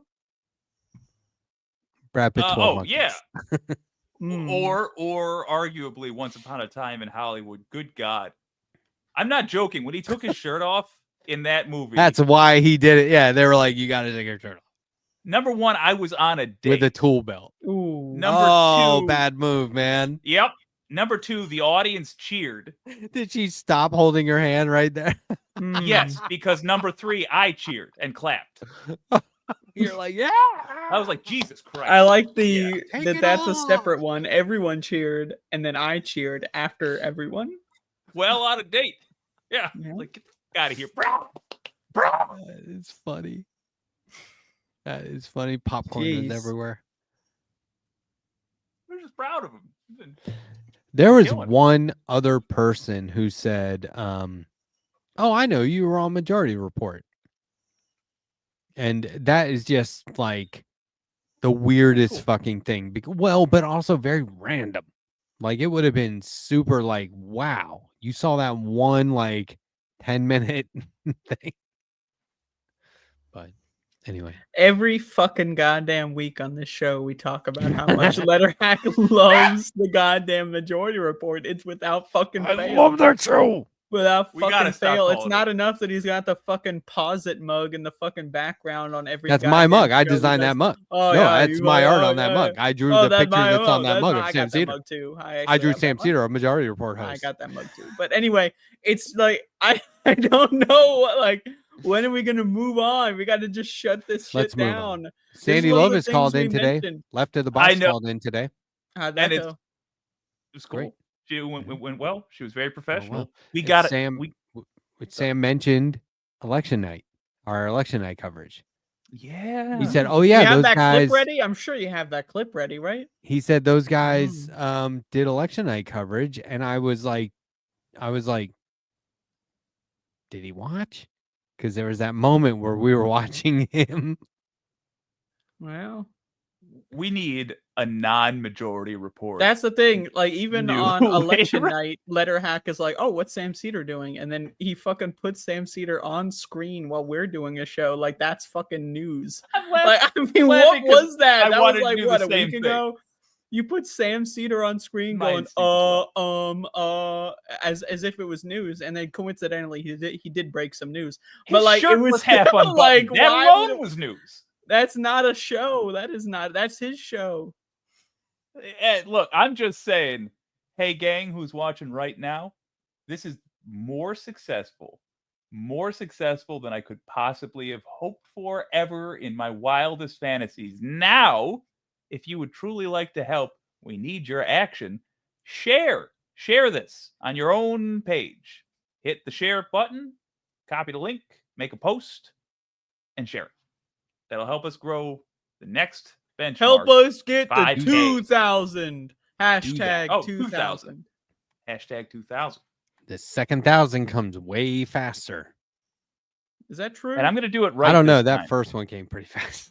It did. If we hit this time, when we hit 3,000, I will be doing a pirated stream of the film, the Bernie Mac classic, Mr. 3000. I meant to do that the first time around. I didn't have the balls for it. This time, they've dropped. That's right. This is Jake's redemption arc. Yeah. He's on a road to redemption. Octothorpe, road to Part redemption. of our new retooled format is we circle back. I want to circle back. I want to fold back. What did we call it? Was it circle back or fold back? I want to go back to what Jake was saying. Yeah, I want to go back to what Jake was saying about the General Strike US guys. Now, a couple things. One, great interview. But my favorite part was at the beginning when you said Jesus. And I don't know if they call it that or if you were calling it that, because that was fun as hell. GSUS, Jesus. Do they call it Jesus? I gave them 10 pre-interview questions, one of which is, has somebody already made a Jesus joke? And then they shared the memes they've already come up with about it. So okay. yes. But that does mean you can tell people they need Jesus and be sincere. So what are we looking at here in terms of a general strike? Are we all like you said, be prepared? So That's an interview mode now. So what I'm doing is, as far as preparation goes, I've started jogging again. That'll get him. Well, I've seen these Gestapo guys run. That's right. They're weighed down. They have boots on. I think That's I get right. away. You can very easily outrun a cop because they usually wear like 100+ pounds of bullshit. So And I can zigzag pretty good. Yep. That's all. And I'm getting in a lot of hills. So if second I see a hill, I've lost everyone behind me. Yeah. That's generally because all these people who just run, they're trying to stay on level ground to benefit themselves. Well, if I become an expert at running uphill, no one will catch me. They see the hill and they don't even bother. They'll stop before they even get there. But okay, they're going on a hill. All right, I'm done. So how else do you prepare, Jake? What do you think? How would you prepare for general strike? You mean your resources and having jogging is 90% of it. So if you're doing that, you're good. But if you can't jog, there are other things you can do. So the idea is they want to get 3.5% of the American population on board. And then to use the withholding of the labor and the commerce. So don't go out on a spending spree. Obviously you won't, but withholding of that labor to pressure the government to make changes that are just common sense, should have been made 20 years ago. But between now and getting 3.5%, it only becomes practical if the people who get on board early start to prepare as though we are going to enter a long strike. That means not only save food, but get used to saving food. If you can, grow food so that you have, you know how much food you're capable of producing yourself in a given amount of time. Hopefully, if and when the strike comes, you will be fine and you can just buy food from the store like anybody else. In which case, that food you've stored up, send to the organizers of General Strike and they will distribute it to strikers who need it. Same thing goes for funds. If you can do that, if you have a little extra money, send it to the General Strike funds if you're going to be fine no matter what. And if you think you might not be fine but want to participate in the strike, start saving. Get a separate savings account specifically to live off of. This could take a couple of years to get enough people. Let's hope not, but it could. And during that time, the best case scenario is the threat of a general strike becomes so real. And by the way, they already have tons of organizations here, but the threat of a general strike becomes so real. These politicians might concede to what they are asking without the strike being necessary. But crucial to that threat being real is our ability to carry it out, and also to carry it out for an indefinite amount of time. So start saving food, start saving funds. If you've got a piece of land that you might be able to let people live on while they strike, that too. Save those three things now and keep Not in a touch with house the or general an strike. apartment, but just a piece of land, like an empty lot Yes, across the street literally. from like a smog factory. That you just could let them put live on. tents on. Yes, exactly. And finally, to make sure the momentum stays with this movement, to make sure that these people can, when they threaten these politicians, there's some weight behind it. Find their website, usgeneralstrike.com. I know that's odd, but .com, and sign the strike card. When I clipped your yourself segment. on a I don't know list. if you saw it. We clipped your segment and put the strike card, just so people know what they're looking for. We put that static image over top of the video. In my opinion, I think a general strike is one of the only bargaining chips that we as a class have left. It might even be the only bargaining chip we have left. I'm with you. Yeah. There was a call to this little known internet show. I don't know if you guys have heard of the Majority Report. This was a while back. Somebody called in. It was like 2017, 2018, I think. No, that's not right. It was even later. It was like 2019 or 20. And yeah, I've been watching the Majority Report for like 10 years now. I don't even know when this call was. Yeah, it's a blur. I kind of love the show, man. I'm obsessed. June 19th, 2019. Yeah. Look, the what report now? With the Sam who now? The Minority Report. Tom Cruise? Starring Tom Cruise. Yeah. But it was like a caller, and at the time I was like, this is hilarious. And over the years I've been like, no, that caller was all of us now. And they were saying it was a pro shoplifting call. Yeah. And they were talking about how 100%. they were like, you should just take stuff, and they were talking real like slow and deliberate and just relax, and they're like, yes, just shoplift. And I was like, this is fucking hilarious, man. This is awesome. And then, you get through 2020, you get through 2021, you see what these fuckers are doing now, and you're like, I hope that person's okay out there. Oh, hey, T-Bone. What's up, but I've been shoplifting for T-Bone. years. I've been shoplifting T-Bone. T-bones actually as well. Once again. Nice. I Get don't eat 'em. meat anymore, but I did shoplift a T-bone or two. One time my dad caught a guy in the grocery store stuffing steaks down his pants, taking them outside and putting them in the trunk of his car. He was going back and forth to the meat department and his car. And here's Did me he and my snitch? dad. Yes, me and my dad were in the grocery store, right? And well, because like we all want to eat steak, dude. What are you doing? Stop depleting the store of the fucking steak. It's not that we were like he stole filling the something. trunk that- He was taking all the meat. argue you already know his route. You know he's going in and out. When he's So we in, shoulda you ambushed take him. you take the steaks Should've from been his like, hey, car man, we into see what your you're car. doing. Give You me something. steal Get a his bribe. steaks. Because if you steal Oh. from a criminal, there's no way they'll ever get you. So when he's inside the store, you go to his car, take 5 or 6 out, put them in your car, and then ditch. He'll never know what happened. He's got It like was 30 just- steaks. He'll never fucking know that they were even missing. It's But just funny. instead, you snitched. You want to know why? I mean, I 'Cause you're didn't. a family of cowards. not snitching. That's why. That's So not snitching. I am Sorry, in go the grocery store with my family, and I'm like, where's my dad? And I see my dad, and he's just standing there going, Hall monitor over here. I was like, what are you looking at? He's like, watch this guy. And I was like, who? And he's like, this guy right here. And I was like, okay. And I was like, why is he putting steak down his pants? He's like, watch him.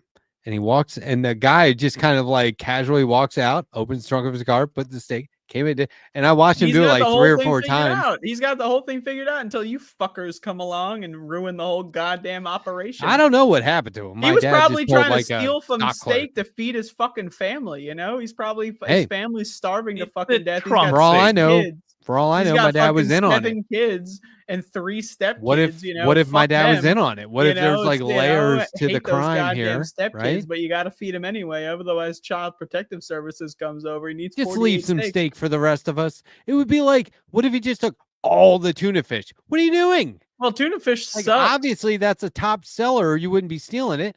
Why are you depriving the town of If he tuna gets fish, away asshole? with it, who are you? You don't fucking have a stake in this grocery store fucking company. That's you the goddamn problem. piece of shit. Yeah, should be. Yeah, right. Let's get to the heart of the matter. That's right. I just out dad joked you. Probably you won't ever recover. I am now the number 1. I think so.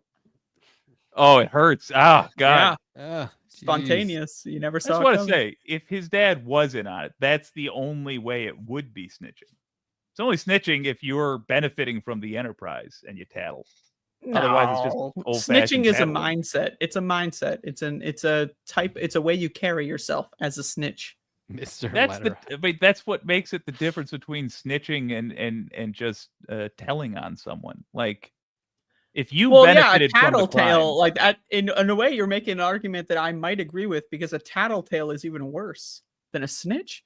At least I the mean, snitch maybe. may have, you know, they were in the game at one point. A tattletale is just a little fucking piece of Look, shit dingleberry somebody, on the sidelines. that guy was obviously going to resell those steaks on the street that had been in his pants. It's not hygienic. My He's dad put a gonna stop to it. He's a resell the hero. steaks? Yeah, He's gonna. What is he he is gonna a do? Go in the hero. corner outside 7-Eleven? Hey, I got some steak in my car. It's been fucking It was thawing a out for direct 19 hours. line. Like, what It are was you a fucking direct he's gonna line resell to the steaks? What is my it? dad receiving an award at the White House. A direct Is he line. gonna fucking Like, go he on eventually, eBay and fucking put them on there? What, during the George W. Bush administration? I bet you fucking piece Barack of Obama. Barack Obama. I am a former habitual thief from these places, and even I am on Matt's dad's side on this one. You're stealing Nah. steaks and filling your trunk up.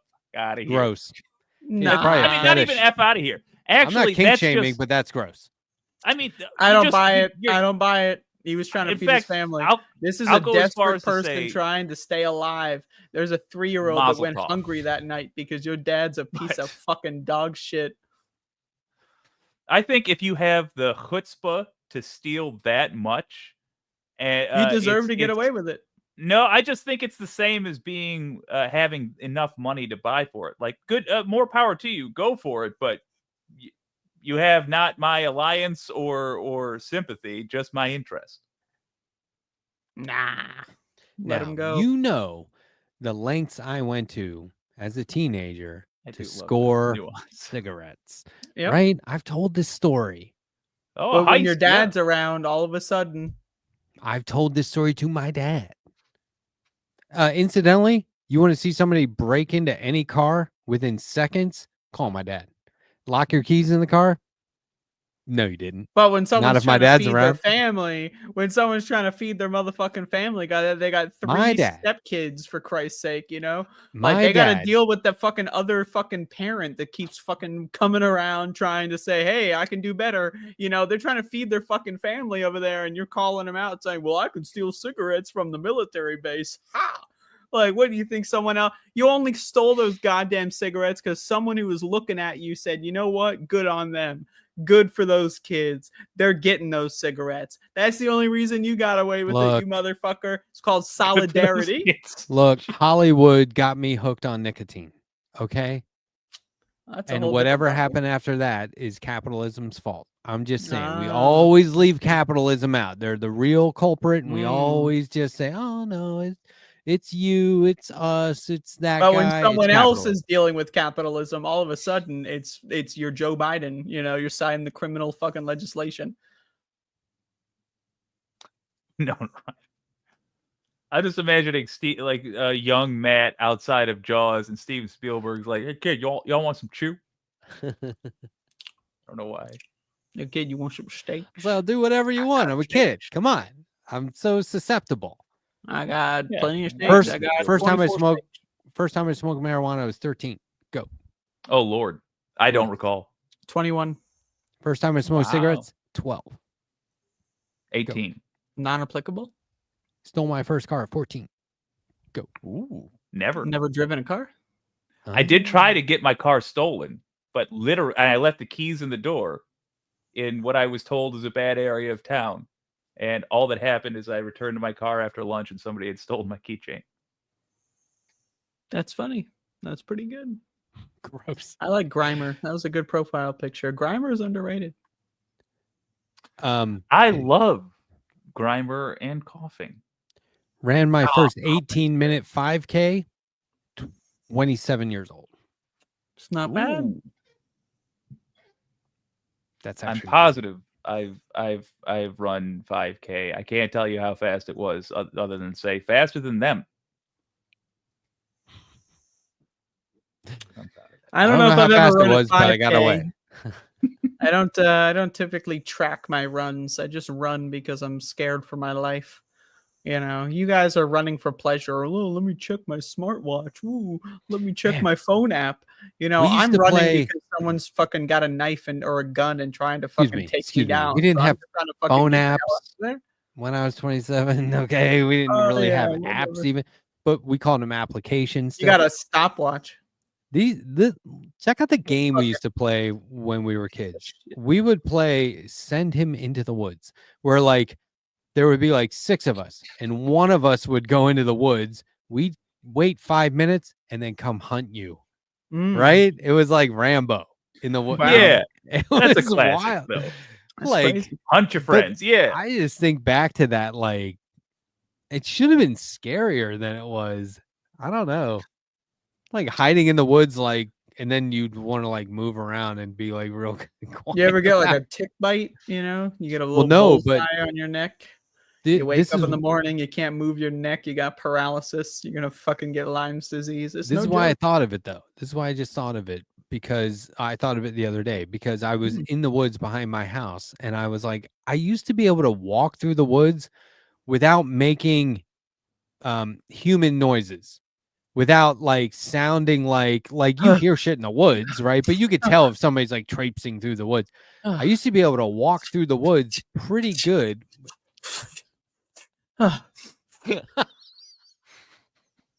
Is that is like similar video enough? game? Was that good? Voiceover. No, it's- Generic effort sounds when you're holding the run button. Yeah. yeah. So, but you can't make, now you have to make human sounds? No, Like, no. did you make I dog sounds I was previously? pretty good at it. I walk through the woods and it's just a matter of like stepping in the right spot and knowing how to like look up and walk, but like knowing where you're stepping while looking up. Otherwise, smack into a branch or something, right? So like, So when I walk in the woods, I try to do like the pitter patter method. Like you run like, so you sound like you're like a fucking deer or like a fox or some shit, you know? Someone hears you off in the distance, is and then you stay still for like 30 seconds, maybe a minute, maybe 90 seconds, maybe, you know, maybe they're on the trail, and then you go, right? You just, and it's a random time every time. You're And gonna then get shot. sometimes you have to like simulate like a battle.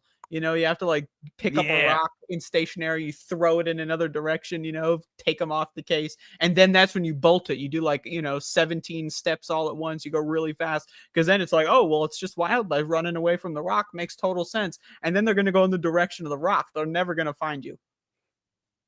True. We all have different desires. I want to go out into the look. The they here is, I'm assuming, trying to get towards the battle. You throw the rock in the distance. That's where they're going. That's where the big thing is landing. That's right. It makes sense. I want to do the opposite. I want to go out to the middle of a hiking trail. I'm talking days into the hike. I want to clean myself off, put on a full suit, Mm-hmm. and then stand there and maybe have a contract that I try to get somebody to sign. But I just want in the middle of the wilderness what is clearly probably the devil, just to be like, hello, come just a little bit off the trail. That's a that good would idea. be That's a good creepy. idea. I mean, I could think of a lot of creepy That's things. just a but straight then up guy good in a idea suit, for a you'd horror be movie, like a found footage Blair Witch type situation, and then some fucking fucker like Jake shows up in his used car salesman ass uniform. The one time somebody got me or tried to get me to sign a contract, I was shocked. It was so random. Were you in the woods at the time? I was at San Diego Comic-Con, Ah. 2007. Hmm. There was a Scientology booth, and this lady came up to me with a clipboard and was like holding it out with a pen, and I was like I know what Scientology is. She goes, "Hi, have you heard about Scientology?" And I was like, "Yeah." And she goes, "What have you heard?" And I was like, "That it's like crazy." And she goes, "Really? Where'd you hear that?" And I was like, "Everywhere." And I was like, "What is this?" And she goes, "Here, sign it." And I was like, "What is it?" She goes, "It's a contract to sign up for Scientology." And I was like, "Are 1 you billion years of joking?" service. I was like, "Are you joking?" And then my friend was like, "Don't sign that." York. And I was like, "I'm not going to." I like that your friend was still trying to like make sure, like, oh, hey, stay away from that. He said, "I wouldn't sign that." And I was like, "I'm not going to sign this." Hey, you want to Isn't sign that it? I don't wild? know. This looks like a good opportunity. I I'm going to had be busy that just- weekend, but hey, I got my friend right here. I had just met Charles Schultz's wife. Hmm. Like a minute before that, and I was Mm. riding high. I was like, that was one of the coolest people you can meet here. This place is like magical. And then here comes this. Have you heard of Scientology? Yeah. Trying to fuck up your What have you vibe. heard? That it's crazy? But what you don't Really? understand Where did you is hear it that? really it extended the story. So now it's a synthesis. It's a molecule of information. It's a connection of two disparate stories that may or may not have anything to do with each other, but it's two moments, it's two specks of light, that they bring you to the good moment. Like you weren't even thinking about meeting that some random person's wife. I don't know, but you weren't even Random thinking about that. person? Whatever. Do you know who Charles Schultz is? Just some wife of someone. Have you heard of But you Charlie weren't Brown? even- Do you weren't know who even Snoopy thinking is? about that, and then you were thinking about No, that's not Scientology and random. signing a contract, and then it brought you to that happy memory. So when you really think about it psychologically, how Scientology did that. Scientology, it helped you. It brought out the best of you. It brought up, really, you should go back and sign that No. contract because I think they really did you a favor. Oh, I'll go back and do that. Yeah, go back and do that. I'll go back sure to they're San still Diego there. and see if they're still there. Yeah, I'm sure they're still there. They've been there David waiting for you for Miscavige the last 20 years. is the J.J. Abrams of Scientology. He's Mm. really trying to get the lore right, Mm. get rid of the stuff that everybody found out about already. The Charlie depressed Brown, the depressed boy. boy. Inaccurate. Yeah, I think it's accurate. more like things just don't work out for him, which is depressing. I don't know if he's depressed because he keeps going Yeah. back. He has the correct reaction to the events of his life. Remember, he To be finally clear, won a They trophy. didn't actually meet Schultz, but the wife, and that's Oh yeah, it was Gene Schultz. I met his wife. that's like saying, yeah, I met some really famous guy's nephew. I mean, that would still kind of be cool if you could was confirm very that it was cool. like The only nephew Helen I Hunt's want to nephew or fucking something. meet Oh, is the nephew. nephew of Francis Ford Coppola. I'll be honest, that's the only one. that would be a Have good you one. seen Surfer? No, I haven't. No. Oh my God, it's the newest Nicolas Cage. Is it Oh good? my God, Is yeah. it good? All right. And my review on Letterboxd was I would like to see Eric Stoltz in more of these roles in my life because where's he been? But holy shit, it's good. All right, Well, say nothing classic more. Cage. Say nothing more. I'll watch it tomorrow. Andrea, there Hell is yeah. going to be Don't a line fucking- from that you and Don't I will be goddamn repeating forever. motherfucking say a goddamn cognito hazard. I'm so glad Just that the SPC. put up your hands when you're done. Let's just keep talking for a while like this and have fun with it. I Oh. can't say anything now. Well, I'm just so glad that the SPC Foundation, which is what that comes from, I feel too bad. I'm sorry. Oh, well, All she's gonna keep going. Are you And that's done? when I beat that bitch over the head with a brick. Yeah. What? Hmm? Huh? It's called The Surfer. Somebody Oh. asked what Story, movie. what- It's called The Surfer. The Surfer. One time I was in a pet store buying a bird cage, and I said, "What's this cage made out of?" And they were like, "Just metal." And I was like, "What kind of metal?" And they're like, "I don't know, like steel or something." And Why I was would like, they? I was like, "Could this possibly be made out of nickel?" And they were like, "No." I said, "So this is a Nicolas Cage?"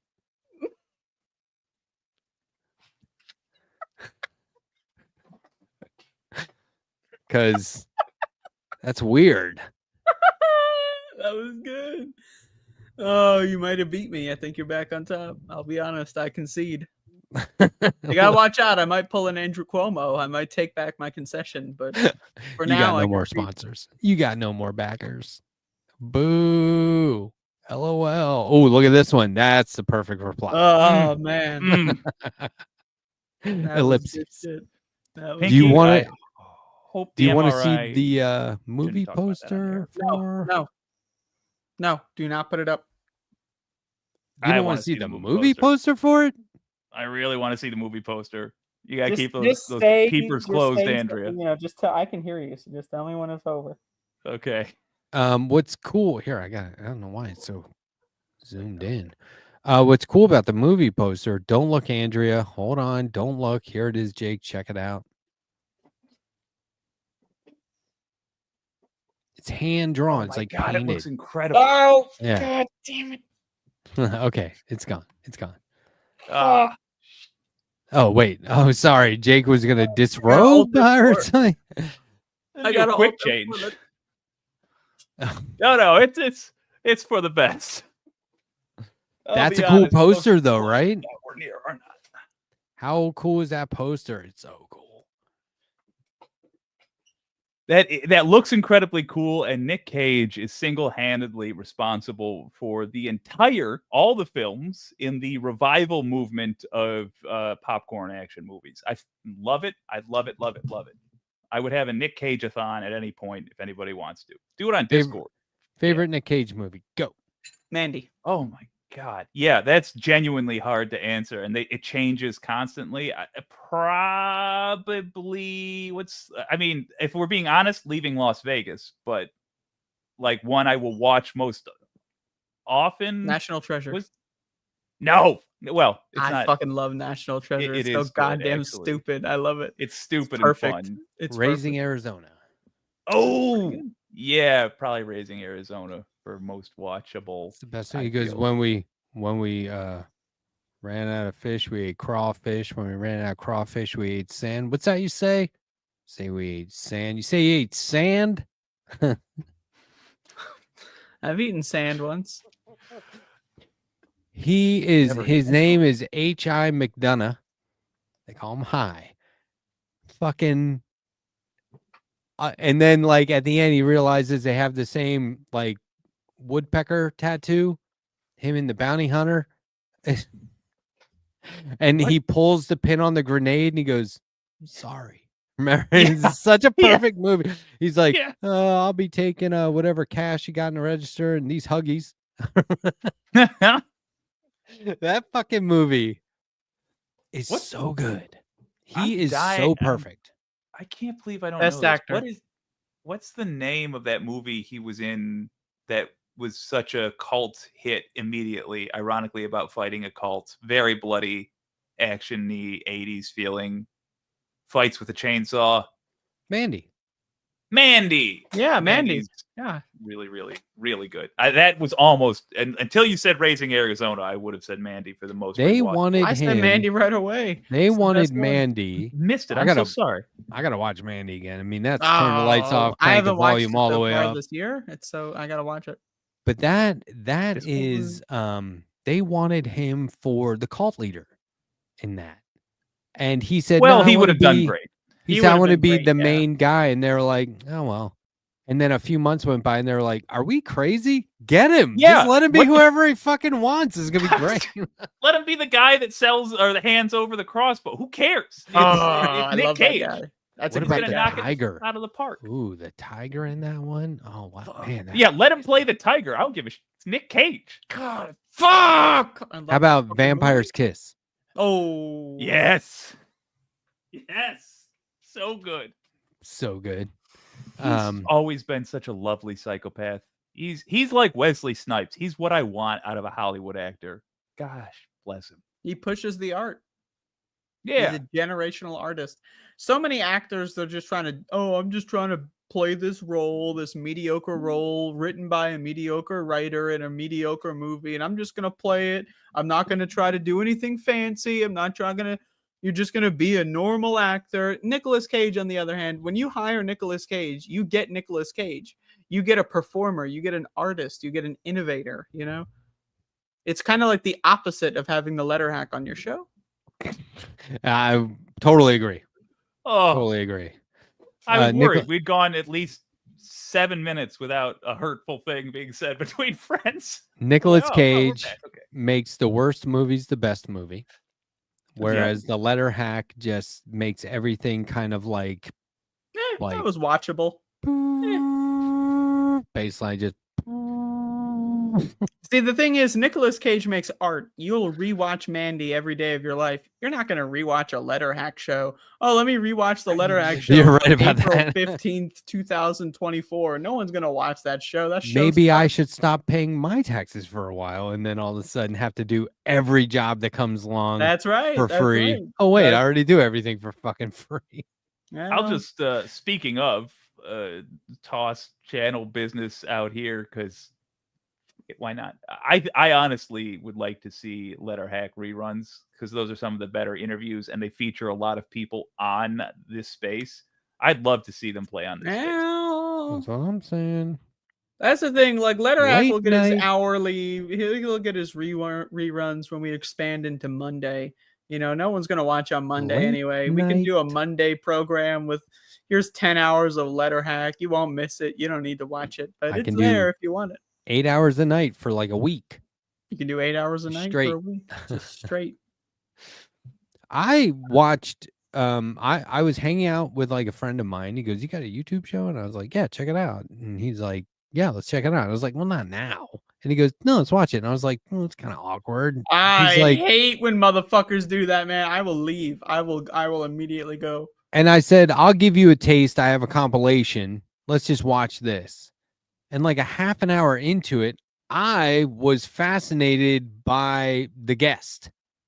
It had nothing to do with me, except I was Letterhack getting was the like, best out of the guest. But like, the I was guest like, was so amazing. It had nothing to do with me. It's just that I was asking so many. so I great looked to my questions. friend and I And they said, were "You like- don't know who any of these people are, right?" And he goes, "No." And I was like, "Trust me, this is like cream of the crop, right?" And then some. And so he said, "These interviews are great." And I was like, "I know, but you could just if you didn't know better, like if you did know better, you'd realize anybody could be asking these questions, except not anyone could get all these guests onto one show."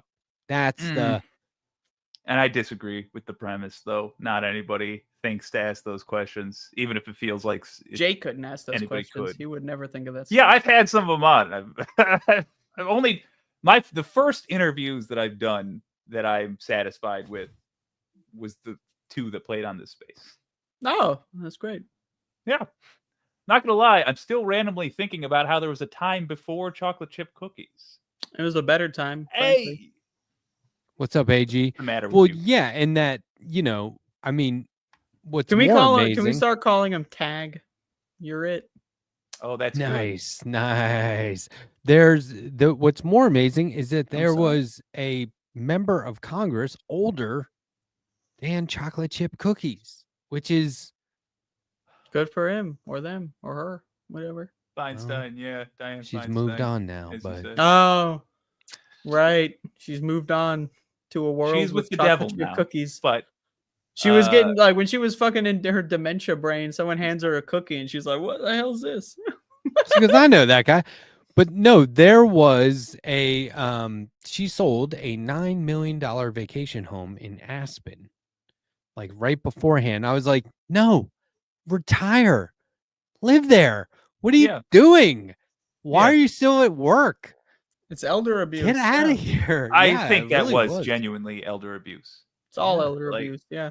Some Ken Klippenstein was on my show making the case that it was what happens when people are so powerful that they alienate everyone in their life. And there could have very well been tons of people being like, Aunt Diane or grandma or great grandma, you got to stop doing this. What the hell? Just retire. And it was like they couldn't even get near her because she's multi-millionaire.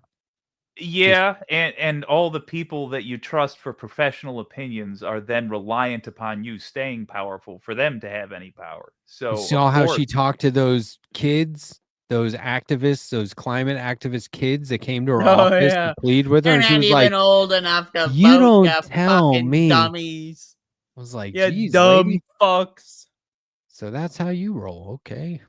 I have to say though, Dianne Feinstein, not the worst politician.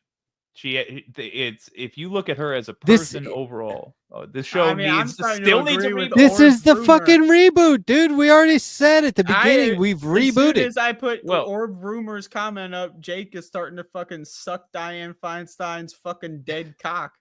We have. Jeez. Now that's an image I'm not going to shake anytime. Am I wrong? Oh, I'm Am clipping I that. wrong? Shit, that might be my favorite insult that's been so far.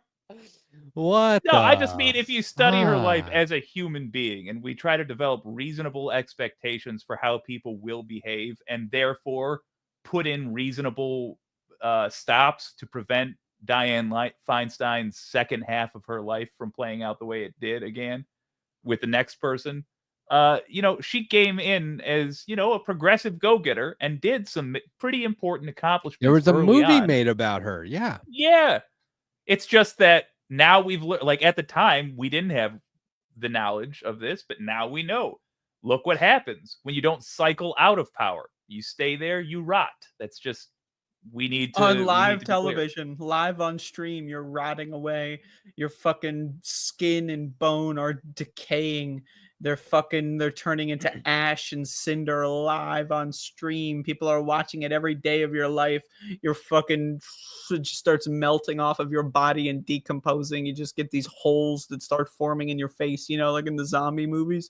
You ever see Dianne Feinstein's got those weird like skin holes that start to form because she's that close to being a fucking zombie?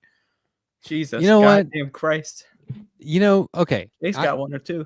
Look, Yeah. you're making some great points, but just let me say, I Those are am nostrils. so aggravated at how this entire new rebooted format has been wasted on the audience. They apparently don't see any difference between this week and last week, although we let's shut be it honest, down. the audience is a bunch of goddamn fools. They're a bunch of fucking idiots. They don't know what kind of show they're watching because they're watching this fucking show at We a rebooted 10:58 on a school night. It's Shouldn't a you reboot. motherfuckers be putting your fucking kids to sleep like a good mom or dad or whatever? It's Shouldn't hump you day. be fucking going to sleep? Don't you have fucking shit to do tomorrow? But instead, what you're doing is watching Letterhack talk about the Majority Report again and about how Again. his whole family snitched on some poor guy who was trying to feed his stepkids. He put So their steak in his bitch- pants. They're fucking the bitch wife's fucking shitty fucking divorced dad or whatever of those guys doesn't come over and How do say, you cook "Hey, steak? I got steak." Not in your pants. Well, he's cooking it some way or another. There's a way to All heat it the up. things you can do with red meat. Do not put them down your pants to transfer them to the trunk of your car. Heathen. Nah, Fuck, I my think dad you did cook it everything anyway. right in that situation. Okay, now He was I like, say this as a "You gotta reboot vegetarian. again." As a vegetarian, you shouldn't be eating meat anyway. But you cook This that. was the goddamn 80s. It was shit. the 80s. There weren't vegetarians in the 80s. What do you like? There were There's like vegetarians in the 3. goddamn 16th century, for Christ's sake. But anyway, like the fucking, you know what you do? Ben You Franklin. fucking cook it. You cook that shit. You put it in a goddamn pot and you cook it. What are you eating? Raw ground beef? Like a goddamn fucking whatever the fuck. I can't even think of a word that would apply to someone that's just munching on raw ground beef. You're going to fucking cook it. Grizzly. You're going to put it in a goddamn frying pan with some olive oil, maybe sprinkle a little whatever. You're going to put that shit in the oven. You're going to burn off all the dick flakes that get on there. It's no big deal. Hey, man. I'm pretty sure I've never heard that term before. And Yeah, I you learn am something from new the every suburb. day. Yeah, you learn something new every day. I was raised a white suburban jerk, and I've never heard that term before. Well, that's because you have no imagination. Suburbia produces only mediocrity. I know because I also was born in suburbia. Yeah. I'm not agreeing that Like I'm just mediocre. mediocre. Just that you two are, sure. Jake's exceptional. Yeah. Mediocre. This doesn't just happen. I mean, or wait, it does. Jake was like, I'm going to try to be mediocre. He was born something special, and then he was like, don't really want that. I'm going to wear a suit and tie and go on live stream and just say, when I say a bad word, I just myself instead of fucking saying what I really believe, because he's just so goddamn mediocre. I have no idea. I'm sorry, I meant to say about. God mediocre. Or should I say that was actually mediocre? perfect. That was perfect. Which one's better though? Should you censor the God or the damn or both? Both if you're good. Ah. Just so mediocre. I'm sorry, I just censored my whole self for a moment there. I got stuck. It's perfect. Yeah. Yeah, can I just say that we've mostly maintained our, yes, it just went up. We've been maintaining our audience this whole time. I think our audience has been growing ever since we started talking about how great the Majority Report is. People are like, oh, we like that too. Hold on, let me see. Is Sam Cedar God damn it. a vegetarian? Probably not. No way in the world. Look, I'm just going to let you know, I did not type that, okay? I did not really have to say it while I was typing, and I did not actually type that. Yeah, because this fucking guy can't actually type, so he uses voice to text, and this is how he hides it, by making bad jokes. I know I've told this story before, but I was ordering food over the phone, and the guy said, would you like a beverage? And I said yes, and he goes, one beverage. No. And I was like, are you fucking kidding? You said that live on the call. You were like, I was like, what are you going to reach into some sort of a cooler and grab beverage for me? Hey, can I have a bottle of beverage? Although when I used to take orders over the phone, I would frequently say things like that, like one beverage, like I'm writing it down. But really what I was doing is like gesturing to my friends, or, I'm just saying. Get a load of this fucking guy. You're hearing this fucking piece of shit on the phone, and then you put him on speaker, and then Letterhack's like, are you serious? And then they're all like, so I was like, he's going beverage, and I said, Sprite, 7-Up, whatever you got. And he goes, no, we don't have either of those. And I was like, just ginger beverages. ale? He's like, okay. And then they forgot it. And it was like, yeah, I said, that's can't eat okay. this without my drink. I was like, it's okay. Don't worry about it. I won't need that. It's fine. And they go, I have to bring it back. And I was like, you know what? It's late. I don't feel like answering the door anymore. Just, you can have it. If you need to like fake it or something, you can have it. And they're like, I need to bring it to you. And I was like, You leave no it at longer the have my door? permission to be here. I I was like, you can leave it at the door. I don't care. I was like, I'm tipping you anyway. Does this really matter? And they were like, I have to hand deliver to you. And I was like, wow. Stickler for the rules, huh? You have to wake me up at fucking 3:18 a.m. just to fucking check off your goddamn list, you goody two shoes motherfucker. And this How was about you the go fuck owner. yourself? If you come on my property after midnight, I'm gonna get my machine gun turrets pointed out my windows to blow your ankles off. You're gonna This guy, the guy that said just a couple days. I mean, not that long. one beverage, like he was the owner of this place. Uh-oh. And he used to do this thing, like food trucks got really popular in our town at this point. This was, I don't know, 2010, 2011. And he would, he said, we're going to circle the wagons in the lot next door every Monday night. Come on out. And it was kind of cool, right? But while you were in this park, the community would come out. We're in this park. We're all doing the food truck. It was fun. It was a good time. It was like a good thing to do in the summer. He would stand on a fucking little stage that he made in front of a microphone, and in this like bizarrely monotone way, just like he would have like a little piece of paper, and he would just read from this piece of paper, and he would say, and then what we're going to do is this, and then maybe we'll do that, and blah, blah. And I would frequently look at my friends and go, the fuck is this guy saying? And they're like, we don't know. And I'm like, you know who he is? And they're like, yeah. And I'm like, what is this for? And they're like, I don't know. He would just get up there and just ramble some shit. Like he took time to write it all down. Then he would read it, and he would be up there for like 45 minutes, and nobody would look at him or pay any attention at all. It was like he did this whole thing, got this whole thing planned, not for the community, but to get up there and talk. And then when it didn't resonate, he kept doing it. It was bizarre. He's a weird dude. It just sounds like my standard plan for a show, like my average show. This is like your average show. Where's your webcam? One webcam. I have done literally, and my audience can attest to this, whole shows with the mic off.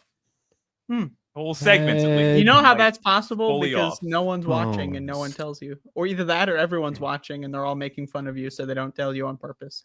Either one of or those. Didn't check the comments till the end of the segment and went, thank you for very patiently waiting by. Let's take it again from the top.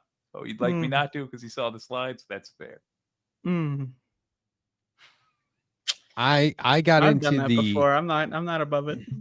I got into the habit of when I was doing the show more frequently, like 5 days a week in morning shows. I had the Daily Show that was 5 days out of the week. It was. And then half the days It were was not. pre-recorded. It was not so weekend it really daily, wasn't even but what is they- weekend they daily? weren't That sounds like the pre-recorded. name of a cartoon character. But they were. I was having guests on, and so I'm down here like set up. There's a lot more like on the quick research in the morning, like news stories are coming out all the time. So then I would mute myself so that when the guest showed up, I wasn't like walking around or like, burping or sneezing or, whatever. Whatever else you might be up to. But you left your camera on because you love looking at yourself. Well, I wasn't sitting here. We all do. So then I would come back. You don't love the looking guests at would Matt? show up and I would just talk to them muted. And that happened like, I'm not kidding, like 15 times in a row. And I was This like, is how every single one of our didn't behind matter. the scenes calls work. It Like wasn't we all live, get it in didn't here, matter. Matt shows up, and then we have to say, Matt, you're muted, and he's like, how do I use the computer? I am the only one on camera because I'm old school where meetings used to be face to face and you would like sit in a room and everyone would talk. And now it's like either there's a video game being played or no one's on camera. I don't know if they're really See, there. this If it's is voice really modulation. what it is ableist is I am mentally ill and Matthew here does not accommodate me much. So I have to appear on camera. I've never criticized anybody for it. Everyone's criticizing me for being on camera and I'm just explaining why. Just a little bit of not idiot compliant, I don't think. And excuse me, but we're all beautiful. Why would we not profit off that if we Exactly. That's the only reason why I do this is because I think to myself, I'm not a good speaker. I'm not a good listener. I don't know how to read. However, this face You can put on and a Brad fucking Pitt's button-up body plaid is shirt. going to be, and that's the retooled format It's is we still fold there. back. We fold back on previous plot lines. And so Whereas I am I'm in beautiful. talks with Michael Jai White to try to get this face on his body. He's not been very luck. receptive, Hmm. but So many I don't read these comments a lot because they're in private DMs and emails, but there's a lot of Matt, how do you maintain your beauty? And I will occasionally, most of those secrets are paywalled. I will occasionally give some out. Yeah, behind a paywall, like you got to pay for my beauty tips, but I So will it's a occasionally paywall. give some out. And I'll say number one, be born Gen X because you'll be 50 to 60 and look like you're 30 to 40. So number one, be born Gen X. Number That's a good two, start. you got to pay me. But I do get a lot of comments with Matt, beautiful, how, help. And I'm like, well, yeah, look, we didn't ask to be born into a capitalist system or for God to have a little bit of a crush on us, but it's what it is, and we're trying to do right by it. Let's make view some money. counts dropping. Oh, view counts up. View counts up. Hey, I gotta stop Wow. talking. We've learned. We know what All right, works. everyone, let's not fuck this up. Let's all Jake stay said still. God, and It's all like these- we're on the a algorithm fucking was rope like, bridge. You ever get on a rope bridge and then the boom, the plank falls and it goes pew, psh, and then it splashes in the water like miles below you. We're on that bridge right now. We gotta not fuck this up. I don't know how many seconds or minutes it takes to refresh this fucking page view count Cross thing. the bridge. But we gotta. Cross the Oh, we're going up. We can't fuck this up. I'm shaking. Yo. I'm shaking. Oh god. All right. What did we Nobody do that do was right? anything. Do it again. The Do view whatever count's we going did up. right Nope. again. Yeah. Just fucking everyone stay still. Sam Cedar. Majority report. Brad Pitt's No. no Say shirt. something else. Tim Pool. Scientology. Scientology. Retool. Retool got it up. We got a retool. Oh, Retool got it up. Hey, Max. Hello, Max. sweet boy. Woof. Oh, he's a good fellow. Good. You're a good boy. Good Hello, boy, Max. Max. Oh my goodness, Oh, what a you good got boy. no Oh, more. what a You cute got good no boy. Oh, shaky shoo shoo. Down, down, low, shaky shoo shoo. Are you all right? I think we might have broke you a little bit. Matt, you're famous. Whoa, the baby. Oh, he's such a They're good talking boy. about you. You caused someone to have a mental breakdown. A tapper fellow. He's a good boy. Max is like, is that one guy, Letterhack? Is he okay? I miss that guy. Is he okay? Tell that guy I say hey. In my mind, my dog, Coda, refers to me as this guy. And she's like, is this guy gonna feed me breakfast or what? Where's this guy? Did this guy leave? When's this guy coming back? Oh, this guy's back. Hey, this guy's giving out treats. This guy took me for a walk earlier. You know what I mean? Like she knows me as there's like my wife is clearly the mommy, and then it's like this guy. Yeah. I'm this guy. I sometimes watch my family members' dogs just because I'm the only person now without a dog. And so that makes me the designated dog sitter. And they all treat me like I'm not the real boss. And it is They're like, you're weird getting how paid universal. to be here. Yeah.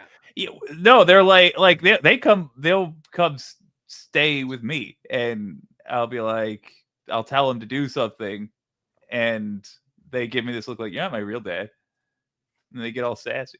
They're like, you're the Disneyland dad. Like bullshit. You don't know the rules, so I Yeah. can just make it up.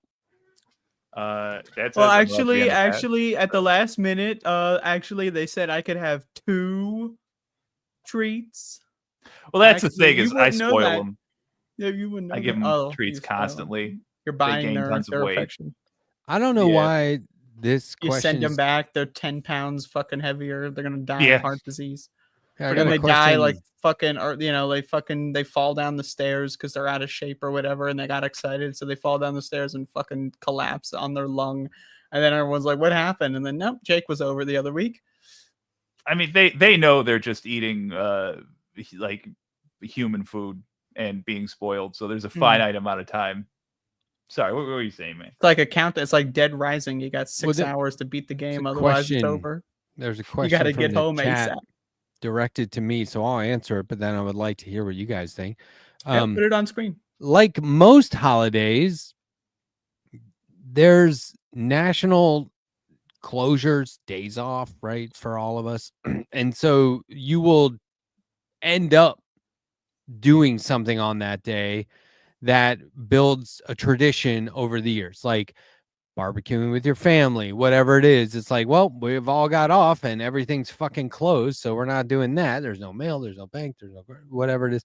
So, oh, and they do fireworks. So we may do that, but I'm not celebrating any particular day of the year except for my wife's birthday and our anniversary. Those are the days Not that I even, really not celebrate. even his own birthday. He doesn't even give a shit about his own. Well, birthday. everyone else celebrates He's that, my birthday, he's so I that really don't guy. have to because everyone takes. Oh, everyone loves him so much. But like, I am not out here being like, we got our independence. Yes, fucking USA. I don't even believe really in don't. July. I think believe it's in all. Queen Telis. I don't believe in July. Yeah, I It's don't. named I after a don't dictator, celebrate. a genocider. It's like having a month named after Hitler. What? Yeah. Oh, Julius Caesar. Yeah. He fair killed enough. over 1 million people for no reason. It's like having a Yeah. month named after Hitler. I don't believe in it. So It's Quintilis. yeah. So to answer your question, no, I do not celebrate the 4th of July. I think fireworks are stupid anyway.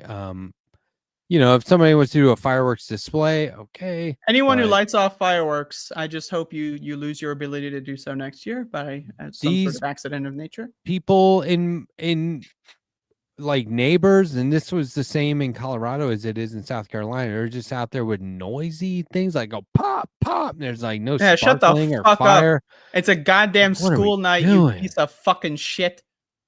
I just think it's dumb. And they do it on every holiday here, every holiday. Because they're like, Fucking fireworks on the lake, fuckers, man. fireworks on the lake. If you want to light off a firework, how about you rent a fucking island somewhere in the fucking goddamn wherever the fuck and light your fucking fireworks where no one else can hear your shit.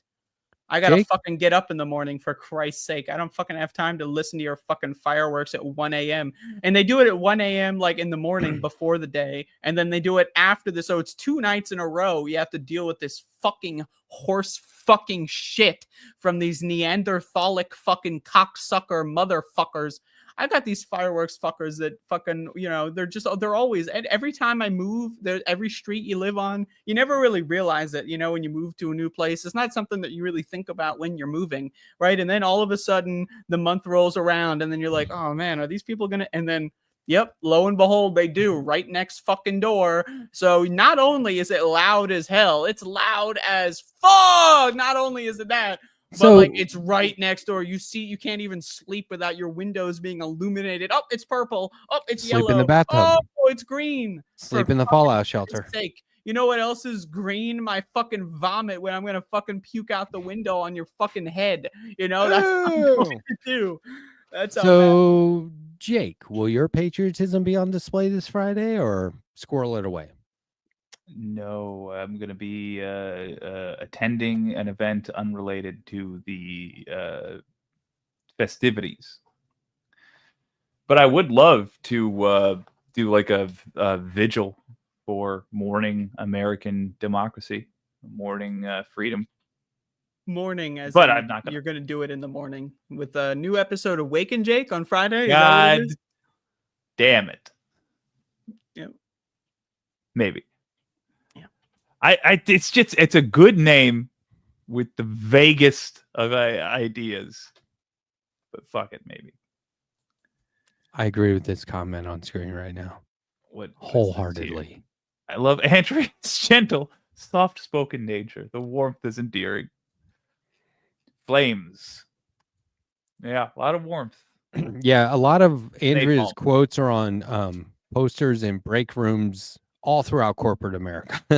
Yeah, they love me in there. It's green as my fucking puke, you fucking fucks. Fuck. It's like, this is highly motivating. Kind of suck Diane Feinstein's ghost dick or Dead something. cock. Yeah. You get cock flakes in your teeth or something. What the Dick fuck? flakes, of course. It was amazing. Well, that's the thing, is you cook them off like that. If you put dick flakes in the oven at 400 Fahrenheit, those shits aren't going to survive. They're going to burn to a cinder. You don't have a problem No. fucking eating black carcinogen cancer on your fucking food when you put it in the oven. Who's going to care if there's a couple dick flakes in there that got burned to a cinder?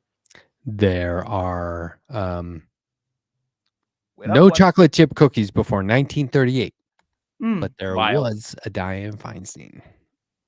Why? Okay, so what movie was she in or about her? It was with that guy who played the Sith Lord in oh god, I'm not remembering anyone's name. Who's the guy that played Ian something. Sidious? The Emperor Palpatine? Adam Driver? Oh. It's called The Report. You ever hear about this? Annette No. Bening played Senator Diane Feinstein. Oh, fuck. That's awesome for her.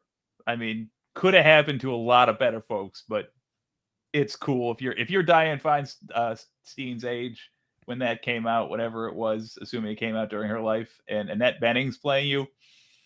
Pretty neat. It's not that neat. Fuck Diane. It's kind of like that's, you know, hey, you did it. You peaked. Get out. That's like that motherfucker who played Mark Zuckerberg. Like, that's not good for anybody. It No, but wasn't if you're really. Mark Zuckerberg is fun. It wasn't like about her. It was about like the CIA and it was about departments sharing Didn't you or introduce the hoarding subject earlier as information the over movie about Dianne investigations. Feinstein? Isn't that how you That introduced is how it this was to- introduced. Now this motherfucker's Well, it's not like the doing the story of her goddamn life. bait and switch. He's flipping it around like a little fucking flipper. Adam Driver always seems to play Adam Driver. Oh, I agree with that. Well, fair. He had such a unique life, though.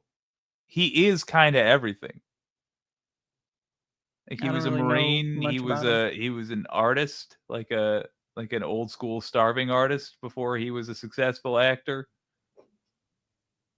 I guess that's not everything. How many but that's days a did he very go on interesting a background. food strike, hunger strike? Oh, that's the thing. He was just poor, just regular poor. Let's how Not many? inventive. Let's do a battle of like some would say oppression Olympics.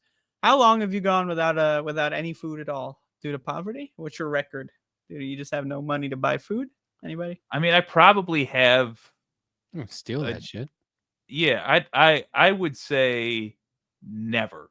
I worked But in restaurants when I was my most broke. So I lived remember I off used to of- very routinely go 4 to 5 days without food when I was like 15, 16.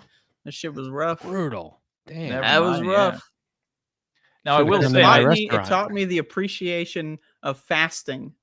That's what it did. Abstaining from food, sometimes it's under bad circumstance, but when you do it on purpose, sometimes it can be beneficial for your mind, for your clarity. When you Sure. know that there is food in the fridge and you will be safe, you can really enjoy the benefits of feeling that interaction with your bodily So what's the structure. opposite of fasting? Slowing?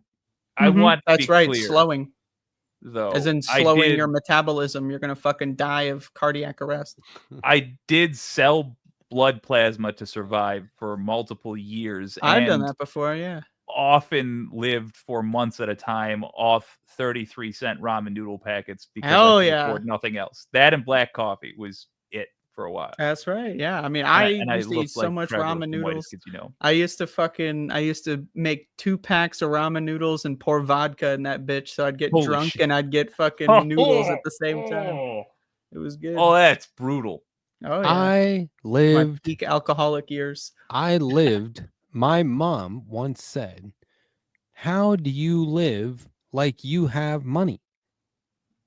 Because you don't." And I was like, there's a trick to it. Yeah, I guess. But she's like, you always have new clothes.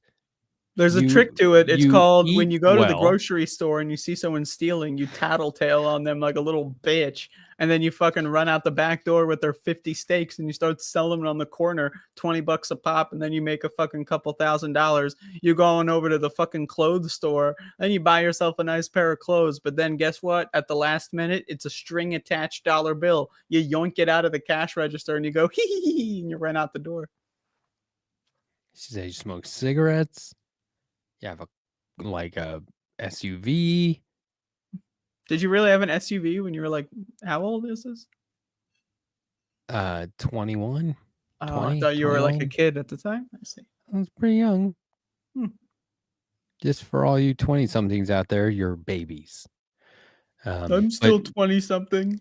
just for all you 30-somethings, you're barely grown up. Yeah, I Hmm. was gonna say your boy cannot lay claim to the youth anymore. But yeah, Mm. Andrea is still a young Clinging on. person. I'm, Young adult, I'm very closely hanging on by a thread. Frankly, I'm going to be falling out into the canyon that this rope bridge is hanging over, and I'm still hanging. I'm still got my arm on the plank, and no one's coming to help me. You're I'm gonna going to start fall going- in. I'm going to suffer. Seeing houses that you don't actually intend to buy, just to walk through them. You start. Oh, it's a nice immediately flower caring bed. about lawns. Yeah. Look, I'm not saying that 30-something, I don't want to offend people. I'm not saying that 30-somethings are baby brain. I'm saying hold on to your youth. Do not grow up too quickly. People act like if you don't go to college, you're going to waste your whole fucking, you can go to college whenever you want. You don't have Fuck to college. follow this That's a program scam. for capitalism and It's a corporate goddamn America. scam. You can, in your 30s, you should not have everything figured out and be on the set path. Like, be youthful as long as you can. That's what I'm saying. And when I look back, my mom, when she was 30, had 4 kids. And I used to give her all the credit in the world for being an adult. And then when I hit 30, I was like, whoa, I don't know shit. Like, this is crazy. Like, this is very young. You know what I mean? So, like, I just want people to keep it in perspective. I'm not trying to insult anyone. My baby sister has 2 kids, and that blows my mind constantly. She is such an amazing person, I swear. She has 2 kids, Your and she baby sister? runs. Yeah, she's 18 months younger than your old pal Jake. Does she Not only push does she have the 2 stroller? kids, she runs a charitable organization. Oh, I thought you that- meant runs like jogs. Well, she also does that. She's training for a 5K. And she's getting over bronchitis at the same time. She actually does scare me a little bit. Like, when I imagine my sister, I imagine her sitting on like a throne made out of skulls on top of a mountain of skulls. She's an intense human being. But And Jake's sitting here on a YouTube show. Oh, we got Yeah. 88 viewers, everybody. My favorite so number. I basically nailed it, and she's wasted all of her efforts. Yep, pretty much. But she's still super impressive. Oh, now we're down. Oh, we're back up. All right, we got to retool. I You know, gotta, too much I gotta variance. say, I'm not, I'm not usually looking at the viewer numbers. I don't usually look at that stuff, but this show, I'm looking at the viewer numbers. I'm very curious. This is our last show of the first month of this space. A month. Oh my God, you're right. Wait, Thursday is tomorrow. But this is our. This is left our. Oh, I hand. see. Yeah. I've been doing this 4 weeks already. 4 weeks. It's 4 going weeks. Pretty good.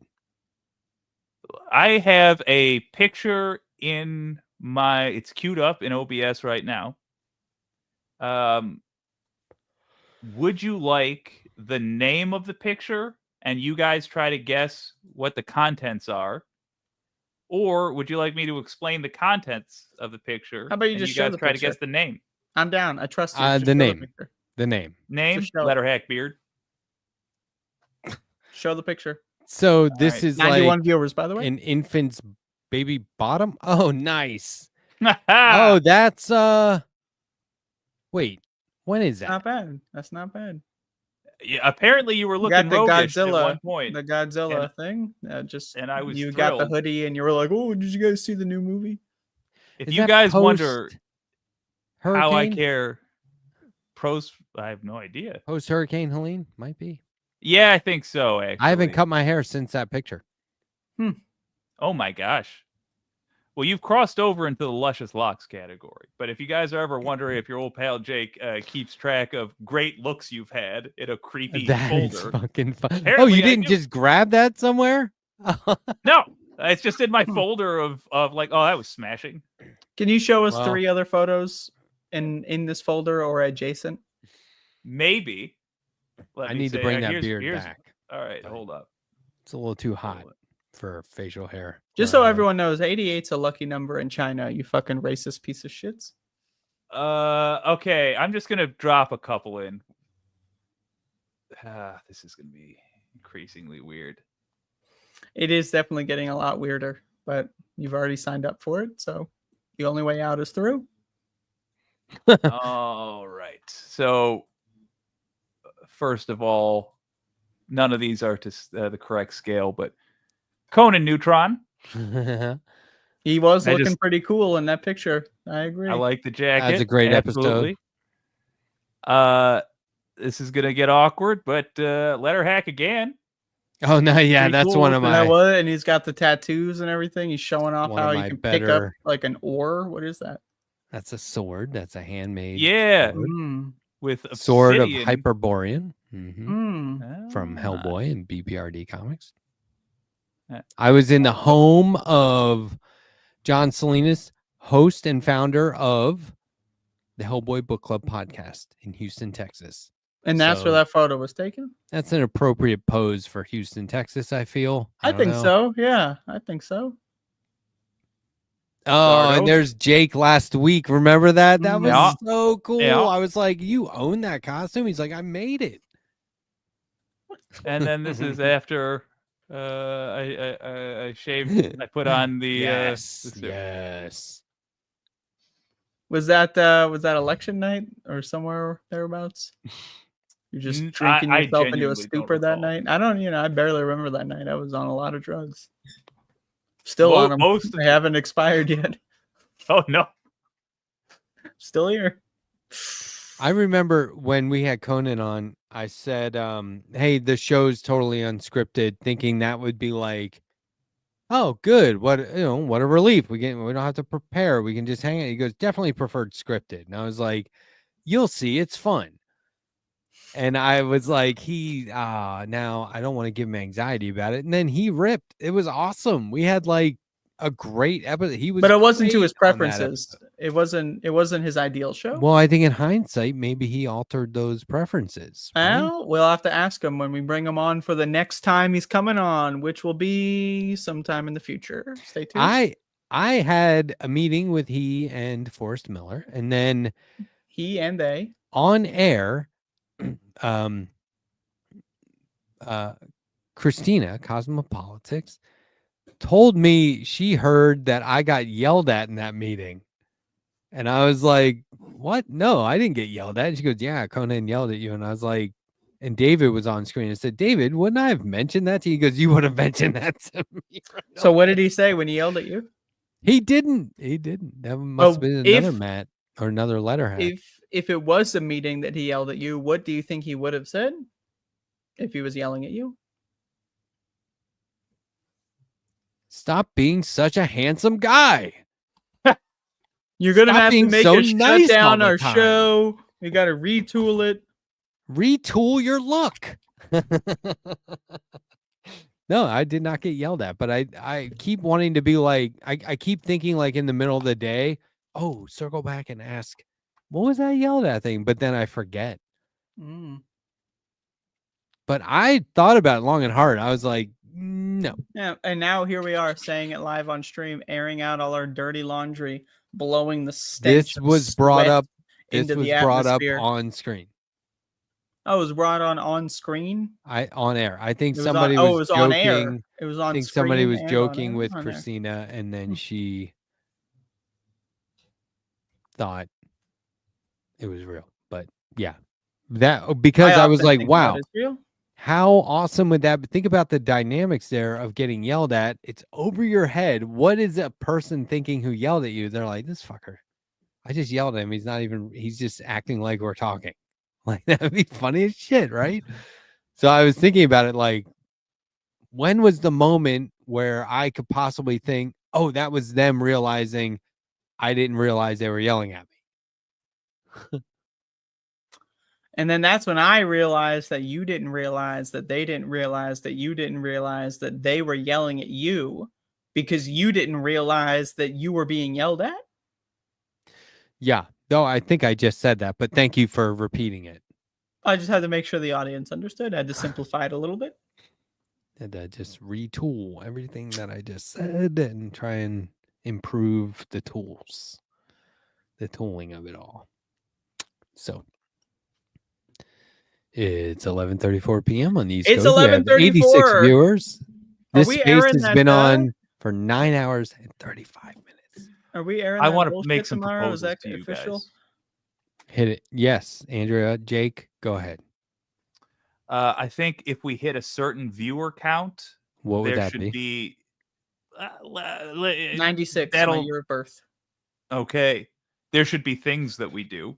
Like if we hit 96, I'll be born. at the If we same hit time, 96, then I will Andrea will enter be the world. born, and you'll solve you'll solve the paradox, so the show can continue, and so can the universe. That's right. Right now, we're fucked up. We're in a paradox. 10 away. Yeah. looking so But good. I Tell your think friends, put 'em in here. every benchmark there should be something that we do. Like I should eat a peanut butter and pickle sandwich every benchmark, or I'll eat a some peanut butter similar and pickle sandwich every time we do a stream if you want. We Don't can let 'em just know. Have that be a regular show. I'll come on here and eat one of the best you open it. sandwiches, one of the finest cuisines ever devised by humans. And then when she finishes barely, she's gagging, trying to Fucking hell, this is going very poorly. There's But video evidence of me eating it the last time, and I was fucking. I slurred. I had 2. Remember that last time? I made a second one in the middle of the fair. stream. Yeah. And they're actually not that bad, but don't let the audience know. Yeah, they wouldn't know that because they're a bunch of fucking obedient little drones. They never think outside the box. Peanut butter and pickles, that would never go together. I'm a good American. I believe in the Constitution. I'm a patriot. I would never do something. If we hit 100, I will turn off my cam, get up, walk into the next room, and toke a little bit and come right back. Only if we hit 100. I'll do the same thing if we hit 100. Okay. I will lose 1 button per 100 viewers. That's fair. So if you want to see this hamburger meat, we got to hit. Let's go 99. That's fair. No. 1 button. You can lose 1 button and still pretty decent. You know, we're definitely not going to hit 200, so it's not going to be that problematic. I'll give you 2 for free. Up. All right, now we're really falling off. Oh, it's all over here. Oh no. Oof. Yeah. It's downhill. Yeah, it's that kind of You're stream. gonna get us taken down, bro. Oh. In more ways than one, my friend. Hi, Canadians. If you found that funny, thanks for tuning in. And please introduce my American friends to slang from the 80s. Yeah, the 80s in Canada. Not written slang. Yeah, yes. I gotta tell you, man. I feel like I'm cheating whenever I'm on this show now. In a good Why? way. I'll happily. Okay. Because you don't deserve having this audience? Is that why? Well, yeah, because I letter hacked my way into a letter hack thing. Yeah, I mean, it is pretty nefarious if you really think about it. It's like a Better Call Saul type situation. We're sewn onto these coattails. Nothing they can do about it. Ha ha, idiot. Way to become our friend, you stupid asshole. Atari fan. So Deter McBizness is live right now. Should I go into his chat as this space and just do like WTF? I just think we should participate. Let's not draw attention to the fact that we're on a show. Let's just participate in his chat and let them slowly realize. I wouldn't want to deter everyone from going to watch him. So it's a lot better than the Majority Report. I can tell you that much. I don't want to interrupt him though. I mean, if he's having like a serious discussion, he has a guest. It's he has a guest, and you're going to go there and troll him live on stream. He's trying to do a professional fucking show. I'm trolling him now. We should share our screen and have him on here, and then he would share our screen of us sharing his screen. He wouldn't do that. He's talking to a guest. He's doing an important show, and you're over here trying to plot. How do we? He can multitask. He can multitask. How do we just totally fucking just use this space as a nefarious fucking entity to destroy this fucking person's show? They're trying to launch a fucking show. They're trying to go out there and do some great stuff. And here we have some fucking big dumb dork wearing a suit just fucking typing, haha, idiot, on a fucking cell phone screen. Look at that. Look at that. Yes. I just gave him a like. We got 2 people watching. Now it's got 2 likes. He literally just started, so yeah, I'm all for. I think we should periodically jump in there and look. Christina did it the other day on a live show, and it had me. It sent me, man. It was art. I want to do it. Trolling is built into the culture here at the Space Studios. Sincerely, it's like a little bit. It's called. We do a little trolling. Oh wow, that's right. Classic. I have been annoying my wife by using kid tone of voice. Where like yeah. Like right. Sing-songy or high or what are we talking about? No, like she's like, "Did you get the mail?" And I was like, "I can get the mail. I'll get the mail. I'll get the mail." That would infuriate me. Oh boy. I can get the mail. And she's like, all right. She's like, did you fold the laundry? And I was like, I can fold the laundry. I can fold the, I'm a big boy. You know, like, it's so annoying. It goes on and on and on. Like she has left the room, come back 3 or 4 times. That's going to be our sequel show, in Left the Room. And it's just going to be Matt, not at the webcam, just like in the back, you know, like looking at his books or whatever. He's just left. I'm like, I can make a peanut butter and jelly. Jake is blurring out of existence right now. This is spooky. Holy I like shit. milk and cereal. Yeah, anti-aliasing on. Whoa. Wait, I can feel it back. B-Cat's in the chat now. B-Cat is literally always in the chat, as far as I can tell. My No, God, for right, Deter. Oh, right. That makes sense. That's funny as shit. B-Cat's been here all night. What are you talking about? Oh, Do I you only just now remember? noticed. We've mentioned this before. It takes a minute. Shut up. You don't know. I think that oh, this is a good comment. I can wear sunglasses. I have dark sunglasses. Do you have dark sunglasses? Many pairs. There, I took it off autofocus. Let me go see. Several pairs. How do you make it blurry? Oh, it's your You webcam. turn on autofocus and then goof around. What about divorce? Do you ever do touch up your appearance? Some AI horse shit. Fuck that. Oh, I didn't no, I thought you meant in general. No, I just wake up, look fantastic. Is this am I touched up? Here. Yeah. Are you? All right. I am. Now look. I started looking like Christy Noam right now. Holy shit. Yeah, I got no freckles. Yeah. Look at this. Holy crap. That's actually that's actually a little horrifying, creepy though. yeah. That is not fucking terrible. cool. I gotta go back. I gotta go back. Anyone who does that, please. Anyone, and this goes out there to all those kids that like do all these videos with these filters on. Please just go fuck yourself. Go fuck yourself. So you are the weakest link in the generational chain of humanity, and you're gonna fuck it up for everyone with this horse shit. Every fucking human on earth is gonna have body dysmorphia because you're all using fucking Instagram filters and TikTok filters trying to make yourself look pink and rosy at all fucking times. How about you fucking work on yourself for fucking who once? naturally has the Jesus. skin of a Victorian doll. F I off. don't agree.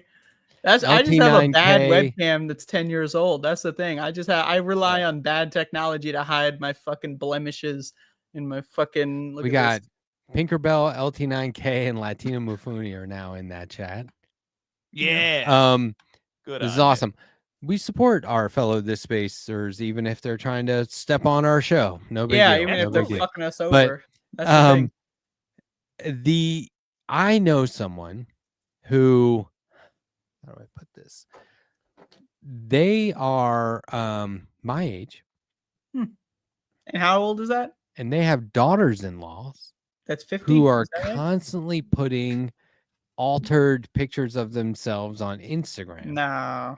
And she will immediately text a side by side to her friends and go, look at what these girls just put on Instagram and look at what they actually look like. And it is I thought fucking the friends. hilarious. No, that's I awesome. thought the friend. No, I The support mother-in-law is like, I support this. look Yeah, at fuck this those shit. stupid fucking kids. Because Kids are so and fucking it is stupid. shocking. I'm sorry It to is be the like- youngest person on the show to have to say this, but you kids are fucking stupid. I know this because I was very recently a kid and I was really fucking stupid. They and I'll look tell you, you so motherfuckers different. are dumb as fuck. And that's the thing, is that kind of shit is what leads to the Christy Gnome thing, where people actually get surgery to turn themselves into fucking Instagram filters IRL, man. That's fucking pathetic. It is You're so a bunch weird. of fucking losers. And I say this as someone, I hate myself. I have a literal brain disease. I think I look like a disgusting piece of fucking goblin horse shit, okay? I know it might seem bizarre to you people, but I got a disease. I'm mentally ill. At least in some areas I'd be classified as such. And I'll tell you take a this, page out I of my don't book. fucking use filters. I would never use filters. I'd rather rely on a webcam from fucking 2016 to capture my fucking One heathenness. time, my little brother looked at a picture of me and was like, what filters are you using? And I was like, I'm not. And he's like, yes, you are. And I was like, I'm not, unless my What is this, camera your does younger it. brother, you said? Yeah, it's like, unless my Always the phone younger camera one. is just doing it, I'm not. And he goes, wow, okay. And I was like, okay. But I do think, like, when I would look at those side by sides, I'm like, holy shit, the touched up is so fake. They just, and not, there's nothing wrong with the regular picture. That's the thing. The way they look in real life is fine. There's nothing wrong. They're even That's like the thing. pretty People or love whatever. to make fun of the transgenders, but now everyone's got gender dysphoria. Thank you, Instagram. Well, when they put the picture of themselves on there, it's like their hair's blonder. Give me a break. It's the Give me angle, a the break. lighting, but it's also the filters. It's so fake. It's like if you were doing it, this You're is looking the, like the 1994 classic, CGI, you fucking piece of the shit. classic like Stay in school. dating thing where you have one picture of the person and then you show up and you're like, how old's that picture? But now it's like, how many filters are on that picture you sent me? Because Totally different I person. I think it's was fucked looking up. around this restaurant for hours and did not recognize you. If I was the only, but why were you there for hours not recognizing him? Because your own pictures were had to. Because fill- I that don't know. picture was, they were hoping that picture was going to show up. You know Yeah, what I but mean? why They're didn't like, they? oh my God. Yeah, why didn't they Going on a recognize date with that you? picture? Yeah. But no. I do want to do edited pictures of myself that I put up, but I only want to do it so that I have a Pixar mom ass in a bunch of. I think that'd be fun. I think a cheeked up Jake would be very, very funny. That's valid. Good luck if you're a subscriber to a WYCD. I intend to get very weird with it until I'm remonetized. I won't have this opportunity again. You were for a long- until I. demonetized? Is that true?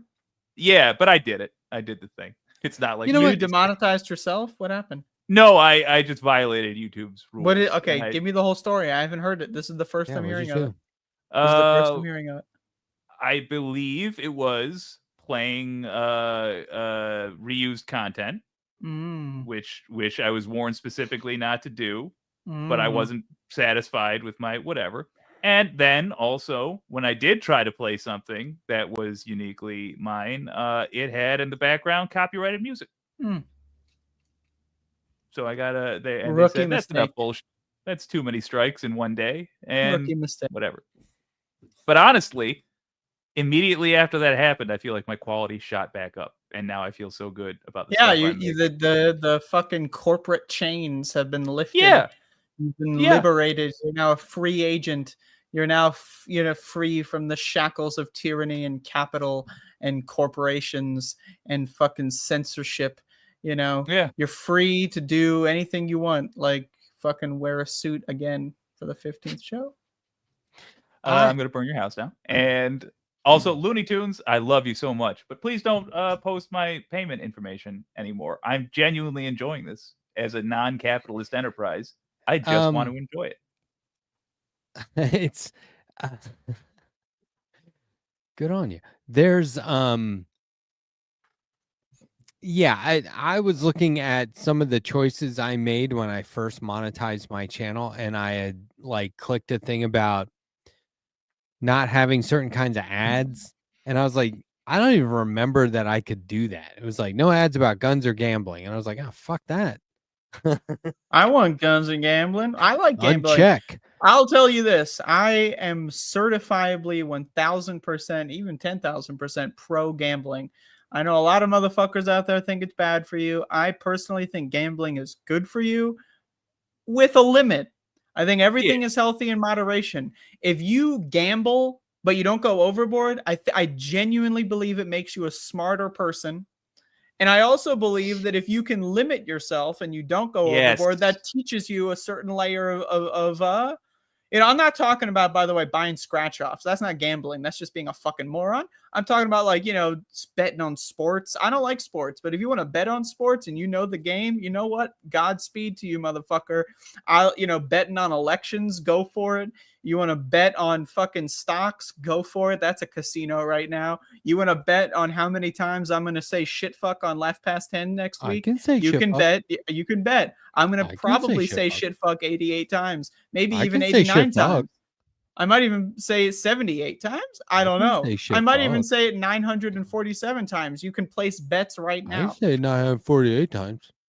I don't think Letterhack could say it 948 times. I challenge you to a shit. Right fight. now, you know what? You I lost said if one viewer because your wife was watching.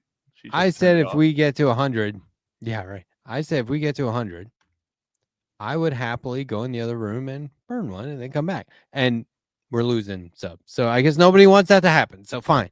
Nobody wants me to like fucking burn one, man. I'm gonna Fine, like I'll go just back and revise I'm it gonna to burn one, dude. What are we at? 76. If we get to 77, new goal. You're like, we get to 77 in the next 4.5 hours. Yeah, it gets 5-6 hours from now. If we ever get to 77, If we ever I hit will 76, accept the challenge.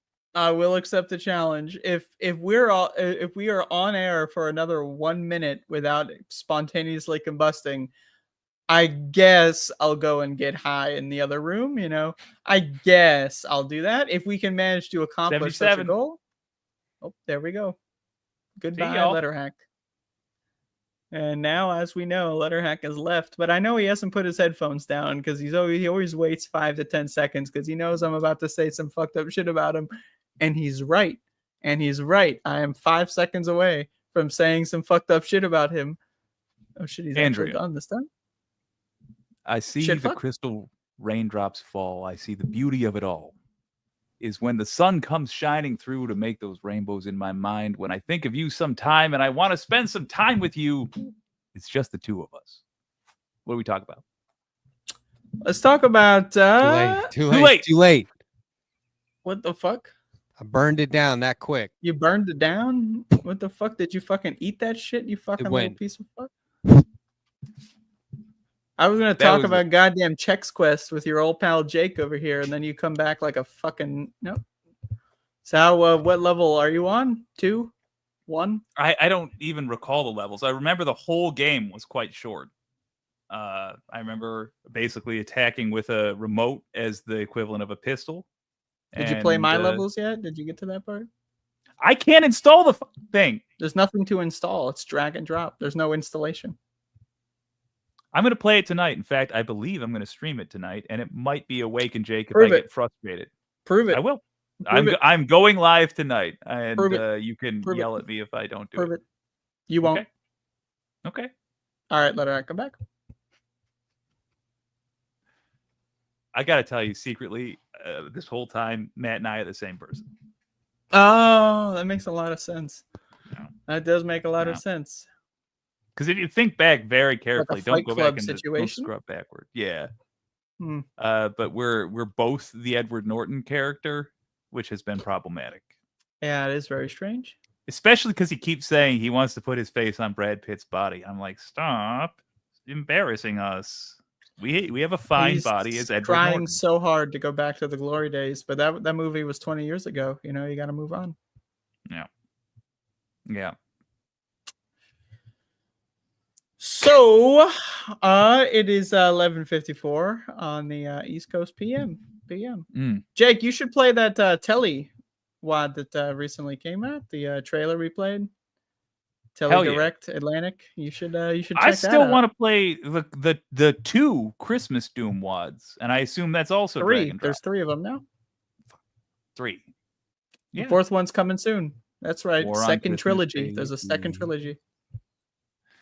When you are making these, what is your Zen moment? When do you go? Is the whole thing something that's just meditative, or do you need to actively be paying attention when you do some parts and other parts are just like I click, basically drag? there's 2 layers. You know, I do a lot of drugs. I draw a bunch of random objects and shapes, and then afterward, I just try to make it look reasonable. I What like are you it. talking about? Oh, we were just talking about how much greater the show is without you. Oh, Jake's gone. My alibi is No, we're the missing. same guy. Oh, that's right. That's right. I forgot. Letterhack, you're now Jake. In case you didn't know, in case you didn't get the update, that's you now. Have you ever heard the song "I Can't Live If Living Is Without You"? I've heard that song before. I Fucking have been in a grocery good store. Lyrics. Good lyrics. It's not bad. Especially because the guy sings it in a way that not many people can replicate or sing along with. Do you want to try it? You want to give it a shot? Oh yeah, no, I would. Yeah, You want to do karaoke night? I can sing that song. Yeah, I'll do it right now. If we get 82 viewers, Letterhack will sing karaoke. It is 11:55. Not only have I sang karaoke on air before, but before the interview started, I had music open in like the tab before we recorded it, and I didn't keep looking down. I forgot I was supposed to let people in, and I was just singing Proud Mary. Well, they were watching me sing Proud Mary, and it was a very awkward start. That's But, awesome. I gotta say, I'm glad that Jake's lack of ability to do much of anything has led to some moments like that. That's pretty excellent. Jake's now going to try to strategically re-enter at the bottom of the screen, but of course, immediately after, I will also do the same thing. So I can't live if living is without you. I can't live. You know what? I've got a bottle right here. This will be fine. I can't take anymore. Jesus Christ.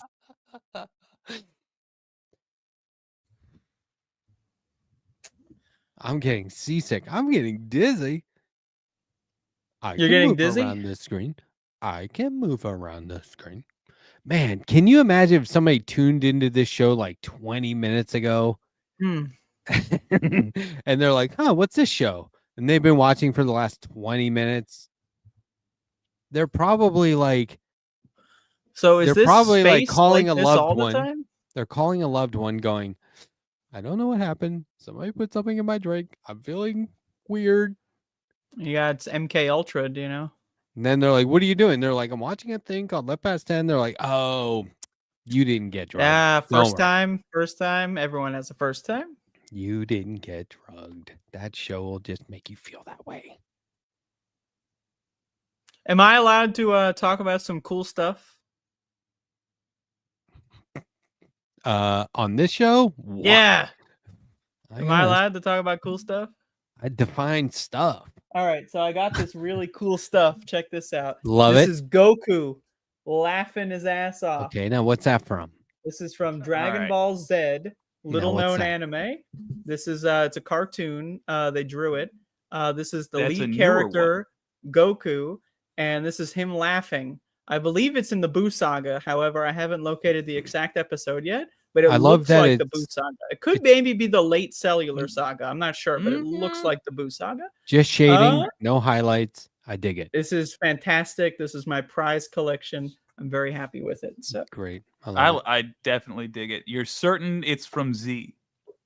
it's got to be from Z. Okay. It sounds so doubtful. I don't mean to. I just I'm I 100% love. in.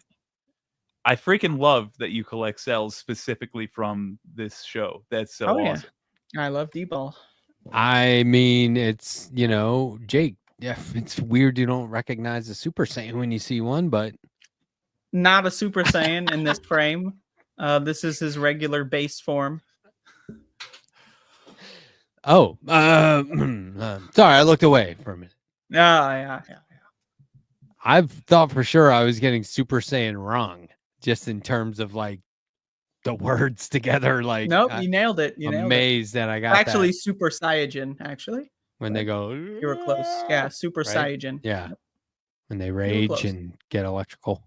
Listen, They get all electrical. I know They generate is- electricity. It's actually really good for the economy. They moved away from fossil fuels because of it. Huh. I developed a way to make a fake moon so I can become the mighty Ozaru. And for one person in the audience, that's fun. And for Everybody everyone else- else, they're like, "Wow, I get the reference, but it's not fun." I'm a Now Saiyan. you're tossing- Who's a mighty what now? You made a fake moon? Yeah, I'll be taking whatever cash you got in the register and these huggies. It's 12 a.m. Eastern on the East Coast, and that's why we say Eastern. And we have multiple times shut this down and retooled the platform to the point where we may have done how like a speedometer can actually go all the way. It's an underflow or an overflow in that instance. We've overflowed the speedometer to the point where retooling is no longer necessary until next week, where we will probably shut it down. Well, next week I was actually thinking of taking the tools that we used and buying a kiln and melding them down into liquid form and merging them all together, and then pouring them into these little things to make bars out of them. Bars of just steel, like screwdrivers and pliers and stuff. And then we'll give them out to the audience. Those are the tools that we actually use to retool the show. So next week, for the second month of this space, look out there for the giveaway that we're going to do. Because we're going to be spending a lot of time retooling it. Really? And let's be honest, we're going to spend so much time retooling it with these tools that the tools are frankly going to fall apart and they won't have any actual use case anymore. So we're going to have to do something with them. So, Yep. Possibly even remake them. Hey. Nah, that's too much work. Okay. So, been on for 10 hours today. Yeah, I think. But I'm exhausted. Yeah, we've been here for about 10 hours here at this space. Good old this space industries. This is always the part of the show where I assume people are going to bail. And then they never do. Well, some of them do, those bastards. We got to start keeping some real weird in the back pocket just to throw people off. I keep all kinds of things in my back pocket. I very much want to the audience again. I feel the need. You what? What? You want? I want to what? The audience again. I want to quit the audience again. One more time. I want to quit the audience again. Okay. I can't. What? You're breaking up. No, you took my breath away. But I simply want to take these sweet people who put their trust in us and fucking Marx make all this possible and just they betray think we mean that Karl trust. Marx, but no, they're the Marx. Yeah. I want to play mean-spirited pranks on them. I don't know why. I simply enjoy the chaos. Letterhack's desperately trying to leave. He's like, He "Wow, is. Jake, that is so fascinating. You Letterhack, you can go. We can shut it down. You can fucking leave anytime you want. Jake and I can be up here for another 5 hours if we want to. Because guess what? This ain't a Letterhack controlled show. This is Why a are you assuming I've got the sauce? Here, let's talk about. It's fine. Do you remember? What was it Max called? just left the room. He's so there was sick of this another. fucking show. There was a going out Martin to the Short hallway. movie. What was Oh, the he's Martin coming Short back. movie where he plays the little boy? Jack? No, that's a very sad Robin Williams movie. I know I what you're love talking that about. fucking movie. I love Jack. But there is a Martin Short where they even made like huge props for him to carry around. He plays a precocious 14-year-old or something. Stewart? Yes, I think something. Clifford, I think. Yeah. And I'm thinking Mad his TV. Charles Grodin is his uncle and Uncle Martin. And he always wants to go to like Dinosaur World, right? And Clifford. Charles Grodin is looking at him. He goes, "Can't you just for once act like a normal boy? Can't you just be normal?" And then Martin Short, as this little kid, forces himself to be normal. He's like, like he keeps going, like trying to put on a normal. That is what normal people It do. is the funniest shit. You know what? I hate normal people. You know, they're always putting on these fucking weird faces and saying this stupid horse fucking shit. How about you just fucking say what you really think, for Christ's sake? What do we got? Are we fucking typing away in the private chat? Oh, they're typing away. Fair enough. You made a commitment? What is that? Why are you making commitments out here? Who committed and why? Please, Uncle Martin, can we go to Dinosaur World? Please. I want to go to Dinosaur World. That does sound like a cool world. I want to go there too. All-time favorite Martin Short thing. Wow. Oh, Movie or I'm not show? too familiar. I'll Jiminy be honest. Glick, hands down, one of the greatest all time. Holy Never seen it. shit. I've never seen it. Insulting to the guest. A buffoon check it as out. far as like doing his job. YouTube some of humiliating the everyone. You just Now, YouTube gotta watch some of the original. I can't watch anything out of context. I have to see the Yeah, original. it's just YouTube Nope. some of the interviews Wrong. because that is all the show was those Can't do it. interviews. Can't do it. Got to see the original. Got to start linear order. He from would just chronological start- order. Release. Mashing donuts into his face until he was choking. I've done that before. I used to have a thing for donuts. I used to just eat them all the time. I used to He just go. broke so many. He broke Larry David in one of the best ways. Oh my god! Broke him like his bones. Just started dying. If you look at the Jiminy Glick movie, he does one of the La La greatest Land, yeah. David Lynch impersonations. I'll have to check it out. Martin Short doing David One thing Lynch. that I like about Jiminy Glick is he talks like this. And he starts really high and sweet, and then he goes low for no reason. It's very, very good. I'll check it out. I'll check that out. And the new Nick Cage movie. We'll be back here next week. We'll talk about him. Yes, please do.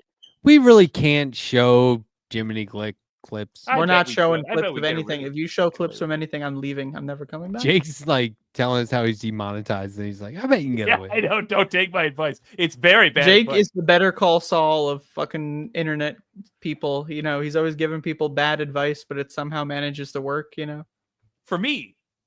Yeah, for you. But For what did he? them, What was that one where he was like? Oh no, he just recently took over for like Jimmy Kimmel for like a week, right? Did he? Who, I Jake? think so, yeah. Martin Short, and then he was Oh. doing Jiminy Glick. So- Yes. But like where he would try and like adjust in his chair. Oh yeah. That dude. Oh man, no, really good, good stuff. Huge influence.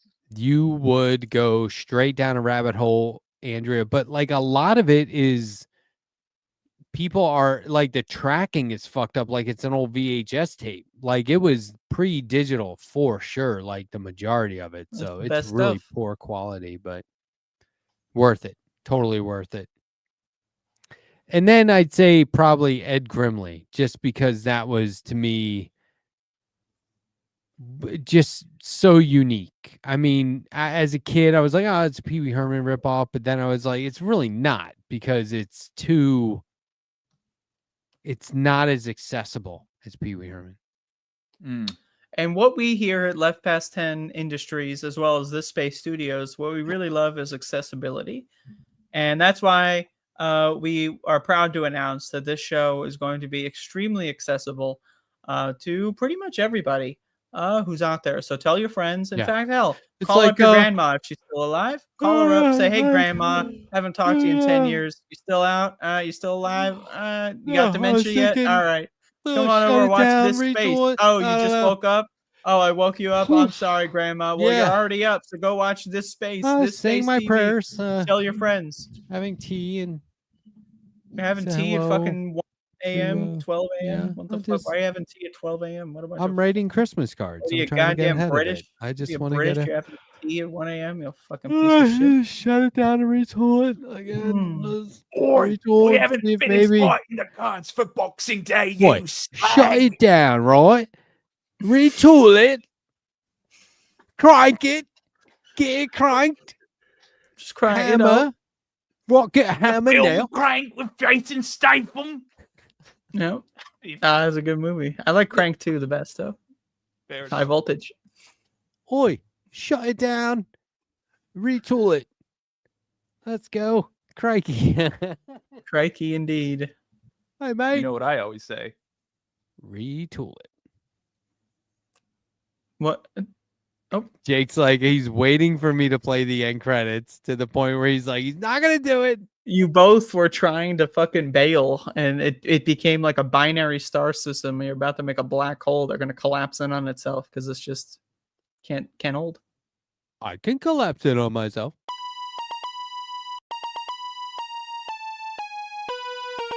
I can collapse.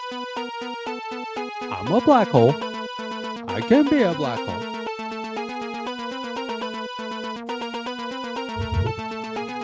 My brain has collapsed in on itself after part of this program. I must say that my brain it's not doing so well. Way up. My brain has become Bran. I've lost the eye because I don't know what the hell's going on. I'm blind. I'm Bran,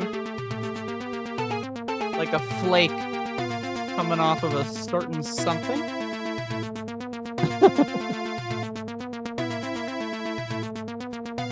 Show's over.